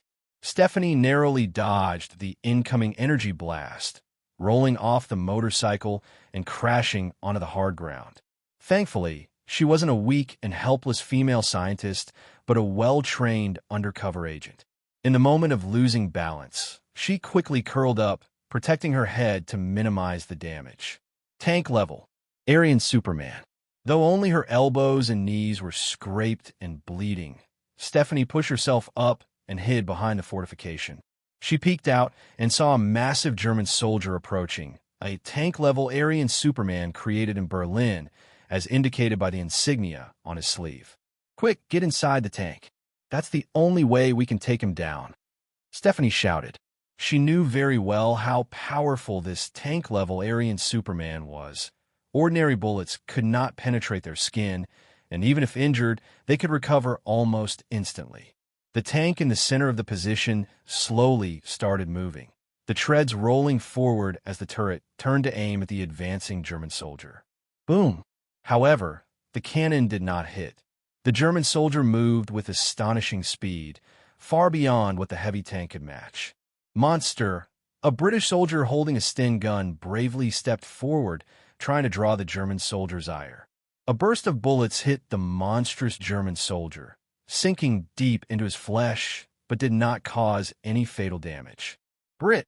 The German soldier lunged forward, closing the distance in an instant, gripping the British soldier's shoulders tightly and yanking outward. With a rip, the human body was torn apart like fragile paper, blood gushing forth like a fountain. "Give me that gun." Stephanie snatched a Springfield rifle from the stunned soldier. She knew the weakness of this tank-level Aryan Superman. Bang! The blood-soaked giant stomped down heavily, using the ground's reaction force to leap high into the air, then crashing down like a solid cannonball. With a thud, the German soldier landed on the tank, wrapping his arms around the sturdy cannon and, with a beast-like roar, twisted the barrel into a spiral. Is that still human? The British soldiers were instantly demoralized, filled with fear. No, he is still human and can definitely be killed. Stephanie crouched behind the fortification, her eyes cold as she peered through the rifle's scope at the German soldier, who resembled a killing demon. She held her breath, quietly waiting for the opportunity to take a lethal shot. "Freya, was that your name? The Saint General wants me to take you back, or I could just kill you here." The German soldier, who had just exploded the tank and its soldiers with energy blasts, seemed to sense her presence. He turned to look at Stephanie, a smile creeping across his face as he said, "But I think it would be much easier to just twist off your head." Bang! The 7.62mm metal bullet shot out of the rifle at high speed, and the German soldier quickly raised his hands to shield his eyes. "Do you think I wouldn't guard against my weaknesses?" This tank-level Aryan Superman said contemptuously. In his view, dealing with him would require at least a rocket launcher or artillery. A mere rifle was far from enough. "Are you Stephanie?" Just when the escaping female agent was on the verge of despair, a calm voice came from behind her. A tall figure loomed like a shadow over Stephanie. She turned around, looking up instinctively, and replied, "Yes. You're safe now." The tall man smiled and then asked, "Is that the Axis Superman?" Stephanie nodded. She didn't know who this man was, but she warned, "That's a tank-level Aryan Superman manufactured in Berlin. On the battlefield, he's like a meat grinder. No ordinary person can fight him." Aryan Superman. The tall man stepped out from behind the fortification, his voice filled with a light-hearted tone that floated in the air. "He's the one I'm looking for. Are you the legendary Allied Superman?" The German soldier, modified by the Saint General, squinted at the tall man emerging from the fortification, his voice dripping with disdain. In his imagination, a legendary hero who conquered Italy and captured Rome should be a towering figure like Hercules, over 2 meters tall, with bulging muscles that made him look like a titan, exuding a commanding presence. But the Allied Superman before him was merely slightly taller than average and a bit stronger. There was nothing remarkable about him. Standing at 191 centimeters, Luke appeared insignificant in front of the massive German soldier, whose muscles were so pronounced they threatened to burst through his uniform, exuding a fierce aura reminiscent of a bodybuilding champion. "You look like a fresh-faced Boy Scout," the German soldier sneered at the young brigadier general. "Someone like you would be quite popular in a British army camp. Who knows, you might even be developed into something special." The humiliating taunt did not provoke Luke. Instead, he turned to Stephanie beside him and asked, "You said he's a tank-level Superman. Does that mean there are even more powerful Aryan Supermen?" "Exactly. The 3 who defeated the Soviet army are battleship-level Aryan Supermen, and they are much more terrifying." Stephanie nodded, a hint of worry in her eyes. To her, muscle equated to strength, and physique determined everything, a universally accepted fact. So even though Luke exhibited a fierce presence comparable to that of the German super soldier, she still harbored doubts, having witnessed firsthand the power of those battleship-level Supermen in Berlin. Tanks, bombers, and thousands of soldiers were no match for them. She didn't know if Luke, as the Allied Superman, could truly stand against them. With this thought, Stephanie gripped her Springfield rifle tightly, ready to support the young brigadier general if things turned dire. "Let me introduce myself. I'm Julian. If I can bring your head back to Berlin, the Führer will surely reward me greatly. Maybe I'll even be decorated like Siegfried," the towering German soldier chuckled. Luke didn't respond. There was no need to waste time on such a lowly soldier. After all, banter was usually reserved for important characters. He took a heavy step forward, causing the ground to tremble beneath Stephanie, sending spiderweb-like cracks spreading outward. Luke's tall figure sliced through the air like a bolt of lightning, creating a powerful gust as he closed in on the German super soldier in the blink of an eye. With a fist clenched, he unleashed a powerful blow, feeling a significant increase in both strength and speed compared to before.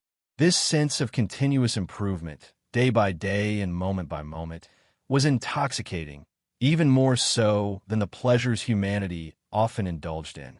So fast, Julian's developed visual nerves barely tracked Luke's movement, and feeling the heavy force rushing toward him, he immediately dropped his previous arrogance. The German super soldier was not as easy to handle as he had imagined. With a roar, Julian summoned his inner strength, his muscles coiling tightly as he crossed his arms defensively across his chest, thinking to himself, "Let me see your strength first." If he had witnessed the mutant steel shell being beaten to death by Luke's punches, he would never have made such a choice to relinquish the initiative in a battle of comparable strength. It would be akin to suicide. Furthermore, he had no idea that Luke's true combat abilities far surpassed his own. Bang! Luke's fist crashed into Julian's arms. The nearly 10 tons of terrifying force concentrated in a single point shattered Julian's arms at the elbows with a sickening crack. The powerful arms, capable of twisting a tank's cannon, were instantly reduced to pulp, as if thrown into a blender. Agonizing pain flooded Julian's brain, and before he could emit a scream, Luke's gaze hardened. He reached out with his left hand, pressing down on Julian's thick shoulder, forcing him down. The massive German, akin to a small giant, collapsed like a helpless child, his knees hitting the ground with a thud. "I've heard that the Führer in Berlin regards Aryans as the perfect race, and you super soldiers are considered the Aryan Supermen of the Third Reich." Luke lowered his gaze, coldly looking down at Julian. "But it seems you're not so impressive after all." The great Führer, Julian's face contorted in pain, his arms showing white bone stubs as the flesh struggled to heal. He looked at Luke, his eyes turning a milky white. Long live the Third Reich! His frenzied roar unleashed an impressive surge of energy, forming a dazzling orb of power that enveloped Luke, akin to a massive ball of lightning, crackling and scorching the air. The intense explosions echoed continuously, and the thick smoke engulfed the battlefield, obscuring the situation. "It's over." Stephanie, holding her Springfield rifle, looked grave. She didn't believe Luke could survive such an attack. After all, the strongest attack of the Aryan Supermen was the release of energy orbs that could obliterate even sturdy tanks, let alone a fragile human body. He was careless. He should have been prepared for Julian's move. Stephanie lamented. Realizing Julian's speed left her no time to warn Luke to stay alert. "The Allies, the rescue has failed." Stephanie watched the tall figure emerge from the swirling smoke, preparing for one last struggle. She knew she couldn't escape. Rather than fleeing in panic only to be caught and killed, she might as well fight to the death. "Stephanie, you look tense." Just then, a deep voice broke through, causing the tightly wound Stephanie to immediately relax. She couldn't believe it, instinctively asking, "How? Are you not dead?" As the smoke from the explosion dissipated, the figure that appeared was indeed Luke, now clad in a suit of armor that resembled steel. Aside from the right hand firmly pressing down on Julian's face, with burn marks on his skin, he appeared almost unscathed. "Of course, I'm still alive, Stephanie." Luke grinned, lifting the exhausted Julian, who, after releasing the energy orb, was like a machine drained of power, regressing to an ordinary human. "This level really doesn't deserve the title of Superman."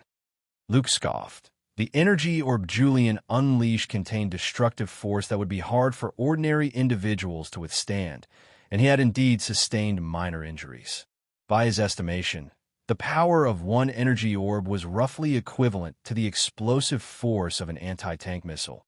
But thanks to the self-healing ability from his Superman template, his charred right hand had fully healed in under a minute.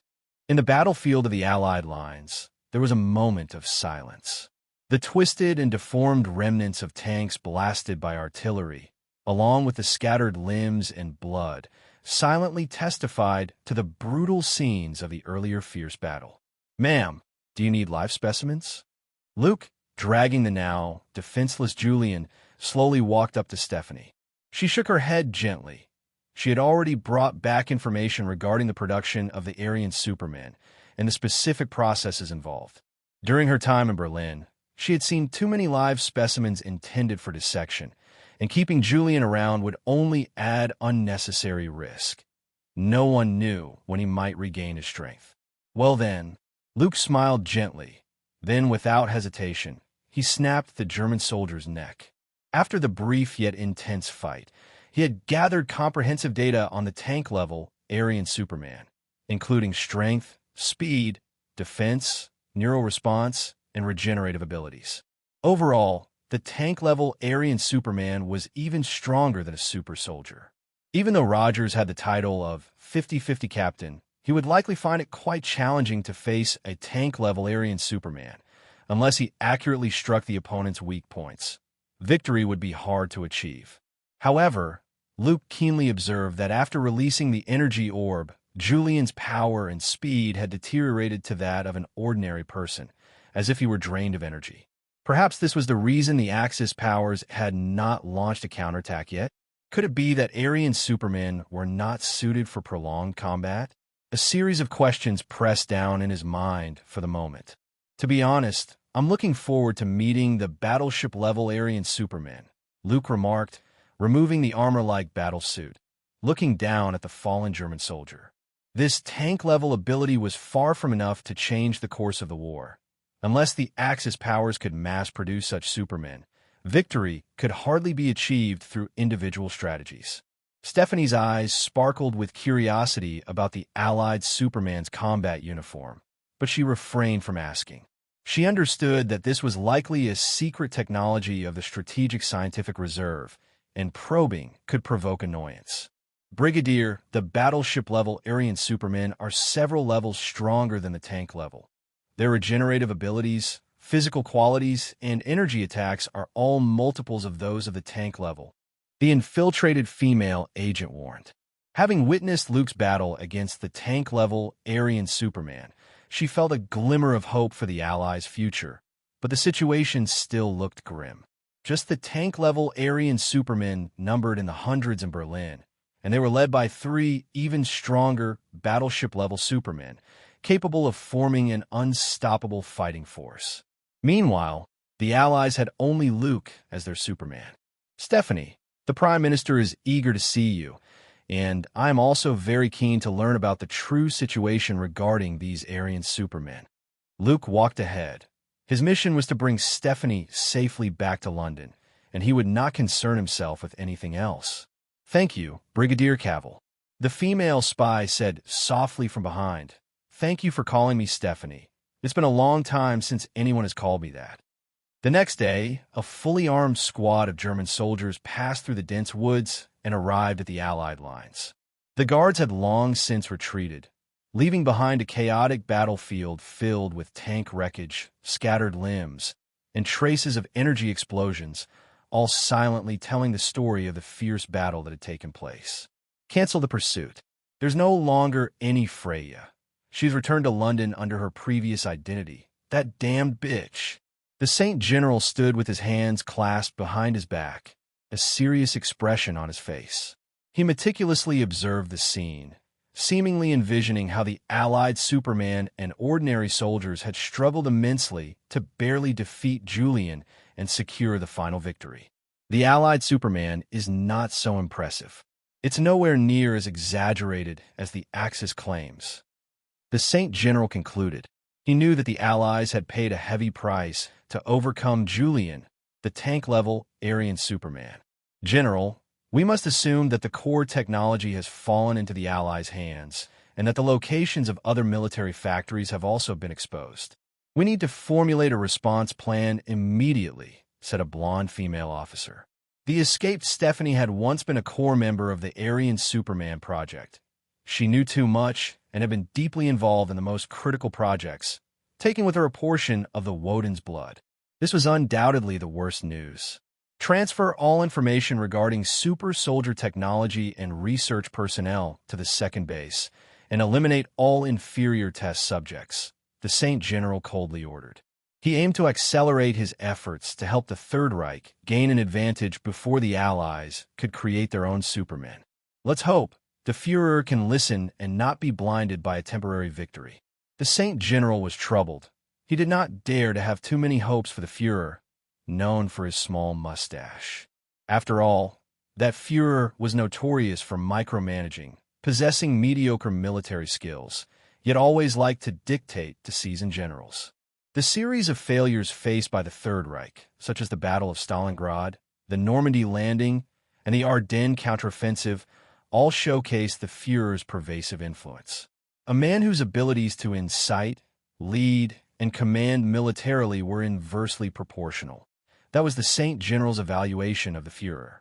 Return to Berlin. We were so close to ruling the world, just a little more. The German general sighed. A few days later, in London's underground bunker, in the Prime Minister's private office. As one of the heroes of the Allies, Stephanie donned a green dress, holding a briefcase, sitting quietly in a chair. Beside her was Brigadier Cavill, sitting upright.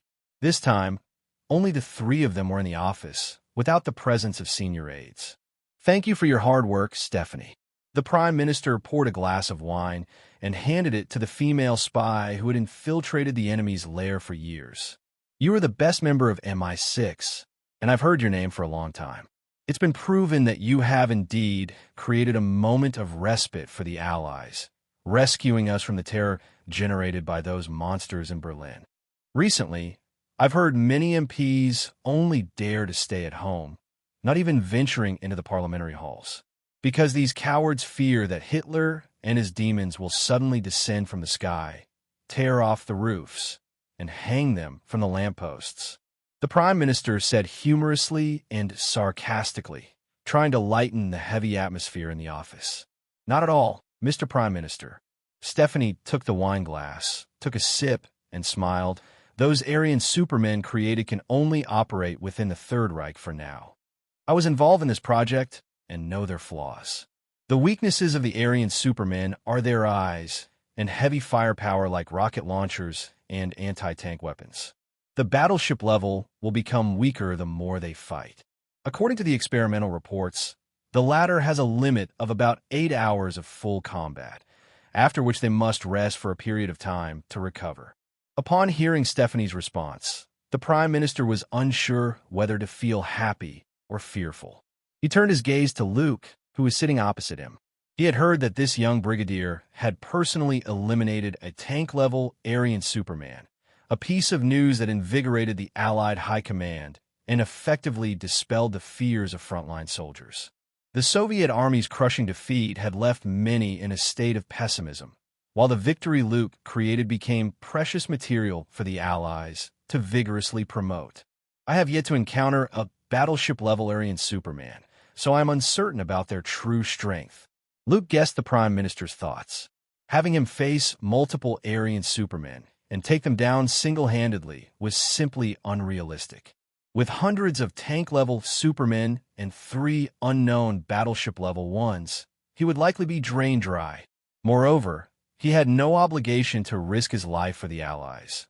The image of a brave and fearless super soldier was merely a facade. Getting too deeply into character was not wise. I believe Stephanie must have more crucial information.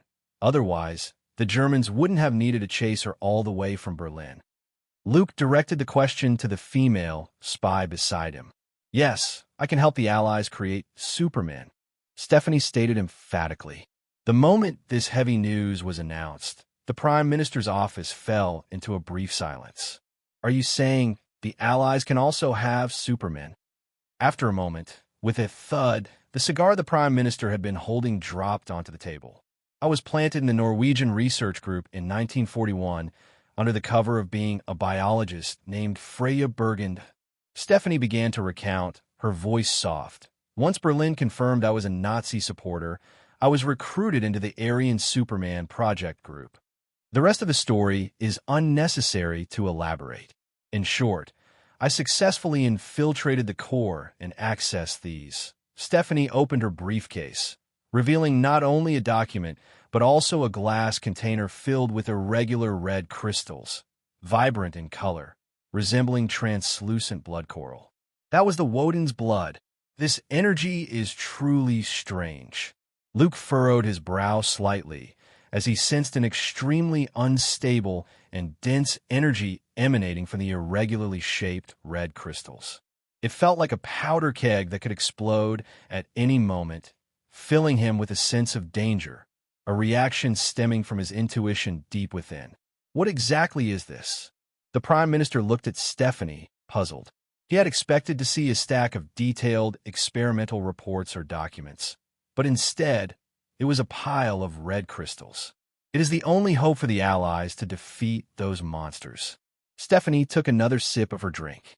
Her slightly haggard appearance indicated that the long time spent undercover in Berlin had led her to develop a drinking habit. However, this was understandable. After all, every undercover agent infiltrating enemy territory carries immense psychological pressure. They must live among the enemy, disguise themselves as one of them, and integrate their false identity into their everyday life, a task that is anything but easy. The Germans refer to this stuff as Woden's blood. It is essential for transforming ordinary people into super soldiers, Stephanie explained as she continued drinking. These red crystals are crystallized polymers gradually produced through a special fermentation process. You can think of them as vegetables growing in a field. In other words, Woden's blood needs time to mature and cannot just be conjured out of thin air. The good news is that before I left the production facility, I destroyed all the containers holding Woden's blood. It will take the Germans a significant amount of time to re-establish such a factory. But the bad news is that the Saint General overseeing the Aryan Superman project is a very meticulous and cautious person, so there will definitely be remaining reserves. He won't let this damned plan fail completely. The Prime Minister took a deep drag from a cigar, staring at the red crystals in the glass container, struggling to suppress his excitement as he asked, "So, do you know how to synthesize Woden's blood?" My role was in selecting the recipients. The process of cultivating Woden's blood isn't complicated. With these red crystals, I believe the scientists on the Allied side will be able to figure it out quickly. Stephanie shook her head, providing an answer that was neither surprising nor disappointing. What about this document? The Prime Minister shifted his gaze to another item in the briefcase. It contains the origins of Woden's blood and the source of the Aryan Superman modification technology. Stephanie replied seriously, spreading out the documents filled with dense text across the table. The original manuscript was kept very secret, and I had no access to it. These are merely copies I managed to steal. Luke and the Prime Minister, exhaling smoke, both perked up and listened attentively. The sudden emergence of the Aryan Superman from Berlin raised many questions. Nobody knew their exact origins. The Allied High Command had once thought that the Axis powers had successfully replicated the serum developed by Abraham Erskine to create even more powerful super soldiers.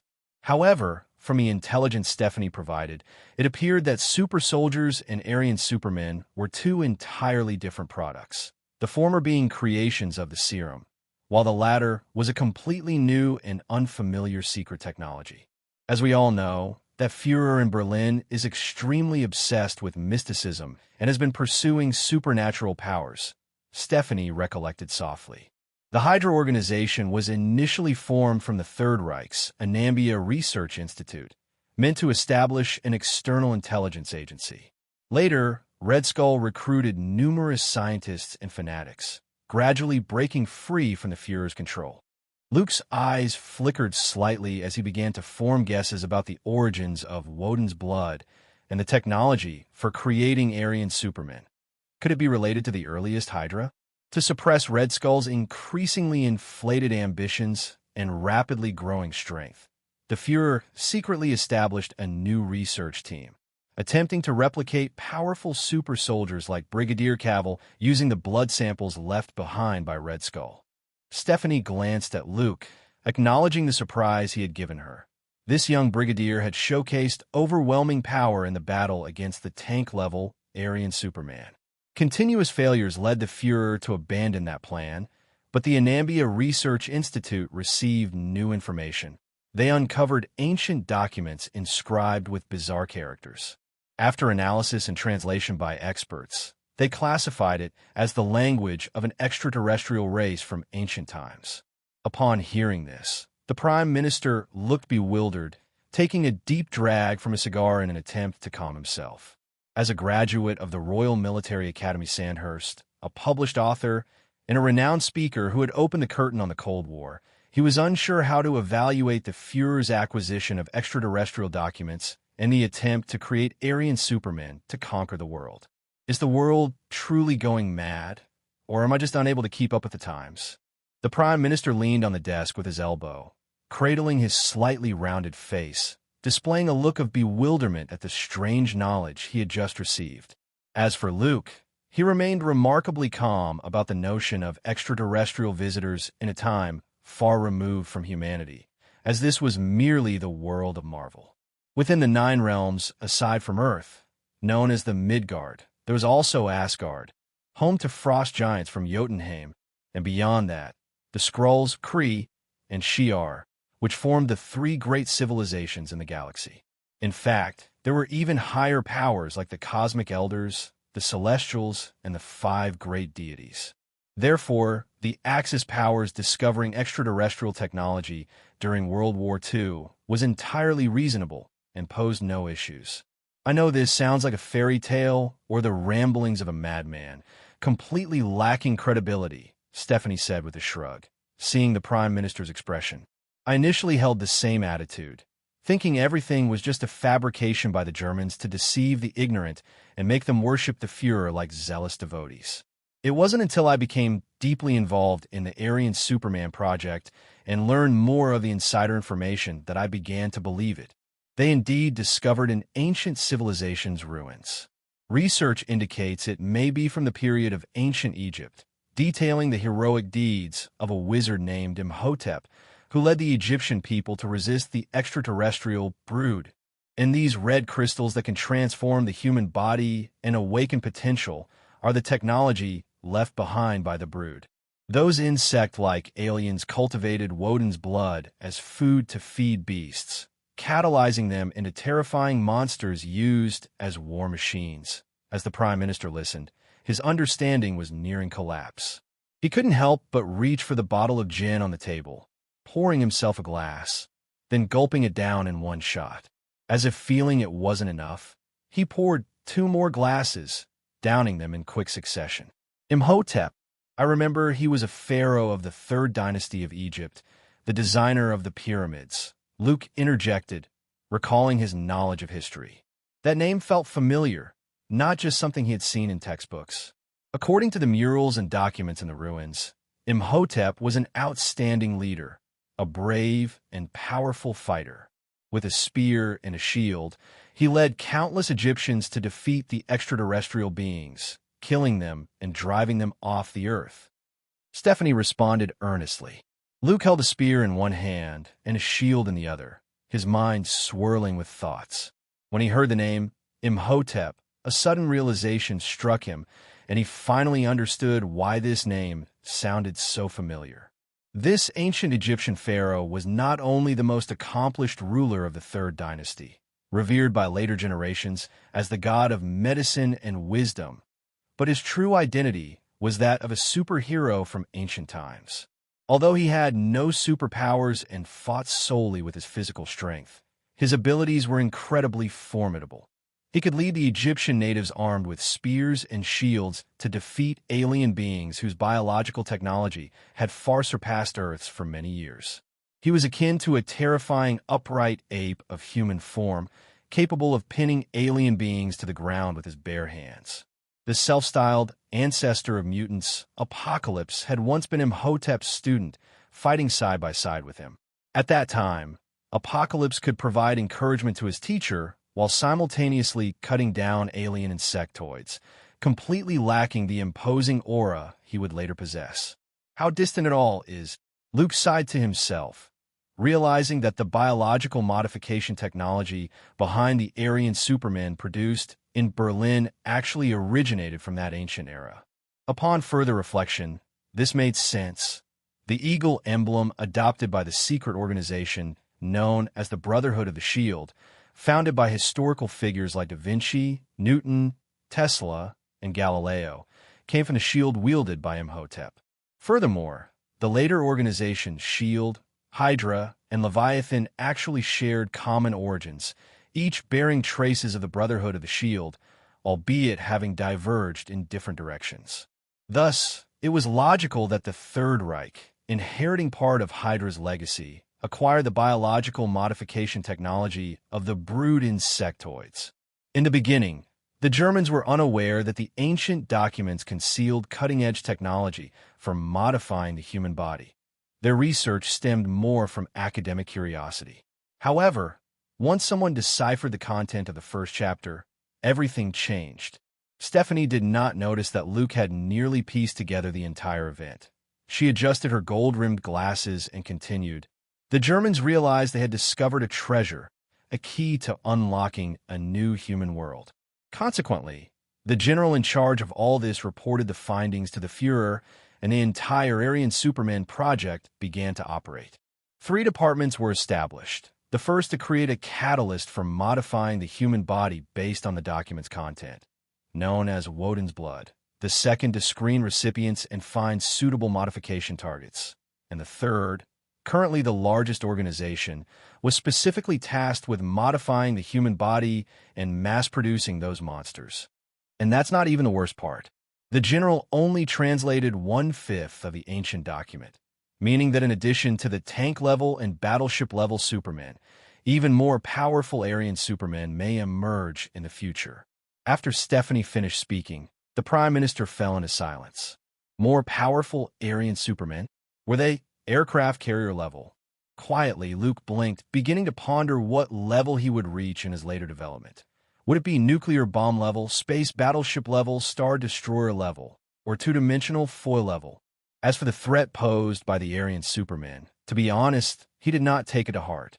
It wasn't that he was overly inflated or blindly confident. A moment of calm thought would reveal that these low-tier supermen, modified from human beings, must inherently possess some significant, unknown flaw.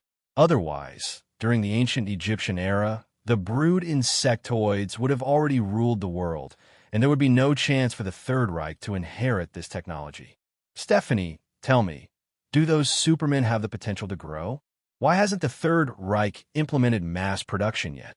The Prime Minister, a seasoned politician with agile tactics, quickly identified several key questions from the female spy's words.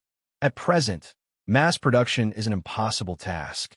Research has shown that Woden's blood, as a catalyst, will only work effectively in about 1 in 5,000 subjects, initiating the transformation process. For others, it acts as a deadly contact poison, Stephanie said, quickly stopping the Prime Minister, who seemed eager to reach out and touch it. The ancient document contains methods for identifying targets, but the general was unable to decipher it, so he devised another cruel plan. First, test the catalyst on thousands of prisoners, Jews, and Soviet captives, and then extract blood from the survivors for specialized testing. Next, use the identified blood on a large scale to mark those potential targets. Soldiers similar to the survivors who meet the requirements of Woden's blood will be conscripted into the ranks. Ultimately, all those soldiers will be designated as subjects for the catalyst, and one of them is bound to succeed. That's how those hundreds of tank-level and 3 battleship-level supermen came to be. After hearing this, the Prime Minister couldn't help but sigh in relief. Stephanie's destruction of a production facility and the need to cultivate Woden's blood, coupled with the low success rate of producing Aryan supermen, made it considerably difficult for the Axis powers to realize their ultimate plan of overwhelming Europe in the short term, buying the Allies a moment of respite. Brigadier Cavill, what do you think? The Prime Minister extinguished the half-smoked cigar, looking at Luke with anticipation. Stephanie had leveled the playing field for both the Allies and the Axis, providing them with the capital to participate in this game, but this did not necessarily mean that the scales of victory began to tip towards the Allies. This world-spanning war, in a sense, had transformed into a contest of cutting-edge combat power and attrition, with ordinary soldiers relegated to cannon fodder. Even tanks and bombers could not completely sway the changes in the situation. Luke was the only Superman among the Allies, and the combat power he displayed had already surpassed the Third Reich's tank level. In terms of strategic positioning and personal capability, this young brigadier was undoubtedly formidable. I think the most important thing at this stage is to convene the Strategic Scientific Legion to study the composition of Woden's blood and cultivate it, while screening qualified soldiers as recipients. Luke's thoughts were clear. He gazed at the red crystal contained in the glass vessel and said solemnly, "We can use the red crystal that Miss Stephanie brought back as a reagent, drawing blood from those conscripted soldiers. As long as the blood reacts with the red crystal, they can be selected as recipients for the subsequent modification plan." Luke's proposal sparked bright eyes in the Prime Minister and Stephanie. This was not exactly a difficult problem. Just having heard all of this, they could immediately identify an actionable solution from the vast amount of information, requiring sharp insight and quick reflexes. "I will inform the Allied Command to bring back the Strategic Scientific Legion as soon as possible, under your leadership. Brigadier Cavill, you are the perfect choice as the savior of the Allies." The Prime Minister, well-versed in the art of garnering favor and rallying support, subtly positioned Luke in this powerful role. Leading the Strategic Scientific Legion against the Axis powers, which enjoyed the highest-level resources and status, would indeed be beneficial for future developments. "It is my honor to contribute more to the Allies," Luke said sincerely. "My greatest wish is world peace. Any ambitious person attempting to incite conflict is my enemy." The Prime Minister chuckled twice, firmly grasping Luke's right hand and expressing with rich emotion, "What a coincidence!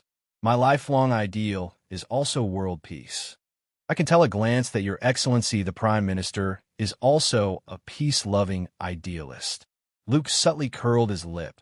This most famous Prime Minister of the British Empire had indeed received a nomination for the Nobel Peace Prize. Ironically, both the Italian dictator Mussolini, whom Luke had personally captured, and the Führer in Berlin had also been nominated for this award. Those award judges always seemed capable of redefining the term peace. In the Reichstag in Berlin, the Führer, who had long resided in a bunker, could finally move into the luxurious bedroom without fear.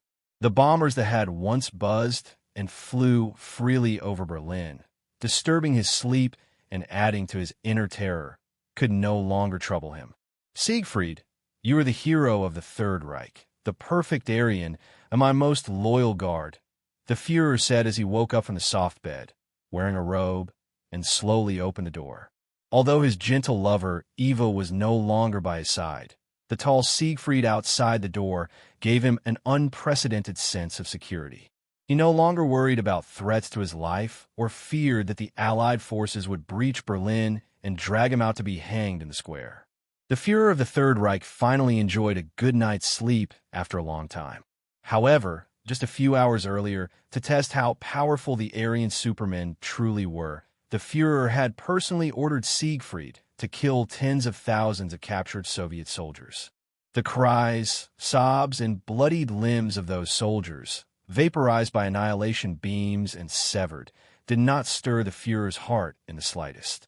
As an unremarkable painter rejected by art schools and lacking talent, he even thought it was the most beautiful color in the world. Has the general arrived yet? The Führer pressed the service bell, and soon after, the chef entered carrying prepared food. He expertly picked up a knife and fork and began cutting into the veal on his plate. Despite the Third Reich's cuisine being primarily made up of pig's trotters, sausages, and various breads, he personally had a particular appreciation for French culinary skills. Their study of food is as proficient and skilled as their act of raising the white flag to surrender, the Führer commented. The general is on his way back. He has been busy pursuing a defected female scientist who is a British spy. The tall Siegfried replied truthfully. How careless of him! I had planned to reward him, the Führer said, putting down his knife and fork, chewing his food, and revealing a look of disappointment. The general could have become a hero of the Third Reich like you. But unfortunately, he missed his opportunity. Currently, there were 3 battleship-level Aryan supermen in Berlin. Besides Siegfried, who guarded the Führer, the other 2 had yet to meet him. The Führer only knew that one named Sieglinde was a woman, maintaining vigilance over the entire city from an air defense tower, while the other named Siegmund was responsible for exterminating guerrilla forces outside the city. They had previously achieved the astonishing feat of destroying dozens of Allied bombers. I wonder if those cowards in the Allied forces will cry out in fright, the Führer said, feeling a sense of satisfaction as he believed he had once again been favored by fate. Soon, the Third Reich would stop its downward trend and become even stronger. However, power that comes too easily often causes one's ambition to swell infinitely. Just like the Red Skull, who once wielded the cosmic cube, the Führer was now so excited that he subconsciously overlooked the dire situation facing the Third Reich. He even began to contemplate attacking Stalingrad again and seizing Moscow. He had always been haunted by the failures of the German army against the Soviets, and now, the opportunity to prove his capabilities had finally arrived. The general has arrived. The phone at the bedside rang, and Siegfried picked up the receiver. After listening for a few seconds, he delivered the news. Let him come up. Although he made a mistake, he has also contributed to the Third Reich and shed blood. I cannot treat a meritorious official unfairly. The Führer waved his hand, and Siegfried opened the door. Soon, the stern-faced general appeared at the threshold. You look troubled, General. I've heard all about it. Don't worry about punishment. The failure of security work is not within your responsibilities, and you have worked hard to resolve those troubles. Though without success, the Führer said, with his hands behind his back, barefoot on the dark patterned carpet. If one overlooked the wine-red long robe trailing to his ankles, he appeared quite imposing, like a victorious general. You are a hero. You brought my miraculous weapon and saved the Third Reich, even if it's a bit late. The Führer took off his glasses, seemingly lifting some kind of seal. He glared at the upright general, forcefully throwing down the pencil in his hand, and shouted, "You owe me a reasonable explanation, General. I have read your report and asked Siegfried. The Aryan Superman project has been complete for several months. In fact, it has been longer than that. It has been nearly a year, my Führer." The general calmly interrupted the Führer, who was about to enter a rage. "I created the first Type 1 Aryan Superman 11 months ago, and the first Type 2 was put into service shortly thereafter, followed by the production of tank-level units. The 3 battleship-level units appeared much later." The Führer interrupted mid-sentence, put on his glasses, then took them off again. After a moment of rereading, the seal was lifted once more, and the roar began. "So, in this year, you never told me about this. You watched the Empire retreat step by step, watching my spirit being constantly tormented by the Allied bombers." The Führer could not comprehend the general's actions, and he was furious, unable to hold back a curse of scum. "I thought the Red Skull would hold out a bit longer. At that time, the Aryan Supermen were not yet ready. They could not change the tide of war." The general maintained his calm demeanor, explaining in a steady voice, "After the First World War, many Germans viewed tanks as merely a novel gadget, indifferent to them, and some even mocked Guderian, saying, 'What war machine is only fit for transporting flour?' They only saw one tank and not a group of tanks.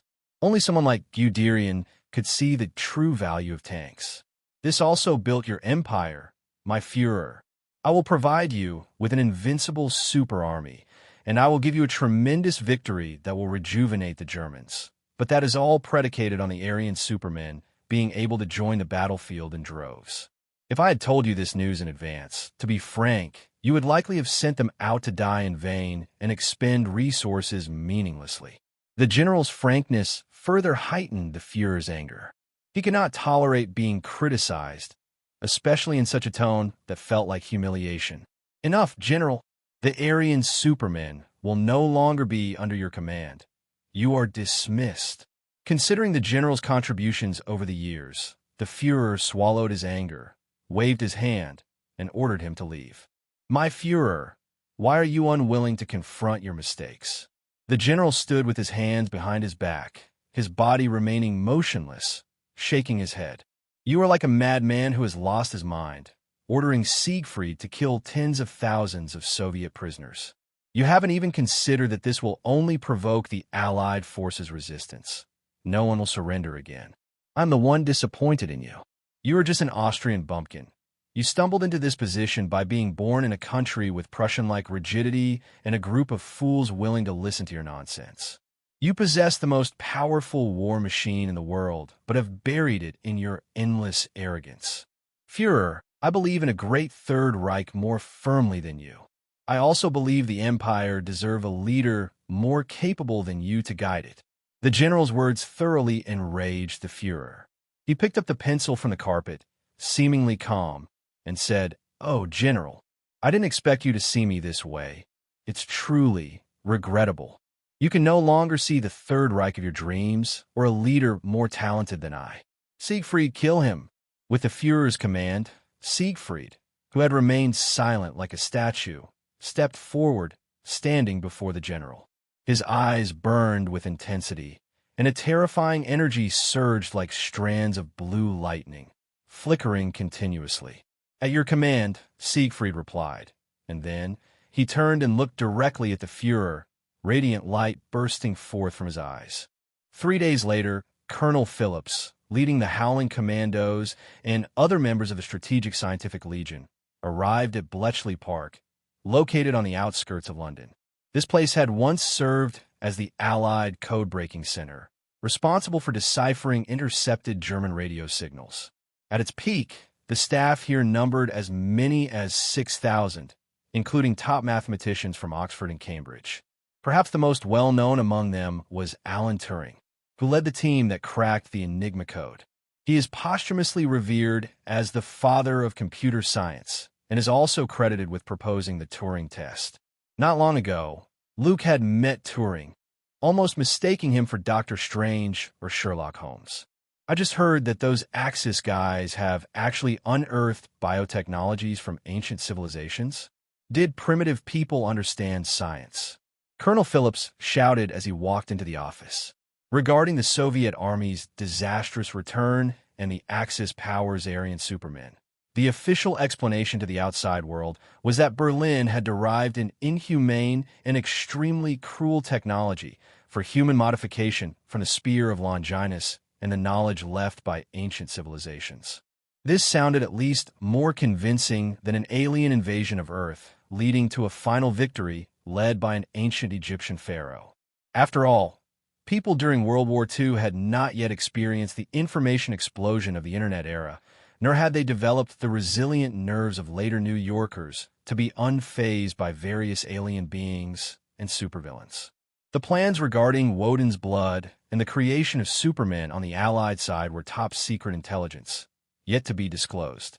Only the Allied High Command, along with Luke and Stephanie, who was responsible for scientific guidance, were aware of them. Perhaps there were indeed earlier civilizations that existed before we occupied this planet. Regarding scientific matters, Colonel, you should consult Howard. He can certainly provide a satisfactory answer. Luke was chatting with Stephanie and Rogers in the office when he saw Colonel Phillips enter and walked over. He maintained a respectful attitude toward his former superior. Despite the colonel's low rank, he had extensive connections and was well acquainted with both the Army and Navy factions. Luke understood that discrimination among the American military branches was quite severe. Around the 18th century, due to being primarily engaged in domestic warfare, the Army held the top position in the discrimination hierarchy.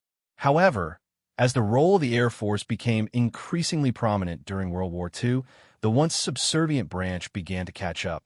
Subsequently, the Navy rose strongly, becoming a favored child of Congress, while the Army and Air Force became relegated to the status of a stepchild, gradually losing their standing. Thus, two mountains of influence began to form, the Army faction and the Navy faction. Luke recalled that General Curtis LeMay, known as the Eagle of the Cold War, once stated, "The Soviets are our opponents. The Navy is our enemy," illustrating just how serious factional struggles were within the military. Meanwhile, the National Guard, often portrayed in various films as regular troops, was effectively transparent, frequently overlooked, and not even counted among the factions. After defeating the Red Skull and dismantling Hydra, Luke, on Phillips' recommendation, had met several military heavyweights such as Dwight D. Eisenhower, George Patton, Douglas MacArthur, Chester W. Nimitz, and George Marshall. These individuals were eager to cultivate a good relationship with a rising star of the Allies, a 20-year-old brigadier general whose future prospects were boundless as long as he didn't misstep or self-sabotage. Experience could be built up, connections could be accumulated, and foundations could be laid, but time could not be reversed, and the past could not be reclaimed. Therefore, for Luke, youth was not just a disadvantage, but also a capital to be utilized. That guy Howard Stark, he has been summoned to Oak Ridge to participate in a classified project. Colonel Phillips shook his head and continued, "The Allied command has handed the command of the Strategic Scientific Legion over to you. This time, Luke, what kind of miracle do you plan to lead us in creating? How about a raid on Berlin to capture the Führer alive? Oh wait, the current leader of the Third Reich is the general," Luke said half jokingly, half seriously. In recent days, he had discussed several times with Rogers how to end this war as quickly as possible. The answer was clear. They needed to break through Berlin. The Allies could not give the Third Reich any breathing space. Once they recovered their disadvantages with the Aryan Supermen and began to enter a phase of mass production, achieving a quick victory would become exceedingly difficult. "Do you really think so?" Colonel Phillips furrowed his brow in thought. He was not surprised. Rather, he began to contemplate the feasibility of the idea. He had become accustomed to hearing astonishing remarks from Luke. "This is just a preliminary plan." Luke cleared his throat and called Carter, Stephanie, and Rogers to the desk. A group of people gathered around the long red mahogany table, where maps and a confidential document were spread out. After a lengthy but necessary introduction, Luke spoke in a low voice. "Steve, haven't you been asking me what's going on? I'm now going to share this classified information with everyone present." Berlin has produced Aryan supermen that are more powerful than super soldiers, and their technology is derived from advanced alien biological technology. Thanks to Ms. Stephanie bringing back Woden's blood and a copy of ancient documents from Berlin, the Allies now have the capability to counter this threat. After discussions, the Allies are also prepared to create supermen to deal with the threat posed by the Third Reich. Currently, the cultivation of crystals and the selection of recipients are both underway simultaneously. For a moment, the office fell into an utter silence, broken only by the sound of everyone's breathing. The information Luke had just shared was overwhelming. They needed time to digest it. So, this war isn't over yet. Rogers pressed his lips together, realizing that his plan to find Bucky would have to be put on hold. Is there anything I can do, Luke? Maybe I'm not as strong as those tank-level or battleship-level supermen you mentioned, but I won't back down as long as I can keep fighting. True to his character, Captain America's words were firm and resolute, even earning a flicker of respect from Colonel Phillips, who typically didn't regard him highly.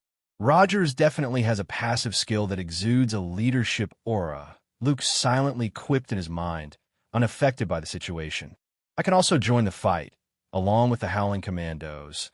They would surely be eager to return under your command and contribute to the Allies, Colonel Phillips expressed, indicating that he was still capable of taking up arms. Luke discreetly glanced at Phillips and thought that with the colonel's age, he might not even be able to put on a show of ripping a person apart for a tank-level Aryan Superman. Everyone, hold on a moment. This isn't a pre-war mobilization. The young brigadier shook his head. The struggle between the Allies and the Third Reich has transformed into a competition and slaughter among top-tier combat powers. Both Stephanie and I have seen those Aryan Supermen firsthand. To be fair, they are incredibly strong. They're simply not something ordinary soldiers can contend with. Blind enthusiasm will only lead to more unnecessary sacrifices, which is not worth it. Luke's response left both soldiers, one older and one younger, feeling somewhat dejected, especially Rogers, who always felt he had done nothing in this war. The current situation was similar to before. In the Brooklyn trio, he was always the one being protected, and that was still the case.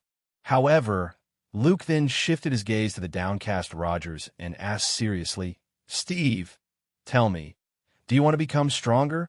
Become stronger? Rogers was taken aback, lost in deep thought. As a super soldier, he possessed a strong physique and astonishing endurance, capable of taking on 100 foes on the battlefield and executing high-level missions such as raiding enemy strongholds or carrying out assassination tasks. With long-term training, he could even stop a helicopter with his bare hands and withstand the attacks of the Infinity Gauntlet. Eventually, after collecting Thor's hammer and his vibranium shield to form the legendary Golden Set, he could even go toe-to-toe with Thanos. A super soldier as formidable as this should have been a dominant force during World War II, so why would he need to consider the matter of becoming stronger? However, reality was always cruel. The appearance of super soldiers on both the Allied and Axis sides had turned Rogers into a mere backdrop. He was supposed to be seen as the strongest and bravest super soldier, without the need to worry about becoming stronger. But with Luke on the Allied side and the Aryan Superman on the Axis side, Captain America, who was meant to shine and become an icon of the United States, had merely completed the latter role. He was overlooked by the military and had no opportunities to showcase himself, much like the performers who play background roles for stars on stage, seemingly unnecessary and unimportant. As a fellow super soldier, Rogers could no longer count how many times he had been asked why he was so different from Luke. He could smash a tank, infiltrate Hydra's headquarters, and fearlessly confront powerful energy weapons, while he could only throw a shield. Such doubts had never left his mind. Gradually, this became a question Rogers could not avoid. Whenever he thought of others comparing him to Luke, the once passionate and energetic Captain America would become extremely withdrawn. Am I just that inadequate? Rogers constantly questioned himself. He was originally a positive and persistent person who never gave up, but faced with the evident gap that lay clear before the public, coupled with the occasional critical remarks he overheard, he still felt heavy pressure. He often spent sleepless nights contemplating whether, as everyone said, Dr. Erskine favored Luke more and that he was merely the extra. Or perhaps Luke had received a fortified version of the second-generation serum, while he had received an inferior first-generation product.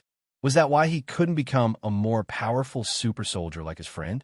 Various speculations and thoughts tormented the still-maturing Captain America, making it difficult for him to sleep. Until now, when Luke asked him if he wanted to become stronger. Yes, Rogers nodded vigorously, his intense emotions crystallizing into a firm yes at that moment. Even during his bullying days in Brooklyn, he had never desired to become stronger as much as he did now. Strength comes with investment, Rogers. You haven't grasped this concept yet. Luke thought about the high cultivation costs of Woden's blood, which could be considered quite expensive. Perhaps this was one reason Berlin had not successfully mass-produced Aryan Supermen. Beyond technical limitations and low success rates, cost was also a significant factor. Then you can become a candidate for the Allied Supermen program. Luke collected his thoughts, coughed lightly, and said earnestly, "But I must remind you, Rogers, this is not a serum injection that can be endured through sheer willpower and determination. The process of human modification using Woden's blood is extremely dangerous, with a very low success rate. One must endure several mutations. 3 mutations yield tank-level Supermen, while 24 mutations achieve battleship level. Moreover, Ms. Stephanie has also mentioned that the modification plan using Woden's blood may cause significant harm to the human body, shortening life expectancy. You must consider this carefully." Luke warned seriously, unaware of where his decision would lead Captain America's fate.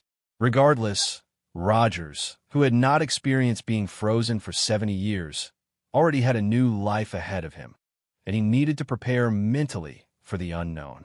"I've made up my mind," Rogers declared with a fearless expression of determination. This was his usual demeanor. Once he set a goal, he charged forward without hesitation, never looking back. "All right then, let's move on to the next topic." Luke nodded, saying no more. The secret meeting of the Strategic Scientific Legion lasted for 2 hours. It was supposed to have ended 50 minutes earlier, but Colonel Phillips expressed his desire to say a few words, and the topic kept extending with more content added. It wasn't until Luke tactfully reminded them that it was getting late that the colonel finally stopped, and everyone else sighed in relief. "Steve, stay behind." Once everyone left the office, Luke called out to the invigorated Rogers. "I want to talk to you. Let's start with that blonde girl from the dance. Her name was Margaret, right? How are things going between you two? Have you been in touch recently?" Luke leaned back in his chair, casually asking. "Yes." Everyone thought the war was about to end, so she, being a Scottish girl, returned to Edinburgh early. "We sometimes write letters to each other." Rogers pulled out a chair and sat down, scratching his head, finding it a bit difficult to speak. "But you know, Luke, I'm not very good at chatting, and I can't come up with any interesting jokes, so I'm quite troubled." Captain America, experiencing his first love, seemed no different from an ordinary person. No, more accurately, he might be even worse than many others. After all, Luke could not imagine Rogers, who was usually so serious, expressing deep feelings with cheesy lines. "You don't have to show off your charm. You're not Howard. You can talk about small, everyday things to let that lucky girl feel your care." Luke smiled, then said seriously, "Steve, we are friends. So, I don't want my presence to cause you pressure. I know there are rumors circulating in the military about super soldiers, about you and me, and they say some unpleasant things. But I told you a long time ago that Dr. Erskine favored you more, not as others say, that you're just an extra. Steve, you possess qualities that I do not and cannot have. To be honest, I can't consider myself a truly good person. Everything I do has my own considerations or interests or personal inclinations. I never show meaningless pity to enemies, nor do I offer blind sympathy to the weak. Therefore, I lack the elements to be a hero, and I have no interest in being one. Compared to that, I am actually more similar to Howard. We are both eager to lead others, to stand above, to be the decision-makers who give orders. Luke gazed deeply at Rogers, not hiding his nature, just as he had not concealed his abilities in the Caspian training camp. If this world was destined to become an era of superheroes, he preferred to be a protector, controller, and custodian rather than donning the armor and red cape, busy rescuing lost kittens from trees or saving downed planes and stricken ships. In short, Luke had no intention of taking superheroism as a profession. He also did not want to see Captain America risk himself to join the Allied Supermen program just to keep up with his pace.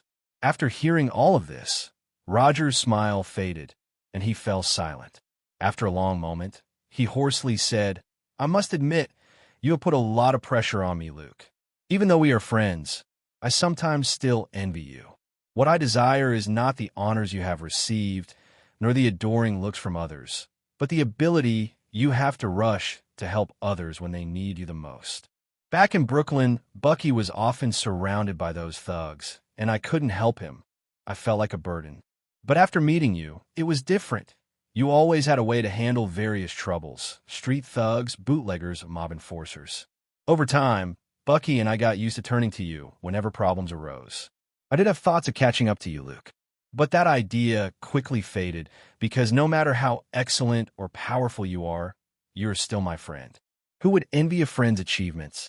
A smile crept onto Roger's face as he looked at the calm Luke, sincerely saying, "I want to become stronger, just so I can have the power to help when needed. At least when you need me, I can stand up and not let you fight alone." The office fell into a brief silence, and after a moment, a hearty laughter broke out. A week later, the first batch of subjects receiving the Woden's blood modification was ready. A total of 321 individuals had blood that reacted with the red crystals, qualifying them as candidates for the Allied Superman program. At this moment, they were housed in a camp on the outskirts of London, waiting for the preliminary tests. It must be said that when the machinery of the state operates at full capacity, everything seems remarkably efficient. From screening suitable candidates to selecting qualified subjects, the entire process was astonishingly swift. Brigadier Cavill, the modification process is about to begin. However, I still advise you and the Allied High Command not to set your expectations too high. Luke walked alongside Stephanie on the tree-lined path at Bletchley Park. Not long ago, the Allies received news that the general in charge of the Aryan Supermen program had suddenly defected for some unknown reason, delivering a shocking betrayal to the ambitious Führer who was poised for major expansion. This sudden turn of events had plunged Berlin into temporary chaos, and the ensuing power struggles and purges further hindered the Third Reich's progress, preventing the general from immediately capitalizing on the hard-won Aryan Supermen. The Allies were, of course, delighted by this situation, hoping to buy more time, ideally until their own army of Supermen could be mass-produced. Thus, a subtle balance maintained between the two factions could be understood as a cooling-off period, as they both scrambled to advance their technological capabilities and bolster their forces. Creating a tank-level soldier requires at least half a month of modification and several weeks of intense training before they can officially serve and hit the battlefield. Stephanie explained patiently. Woden's blood is different from the serum. It doesn't make one immediately stronger after injection.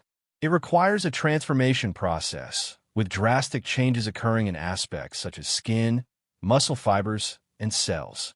Luke nodded. Unlike the eager Allied High Command who were desperate to see results, he understood the principle that haste makes waste. Berlin had taken years to produce 3 battleship-level Supermen, so how could the Allies expect to achieve results too quickly? Regarding the cultivation and research of Woden's blood, I've brought in Dr. Arnim Zola. He was previously the chief scientist for Hydra and designed powerful energy weapons, and he also has some experience in biology. As the leader of the Strategic Scientific Legion, Luke had significant authority and the ability to mobilize resources. Recruiting the imprisoned Dr. Zola was a trivial matter for him. "Do you not trust us?" Stephanie raised an eyebrow. In recent days, Luke had inserted quite a few personnel into the Allied Superman program, such as Steve Rogers, one of the first subjects, and Peggy Carter, who was responsible for decoding ancient documents. Though if she was British, she seemed to lean more towards the American side. Now, Zola had been added to the mix. "This is a return for rescuing you, Miss Stephanie." The Prime Minister promised that the modification technology and related information regarding Woden's blood would be shared with the Strategic Scientific Legion. Luke replied nonchalantly. He was not the kind of person who did good deeds without expecting something in return. "Well, I'm just a researcher. I can't manage these things." Stephanie shook her head, dropping the topic. In truth, she didn't care much about national interests. She only cared about defeating the Axis powers and ending the World War. "Brigadier Cavill, your friend Steve Rogers has chosen to join the Allied Superman program." The female spy blinked her eyes, displaying a charming smile as she tested the waters. "He is a super soldier and stands out in his own right. Based on my experience, Rogers may have a chance to survive the 24 mutations and become battleship level. Aren't you at all tempted?" "I don't need to become a Superman because I already am one." Luke shook his head, dismissing Stephanie's tempting suggestion. He stated calmly, "Even if I were to enhance myself with Woden's blood, that would only come after Dr. Zola conducts research and confirms there are no issues. In the world of superheroes, the poor rely on mutation, the rich rely on technology, but I rely on my external advantages." 2 days later, at the camp on the outskirts of London, Rogers sat in a high-backed chair, wearing only shorts, his bare torso exposed, and both his hands and feet were tightly bound to restrict his movement. "This will hurt, Captain Rogers. And considering this is your first modification, you can choose to back out, given the consequences of failure." Stephanie, wearing a lab coat, pushed her glasses up her nose and said, "I can endure it. Let's begin." Rogers took a few deep breaths, indicating he was ready. The ambiguous conversation between the two made the atmosphere somewhat strange, as if they were about to engage in some inappropriate adult game. "Steve, don't let me down. I'm counting on you to fight alongside me in Ray Berlin." Luke automatically ignored the earlier discussion that could lead to wild imaginings and encouraged Rogers from the side. "I'll do my best. If I fail, Luke, you need to remember to take care of Margaret for me and tell her not to be too sad. She should find a better man." Perhaps worried that he might not survive the modification, Rogers prepared his final words in advance. "I actually have it all planned. Once the war is over, I'll go back to Brooklyn." "Shut up. I didn't hear any of that. You should keep those thoughts to yourself." Luke quickly interrupted the American hero, who was in the midst of setting a death flag. Phrases like, "Once this battle is over, I'll go back home and get married. After finishing this last job, I'll retire, and my child is about to be born," typically meant that the person was about to meet their end. Although Captain America was seen as the chosen one during this period, who knew if Luke's arrival would cause a butterfly effect, potentially leading to Rogers' demise? He worried that the Sorcerer Supreme in Kamartaj might come looking for him to have a heart-to-heart. "Well, you really are heartless, Luke," Rogers said with a look of grievance. "Gentlemen, are we done? I'm about to start." The quiet observer, Stephanie, donned a pair of rubber gloves and retrieved a grain of Woden's blood from a glass container. "Good luck, Captain Rogers." As her words fell, she pressed the red crystal particle named Woden's blood against Captain America's forehead. The red crystal felt like a hot branding iron, searing into Rogers' skin, the sound of sizzling filling the air along with wisps of smoke. "Ah!" The pain cries uncontrollably poured from Rogers' mouth as his eyes widened. The Woden's blood, imprint on his forehead, slowly melted and seeped into his body. He felt as if his skin and cells were enveloped in molten lava, radiating tremendous heat. "Brigadier Cavill, you need to control him." Seeing Rogers about to break free from his restraints, Stephanie turned her gaze towards Luke. It was far from sufficient to rely solely on these protective measures to subdue a super soldier. "Steve, hang in there. If you can't resist this pain, you might as well try to enjoy it." Luke consoled Rogers while moving closer to him. He reached out with both hands to hold down the muscular body that was spasming as if undergoing electric therapy. Fortunately, the reinforced, thick, metal chair was sturdy enough, Otherwise, it might not withstand Roger's violent struggles. This is just the initial mutation, Stephanie sighed. She had seen individuals in Berlin unable to bear the excruciating pain beyond human limits, biting their tongues, smashing their heads against walls, or even forcing researchers to end their lives. I believe Steve can pull through. Luke applied more strength, firmly holding Rogers in place. The alien beings known as the brood insectoids aim to create war machines, not to take lives. The success rate of Woden's blood modifications was indeed low, but Captain America was a man of incredible fortune who had endured the serum injection without any side effects. Compared to the Red Skull's physical transformations, and considering the transformation of the little Brooklyn guy into the American hero, it could only be said that sometimes the gap between individuals was greater than that between man and dog. Let's hope so, Stephanie replied noncommittally. She believed Rogers had the potential to reach battleship level. It just depended on whether he could withstand the pain of the modification. As night fell, Rogers had just barely made it through his first mutation. Luke lifted the tent flap of the camp and walked in with a bowl of porridge generously loaded with glucose. "You're awake?" The modification was a success.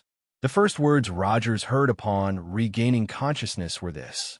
He struggled to rise from the reinforced high-back chair, rubbing his hands, which bore the marks of the bindings, and stretching his stiff limbs. "Are you sure it really worked?" "I don't feel any different at all." Rogers, clad only in shorts and bare-chested, looked puzzled. When he received the serum injection before, he had transformed from a small guy into a muscular powerhouse, with obvious and immediate changes. But this painful initial mutation seemed to have had no apparent effect on him.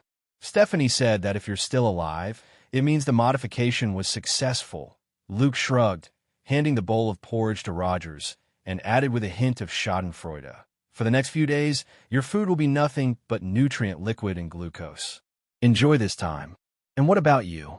Rogers asked, scooping up a spoonful of the not-so-appetizing porridge and glancing at Luke, who stood nearby.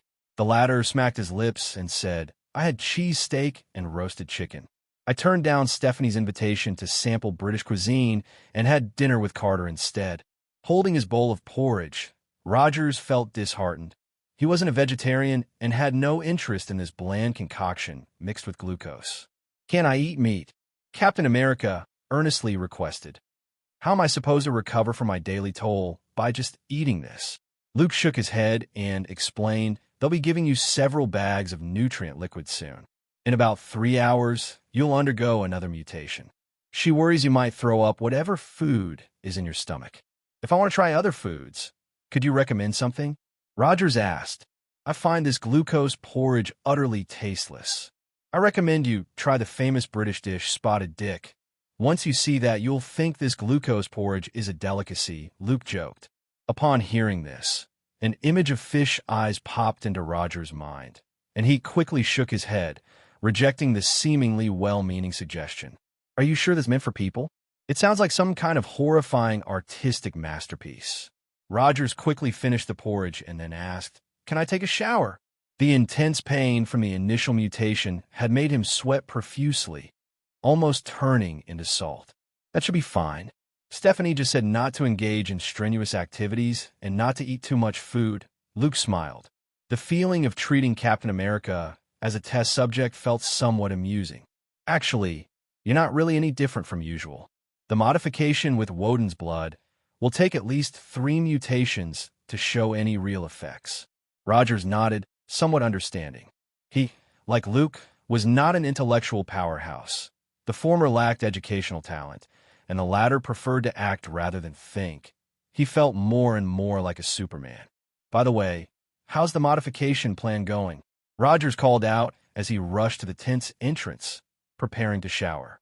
Because Stephanie considered him to have battleship-level potential, he had a dedicated tent and was not mixed in with the other soldiers. The first mutation eliminated 141 people, Luke stated, sighing as he provided a specific number. Almost half of them experienced rejection reactions and died. Of the remaining half, some couldn't endure the pain and resorted to self-harm. Overall, the situation is not optimistic. This outcome directly shattered the Allied High Command's hopeful fantasy of Woden's blood being a significant technology that could be widely promoted. The extremely low success rate, coupled with the cultivation costs of the red crystals, made it quite impractical. After all, tank-level soldiers could still be taken down by a single bazooka rocket or a sniper's precise shot. Only the production of battleship-level soldiers would yield substantial returns. It was like a 10-pull lottery. Getting blue skies and white clouds would mean a loss, while only flashing purple and gold would count as a win. Those tank-level soldiers simply did not meet military needs. Only battleship-level soldiers would suffice. However, the latter's drop rate was dismally low, enough to make any lucky person despair. There are still 2 more mutations to go. If successful, you'll have a chance to become a tank-level soldier, Luke said, sitting in the tent and roughly estimating that if about 20 subjects survived after 3 mutations, it would be considered exceedingly lucky, though given that they were all Europeans, a miracle might just occur. As for Rogers, if he could successfully endure 24 mutations, he would become a rare card shining with golden light. So, Rogers, you need to do your best, Luke said with a teasing tone. After all, it wasn't him enduring the pain. Dr. Zola had already been assigned to the Woden's Blood research team, and even if Rogers had to undergo modifications, that would be a matter for later. 3 hours passed in the blink of an eye, and Rogers faced his second mutation. This time, Stephanie adjusted the dosage of Woden's Blood, giving him a supercharged double dose that nearly caused Captain America to pass out on the spot. Luke watched as Rogers' skin reddened and veins bulged, and he couldn't help but reflect. The poor rely on mutation, while the rich rely on technology. Maybe relying on an external advantage is indeed more reliable. As his thoughts wandered, he mentally reviewed the various heroes of the Marvel Universe, realizing that Superman from the neighboring set seemed the most relaxed. He didn't have to do anything but bask in the sun. If any troublesome issues arose that required brain power, he could just leave it to Batman. If it was a matter of cutting someone down, Wonder Woman could handle it. And if there was a crisis that required divine intervention, the Flash could be sent in. Indeed, being a leader is the easiest job, Luke mused half-jokingly. The second mutation lasted over 2 hours. When the process concluded, Rogers leaned back in the high-back chair, looking as if he had just been fished out of water. His impressive pectoral muscles heaved rhythmically, creating quite the eye-catching spectacle. "Are you all right?" Luke asked, having stayed awake all night. For him, sleep was somewhat optional. He could go weeks without it if he wanted. Just thinking about the 22 mutations left makes me want to bang my head against the wall, Rogers replied weakly, his face reflecting a look of despair. The medical field categorizes pain into many levels, the lowest being akin to a mosquito bite, barely felt. The highest level is said to be comparable to childbirth, utterly unbearable. For Captain America, the pain he endured likely surpassed even that. Even loosely comparing the modification process to childbirth, thinking about a full 24 mutations was enough to send shivers down one's spine. "I feel like I'm about to pass out," Rogers glanced at Luke, his voice hoarse. "How many people are left?" 82. Luke handed him another bowl of glucose porridge, his eyes revealing some sympathy. "This is your breakfast." Outside the tent, the sky was already beginning to lighten. After an entire night, only 82 had managed to endure the Woden's Blood modification. And these were the qualified subjects. The difficulty of achieving mass production is indeed not small. Luke shook his head. In light of this, it was quite fortunate for Berlin to have produced 3 battleship-level rare cards all at once. He wondered if the Allies could manage to create any other battleship-level soldiers aside from Rogers. After all, they were Europeans too. Surely their luck couldn't be that bad. "Brigadier Cavill, there's some bad news." Just as Luke's thoughts were swirling, Stephanie rushed in wearing her lab coat. Berlin has launched an offensive. All 3 battleship-level Supermen have been deployed. 2 days ago, in the operations room of the underground research facility in Berlin, General Saint stood with his hands clasped behind his back, his gaze fixed intently on the battlefield map hanging on the wall. His brow furrowed tightly, resembling a tangled mass of knots. After having Siegfried eliminate that arrogant and blind Führer, he had become the new leader of the Third Reich. Although this transition was not smooth and faced many opponents, the Austrian with a mustache had proven to be limited in abilities beyond his talent for brainwashing and maintaining a loyal following. A group of fools who blindly follow without thinking. How can they see the future of the empire? A glimmer of disdain flickered in General Saint's eyes. Fortunately, you stand by my side, Guderian, or I would be utterly isolated. He slowly turned to face the serious man manipulating the military sand table. The man's name was Heinz Wilhelm Guderian, nicknamed the Eagle of the Empire.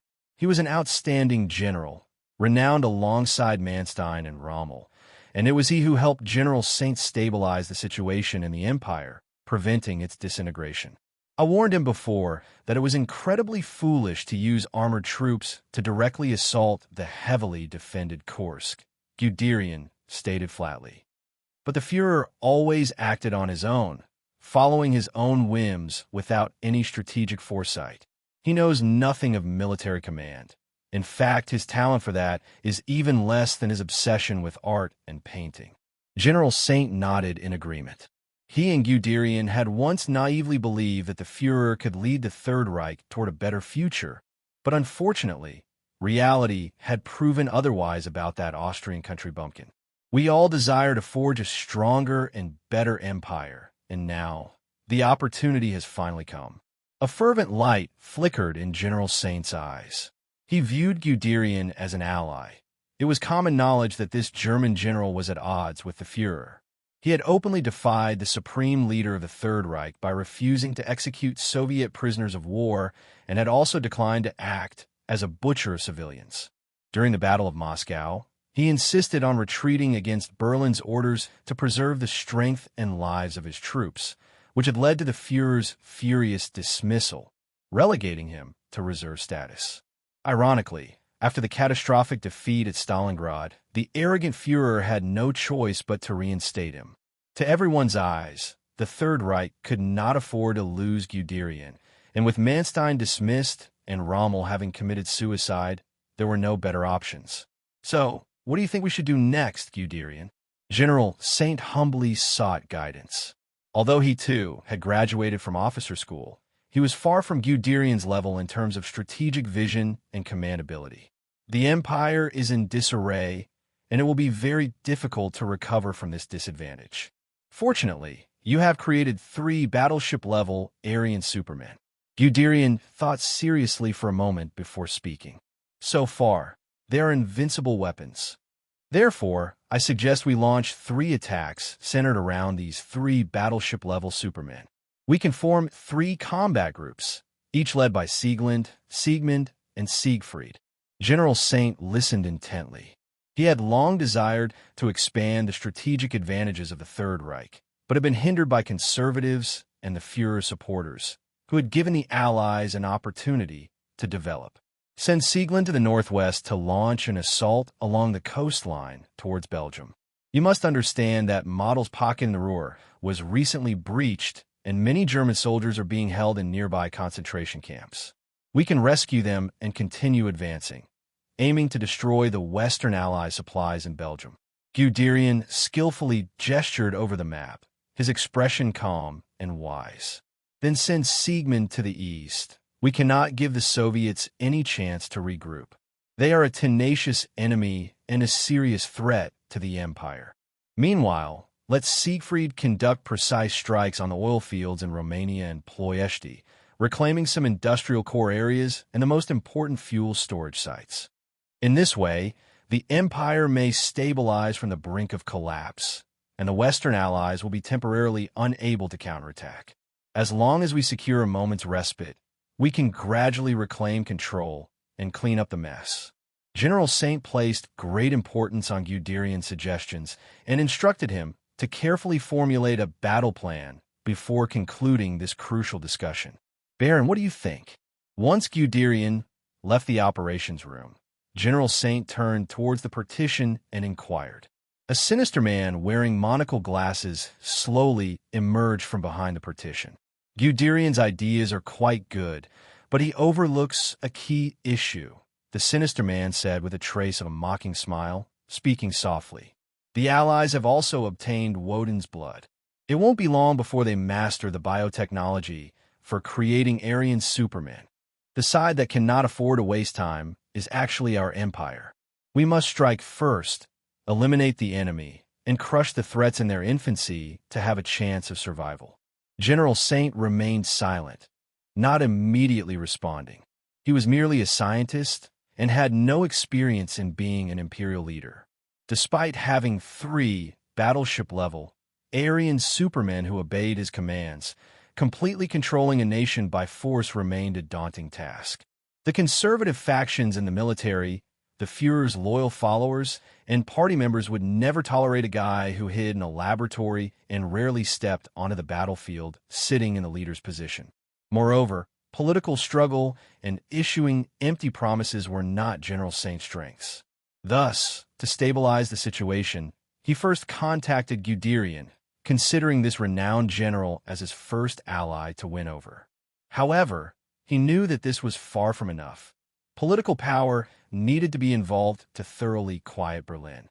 Therefore, General Saint thought of Hydra. Originally, following the Red Skull's defeat and the fall of headquarters, this vast organization should have collapsed, but outcomes often deviated from most people's expectations. After the elimination of the Red Skull's influence, other factions seized most resources, leaving the Strategic Scientific Legion with merely an empty shell. However, this resilient organization not only did not weaken, but instead grew stronger.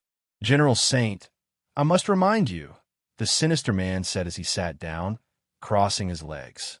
We clear the obstacles for you, throwing all the dissenters into prisons. Guderian cannot convince those stubborn conservatives, nor can he make the military obey you. This is all thanks to Hydra. How much Woden's blood do you have left? I remember that the female spy named Stephanie blew up a production facility before she escaped, and your researchers suffered heavy casualties, causing the work on decoding that ancient document to come to a halt. Your time is running out. If you don't have Hydra's help, the Third Reich will inevitably be dismantled by the Allies. Each word from the sinister man pierced deep into General Saint's heart like a sharp needle. He maintained a cold expression, but his attitude softened compared to before as he spoke more slowly. So, Baron Strack, please tell me, what is your price? Let the flag of Hydra fly across the Third Reich, the sinister man said with a smile, and create an Aryan Superman for us. If you can accomplish these, you will become an ally of Hydra, and we will ensure you sit firmly on the throne of power. A glimmer of wariness flashed in General Saint's eyes. The technology related to Woden's blood was his only bargaining chip and could not be easily given away. Don't worry, General. I have no intention of coveting the brood insectoid's modification technology.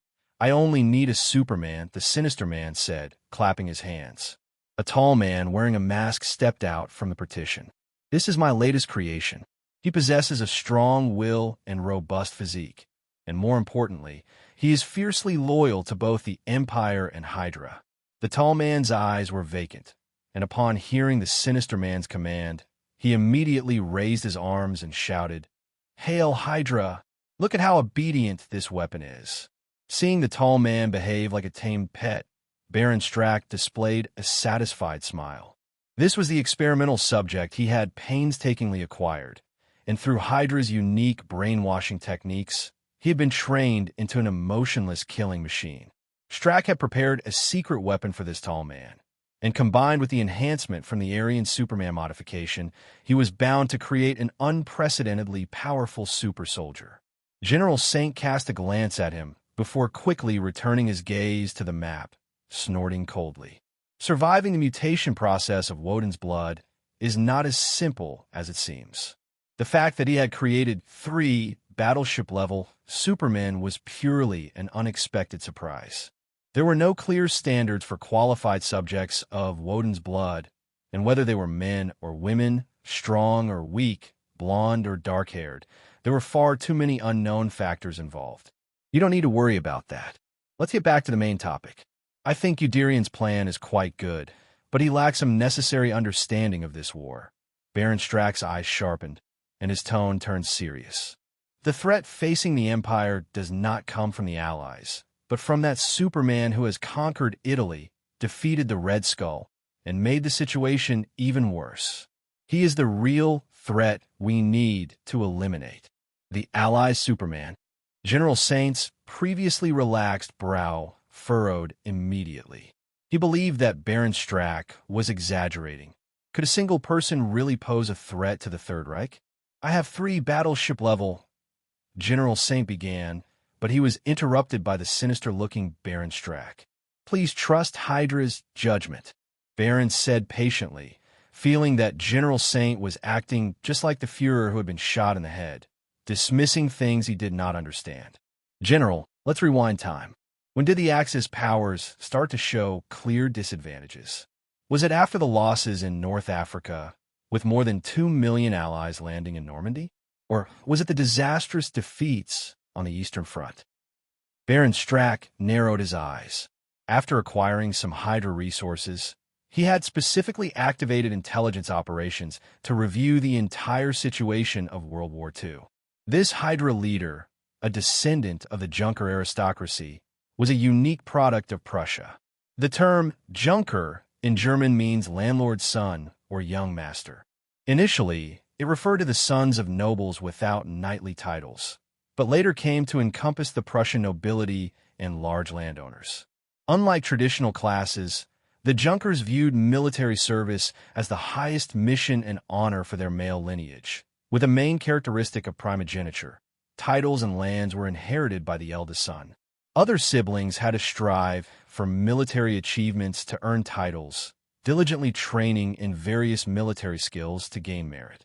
The fact that Germany had brazenly initiated World War II just 20 years after defeating World War I was partly due to the presence of the Junker officer corps. These were well-educated, highly competent young elites, imbued with a martial spirit. During the peak of militarism, 1 in every 28 adult Germans was a soldier, compared to 70 in France, over 80 in Britain, and 130 in Russia, known as the Fighting Nation. Thus, it was not unfounded arrogance that led Germany to instigate 2 world wars and covet the power seat of continental dominance. However, Strack was an anomaly. As a Junker aristocrat, he had actively joined the SS and became a trusted confidant of the Führer. Most Prussian officers were not staunch supporters of the Führer. They looked down on the secret police and the Gestapo, considering them to be lackeys of tyranny, undermining the dignity of soldiers. But Strack had no regard for military honor or noble codes.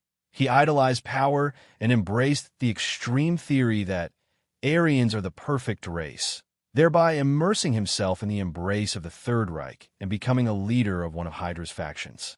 Let me tell you how the Third Reich fell, General. Even with the Allies' fierce offensive, the situation was far from the worst, thanks to the Red Skull's energy weapons and the Valkyrie missiles. Baron Strack, with military professionalism, rubbed his shiny bald head and said seriously, "The first domino fell when Rome fell. Those Italians were indeed foolish allies, only dragging us down, but they still served some purpose. The failure of Italy allowed the legend of the Allied Superman to spread across the world, inspiring frontline soldiers and giving more people a glimpse of the light of victory. The second domino was the Klausberg base. Hydra faced its first disastrous defeat, and even the Red Skull had to flee in disgrace, leaking the Valkyrie project. Before this, the Allies had no fighting spirit against our giant tanks and energy weapons. It was Luke Cavill who changed all of that. The total failure of the Red Skull and the destruction of Hydra's headquarters prove that Allied Superman possesses enough strength to influence the direction of the war. The Third Reich always believed that the Allies exaggerated facts and engaged in overpromotion merely to embolden their frontline soldiers. But that is not the case. General, think carefully. When you sent the tank-level Julian to track down the defected female spy, who saved her and caused you to lose a loyal soldier. General Saint fell into contemplation upon hearing this. He had always struggled to believe that the Allies' Superman could pose a threat to the Third Reich. Like any inventor of a new weapon, he believed his creation was the best and invulnerable, and he was no different. He firmly believed in the overwhelming power of the Aryan Superman, which no being could withstand. This ironclad truth had been tested against the hundreds of thousands of defeated Soviet troops. Rifles, artillery, tanks, bombers. All conventional human weapons could not harm a battleship-level Superman. Even if there were sufficiently powerful weapons, like naval cannons, hitting them was not guaranteed. Unless a new type of weapon that covered a wide area and had a rapidly expanding shockwave was developed, battleship-level soldiers were quite literally human battleships capable of rapid movement, high maneuverability, and self-awareness. Baron, even if everything you say is true, that Allied young brigadier is the greatest threat to the Empire. It is just one person. After a long silence, General Saint silently raised Luke's danger level 2 notches higher. Still, he was not persuaded by Baron Strack and remained strongly confident in the 3 battleship-level Supermen. That is the key. The Allies have only 1 Superman, while we have 3, plus hundreds of tank-level soldiers. Baron Strack suddenly clapped his hands excitedly. Therefore, we have the opportunity to eliminate this threat ahead of time. You mean to say, General Saint pieced together the idea as his brow furrowed further. To set a trap and ambush the Allied Superman. Exactly. We should strive to kill Luke Cavill before the Allies can produce any other Superman, and then launch all 3 battleship-level soldiers into London to raid the Allies' headquarters. Baron Strack was filled with excitement, seeming to envision the prospect of victory as he spoke loudly. At that point, no one will be able to stop the Empire's advance. But Guderian said that battleship-level soldiers are important strategic weapons and cannot suffer any losses. General Saint hesitated. After all, he was not a politician or military leader, having spent most of his time in the laboratory engrossed in various tedious technical books. Sitting in the position of Führer, he realized that he was still lacking in capability. Fortunately, he was good at listening to opinions and was less arrogant than the previous one. However, both Guderian and Baron Strack seemed to have a point. You misunderstand my meaning. The Empire's battle plan will, of course, proceed according to Guderian's scheme, but we can make slight adjustments to the details. A glimmer of light flashed in Baron Strack's eyes as he smiled. General, all of this is for the Empire. Let me think about it some more. General Saint stared at the map on the wall, watching the gradually falling territory of the Empire, feeling somewhat swayed. In the camp on the outskirts of London, a group of muscular men, as strong as bulls and seemingly capable of carrying horses on their shoulders, were energetically practicing wrestling. The rich atmosphere of philosophy gradually permeated the air. Luke stood quietly on a nearby hill with Dr. Zola. The soldiers who had successfully undergone the modifications had undergone dramatic changes in height and physique. Looking at the towering men, each averaging 2 meters tall and dressed in white short-sleeved t-shirts, their bulging muscles clearly outlined, Luke couldn't help but feel some concern. He feared that their overly developed muscles might tear through their shirts, leading to an unexpectedly dramatic scene. This was a week after the execution of the Allied Superman program. Of the initial 300 candidates, only 26 had successfully survived the 3 mutations. And only Captain America had managed to endure the full 24 mutations to achieve battleship level. In Stephanie's words, Captain Rogers is the most remarkable subject I have ever seen in terms of willpower. However, even those soldiers who had endured the painful modifications were still far from meeting the battlefield requirements. Just yesterday, one overly confident soldier, believing himself to be invincible, attempted to lift a jeep parked in the camp. Before he could succeed, his skin ruptured and bones broke, leaving him crushed beneath the vehicle. Stephanie had explained that these soldiers were like half-built airplanes. Trying to take off prematurely would only lead to catastrophic failure. They needed time to train and adapt before they could become true tank-level or battleship-level soldiers. Dr. Zola, you have been involved in the study of Woden's blood for some time now. How much do you understand about the composition of the red crystals and the principles of human modification? Luke gazed into the distance, his mind racing. The Allied command had already received news that Berlin had deployed 3 battleship-level supermen, each leading a military force and forming combat groups. As it stood, there seemed to be no one on the battlefield capable of stopping their advance. According to intelligence gathered by the Strategic Scientific Legion, the Siegmund Combat Group was rapidly advancing eastward. Although Soviet forces had initially held their ground fiercely, they were forced to retreat due to heavy losses in both soldiers and equipment. The Siegfried Combat Group had reclaimed Ploiești, securing oil supplies for the Third Reich. This gave the seemingly doomed Axis powers a glimmer of hope for resurgence. The Siegmund Combat Group was active in Free France, penetrating the Allied defensive lines under the leadership of the Aryan Supermen, pushing towards Paris. 2 days ago, de Gaulle had delivered a public address on the radio, promising to resist and never retreat, insisting on the liberation of France. Yet the situation for the Allies was far from optimistic. They were retreating on all fronts. Luke estimated it wouldn't be long before the Allies sent someone to summon him. After all, no amount of pretty words could be as effective as taking real action. If the Berlin side's battleship level continued to advance unimpeded, London might as well raise the white flag and surrender. Brigadier, the composition of those red crystals is quite peculiar. I can't completely analyze it at this moment. Although the synthesis process is relatively simple, the yield is very low, and cultivation takes about 6 months, Dr. Zola reported respectfully, much like an intern reporting to a boss. It has the effect of stimulating human cells and catalyzing cell growth. But due to the direct and brutal nature of the process, it causes a certain degree of painful reactions in the subjects. For you, Brigadier, the effects of Woden's blood are almost negligible. If an ordinary person is a bowl, then a super soldier like Captain Rogers is a barrel, and you are an ocean. Luke accepted Dr. Zola's flattery with pleasure. He felt that this chief scientist of Hydra had all the makings of a top employee. Charming in speech and efficient in work, he was a talent worth cultivating.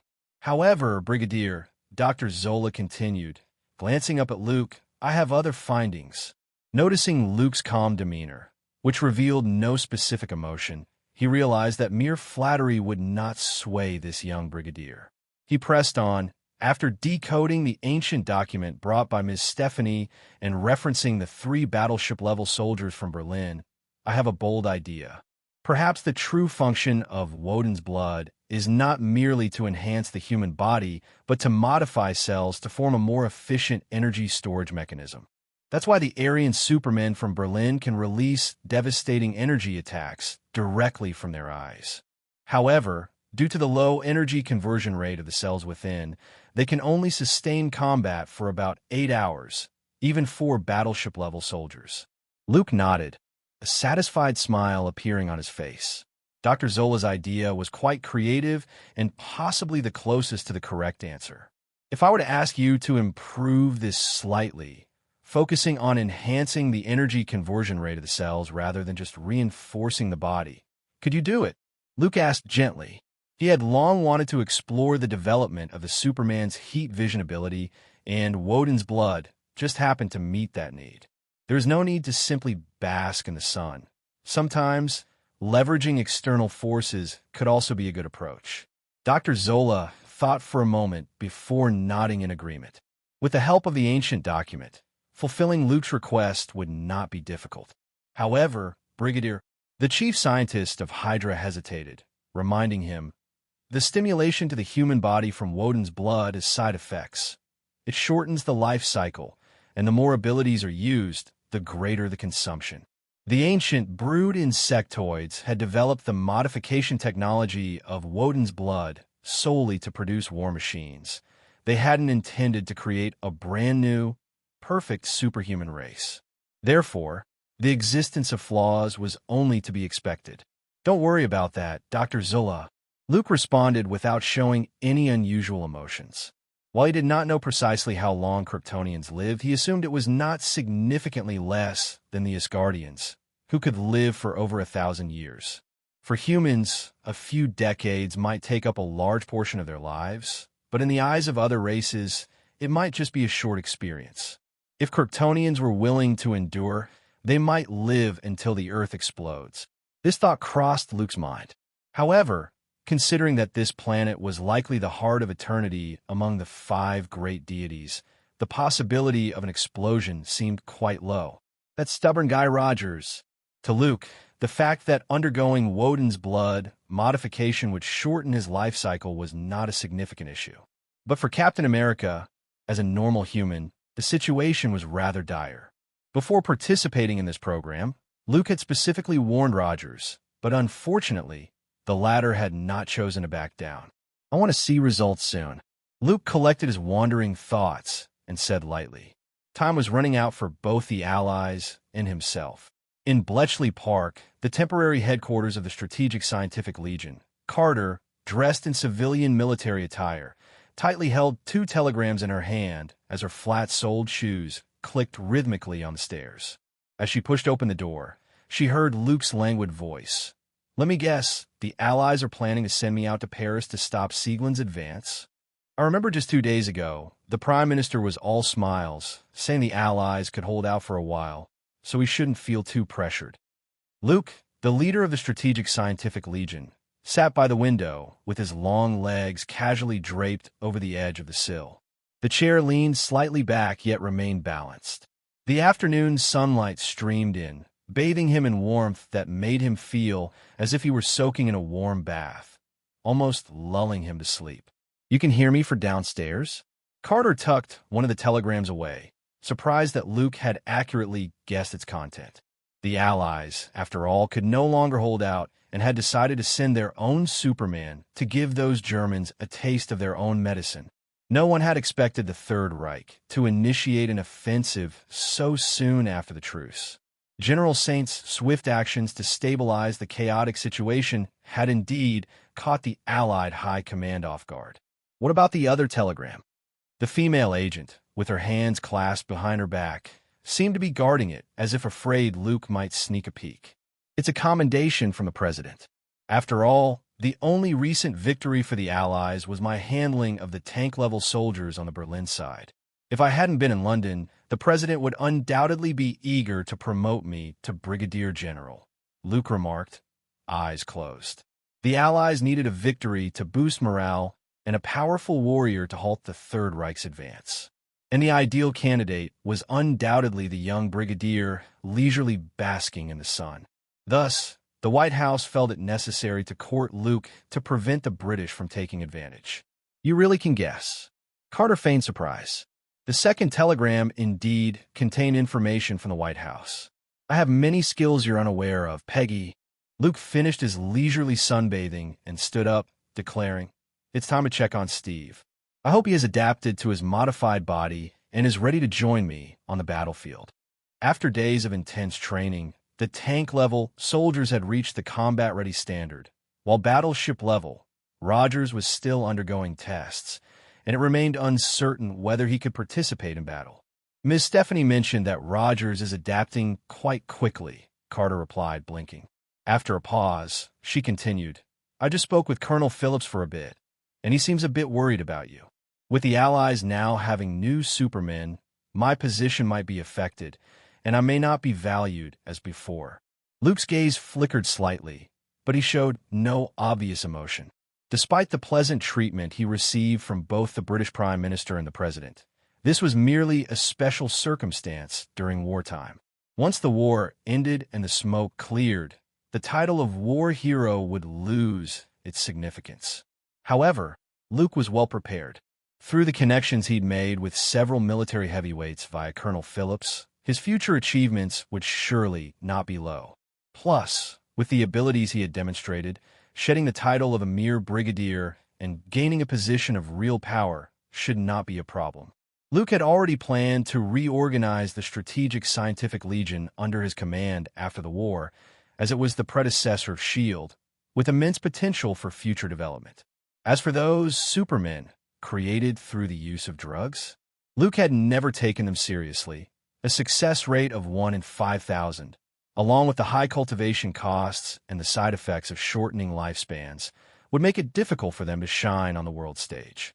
The military always cared about weapons that could be mass-produced, and Woden's blood, much like Tony Stark's Iron Man armor, looked tempting, but the idea of widespread distribution was completely unrealistic. No one can threaten my position, Peg. Luke smiled confidently. He intended to make the Allies clearly see that there remained a significant gap between Supermen and Supermen. All right, that does seem very much like you, Luke. Carter shrugged, echoing a saying that circulated within the Strategic Scientific Legion. You can always trust Brigadier Cavill. To many, Luke appeared to be a legendary figure who continually created miracles and brought surprises. No matter how unbelievable the situation, when he spoke, it always seemed perfectly normal. The members of the Strategic Scientific Legion had begun to get used to his catchphrase, basic operation, don't be surprised, often quoting it as a classic line. Now, whenever something slightly unexpected occurred, everyone would calmly remark that it was merely basic operation. At the army camp on the outskirts of London, a loud explosion suddenly echoed. Bright, white energy formed rings, scattering like ball lightning. A Churchill infantry tank was flipped over as if it had been struck by several landmines. Its sturdy steel body was suddenly upended. Flames shot up into the sky, followed by a violent explosion. When the powerful shock wave dissipated, only a pile of burning wreckage remained. Is this the power of a super soldier after enhancement?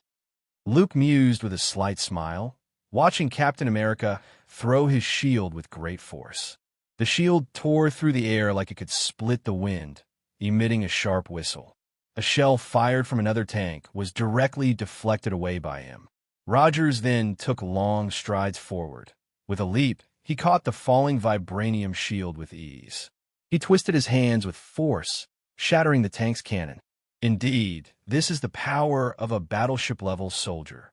Stephanie, arms crossed, looked at Captain America with satisfaction and said softly, I focused on enhancing Captain Rogers' physical attributes while weakening his energy attack capabilities. This will improve his survival rate on the battlefield. Even if he is hit directly by a naval cannon, he still has a chance of survival. Is it the same for those tank-level soldiers? Luke's mouth twitched slightly. It felt as if Captain America was being trained as a meat shield, taking the hardest hits and wearing the thickest armor. It seemed quite fitting for Rogers. After all, he had endured so many hardships throughout his life and had survived tenaciously. Yes, I want to turn them into true tanks. Stephanie adjusted her glasses. The number of Supermen on the Allies' side was far fewer than in Berlin. Therefore, they had to adopt a defensive approach and hold out for as long as possible. Good idea. Luke nodded and walked toward Rogers, who had just toppled 2 tanks. How does it feel to be a Superman? He asked with a smile. I've never felt this good before, Rogers exclaimed, feeling an unending surge of power within him, like a flood bursting through a dam. Your pectoral muscles certainly are stronger than before. Luke couldn't help but glance, not out of any inappropriate thoughts toward Captain America, but simply because those 2 muscular pectorals were too prominent. Is that all you noticed?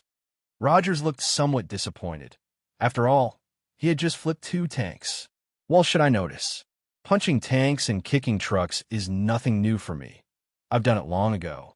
Luke replied earnestly, patting Captain America on the shoulder to remind him that there was still a long road ahead. The current enemy was merely the Third Reich's super soldiers. The future crises might involve alien races, dimensional demons, or cosmic overlords. Those problems could not be resolved with just a vibranium shield. Steve, get ready for battle, Luke said softly, looking at the tank wreckage that was still smoldering. We're heading to Paris. In the star-shaped square of Paris, the combat group, led by Sieglund, seemed to occupy this now sparsely populated city without breaking sweat. Since breaching the Allied defenses, they had encountered virtually no significant resistance. The ordinary army and scattered resistance forces were like defenseless children against Siegland, proving utterly powerless. The Allies' bazookas and tank bombardment tactics had little effect. Berlin has sent a telegram. "The bombing will commence in 1 hour," shouted a high-ranking officer adorned with Hydra insignia beneath the Arc de Triomphe. His cold voice echoed across the empty star-shaped square, carrying far and wide. Standing atop the Arc de Triomphe, Siegland gazed out over the silent city, her brow furrowed in confusion. In 1940, the Third Reich had launched a blitzkrieg invasion of several lowland countries in Western Europe. Amid the roar of tanks and artillery, Belgium, the Netherlands, and Luxembourg quickly surrendered, falling under occupation. Once the dominant power in Europe, France had also completely abandoned resistance after the German forces bypassed the Maginot Line and began their southern advance. Thus, Paris became an undefended city, like a vulnerable girl stripped bare, brutally ravished by the German giants. The French government, which should have organized its remaining forces for a final stand, made a hasty decision to flee to Tours. Watching the politicians on the podium abandon ship, the remaining 2 million residents of Paris followed suit and fled. In the aftermath, the French government claimed that continuing to resist would only lead to unnecessary sacrifices of soldiers and civilians, and that the historic city of Paris would be reduced to rubble. To preserve the light of Parisian civilization and protect the lives and property of the French people, surrender was deemed the only option. It must be said that these people had quite the logical prowess. The Allies had certainly struck gold. Therefore, when the German Iron Tide swept through the Place de la Concorde, there was no significant resistance to speak of. The city known as the City of Romance now lay under the shadow of the Third Reich. At that time, France was considered the strongest army, boasting thousands of heavy artillery pieces, over 2 million infantry, and more than 3,000 tanks. Yet, no one expected that the French would surrender in merely 40 days. In contrast, Poland held out for 36 days, Greece successfully resisted for 56 days, and Norway lasted nearly 2 months. By comparison, the once mighty France appeared woefully inadequate, leading to it becoming a famous meme. Subsequently, various insulting jokes about France emerged, gradually forming a trend, such as "no one can occupy Paris before France surrenders," "the French salute is raising both hands above their heads," and "only dwarfs and women can save France," among others. I really don't understand why the general wants me to occupy an empty city. Paris has long fallen, and even if it was briefly reclaimed by the Allies, it holds little value now, Siegland said, crossing her arms under the cloudy night sky, her face full of confusion. As one of the battleship-level soldiers manufactured in Berlin, she had golden hair that was regarded as a sign of noble Aryan blood, cascading in a long braid down her back. Standing nearly 2 meters tall, she was fit and powerful, exuding an aura that commanded respect. Beneath her, 34 tank-level soldiers clad in heavy German armor surrounded her. Originally, there had been 40, but 6 soldiers had perished in the targeted operations involving tanks, snipers, and rocket launchers. They were scattered around the Arc de Triomphe, maintaining basic vigilance. This team had forcibly breached the lines of Free France's Allied forces and advanced into Paris without obstruction, causing great unease among the Allied high command. This is General Guderian's battle plan. In an hour, all of Paris will be engulfed in flames. The high-ranking officer shouted from beneath the Arc de Triomphe. The bombing of Paris was an order from Berlin. Just this morning, the Third Reich had openly issued a threatening statement to the Allies, claiming that unless the Western Allies withdrew from their territories and declared surrender, London and New York would soon meet the same fate as Paris, reduced to ruins. Why do I feel like you want the Allies to concentrate all their forces on Paris? Siegland narrowed her eyes and leaped gracefully from the 50-meter-high top of the Arc de Triomphe to the ground, feeling no impact. She slightly bent her legs to absorb the fall and approached the high-ranking officer. "Tell me, what surprise does Hydra have prepared for the Allies?" Sieglinde looked down at the officer, towering over him, her tone implying a certain superiority. "You don't need to know, Lady Claudia." The officer addressed her by her real name with a serious tone. "You are a weapon of the Third Reich. Your only task is to execute orders and obey commands. My name is Sieglinde." The battleship-level soldier raised an eyebrow, her golden braid swaying dramatically. "That's a character from an opera. The general named you that simply because, before the Hydra officer could finish, Sieglinde swiftly reached out her right hand and grasped his neck. She lifted him as if he were a chick. To her, the human body felt as fragile as paper, easily crushed. "I am Sieglinde, the Valkyrie of the Empire. This is the glory bestowed upon me by the general. And I ask questions, you answer them. No more chatter. This is not Berlin, where soldiers dying on the battlefield is a common occurrence." A cruel smile crept across Sieglinde's lips, and threads of scorching white energy flickered around her, resembling curling arcs of electricity. If she wished, she could incinerate this self-important coward in an instant. The general decided to make Paris the final battlefield to attract the Allies' attention, to force the Allies to retaliate and send out their still-maturing Supermen. The Hydra officer was not a stubborn fool. His will was not weak. After enduring Sieglinde's verbal threats, he revealed what he knew. After all, he had witnessed this battleship-level female soldier turn a tank into scrap metal, and countless Allied soldiers had perished at her hands. He had no desire to become one of them. The final battlefield. Does that mean the Allies' Superman might come? Sieglinde released her grip, ignoring the trembling Hydra officer. The three battleship-level soldiers were all very interested in the Allies' Superman, who had been jointly referred to as a legend by Roosevelt and Churchill. If they could take his head, it would undoubtedly deliver a devastating blow to the morale of the Allies. "It seems his credit will be mine to claim," Sieglinde thought to herself. She and Siegfried felt quite dissatisfied that only he had received honors from the Führer. General Saint was too busy stabilizing the situation in Berlin to address this issue. The so-called Aryan Supermen were no different from other soldiers. They needed recognition, and they needed medals symbolizing honor, not just to serve as propaganda tools for the Axis powers. "I hope that Allied Superman arrives soon so that I can earn an Iron Cross. That way, I won't have to hear that bastard Siegfried constantly brag about his Knight's Cross awarded by dead men." Sieglinde's thoughts began to wander as she quietly awaited the bombing. 40 minutes later, she suddenly lifted her head, her gaze sharpening as she looked into the distance. In the dimly lit night sky, several transport planes seemed to be flying in. It was faintly visible that they bore the flags of the Allies. As the transport planes gradually descended, soldiers with parachute packs jumped out like dumplings being dropped into boiling water. Moments later, brilliant little flowers blossomed silently in the night sky. The Allied aircraft dared not approach the star-shaped square too closely, as the Aryan Supermen of the Third Reich had already demonstrated their formidable ground-to-air strike capabilities with countless scrap bombers. "Steve, be careful of any potential tank-level soldiers," Luke warned as he landed near the Champs-Élysées, a famous landmark in Paris that would later be known for its shopping paradise, filled with luxury shops and upscale restaurants. However, at this moment, it was a scene of devastation.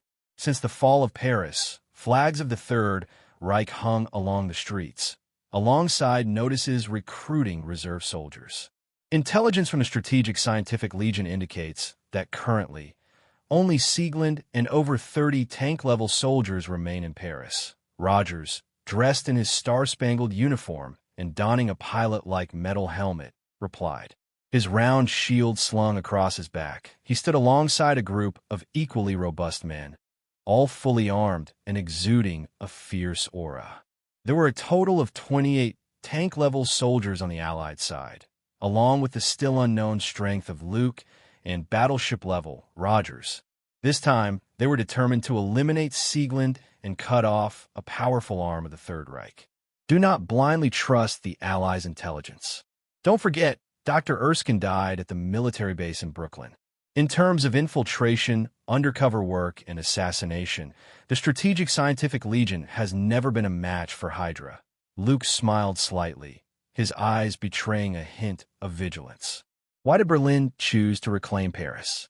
The strategic value of this city is quite ordinary. It would be more effective to send an Aryan Superman like Sieglinde to roam about and disrupt the Allied lines. Guderian is the eagle of the Third Reich. He would not engage in meaningless actions. The Allied command is in agreement, believing Berlin is orchestrating a remarkable scheme. Rogers scratched his head, his expression revealing a mix of understanding and confusion. Perhaps due to undergoing the Woden's Blood modification, Captain America had focused his attributes on strength this time, significantly diminishing his command ability and aura of leadership. The destination is the Arc de Triomphe in the star-shaped square. Move quickly in groups of 6, Luke stated seriously before adding. If you encounter Sieglinde, retreat immediately and leave her to me and Steve to handle. Tank-level soldiers are like newborn babies in front of her. Those are Ms. Stephanie's exact words. The brawny, tank-level, Allied soldiers nodded in agreement. This unit, codenamed Colossus, was directly led by Luke. After several days of friendly exchanges, these muscular men held sincere respect for the young brigadier before them. After all, his persuasive methods of reasoning with his fists were not something everyone could easily endure. An Allied Superman facing off against Sieglinde? Now, that's going to be quite a show. Several blocks away, Baron Strack observed the situation at the Arc de Triomphe through a Goetz telescope. Behind him stood a man wearing a peculiar mask, who spoke in a gravelly voice. I still don't understand why you're so focused on Luke Cavill. What makes him so special? Zemo, you wouldn't understand. Strack lowered the telescope and turned to face him. I've absorbed part of the Red Skull's influence and learned deeper secrets about Hydra. He is a creation of Dr. Erskine's serum, the first generation of super soldiers. Steve Rogers and Luke Cavill are second generation. But doesn't it strike you as odd? Despite being the same serum, they produced 3 entirely different super soldiers. The man known as Zemo fell into contemplation, not immediately responding. He was not the Zemo who would later instigate the Avengers' Civil War. This name had been passed down through generations and did not refer to a single individual. The Zemo before Strack was the first-generation Heinrich Zemo, a staunch supporter of the Third Reich who later joined Hydra. I suspect that Abraham Erskine concealed other technologies. After all, he was once a member of the Anambia Research Institute, and Hydra's name and history stem from that place. Strack narrowed his eyes and analyzed seriously. Many believe that the Red Skull is the leader of Hydra, but he only inherited one faction's resources. I, along with Madam Viper active in the Pacific Theater, prefer to operate behind the scenes rather than in the spotlight, which is why I allowed him to take center stage. The first-generation Zemo nodded, acknowledging that Hydra's history was indeed more profound than others imagined, dating back to the Maya civilization. The Anambia Research Institute had originally been established by the Führer to satisfy his fascination with the occult, specifically to search for historical relics related to myths. Artifacts such as the Spear of Longinus and the modification technology of Woden's Blood were inadvertently acquired during this process. Dr. Erskine, who had betrayed the Third Reich and sided with the Allies, had once been a member of the Anambia Research Institute and had also been involved in Hydra's excavation efforts. Reflecting on this, the first-generation Zemo furrowed his brow and asked, "So what do you think he is hiding?" "Mutants. I specifically investigated Luke Cavill. His abilities are extraordinarily powerful, far exceeding the scope of a super soldier," Baron Strack said, his eyelids flickering slightly. "Do you remember Hydra's history? We need to welcome back the exiled god. I strongly suspect that Luke Cavill possesses mutant blood. Otherwise, it's hard to explain why Erskine chose him. Before this, he and Steve Rogers were just 2 ordinary guys from Brooklyn. One must admit that Baron Strack had quite the imaginative leap, connecting Luke to mutants. If this speculation reached Luke himself, he would likely burst out laughing. So you want to use General Saint's power and the Aryan Superman to control Luke Cavill? then offer him as a sacrifice to the god of mutants in the Far Star Project. The first-generation Zemo, a high-ranking member of Hydra, quickly grasped Baron Strack's line of thought. The so-called Far Star Project involved periodically sending sacrifices to the exiled mutant god, using the Blackstone Gate unearthed by the Anambia Research Institute. No one knew where the other side of the portal led, but it was certain that the mutant god, who had once nearly ruled this planet, awaited on the other side to be welcomed back. "That's a great idea," the first-generation Zemo praised, clapping. "But what if Luke Cavill is not of mutant blood? Or what if Sieglinde is not his match?" Baron Strack, filled with confidence like a schemer with a winning hand, smiled and replied, "That doesn't matter. I'm merely clearing obstacle for the Third Reich, while simultaneously validating my own suspicions. Besides, do you think Paris has only one battleship level? There are two other powerful Aryan supermen like Sieglinde, and they're on their way." Boom! The dazzling white energy cascaded down like a lightning bolt, striking a tank-level, soldier-clad in Allied uniform. It was as if a shell had hit his shoulder, tearing away a large chunk of flesh and exposing the stark white bone beneath, a scene that was particularly gruesome. However, the tank-level, Allied soldier did not fall. Instead, he charged at the enemy like a rampaging bull. Thud! The two figures instantly tumbled into a heap, engaging in a fierce struggle. Compared to the Third Reich's tank-level soldiers, these Allied soldiers had tougher and more resilient bodies, able to withstand the output from their opponents. They wrapped their arms tightly around the enemy's waist while a comrade rushed in to lock the enemy's neck, twisting violently. The motion was swift and clean, like picking fruit from a tree. The fragile cervical vertebrae snapped instantly, blood gushing forth like a fountain as the robust body fell with a thud to the ground. This intense battle had begun 5 minutes earlier, when the Sieglinde Combat Group, organized in teams of 3, unexpectedly encountered 6-man teams of Allied soldiers on the main street leading to the Arc de Triomphe, igniting an anticipated skirmish. The Allied side focused on becoming heavily fortified warriors, emphasizing the enhancement of their physical bodies to increase their defensive capabilities. As a result, their energy attack methods had been weakened, and their lethality diminished.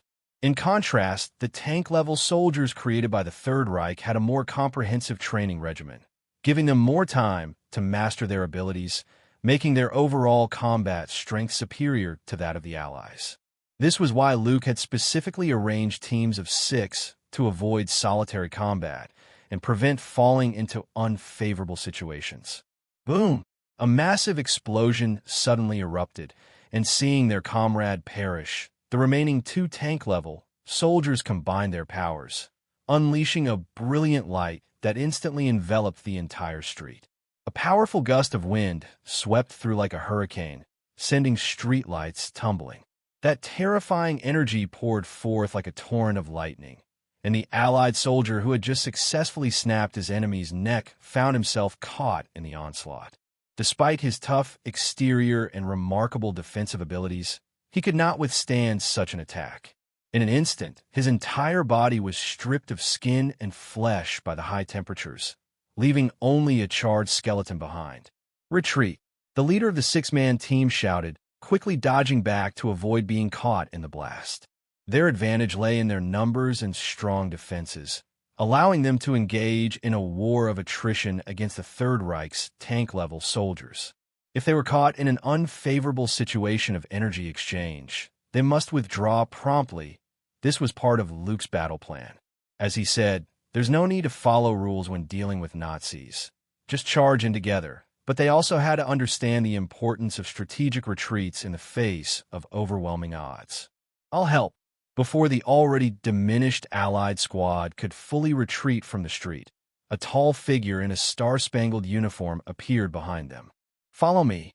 Rogers, wielding his vibranium shield, strode forward like a Spartan warrior guarding a hot spring. The devastating energy beams poured onto his shield like a tidal wave, but caused no damage whatsoever. Luke was right. As long as I raised my shield, The enemy's attacks will concentrate on this point and won't target my other vital areas. With the special protection of the vibranium shield, Rogers broke through the combined force of the two tank-level soldiers, then charged in with a swift phase, closing the distance to his enemies. He drew a powerful arc with his metal shield from below, akin to delivering a heavy uppercut that sent the enemy flying. Immediately afterward, Rogers executed a powerful dragon strike, kicking the German soldier who was still recovering from the shock. The soldier's abdomen crumpled as if compressed, bending into a lobster-like shape, rolling into the glass display window by the side of the street. Don't disperse. Head to the next street and regroup with the others. After easily dispatching the two enemies, Rogers turned to his teammates. Their tactic involved moving in six-man teams, gradually forming a surrounding formation as they advanced toward the Arc de Triomphe. The Allied soldiers nodded in agreement, orderly retreating from the street. More enemies are approaching. Someone suddenly alerted them. Not far away, three figures in German uniforms were swiftly closing in. I can handle this. Rogers grinned, gripping his vibranium shield tightly, his eyes blazing with intense energy. I wonder how Steve is doing. I hope he doesn't run into Sieglinde. That German woman is not to be trifled with. Luke walked alone down the broad street leading to the star-shaped square, curious to see just how powerful a battleship-level soldier could be. He chose not to team up with other Allied soldiers, but to proceed on his own. The only person capable of countering Sieglinde, Captain America, was currently moving around as a shock trooper, dealing with the tank-level German soldiers to help form a complete encirclement. According to the intelligence gathered by the Strategic Scientific Legion, Paris had only one battleship-level soldier, Sieglinde. If they could encircle her with their numerical advantage and with Rogers' assistance, there was a chance they could eliminate her. This was the plan put forth by the Allied command. In their view, Luke was meant to play a commanding role, as defeating a battleship-level soldier head-on seemed unrealistic. HM, she's coming to find me. Suddenly, Luke halted, a fierce battle spirit igniting in his eyes. He could distinctly hear a powerful heartbeat, echoing in his ears like a drum. Sieglinde, at the end of the street, a lithe figure appeared beneath the night sky. The snug German uniform perfectly outlined the woman's exaggerated curves. Her golden braid danced lightly in the night breeze, as if defying gravity. The Allied Superman. Sieglinde's voice held a hint of rasp. Her sharp gaze pierced through Luke, as if she sought to see right through him. I expected you to be older, not looking like a Boy Scout. A guy named Julian said something similar, and then he died. Luke's lips curled slightly, his face betraying no signs of nervousness.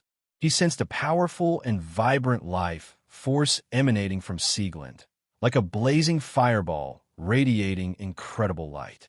This woman was a formidable opponent, one he could truly contend with. Just to be clear, I'm not the type to hit women, but on the battlefield, we can set those niceties aside, right? Luke took deliberate, powerful steps as if gathering strength. The solid ground beneath him trembled slightly, cracking like a spider web.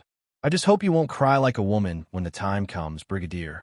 Sieglinde's eyes glowed with fierce energy, a sphere of electric-like power bursting forth, shooting straight toward Luke as he advanced. Luke chose not to block it head-on. Instead, he deftly sidestepped the attack. The terrifying energy erupted onto the street, creating a wave of explosive force that transformed into a scorching night wind. That's about the power of a rocket. It won't inflict any fatal damage on me. Luke assessed the situation, his mind racing. A faint glow enveloped his skin as he prepared to strike. He then stomped heavily on the ground, charging towards Sieglinde, whose skills were currently cooling down. His astonishing speed caused his dark red cape to billow behind him, creating an afterimage. With his right fist clenched, muscles tensed, he unleashed a sound like a small explosion. The heavy punch, capable of piercing tanks, aimed mercilessly at Sieglinde's pretty face. Impressive strength. I like muscular types. Sieglinde keenly tracked Luke's movements.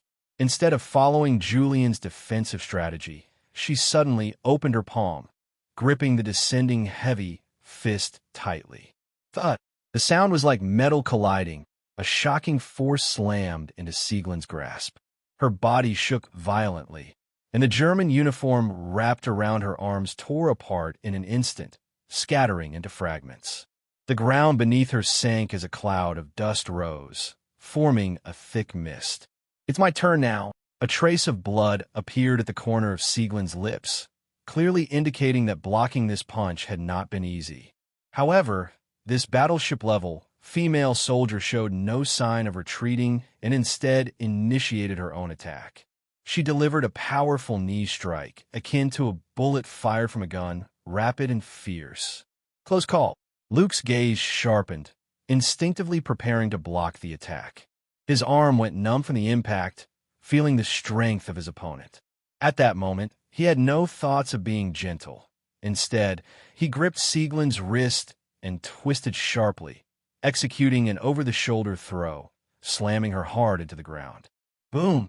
Concrete shattered like a rainstorm, and Sieglin was forcefully embedded into the road, leaving a distinct human outline pressed into the pavement. Such incredible power! That combat awareness is extraordinarily sharp. A thought suddenly flashed through Sieglin's mind.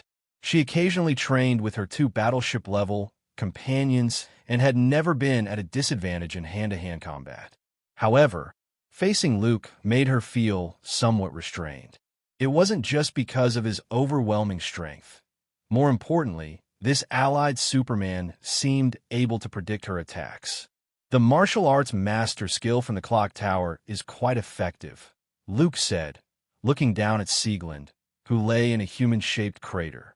He had no intention of exchanging pleasantries, raising his foot to stomp down hard. As he had said before, there were no gender distinctions on the battlefield. Excessive pity for the enemy was tantamount to murdering oneself and one's comrades. Thud! As his foot came down, Sieglin crossed her arms in front of her chest. A crisp crack echoed as the heavy force struck her arms like a steel hammer, breaking them with a sickening snap. Intense pain surged through her head like a jolt of electricity, twisting her features in agony as threads of fierce energy swirled in her eyes. She looked up at Luke, who towered over her, and saw arcs of energy dancing around him, as if ready to unleash a terrifying chain reaction that would release a torrent of destructive force. Boom, boom, boom. The scene resembled an explosion of numerous explosives. Shock waves surged, and the wind howled, engulfing the entire street in violent blasts. Smoke billowed up, and debris flew like bullets, with the concrete ground resembling a battlefield that had been plowed by bombers, filled with craters of varying sizes. Impressive for a battleship-level soldier. Luke found himself inevitably affected by the explosion. Despite equipping the martial arts master skill card from the clock tower, which granted him exceptional battle awareness and the ability to anticipate danger, he was still at a loss against such a wide-area energy attack. It felt as though he were caught in a violent vortex, with shock waves from the explosions constantly battering his body, threatening to tear him apart. That actually hurts a bit. Retreating quickly out of the explosion zone, Luke touched a cut on the right side of his face. His supervision pierced through the swirling smoke, and he spotted Sieglin struggling to rise. The arms of this battleship-level soldier hung limply at her sides, her German uniform in tatters, revealing glimpses of her pale skin. She, too, looked at Luke, who was unharmed, her expression grave. "I heard you were just an ordinary super soldier." Sieglin coughed a few times, blood staining her lips crimson. "But you are stronger than any Aryan Superman I've encountered. This is simply unbelievable." Luke graciously accepted the compliment, smiling as he replied, "Is it a bit late to realize this fact now?" Sieglin, as a battleship-level soldier, was indeed very powerful. Her strength, speed, and combat were all very close to his current level. Unfortunately for her, Luke had exchanged for the martial arts master skill card in advance. The combination of the super soldier template and the clock tower's combat abilities was not simply a matter of 1 + 1 = 2. No, it's not too late at all. Sieglin's voice was a bit hoarse, and the energy attack she had unleashed had prematurely exhausted her. If she couldn't resolve the situation with the allied Superman quickly, her chances of turning the tide would be slim. I used to look down on those Hydra guys, always lurking in the shadows, ready to employ underhanded tricks. But this time, I must admit, they have quite the discerning eye. Sieglin stepped back, looking up at the dark night sky. In the distance, a squadron of German bombers roared in. If I can bury you along with me, then there will be no further obstacles on the path of the Third Reich. That's a squadron of bombers. Leading the Allied soldiers, Rogers, who was gradually clearing out the Third Reich's tank-level soldiers, suddenly looked up. He saw dozens of bombers forming a classic type formation, diving down. It's the Stuka bombers, the Screaming Death. One Allied soldier exclaimed in shock. They were all meat shield type enhanced models, lacking long-range attack capabilities. Furthermore, the tank-level soldiers found it difficult to pose a serious threat to the highly mobile bombers unless they had a battleship-level presence due to their wide strike range, capable of delivering precise ground fire support. The most notable achievements of Sieglin and her counterpart Siegfried were the destruction of Allied air forces. Captain Rogers, it's up to you. All eyes turned to Captain America, the only battleship-level present. I'll give it a try. Rogers took a deep breath, having never faced bombers before. This was his first experience. He focused, eyes glowing with intense light, as two orbs of energy, resembling spheres of lightning, built up like cannonballs ready to fire. The incoming Stuka bombers seemed to anticipate the attack, suddenly pulling up to avoid Rogers' ground-based aerial assault. The two energy orbs predictably missed their targets, colliding and creating a powerful gust that nearly flipped one of the bombers. No good. I need to find a vantage point. Rogers understood that unlike the Third Reich's battleship level, he couldn't unleash energy attacks at will and found it hard to threaten the bomber squadron. He recalled the Eiffel Tower, standing tall in the Place du Trocadero, as Paris's landmark. It would provide the best vantage point for targeting the aircraft. Boom, boom, boom. As the Stuka bombers dove in, deafening explosions echoed. Rogers urged the Allied soldiers to find cover while he sprinted toward the Eiffel Tower. I wonder how Luke is doing. Earlier, he had heard explosions from nearby streets, likely the result of Luke engaging with the Third Reich's battleship-level Sieglin. Rogers had never doubted his friend's strength. However, he hadn't anticipated that the Germans would deploy not only an Aryan Superman, but also a squadron of bombers, preparing to level Paris. He couldn't help but wonder what had gone wrong, as the intelligence from the Strategic Scientific Legion had apparently been inaccurate. Logically, Third Reich bombers should not have evaded the Allies' radar to appear here. Baron Strack, you've really made thorough preparations, the first-generation Zemo remarked, observing the bombers circling above Paris. What that Führer couldn't accomplish before, you've managed to do now. The Führer had once contemplated bombing Paris before General Saint's betrayal. He had personally ordered General Dietrich von Skoltitz stationed there, not only to destroy the city, but to fight to the last man, dedicating himself to Germany. However, perhaps having spent too long in Paris and absorbing the French spirit, the so-called Iron General Skoltitz had refused to follow the Führer's orders and instead chose to surrender, thus preventing the city of romance from being reduced to ashes. Even against the weakest enemy, one must exert all their strength. Moreover, the Allied Superman is no weakling. Even Sieglin is no match for him. Baron Strack stated seriously.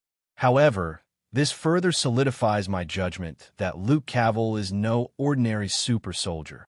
He might truly have mutant blood flowing within him. Initially, Baron Strack had doubted whether Luke was a mutant, but considering his connections with Sebastian Shaw and his ruthless attitude towards mutants, he quickly dismissed that speculation. In this era of World War II, superpowered individuals were rare, and the Allies likely regarded Luke merely as an enhanced version of a super soldier. Yet, fully aware of the existence of mutants and inhumans, Baron Strack found it hard to ignore other possibilities. He believed Luke must possess something unique, a bloodline passed down from the god of mutants, activated by the Terrigen crystals, granting him many incredible abilities. Luke's strength, speed, and regenerative abilities were levels far beyond normal humans. These two threads of clues conjoined, and the final answer seemed to be on the verge of revelation. Hydra has persisted with the Far Star project for so long, and it's finally about to be realized in my hands? Strack felt a surge of excitement at the thought of grasping the truth. He envisioned the return of the exiled mutant god, granting him eternal life. By then, not even the combined forces of the allied armies would be able to resist the Inhumans' rule over this planet. What is that? The surprised voice of the first-generation Zemo interrupted Baron Strack's beautiful reverie. Zemo, stay calm. Everything is under our control. Strack snapped back, irritated, picking up the telescope to look in the direction Zemo was pointing. He saw a green light streaking through the night sky, a blurry figure sitting atop it, soaring beneath the vast heavens. That's a horse. Baron Strack stared in disbelief. The allied Superman had summoned a fully green, winged horse, and it was flying high in the air. Was this also a power of mutant blood? The Hydra leader suddenly found himself filled with questions. Though emotional spectrums exist only in another filming location, the thoughts and feelings of living beings can, more or less, ignite the willpower of the Green Lantern. Luke, having swallowed the Green Lantern disc, harnessed that faint willpower, and a vibrant green light burst forth like a spring, as if an invisible brush were painting a winged Pegasus. Just as Ziegler prepared to face the bombardment, he was shocked, his brain momentarily freezing. What on earth was happening? Where did that ethereal, shadow-like Pegasus radiating green light come from? I will battle you later. I need to deal with a little trouble first. Luke, like Odin, the chief god of Norse mythology who rides an 8-legged horse, shot into the sky, racing towards the group of bombers flying over Paris. The so-called Green Lantern disc was, in fact, a disposable substitute for the power ring, requiring no battery recharge, mainly existing for emergency situations. Its usage time was extremely brief. Once the energy was depleted, it would automatically be discarded, belonging exclusively to the Green Lantern Corps. The Strategic Scientific Legion's intelligence has encountered a problem. They didn't even get the news of the Third Reich's bombing in advance. Could it be that those Hydra guys are up to something again? Riding the Pegasus, Luke drew a line of forgiving green light, closely pursuing a Stuka bomber in the night sky. The green light, generated by the willpower, enveloped his body, freeing him from the Earth's gravity. Oh my God! Commander, why didn't you tell me before we set off that we would be fighting such monsters? The pilot of the Stuka bomber hurriedly instructed the gunner to operate the MG-17 machine gun, firing rapidly. Long tongues of flame shot out, hitting Luke. However, with most of the kinetic energy absorbed by his Kryptonian armor, these damages felt like mere tickles to him. Immediately after, Luke swung a fist, breaking the all-metal wing of the bomber, which, like a bird with broken wings, let out a sharp, anguished cry as it fell to the ground. Next one. Luke adeptly executed a sudden stop and turn, like a hunting predator flying towards the pitiful, weak group of bombers. Boom, boom, boom, boom, boom, boom. Bright fireballs exploded in the night sky like fireworks. Delighted, Baron Strack, observing through his telescope, turned pale, speechless with anger. He had spent countless words persuading the Saint General to allow Hydra to mobilize a group of Stuka bombers, only to see them on the verge of being destroyed within minutes. Where are Siegfried and Sigmund? Baron Strack turned around and asked darkly. To avoid the Allies' surveillance, they only left the front line yesterday, heading towards Paris. By the time calculations, they should have already entered the city, the former Zemo replied, bowing his head. He wisely chose not to ask why Luke was able to conjure a Pegasus, nor dared to mention the fact that this allied superhero had single-handedly taken down an entire group of bombers. We need to retreat. After a long pause, Baron Strack made his decision. Initially, He had hidden in an unknown corner, quietly watching his enemies fall into the terrifying trap he had meticulously designed, ultimately awaiting death after a desperate struggle. This brought him a sense of accomplishment. But now, Baron Strack had lost that feeling and his original sense of security. He feared that at any moment, Luke would tear off the roof and appear in this building, using that righteous iron fist that could demolish bombers to teach him an unforgettable lesson. That intense fear took root like a seed, hard to erase once it sprouted.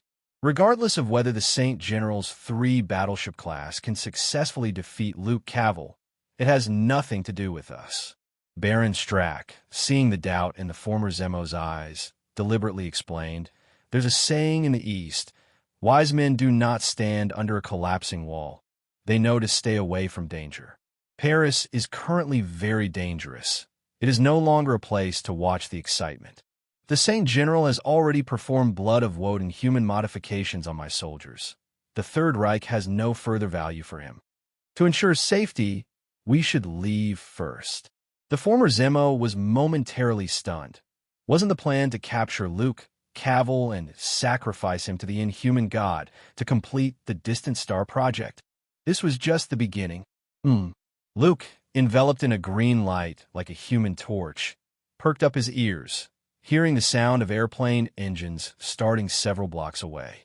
He initially wanted to fly over to check it out, but like Ultraman nearing energy depletion, the forgiving green light flickered, signaling that the Green Lantern disc was about to be discarded.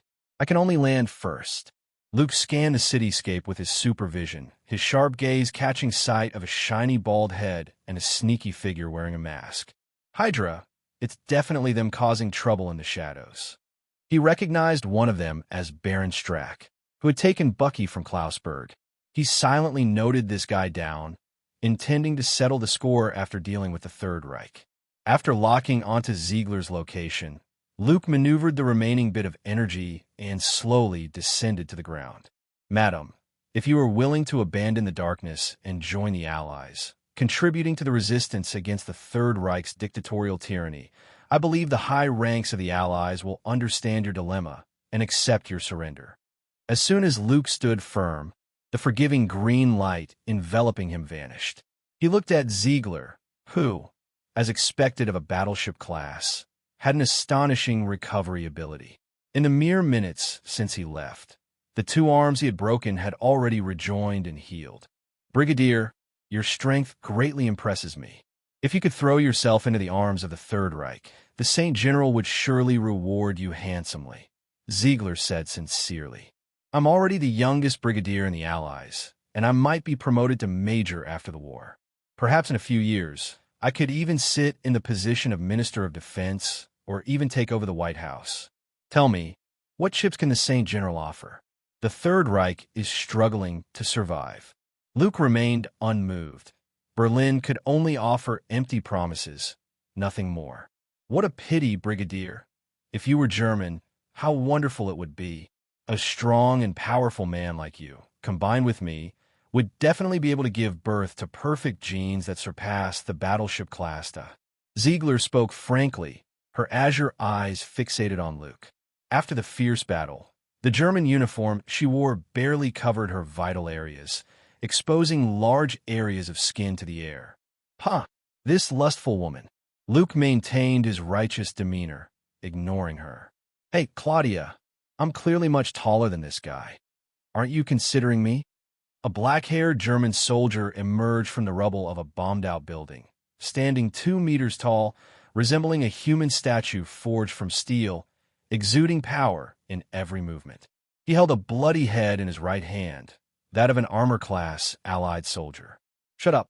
I told you to call me Ziegler, you bastard." Ziegler replied irritably. "Siegmund, don't underestimate this brigadier. He is far more qualified to be called a Superman than those inferior beings. In a one-on-one fight, any one of us might not be his opponent." Another figure appeared, blonde and blue-eyed, with rugged features, wearing the same German uniform as Ziegler. This person looked at Luke with a hint of excitement, seemingly eager to start this battle between supermen. "Siegfried, you arrogant fool, this is not your personal show. Ziegler covered her face. She knew well what the consequences of underestimating Luke would be. This young brigadier from the Allies would not grant his enemies any breathing room once he had the upper hand. I say, everyone, are you done chatting? Luke stretched his limbs. The effect of the Master of Body Technique's skill card from the tolling bell still lingered, and he quickly entered a fighting state. His sharp gaze swept over the three battleship class, finally landing on Siegmund, who was holding the head of the Allied soldier. Now that the contestants are ready, let the match begin. With a slightly cold tone, Luke stomped on the ground, and the power within him surged like a tide. His tall frame became a blur, rushing towards Siegmund like a sports car that had just accelerated.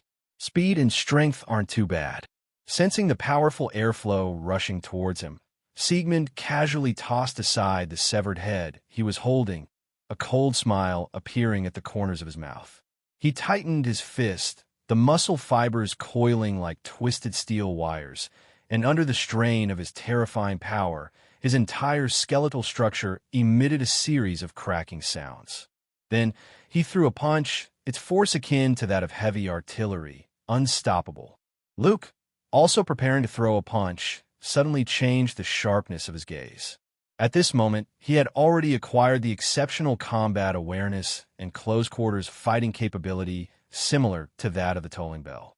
Tolling Bell was the most outstanding tactician and assassin in the neighboring filming location, having fought the Justice League and Teen Titans multiple times with his mortal body. For him, taking lives was as natural as breathing, and his accumulated combat experience was immensely rich. Both superheroes and villainous foes could appear on his list of targets. As long as the price was right, there was no head he couldn't take. This was his advertised motto. In truth, he had not always succeeded, but as Deadpool's cousin, Tolling Bell was undoubtedly at the peak level of human martial arts. In a true comparison, perhaps only Ms. Shiva, who had also unlocked martial arts skills, along with her two apprentices and daughter, could match him head-on. How terrifying would the near-body martial arts, honed through countless battles of such a formidable existence, be? Luke quickly provided an answer. He tilted his head, precisely dodging the cannon-like uppercut, the powerful airflow hitting his face and ruffling his short black hair. Luke remained calm, as if he had known this punch would miss him. Just as Siegmund retracted his fist, Luke suddenly wrapped his arms around his opponent's neck, forcefully pulling him forward, and his knees shot up, colliding violently with Siegmund's abdomen. This series of movements was swift and decisive, as if rehearsed countless times. The rich combat experience from Tolling Bell told him that the abdominal cavity contains numerous organs, with nerves densely distributed. A strike to this area would immediately cause intense abdominal pain, making it difficult for the enemy to breathe and inducing muscle spasms, quickly leading to a loss of combat ability. And the reality aligned with Luke's expectations. Despite Siegmund being battleship class, with astonishing physical qualities, he ultimately still belonged to the human category. That powerful knee strike caused Siegmund to spit out a mouthful of blood. He felt as if a storm was raging inside him, his organs churning into a mess, and his breath caught in his throat. It hurt so much. Siegmund leaned forward, his body curling like a large lobster, nearly collapsing to the ground. In just a brief encounter, he had been completely crushed by Luke's displayed combat awareness. This is still far from enough. A deep voice from above rang in Siegmund's ears as a pair of hands tightly pressed down on his neck. The fragile cervical vertebrae emitted a cracking sound, sharp pain shooting up to his brain, causing him to plummet downwards. Bang! Siegmund's strong body slammed into the hard concrete floor like a cannonball. His face, once filled with arrogance, made intimate contact with the dirt, blood gushing from his nostrils, soon covering his entire face. In less than 20 seconds, this battleship class had fallen into such a wretched plight. Bastard, I'm going to break your...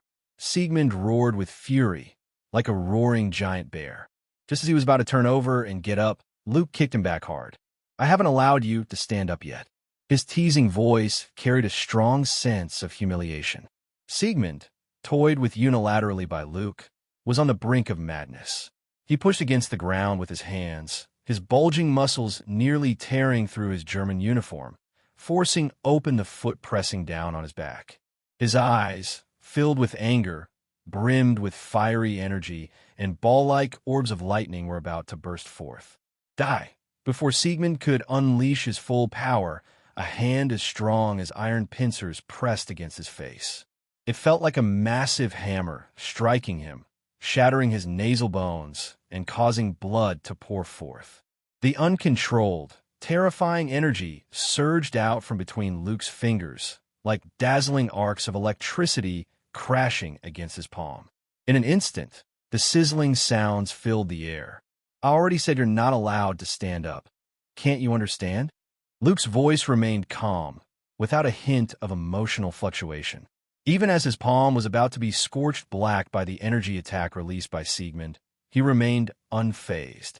The terrifying heat, combined with the obliterating energy sphere capable of penetrating tanks, quickly stripped away the skin on his surface, and the blood that flowed out was instantly evaporated, exposing his white, bared bones.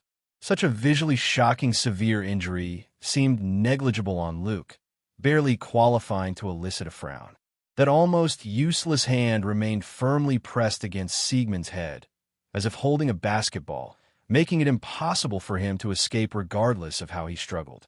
After a few breaths, Luke's charred hand began to twitch, the dead skin gradually regenerating. Although the healing speed wasn't quick, it was certain that in just over 10 minutes, his hand would return to its original state. Doesn't this guy feel any pain? The blonde, most arrogant Siegfried watched this scene, feeling an involuntary chill in his heart. Although they were Aryan superhumans who had endured the severe pain of human modification, with resilient nerves and steadfast will, it was still difficult to bear an energy attack head-on like Luke and remain indifferent. This young brigadier from the Allies didn't even furrow his brow, his gaze remaining as calm as ever. I certainly feel it. Luke lifted his right hand, firmly gripping Siegmund's entire head, and like throwing garbage, smashed him into a wall. As if seeing through Siegfried's thoughts, he spoke softly, the sharp pain of flesh squirming and pulling at the nerves, the itchiness of skin regrowth, is like 1,000 ants crawling, making you want to scratch. All of these feelings are so clear that they cannot be ignored, yet I feel utterly unmoved, as if I've experienced this countless times, and I don't even know why. The more mundane his tone, the more it sent shivers down the spines of the two remaining Aryan superhumans. In their minds, Luke's image had gradually transformed from initially powerful to one of iron will, remaining unfazed even when faced with catastrophe, a silent resilience. To put simply, he was becoming increasingly terrifying. In truth, Luke was far from as calm as he appeared on the surface. It was just the combat awareness instilled by Tolling Bell that made him choose to ignore the pain. During the years spent with his uncle in the gang, learning to kill, Luke had grown accustomed to the cheapness of life. However, he had not yet trained to the level of a Terminator, unfazed by losing limbs and steadily moving toward a single goal. Tolling Bell possessed a formidable self-healing ability, so in the heat of battle, he would often resort to a reckless strategy of exchanging injury for injury, having experienced various severe injuries like being riddled with gunfire, pierced by arrows, or having organs ruptured. Wounded, healed, and then wounded again. This endless cycle tempered Tolling Bell's resilient nerves. This iron will, akin to adamantium, had also integrated into his combat awareness and reflected in Luke. In the future, I could exchange for more skill cards like this. Maybe I could turn Tolling Bell's combat awareness into my instinct. Lost in thought, Luke couldn't help but entertain the idea of using skill cards to boost his proficiency. Although those in the neighboring filming location had a darker aesthetic, they were all talented individuals, speaking well, making them ideal tools to use. Let's do this together. Luke shook off his distractions, looking at the ruined street, took a step forward, and said, "You don't have much time left. Ziegler took a deep breath and then exchanged a glance with Siegfried, who stood not far away. Both of these battleship-class individuals were silent, their expressions extremely grave. They clearly understood that the hope of defeating Luke in a one-on-one fight was very slim. Luke's strength was on par with that of the Aryan superhumans, and he might even be more powerful.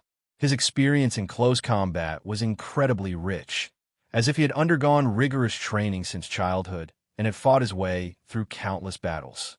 He showed no fear of pain, was decisive in his actions, and coupled with his remarkable healing ability, he completely compensated for any shortcomings he had in terms of offensive capabilities. He was like an indestructible humanoid weapon. Now we're in a 2-on-1 situation. I believe our chances of winning this fight are quite good, Siegfried said nonchalantly, showing no signs of fear as he stepped forward. He moved like a tank, making earth-shaking sounds. As the last battleship class created by the Saint General, his potential was enormous, and his physical attributes surpassed those of the other two companions. Although Siegfried was towering at 2 meters tall, resembling a small mountain, he was merely 14 years old. Calling him a child was by no means an exaggeration. Sorry, you've delayed too long. Now it's a 2-on-2 situation. Rogers entered the battlefield, carrying a shield. The street had become a scene of ruin, with only broken walls remaining after the continuous explosions. I hope I'm not too late, Luke, he said, ready to finish off the remaining 2 battleship-class opponents.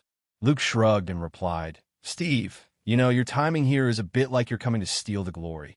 Rogers looked confused. He was used to the unusual vocabulary from his friend and sighed helplessly. We can talk later about where your flying horse came from. And I've already asked several times about your cape-wearing uniform. Surprising people is my specialty, Luke replied nonchalantly, diverting the topic, as he hadn't yet thought of who to pin the blame on. Perhaps he could shift the blame to Hydra, claiming they had developed a high-tech nanosuit while researching alien technology. Yes, that excuse sounded reasonable. After all, Hydra couldn't stand up to defend themselves, so they could just obediently take the fall. If you want to chat, let's hold off for now. This is a battlefield. Steve, you pick one. I'd recommend Ms. Ziegler. She just went through a fierce battle and needs a Boy Scout like you to regain her confidence. Rogers glanced at Ziegler, whose expression was unfriendly. He almost wanted to weakly say that he wouldn't hit a woman. However, she clearly didn't give Captain America the option to choose and charged at him with a fist. Siegfried, it's time to prove you're the best among us. Although Rogers was also a super soldier and had gained enhancements after undergoing the blood of Woden modification, Ziegler's instincts told her that this guy was much weaker than the young brigadier of the Allies. Without hesitation, she threw a punch directly at him. Thud! I clearly aimed for his head, so why did I accidentally hit his shield instead? Ziegler executed a horse stance punch, striking the star emblem on the vibranium shield dead on. Sorry, ma'am. Rogers sank his legs, deeply embedding himself in the ground, successfully blocking Ziegler's punch. He clenched his left fist and struck at her shoulder. Rip! A piece of the already battered German uniform was instantly torn away. In that moment, springtime revealed itself. Sorry, ma'am. Rogers instinctively tried to turn his head to avoid the sight of the snow-white view, but Ziegler returned the favor with a heavy punch. This battleship-class female soldier didn't care about exposing her body. In fact, she seemed quite liberated, moving in closer to continue her assault. You don't look like a real warrior at all compared to that brigadier.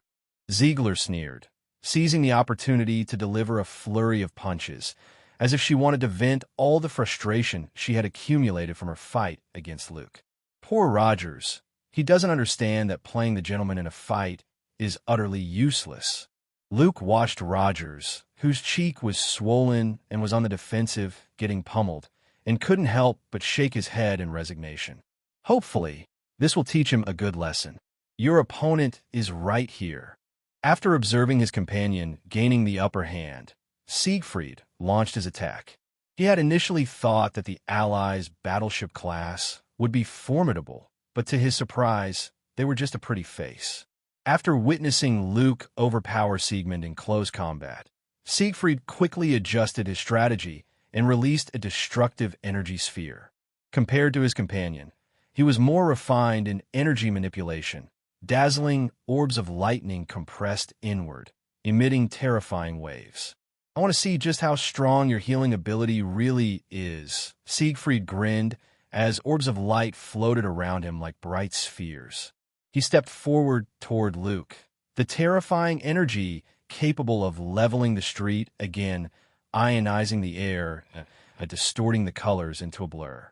Since a head-on collision wouldn't work, he would change tactics and play to his strengths. All right, I admit this move is somewhat effective. Luke acknowledged Siegfried's self-destructive tactic. He was also caught in the center of the explosion and couldn't completely avoid it. If I can eliminate a key threat to the Third Reich, then my sacrifice will have been worthwhile. Siegfried's eyes burned with fervor, ignoring his overgrown physique. In reality, he was just a brainwashed 14-year-old boy. One of the reasons the Saint General had chosen Siegfried was that he had previously joined the Hitler Youth, a national organization aimed at recruiting teenagers aged 13 to 18 to train military talents and loyalists. The youth group encouraged team competition, fostered a sense of collective honor, and infused its members with the fervent ideology of the Third Reich. The Saint General saw Siegfried's loyalty and subtly shifted that loyalty from the Führer to himself and the future of the Empire. Brigadier, you are the Allies' only hope. If you are annihilated here, Ziegler and the others will attack London next, taking Churchill's head. Then it'll be New York, Washington, D.C. A single effective blitzkrieg will completely end this confrontation. By then, the Third Reich will carve up half the world, and I will become the hero who lays the foundation for this grand enterprise. With every step Siegfried took, he walked steadily and slowly, expending all his energy to compress the energy orbs within him. Thus, he could only use words to restrain Luke, preventing the allied superhero from turning to flee, or it would all be for naught. At first, I only wanted to fight you as an unremarkable super soldier. Luke seemed somewhat resigned. He knew that general battleship class individuals had somewhat crude energy control, directly releasing and detonating energy to create damage through heat and shock waves. As the most promising and youngest Aryan superhuman, Siegfried clearly had a better grasp of energy control. He had once stood atop the Berlin Wall, annihilating tens of thousands of Soviet prisoners with a single energy cannon shot, boasting astonishing achievements in obliterating tank units and penetrating entire armies. In terms of sustained combat capability and energy attacks, Siegfried was the strongest among the three battleship class. If they played a one-on-one game of extreme exchanges, it would indeed bring some troublesome challenges to Luke.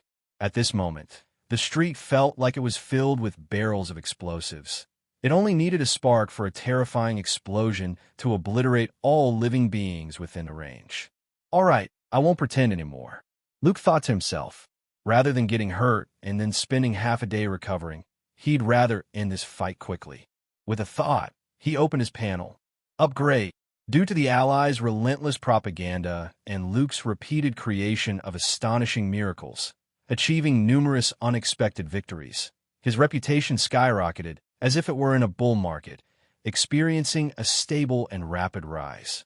Long before, when he defeated the Red Skull and successfully destroyed Hydra's headquarters, Luke had already met the requirements to upgrade to the LV2 Warrior template. However, as a former top player in the Yajiba community, he did not immediately switch templates, still habitually using the LV1 civilian template. At that time, Luke had no idea about the existence of Aryan superhumans and never imagined that powerful enemies capable of threatening his life would arise during World War II. After all, if the Supreme Sorcerer of Kamartaj wanted to trouble him, they could have come to find him long ago, without needing to wait until now. Moreover, aside from the Ancient One, many of the gods lurking in alternate dimensions, or even Odin, the All-Father in Asgard, rarely intervened in mortal affairs. Thus, Luke often remarked that he originally wanted to interact with everyone as an unremarkable super soldier.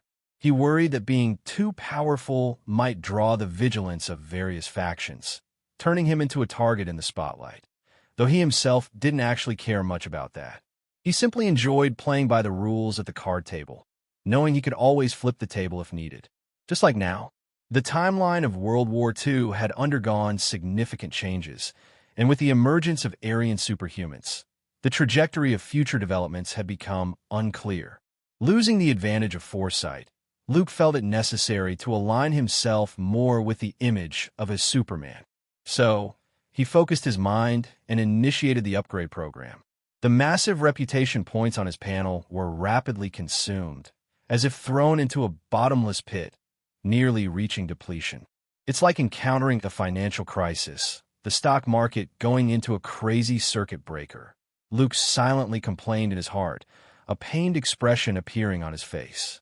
He knew that once the war ended, accumulating reputation would not be as easy as it was now.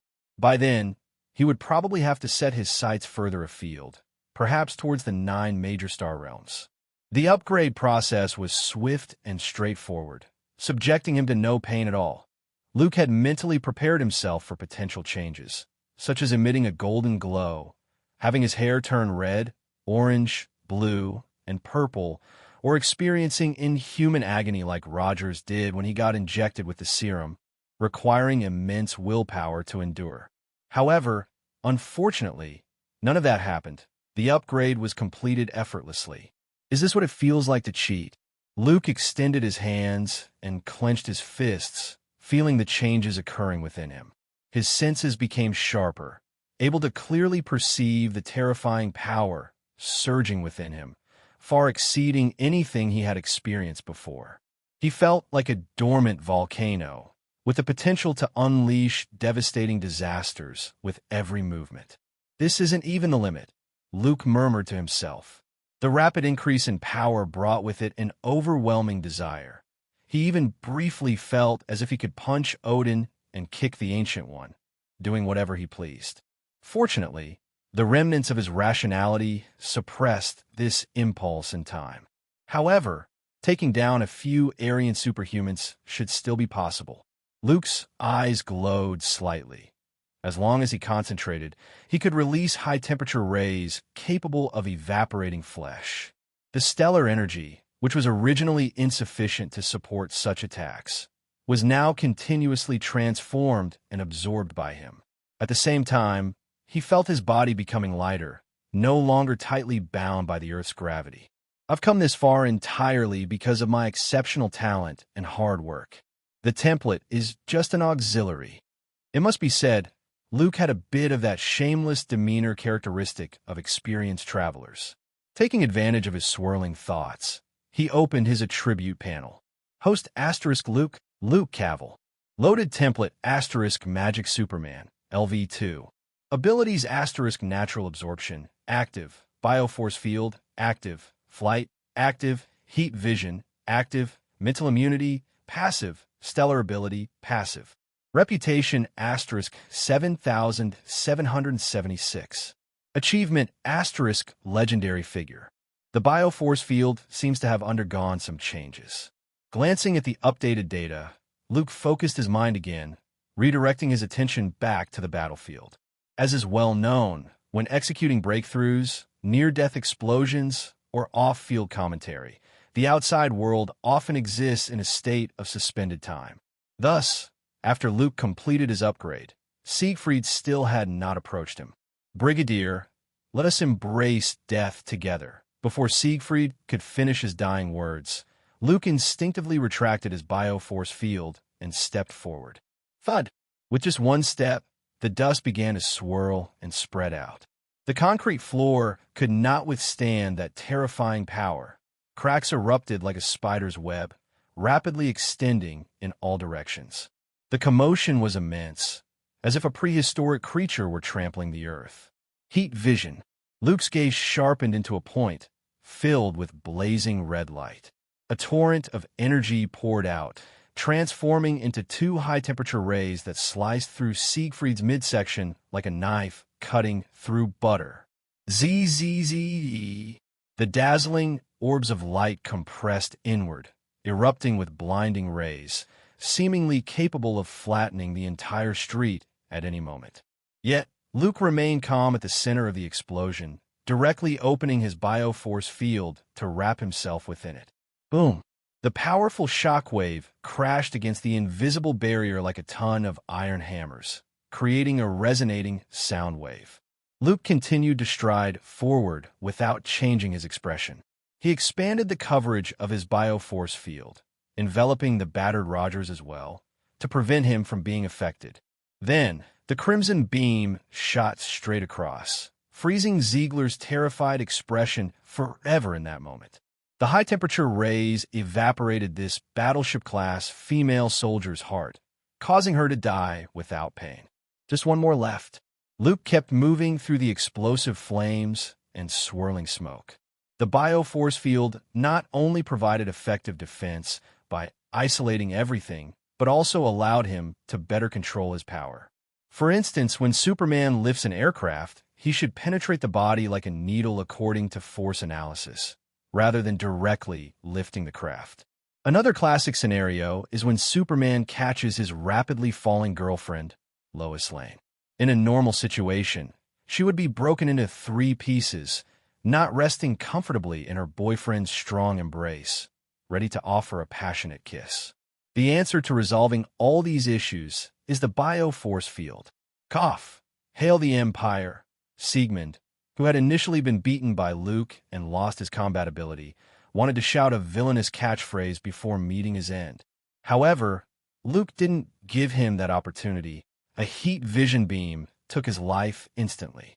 After completing the template upgrade, the Aryan superhuman who could once match Luke blow for blow was now far too weak. Even in a 1-on-3 melee, the continuously rising power of Luke could easily achieve one-sided dominance. I thought I could help you. The alert Rogers was being pulled forward by the bioforce field, his tone revealing a hint of frustration. Captain America had originally believed that becoming a battleship-class soldier would change the situation.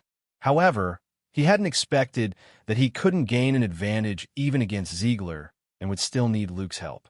Everyone needs to keep growing, Steve. Combat genius isn't achieved overnight. Luke consoled. Do you think gaining this power was easy for me? It's not like that at all. I endure pains that ordinary people should not have to bear, pains that you can't imagine or experience.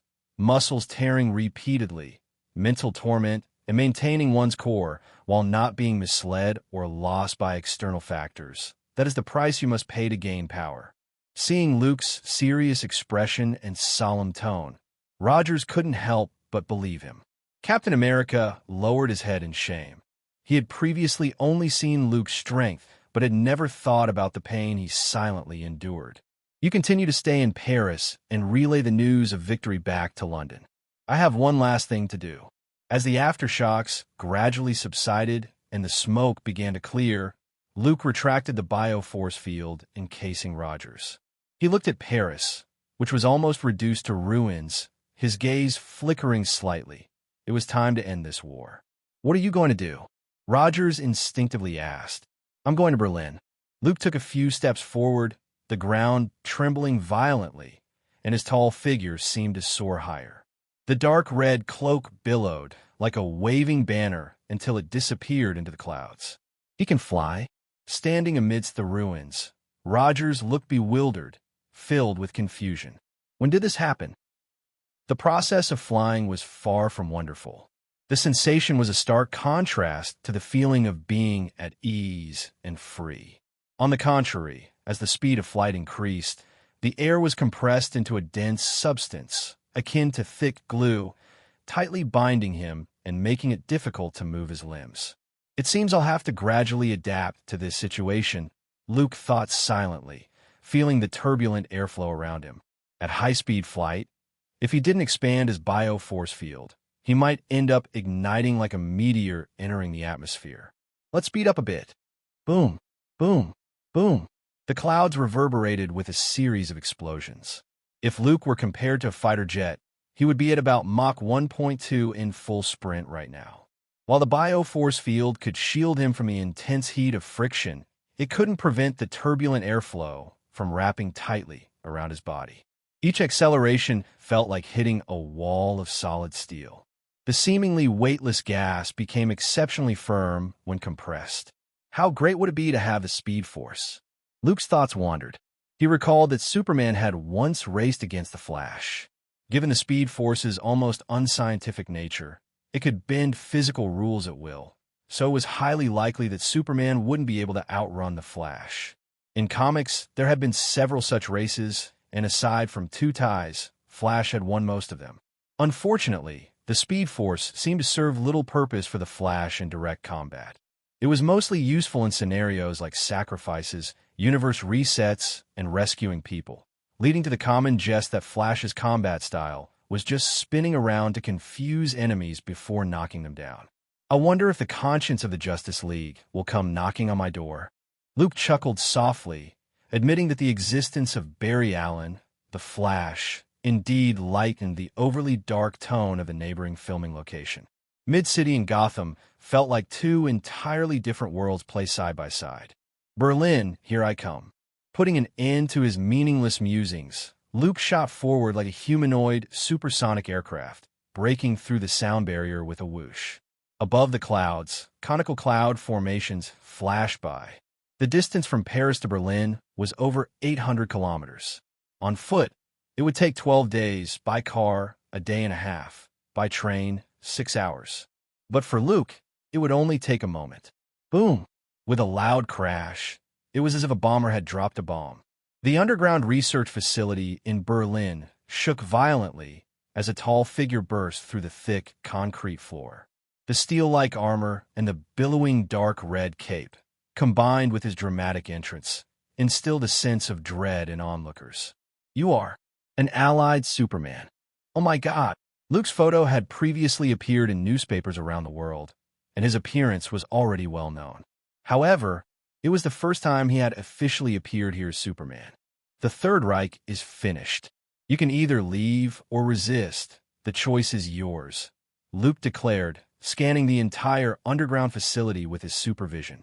The structural layout was clearly recorded in his mind. Concrete walls could not block Superman's gaze, and within moments, he pinpointed the location of the Saint General. Upon hearing the news of the Third Reich's demise, the researchers in white lab coats looked utterly bewildered, unsure whether to believe it or maintain their skepticism. However, they wisely parted ways, for in their view, no one present could stop Luke, regardless of whether the news was true or false. It was better to keep themselves intact and continue to serve the Third Reich than to be killed by this allied Superman. This was not cowardice, but rather a submission to their inner will. The researchers exchanged glances, reaching a silent understanding. Filth of the Allies, one zealot stepped forward, bravely standing in front of Luke. However, before he could finish his scolding, he was instantly vaporized by a heat vision beam, leaving only a charred skeleton. Courage is commendable. Is there anyone else? Luke looked around, his tone gentle, showing no signs of cruelty whatsoever. Just moments ago, everyone had witnessed him take a fellow's life. After a brief silence fell over the room, no one dared to speak again. Luke walked forward expressionlessly. He had no so-called no-kill principle and felt no compassion for his enemies. During his years working in Brooklyn with Uncle Frank, he had been told countless times what ridiculous sympathy could lead to on the battlefield. So even if Ziegler was a woman, Luke showed no mercy. She was not an innocent, untouched by bloodshed, and there was no need to waste excessive feelings on her. Bang! Luke kicked open the door to the operations room. The Saint General, who had turned traitor and become the new leader of the Third Reich less than a month ago, was sitting in a chair surrounded by numerous battle maps, many of which were marked in red. It was evident that this general was determined to salvage the Empire's dire situation. Unfortunately, he ultimately failed. I thought the Empire could hold out a bit longer, at least until the next batch of Aryan superhumans was produced. The Saint General maintained a calm demeanor, showing no surprise at Luke's sudden visit. Baron Strack assured me that as long as I was willing to join Hydra, they would help me escape, but you arrived too quickly, Brigadier. Luke smiled slightly, countering, "Would you really choose to run away, Saint General. Abandon the Third Reich and hide in a place where no one can find you, waiting for the day to rise again. Upon entering, he had already scanned the entire operations room with his supervision, ensuring no unexpected situations would arise. After all, in so many films, cornered villains often make desperate moves in the end. In a second drawer to your right, there's a Luger P08 pistol and 4 bullets, Luke stated calmly. Brigadier, it seems you intend for me to accompany the fallen Third Reich into the grave? The new leader, who had forcibly extended Berlin's life for a time, nodded and said earnestly, a qualified captain would never abandon his ship, even if it is about to sink. I respect your passion for your country, but you should also know that the Allies would prefer to send you to a military tribunal for trial, preferably executing you in front of the entire world.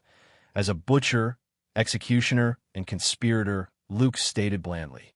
After all, the Führer had already left the scene, leaving only the Saint General as a target for the crowd's anger and hatred.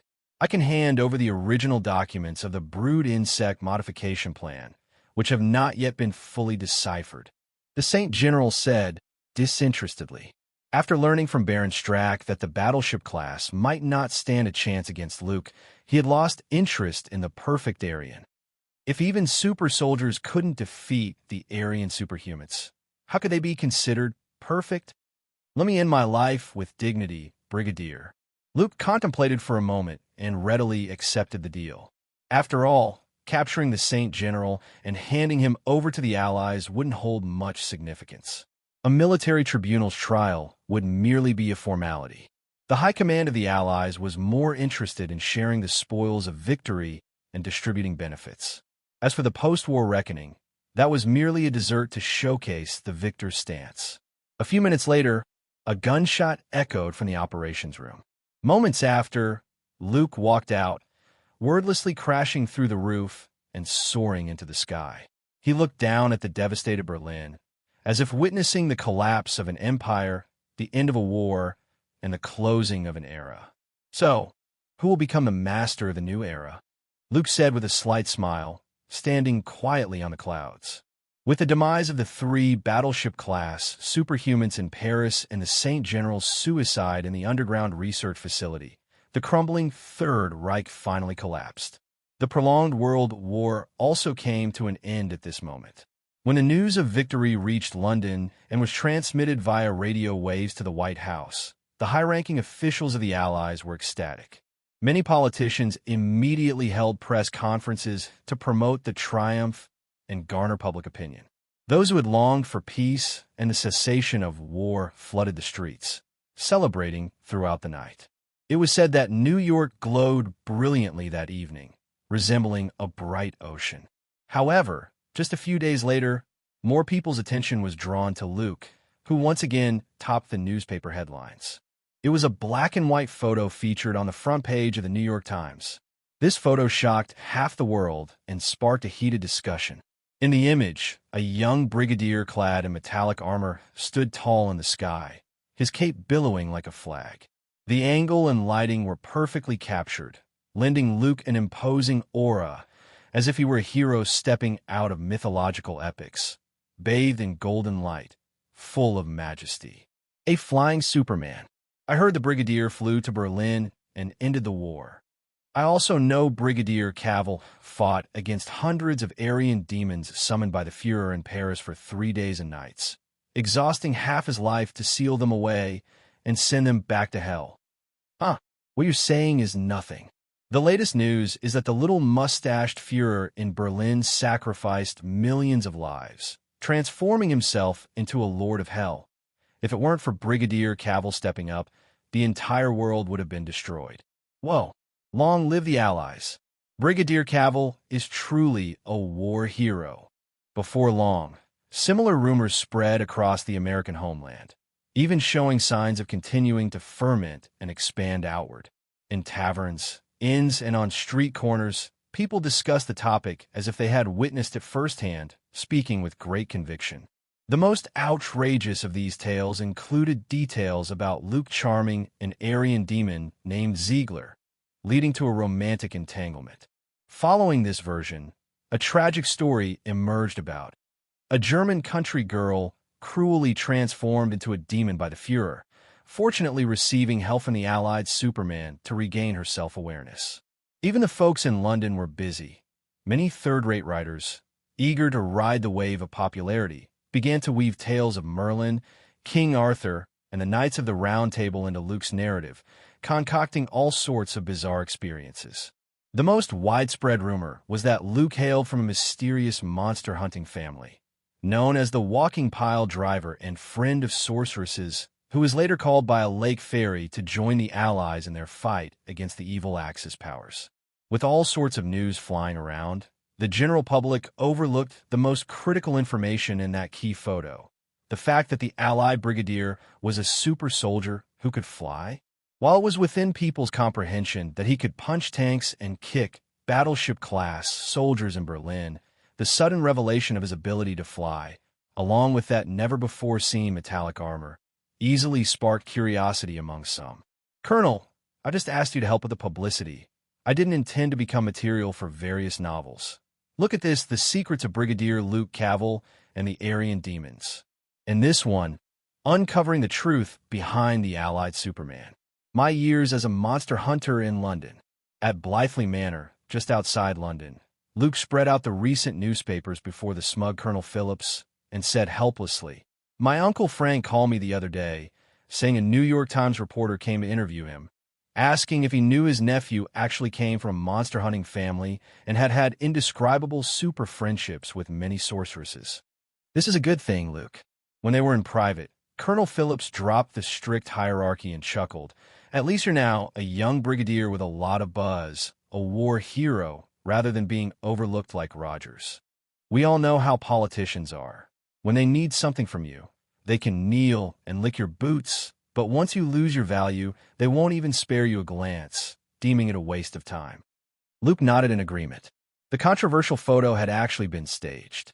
After leaving Berlin, he had specifically asked Colonel Phillips to find a photographer, who later sent the picture to the New York Times under his name. In this era, image manipulation technology did not exist, so the authenticity of the photo was unquestionable, and people were eager to believe. The reason behind this was that the war had ended, and Luke needed to seize the opportunity to rack up more reputation points. However, he hadn't anticipated that Colonel Phillips would blow things up to such an extent. The secret story of the Allied Superman and the Aryan Demon was quickly becoming part of American pop culture. A few days ago, Paramount Pictures even sent someone to ask if Luke was interested in bringing this experience to the big screen, and it would be even better if he was willing to star in it.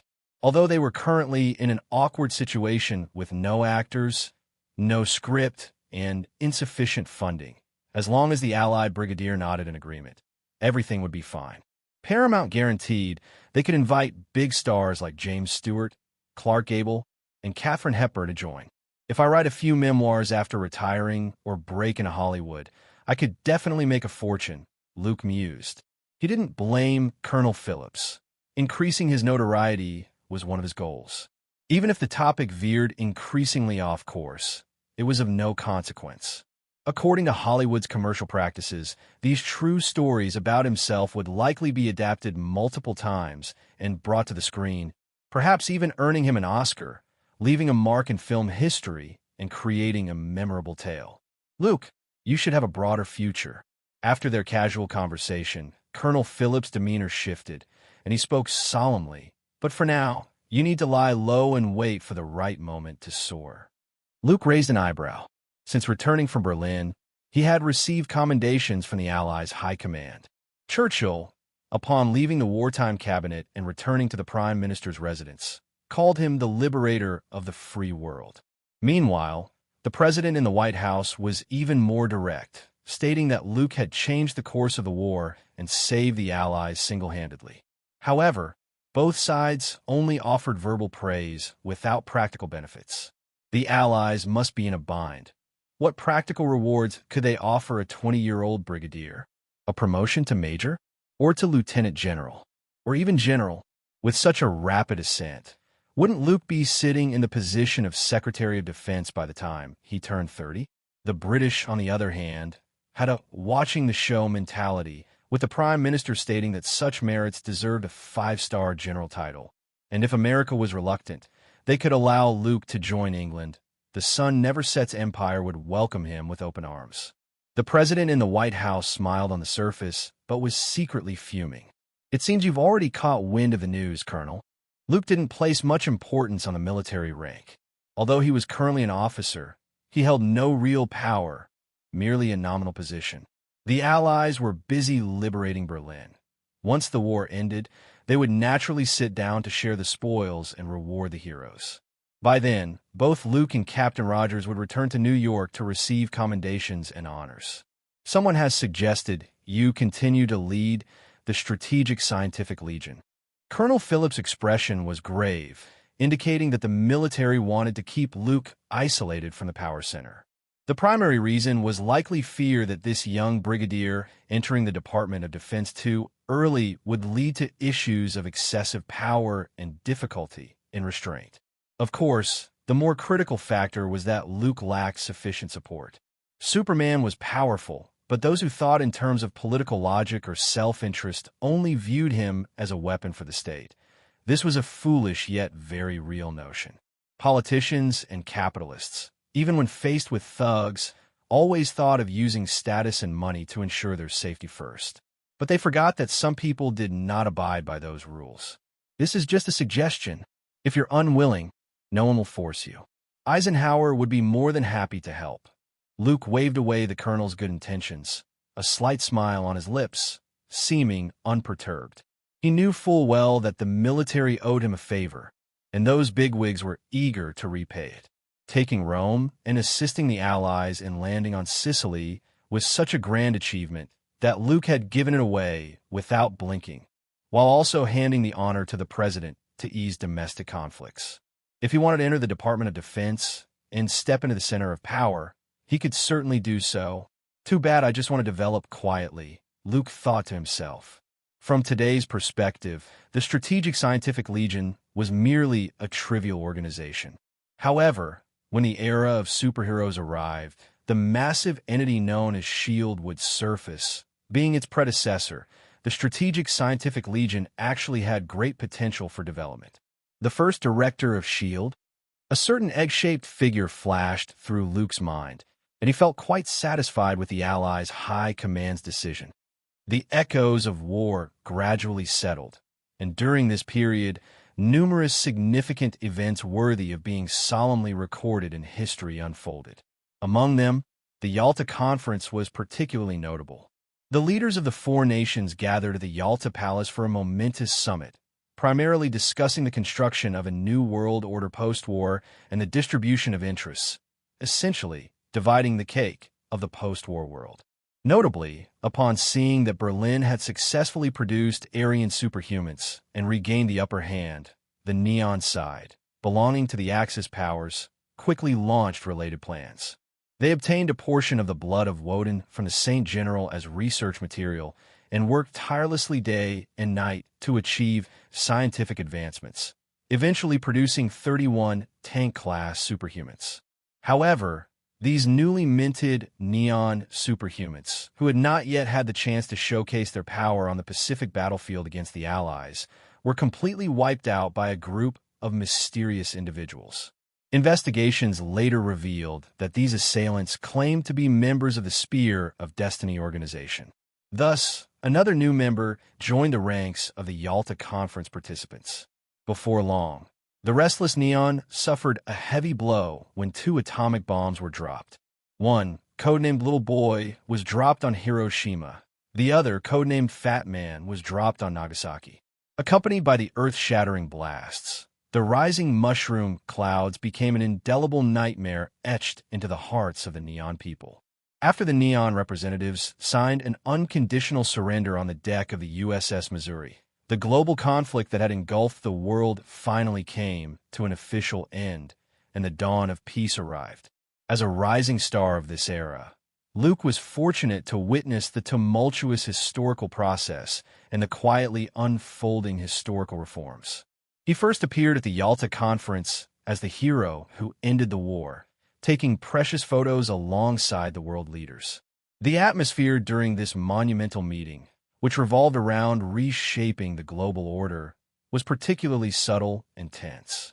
The Soviet representatives cast wary glances at Luke, filled with heavy suspicion, unsure whether this Superman might suddenly descend from the sky and smash through the Kremlin in a spectacular fashion. The Soviet representative resolved in his heart to vigorously develop nuclear technology upon returning home to counter any potential unknown threats. Meanwhile, the British Prime Minister greeted Luke with a beaming smile and presented him with a box of high-end collectible cigars. At the same time, he made a sarcastic remark about how America was overly stingy with substantial rewards for true heroes, which infuriated the visibly exhausted Roosevelt. After the conference, the president, who suffered from cardiovascular disease, even went out of his way to explain to Luke, hoping he would understand the military's decisions. In summary, he offered a slew of empty promises, attempting to dissipate any feelings of dissatisfaction. Unfortunately, this president was unaware that he would soon pass away. He was supposed to succumb to a cerebral hemorrhage before the war ended, leaving this world even before the Führer, who was preparing to commit suicide. Perhaps it was the gentle flapping of butterfly wings that had forced him to extend his life by a few months. Brigadier Cavill, once I return to Washington, D.C., I will immediately grant you the rank of Major General. The president, forcing himself to remain composed, tried to soothe Luke's emotions. From the upper echelons of the White House to the military, including Colonel Phillips, no one believed that this young brigadier genuinely didn't mind being sidelined or was willing to lead the Strategic Scientific Legion without complaints. After all, if he stepped into the Department of Defense, he would quickly become the youngest general in U.S. history with real power. Luke felt quite helpless about all of this. He had clearly shown a very sincere attitude. So why didn't these people believe him? Even Rogers came over to comfort Luke, advising him not to be too concerned about status and power. Regardless, within the Allies, the greatest contributor would always be Superman, and no one could doubt that. Reputation points are continuously rising. It seems this wave of publicity has indeed played a crucial role. After dismissing the president with a few polite remarks, Luke returned to his room. Under Colonel Phillips' vigorous promotion, his name spread like wildfire, albeit mostly accompanied by some strange, bizarre, or overly sensational follow-up anecdotes. At first, Luke was somewhat resistant to this, as he was Superman and still needed to maintain some dignity. However, upon seeing the significant rise in his reputation points, he could only helplessly exclaim, "So good!" In the following days, the nations began an endless cycle of finger-pointing, each desiring a larger portion of the cake. The Soviet side claimed, if it weren't for me successfully preserving Moscow and shattering the Third Reich's invincibility myth, you would have surrendered long ago like France. The British side retorted, I launched a counteroffensive at El Alamein and successfully turned the tide in North Africa. My contributions cannot be overlooked. The Americans simply stated, we have Superman. Upon hearing this, the others fell into a brief silence, and then the Soviets and British tactfully skipped over the topic. Luke observed it all silently. Unbeknownst to him, he had become a powerful weapon comparable to atomic bombs, holding a significant position in the international strategic landscape. However, regrettably, Luke had no interest in becoming the Manhattan Project's Dr. Manhattan for the Marvel Universe. He did not wish to help the bald eagle conquer the world. After the Yalta Conference, Luke first went to London to reorganize the Strategic Scientific Legion. Upon seeing the existence of organizations like the Spear of Destiny and Hydra, the Americans urgently needed to establish a similar official body. Naturally, the Strategic Scientific Legion, which gathered numerous elite figures from the free world, became the prime choice. During this time, several unpleasant incidents occurred. While the Allies could maintain a facade of harmony in their fight against the Axis powers, once the war ended, the surging undercurrents began to surface. No one wanted to see the other party grow stronger and surpass them. The Strategic Scientific Legion not only boasted a variety of exceptional talents, but also absorbed Hydra's remnants, including Dr. Zola and related researchers, valuable resources. At the same time, the cosmic cube confiscated from Hydra was a priceless treasure. The British did not want to watch Luke pack all these things away, so they attempted to interfere. However, the Prime Minister promptly stopped such actions, believing it unnecessary to offend this Superman over such trivial matters. After all, he was an individual capable of posing a significant threat to the nation. So, in the absence of external pressure, humanity's tendency for self-destruction and internal consumption seems like an innate talent, Luke quietly reflected.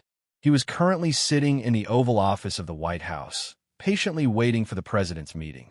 Today, a significant award ceremony would take place, where Luke would be promoted to the rank of Major General and become the leader of the Strategic Scientific Legion. This was America's reward for Luke.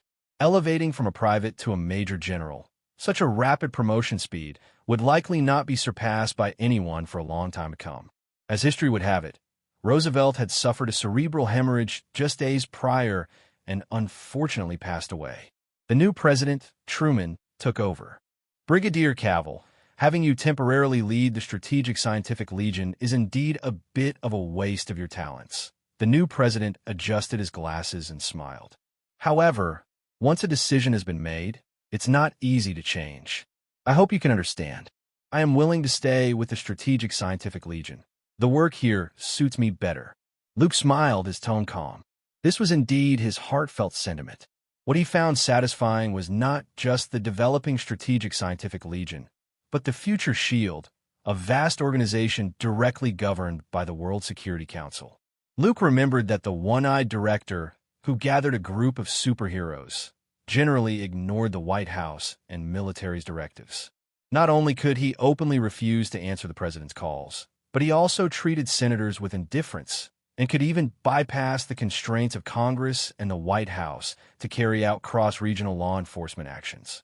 It could be said that S.H.I.E.L.D.'s responsibilities and powers completely overshadowed all of America's intelligence agencies and were not comparable to a mere Department of Defense. Even if Luke became the top manager of the Pentagon, he might never enjoy the same boundless glory as the director of S.H.I.E.L.D. Brigadier Cavill, it's great to hear you feel that way. The new president sighed in relief. The military's attitude toward this Superman had always been complex. They wanted to win him over, yet feared his power would become too heavy to restrain effectively. Fortunately, this young brigadier showed no signs of dissatisfaction. However, I think the name Strategic Scientific Legion is a bit awkward. Since we are reorganizing, why not choose a new name? Luke looked at the day's new president and said with a smile, I think S.H.I.E.L.D. is quite good. That way, Iron Man wouldn't complain about forgetting the name anymore. After leaving the White House, Luke climbed into a black sedan and rushed toward the Army Club in the Northwest District, where Rogers was waiting for him. During the days since his return from London to New York, Luke had been occupied with various public appearances and military award ceremonies, leaving him with almost no personal time. It wasn't until President Roosevelt's death that he managed to escape his busy schedule to attend the funeral and complete his award ceremony. I wonder if Steve can adapt to his new life now. Luke pondered quietly as he sat in the car. The vehicle stopped at the entrance of the club, and a military officer was driving him. Ever since his promotion to Major General, the military had assigned him a dedicated secretary, driver, and bodyguard. Though, to be honest, the last one seemed entirely unnecessary. If an incident were to occur, who would be protecting whom? After all, anyone capable of being Superman's bodyguard should at least be at the level of the Supreme Sorcerer or Odin. That said, I do need to find people who can actually get things done, Luke thought, already considering a few suitable candidates, though he had yet to finalize his choices. In his view, going solo was not a viable path. He couldn't just wait until the Chitauri army descended upon Earth and then expect to fight alone. The regular grunts should naturally be handled by his subordinates, reserving his efforts for formidable foes like Thanos, Apocalypse, or Dormammu. The recruitment drive for S.H.I.E.L.D. is about to begin. I wonder how many people they'll manage to attract. Luke's thoughts drifted as he stepped onto the stairs and entered the Army Club. As soon as he stepped into the hall, a wave of gasps erupted.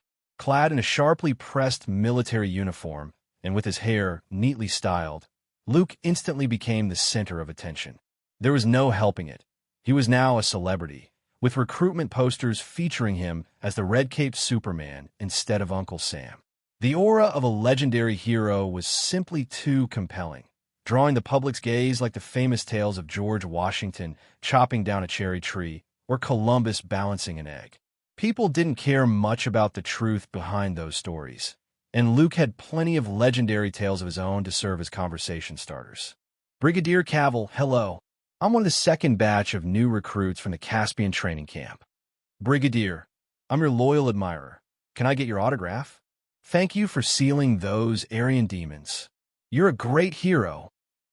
The chatter surged like a tide, momentarily drowning out the soothing music flowing through the hall. The entire club buzzed with excitement as retired soldiers and resting officers surrounded Luke. Sorry, I have a friend waiting for me. Seeing the conversation veering off course, Luke maintained a polite smile as he hurriedly squeezed through the crowd and made his way to the second floor. He estimated that the name Superman would inevitably be closely tied to topics about Aryan demons and the pile driver of sorceresses. He didn't know whether to thank Colonel Phillips or to be frustrated by the damage to his reputation. Luke foresaw the awkwardness of reporters pushing microphones in his face, asking how many sorceress friends Superman had. So, I still prefer a low-profile life, but unfortunately, my strength doesn't allow for that, the young Major General sighed, making his way to the relatively quieter second floor. The first thing he noticed was Rogers sitting at the bar. Hey, Brooklyn's Rogers, why do you look so glum? Is it trouble with your lovely girlfriend? Luke clapped his shoulder jokingly. Or are you mourning the late president? Neither. Now, a full colonel, Rogers looked somewhat troubled as he took a sip of whiskey and replied, The war is over, which should be a cause for celebration, yet I feel like I've lost my purpose. As the famous Captain America, Rogers' reputation was not far behind Luke's. In the eyes of many comic-loving kids, his star-spangled uniform was even more iconic than Superman's red cape. You seem a bit down. Luke snapped his fingers and ordered a fruity cocktail. Because of him, Rogers' life trajectory had changed. He hadn't fallen into the ice or slept for 70 years. Captain America had ushered in a new chapter in his life, though he wasn't sure if it was good or bad. He had successfully returned to Brooklyn, proudly wearing the title of Captain America, received honors from the president, and even started dating a blonde girl who bore a striking resemblance to a young Rose. Everything seemed perfect, except for the temporary absence of his best buddy. I find myself without direction, Luke, Rogers said with a wry smile. Not long ago, he had been received by the newly inaugurated president and awarded a Medal of Honor. The same treatment had been granted to the Howling Commandos and key members of the Strategic Scientific Legion who had followed Luke. Logically, Rogers should feel satisfied.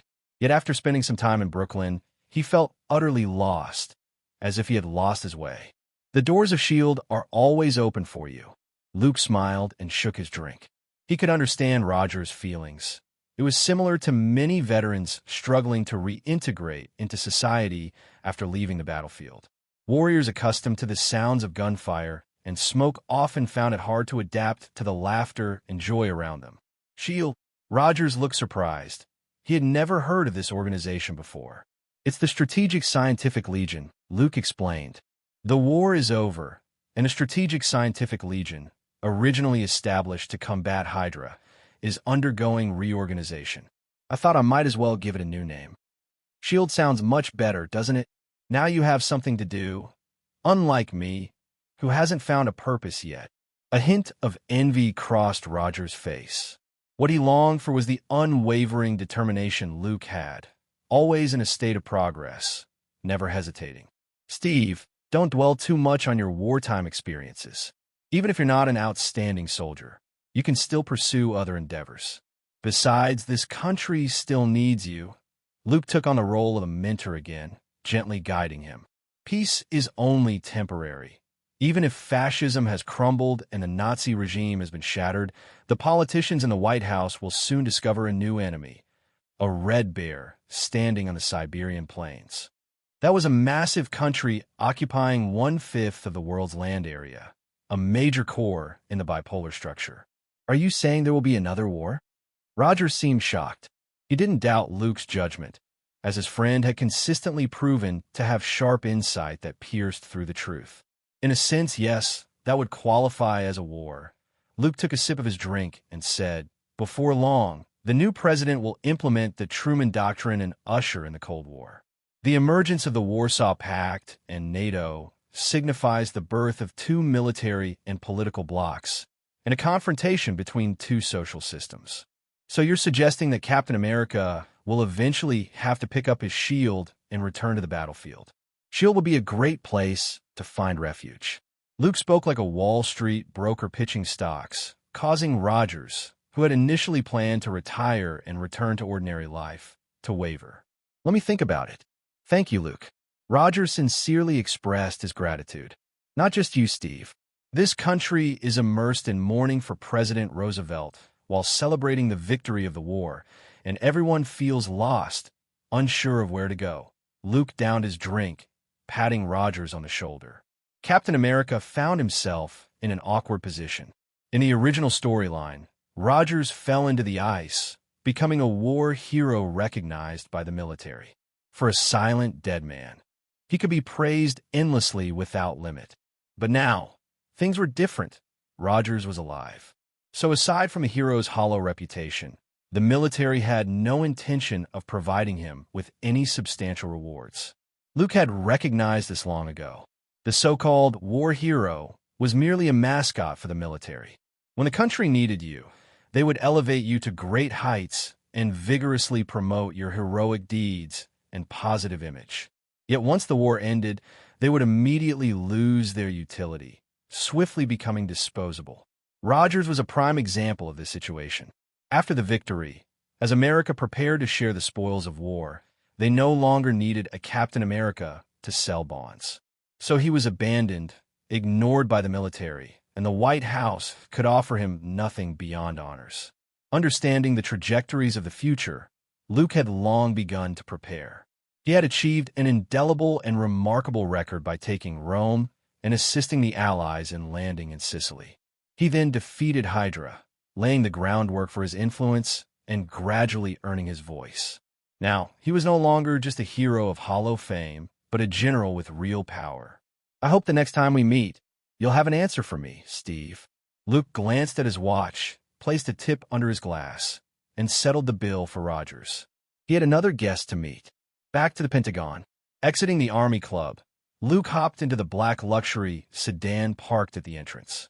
His mind drifted back to the words he had just used to reassure Rogers, a faint smile creeping onto his lips. How could S.H.I.E.L.D. be complete without Captain America? He needed to form an Avengers cheer squad before Nick Fury got there, to rally support and cheer him on. This seemed like it would be quite an amusing endeavor. If one day, the two armies faced off, with the Chitauri fleet arrayed in formation, and Luke found himself all alone against the overwhelming presence of Thanos, it would be quite embarrassing. Thus, recruiting was essential. Besides considering the soon-to-retire Captain America, Luke also planned to bring Howard into the fold and add Peggy Carter as a managerial talent. This would almost form a rough framework. Otherwise, a newly established S.H.I.E.L.D. with just a handful of personnel would be too dismal. "General, we have arrived." Hearing the driver's reminder, Luke opened his eyes, lost in thoughts about the future. Through the slowly descending window, he saw a massive building complex. The black sedan drove straight in, passing through several layers of security checkpoints. The Pentagon was built in response to the rapid increase in staff at the War Department after the outbreak of World War II. The Army was scattered across various locations, including the National Mall, Maryland, and Virginia. Whenever traffic congestion or rail disruptions occurred, it became nearly impossible to convene a meeting. After intense debates and hearings, the Army Secretary, Henry Stimson, nearly exclaimed, "If you don't fund this, I'll die outside." Congress reluctantly agreed to this reasonable request and allocated a plot of land near the Potomac River. Otherwise, the Budget Committee members would not have budged. For them, Being insulted was nothing, but when it came to money, they would turn hostile in an instant. Luke thought about how S.H.I.E.L.D.'s funding had yet to be approved, and he couldn't help but furrow his brow. He didn't want to appear as desperate as the Army Secretary. "It seems I need to hurry up and secure funding," Luke mused as he gracefully exited the car. The exceptionally young face and the 2 silver stars on his sharply pressed military uniform instantly caught the attention of many. This uniquely pentagon-shaped building, officially authorized and funded by Congress in 1941, had only recently completed construction 2 years prior at a staggering cost of $87 million. The staff allowed inside were mostly mid to senior officers of the Army and personnel from the Department of Defense. Among them were those who recognized Luke's identity, struggling to suppress their urge to ask for autographs, murmuring amongst themselves. This showed that even within the ranks of Pentagon officers, the allure of celebrity was hard to resist. Luke maintained a steady demeanor and walked forward with the aura of a prominent figure. The first-floor hall of the Pentagon housed banks, post offices, bookstores, clinics, telegraph offices, and various shops. The second floor, adorned with golden carpets, was referred to as the Gold Hall, specifically for various joint meetings. Luke's office was located on the 3rd floor, where the Secretary of Defense and Army officials worked. In one corner of the corridor was the Hall of Heroes, dedicated to honoring those who had received the Medal of Honor since the Revolutionary War. Inside hung over 3,000 bronze plaques, each engraved with the names, origins, and brief biographies of outstanding soldiers who had made heroic sacrifices during the war. Luke's own photograph was displayed in the memorial corridor alongside Marshall, Eisenhower, and MacArthur. "General, welcome." As Luke walked in, the secretary sitting outside the office quickly stood up. "Your guest has arrived." Seeing the beautiful secretary with blonde hair and an alluring figure, Luke couldn't help but feel a twinge of the corruption of capitalism. Fortunately, he had a strong will and wasn't swayed by female charms. Otherwise, in this environment filled with uniform temptations and military seriousness, it would be hard not to end up in a scandal like Clinton's Zippergate. Luke silently criticized himself while smiling and nodding, then pushed open the door to the side conference room. Inside sat a short, dwarf-like middle-aged man. He remained obediently seated, a look of nervousness on his face. "General, hello. I'm Bolivar Trask." Seeing Luke striding confidently, Bolivar quickly jumped to his feet, respectfully greeting him. Given his height, he had to strain his neck to see the features of the young Major General. "Sorry to keep you waiting, Mr. Trask. Please have a seat." After sitting down, Luke wore a gentle smile while discreetly appraising Bolivar. Despite his short stature and unremarkable appearance, he was a giant in knowledge. He was well known in the field of genetic biology, having published several visionary papers, particularly on the mysteries of human DNA, where he proposed some astonishing theories. Even in the Marvel Universe, where genius scientists were a dime a dozen, he would be considered a prominent figure.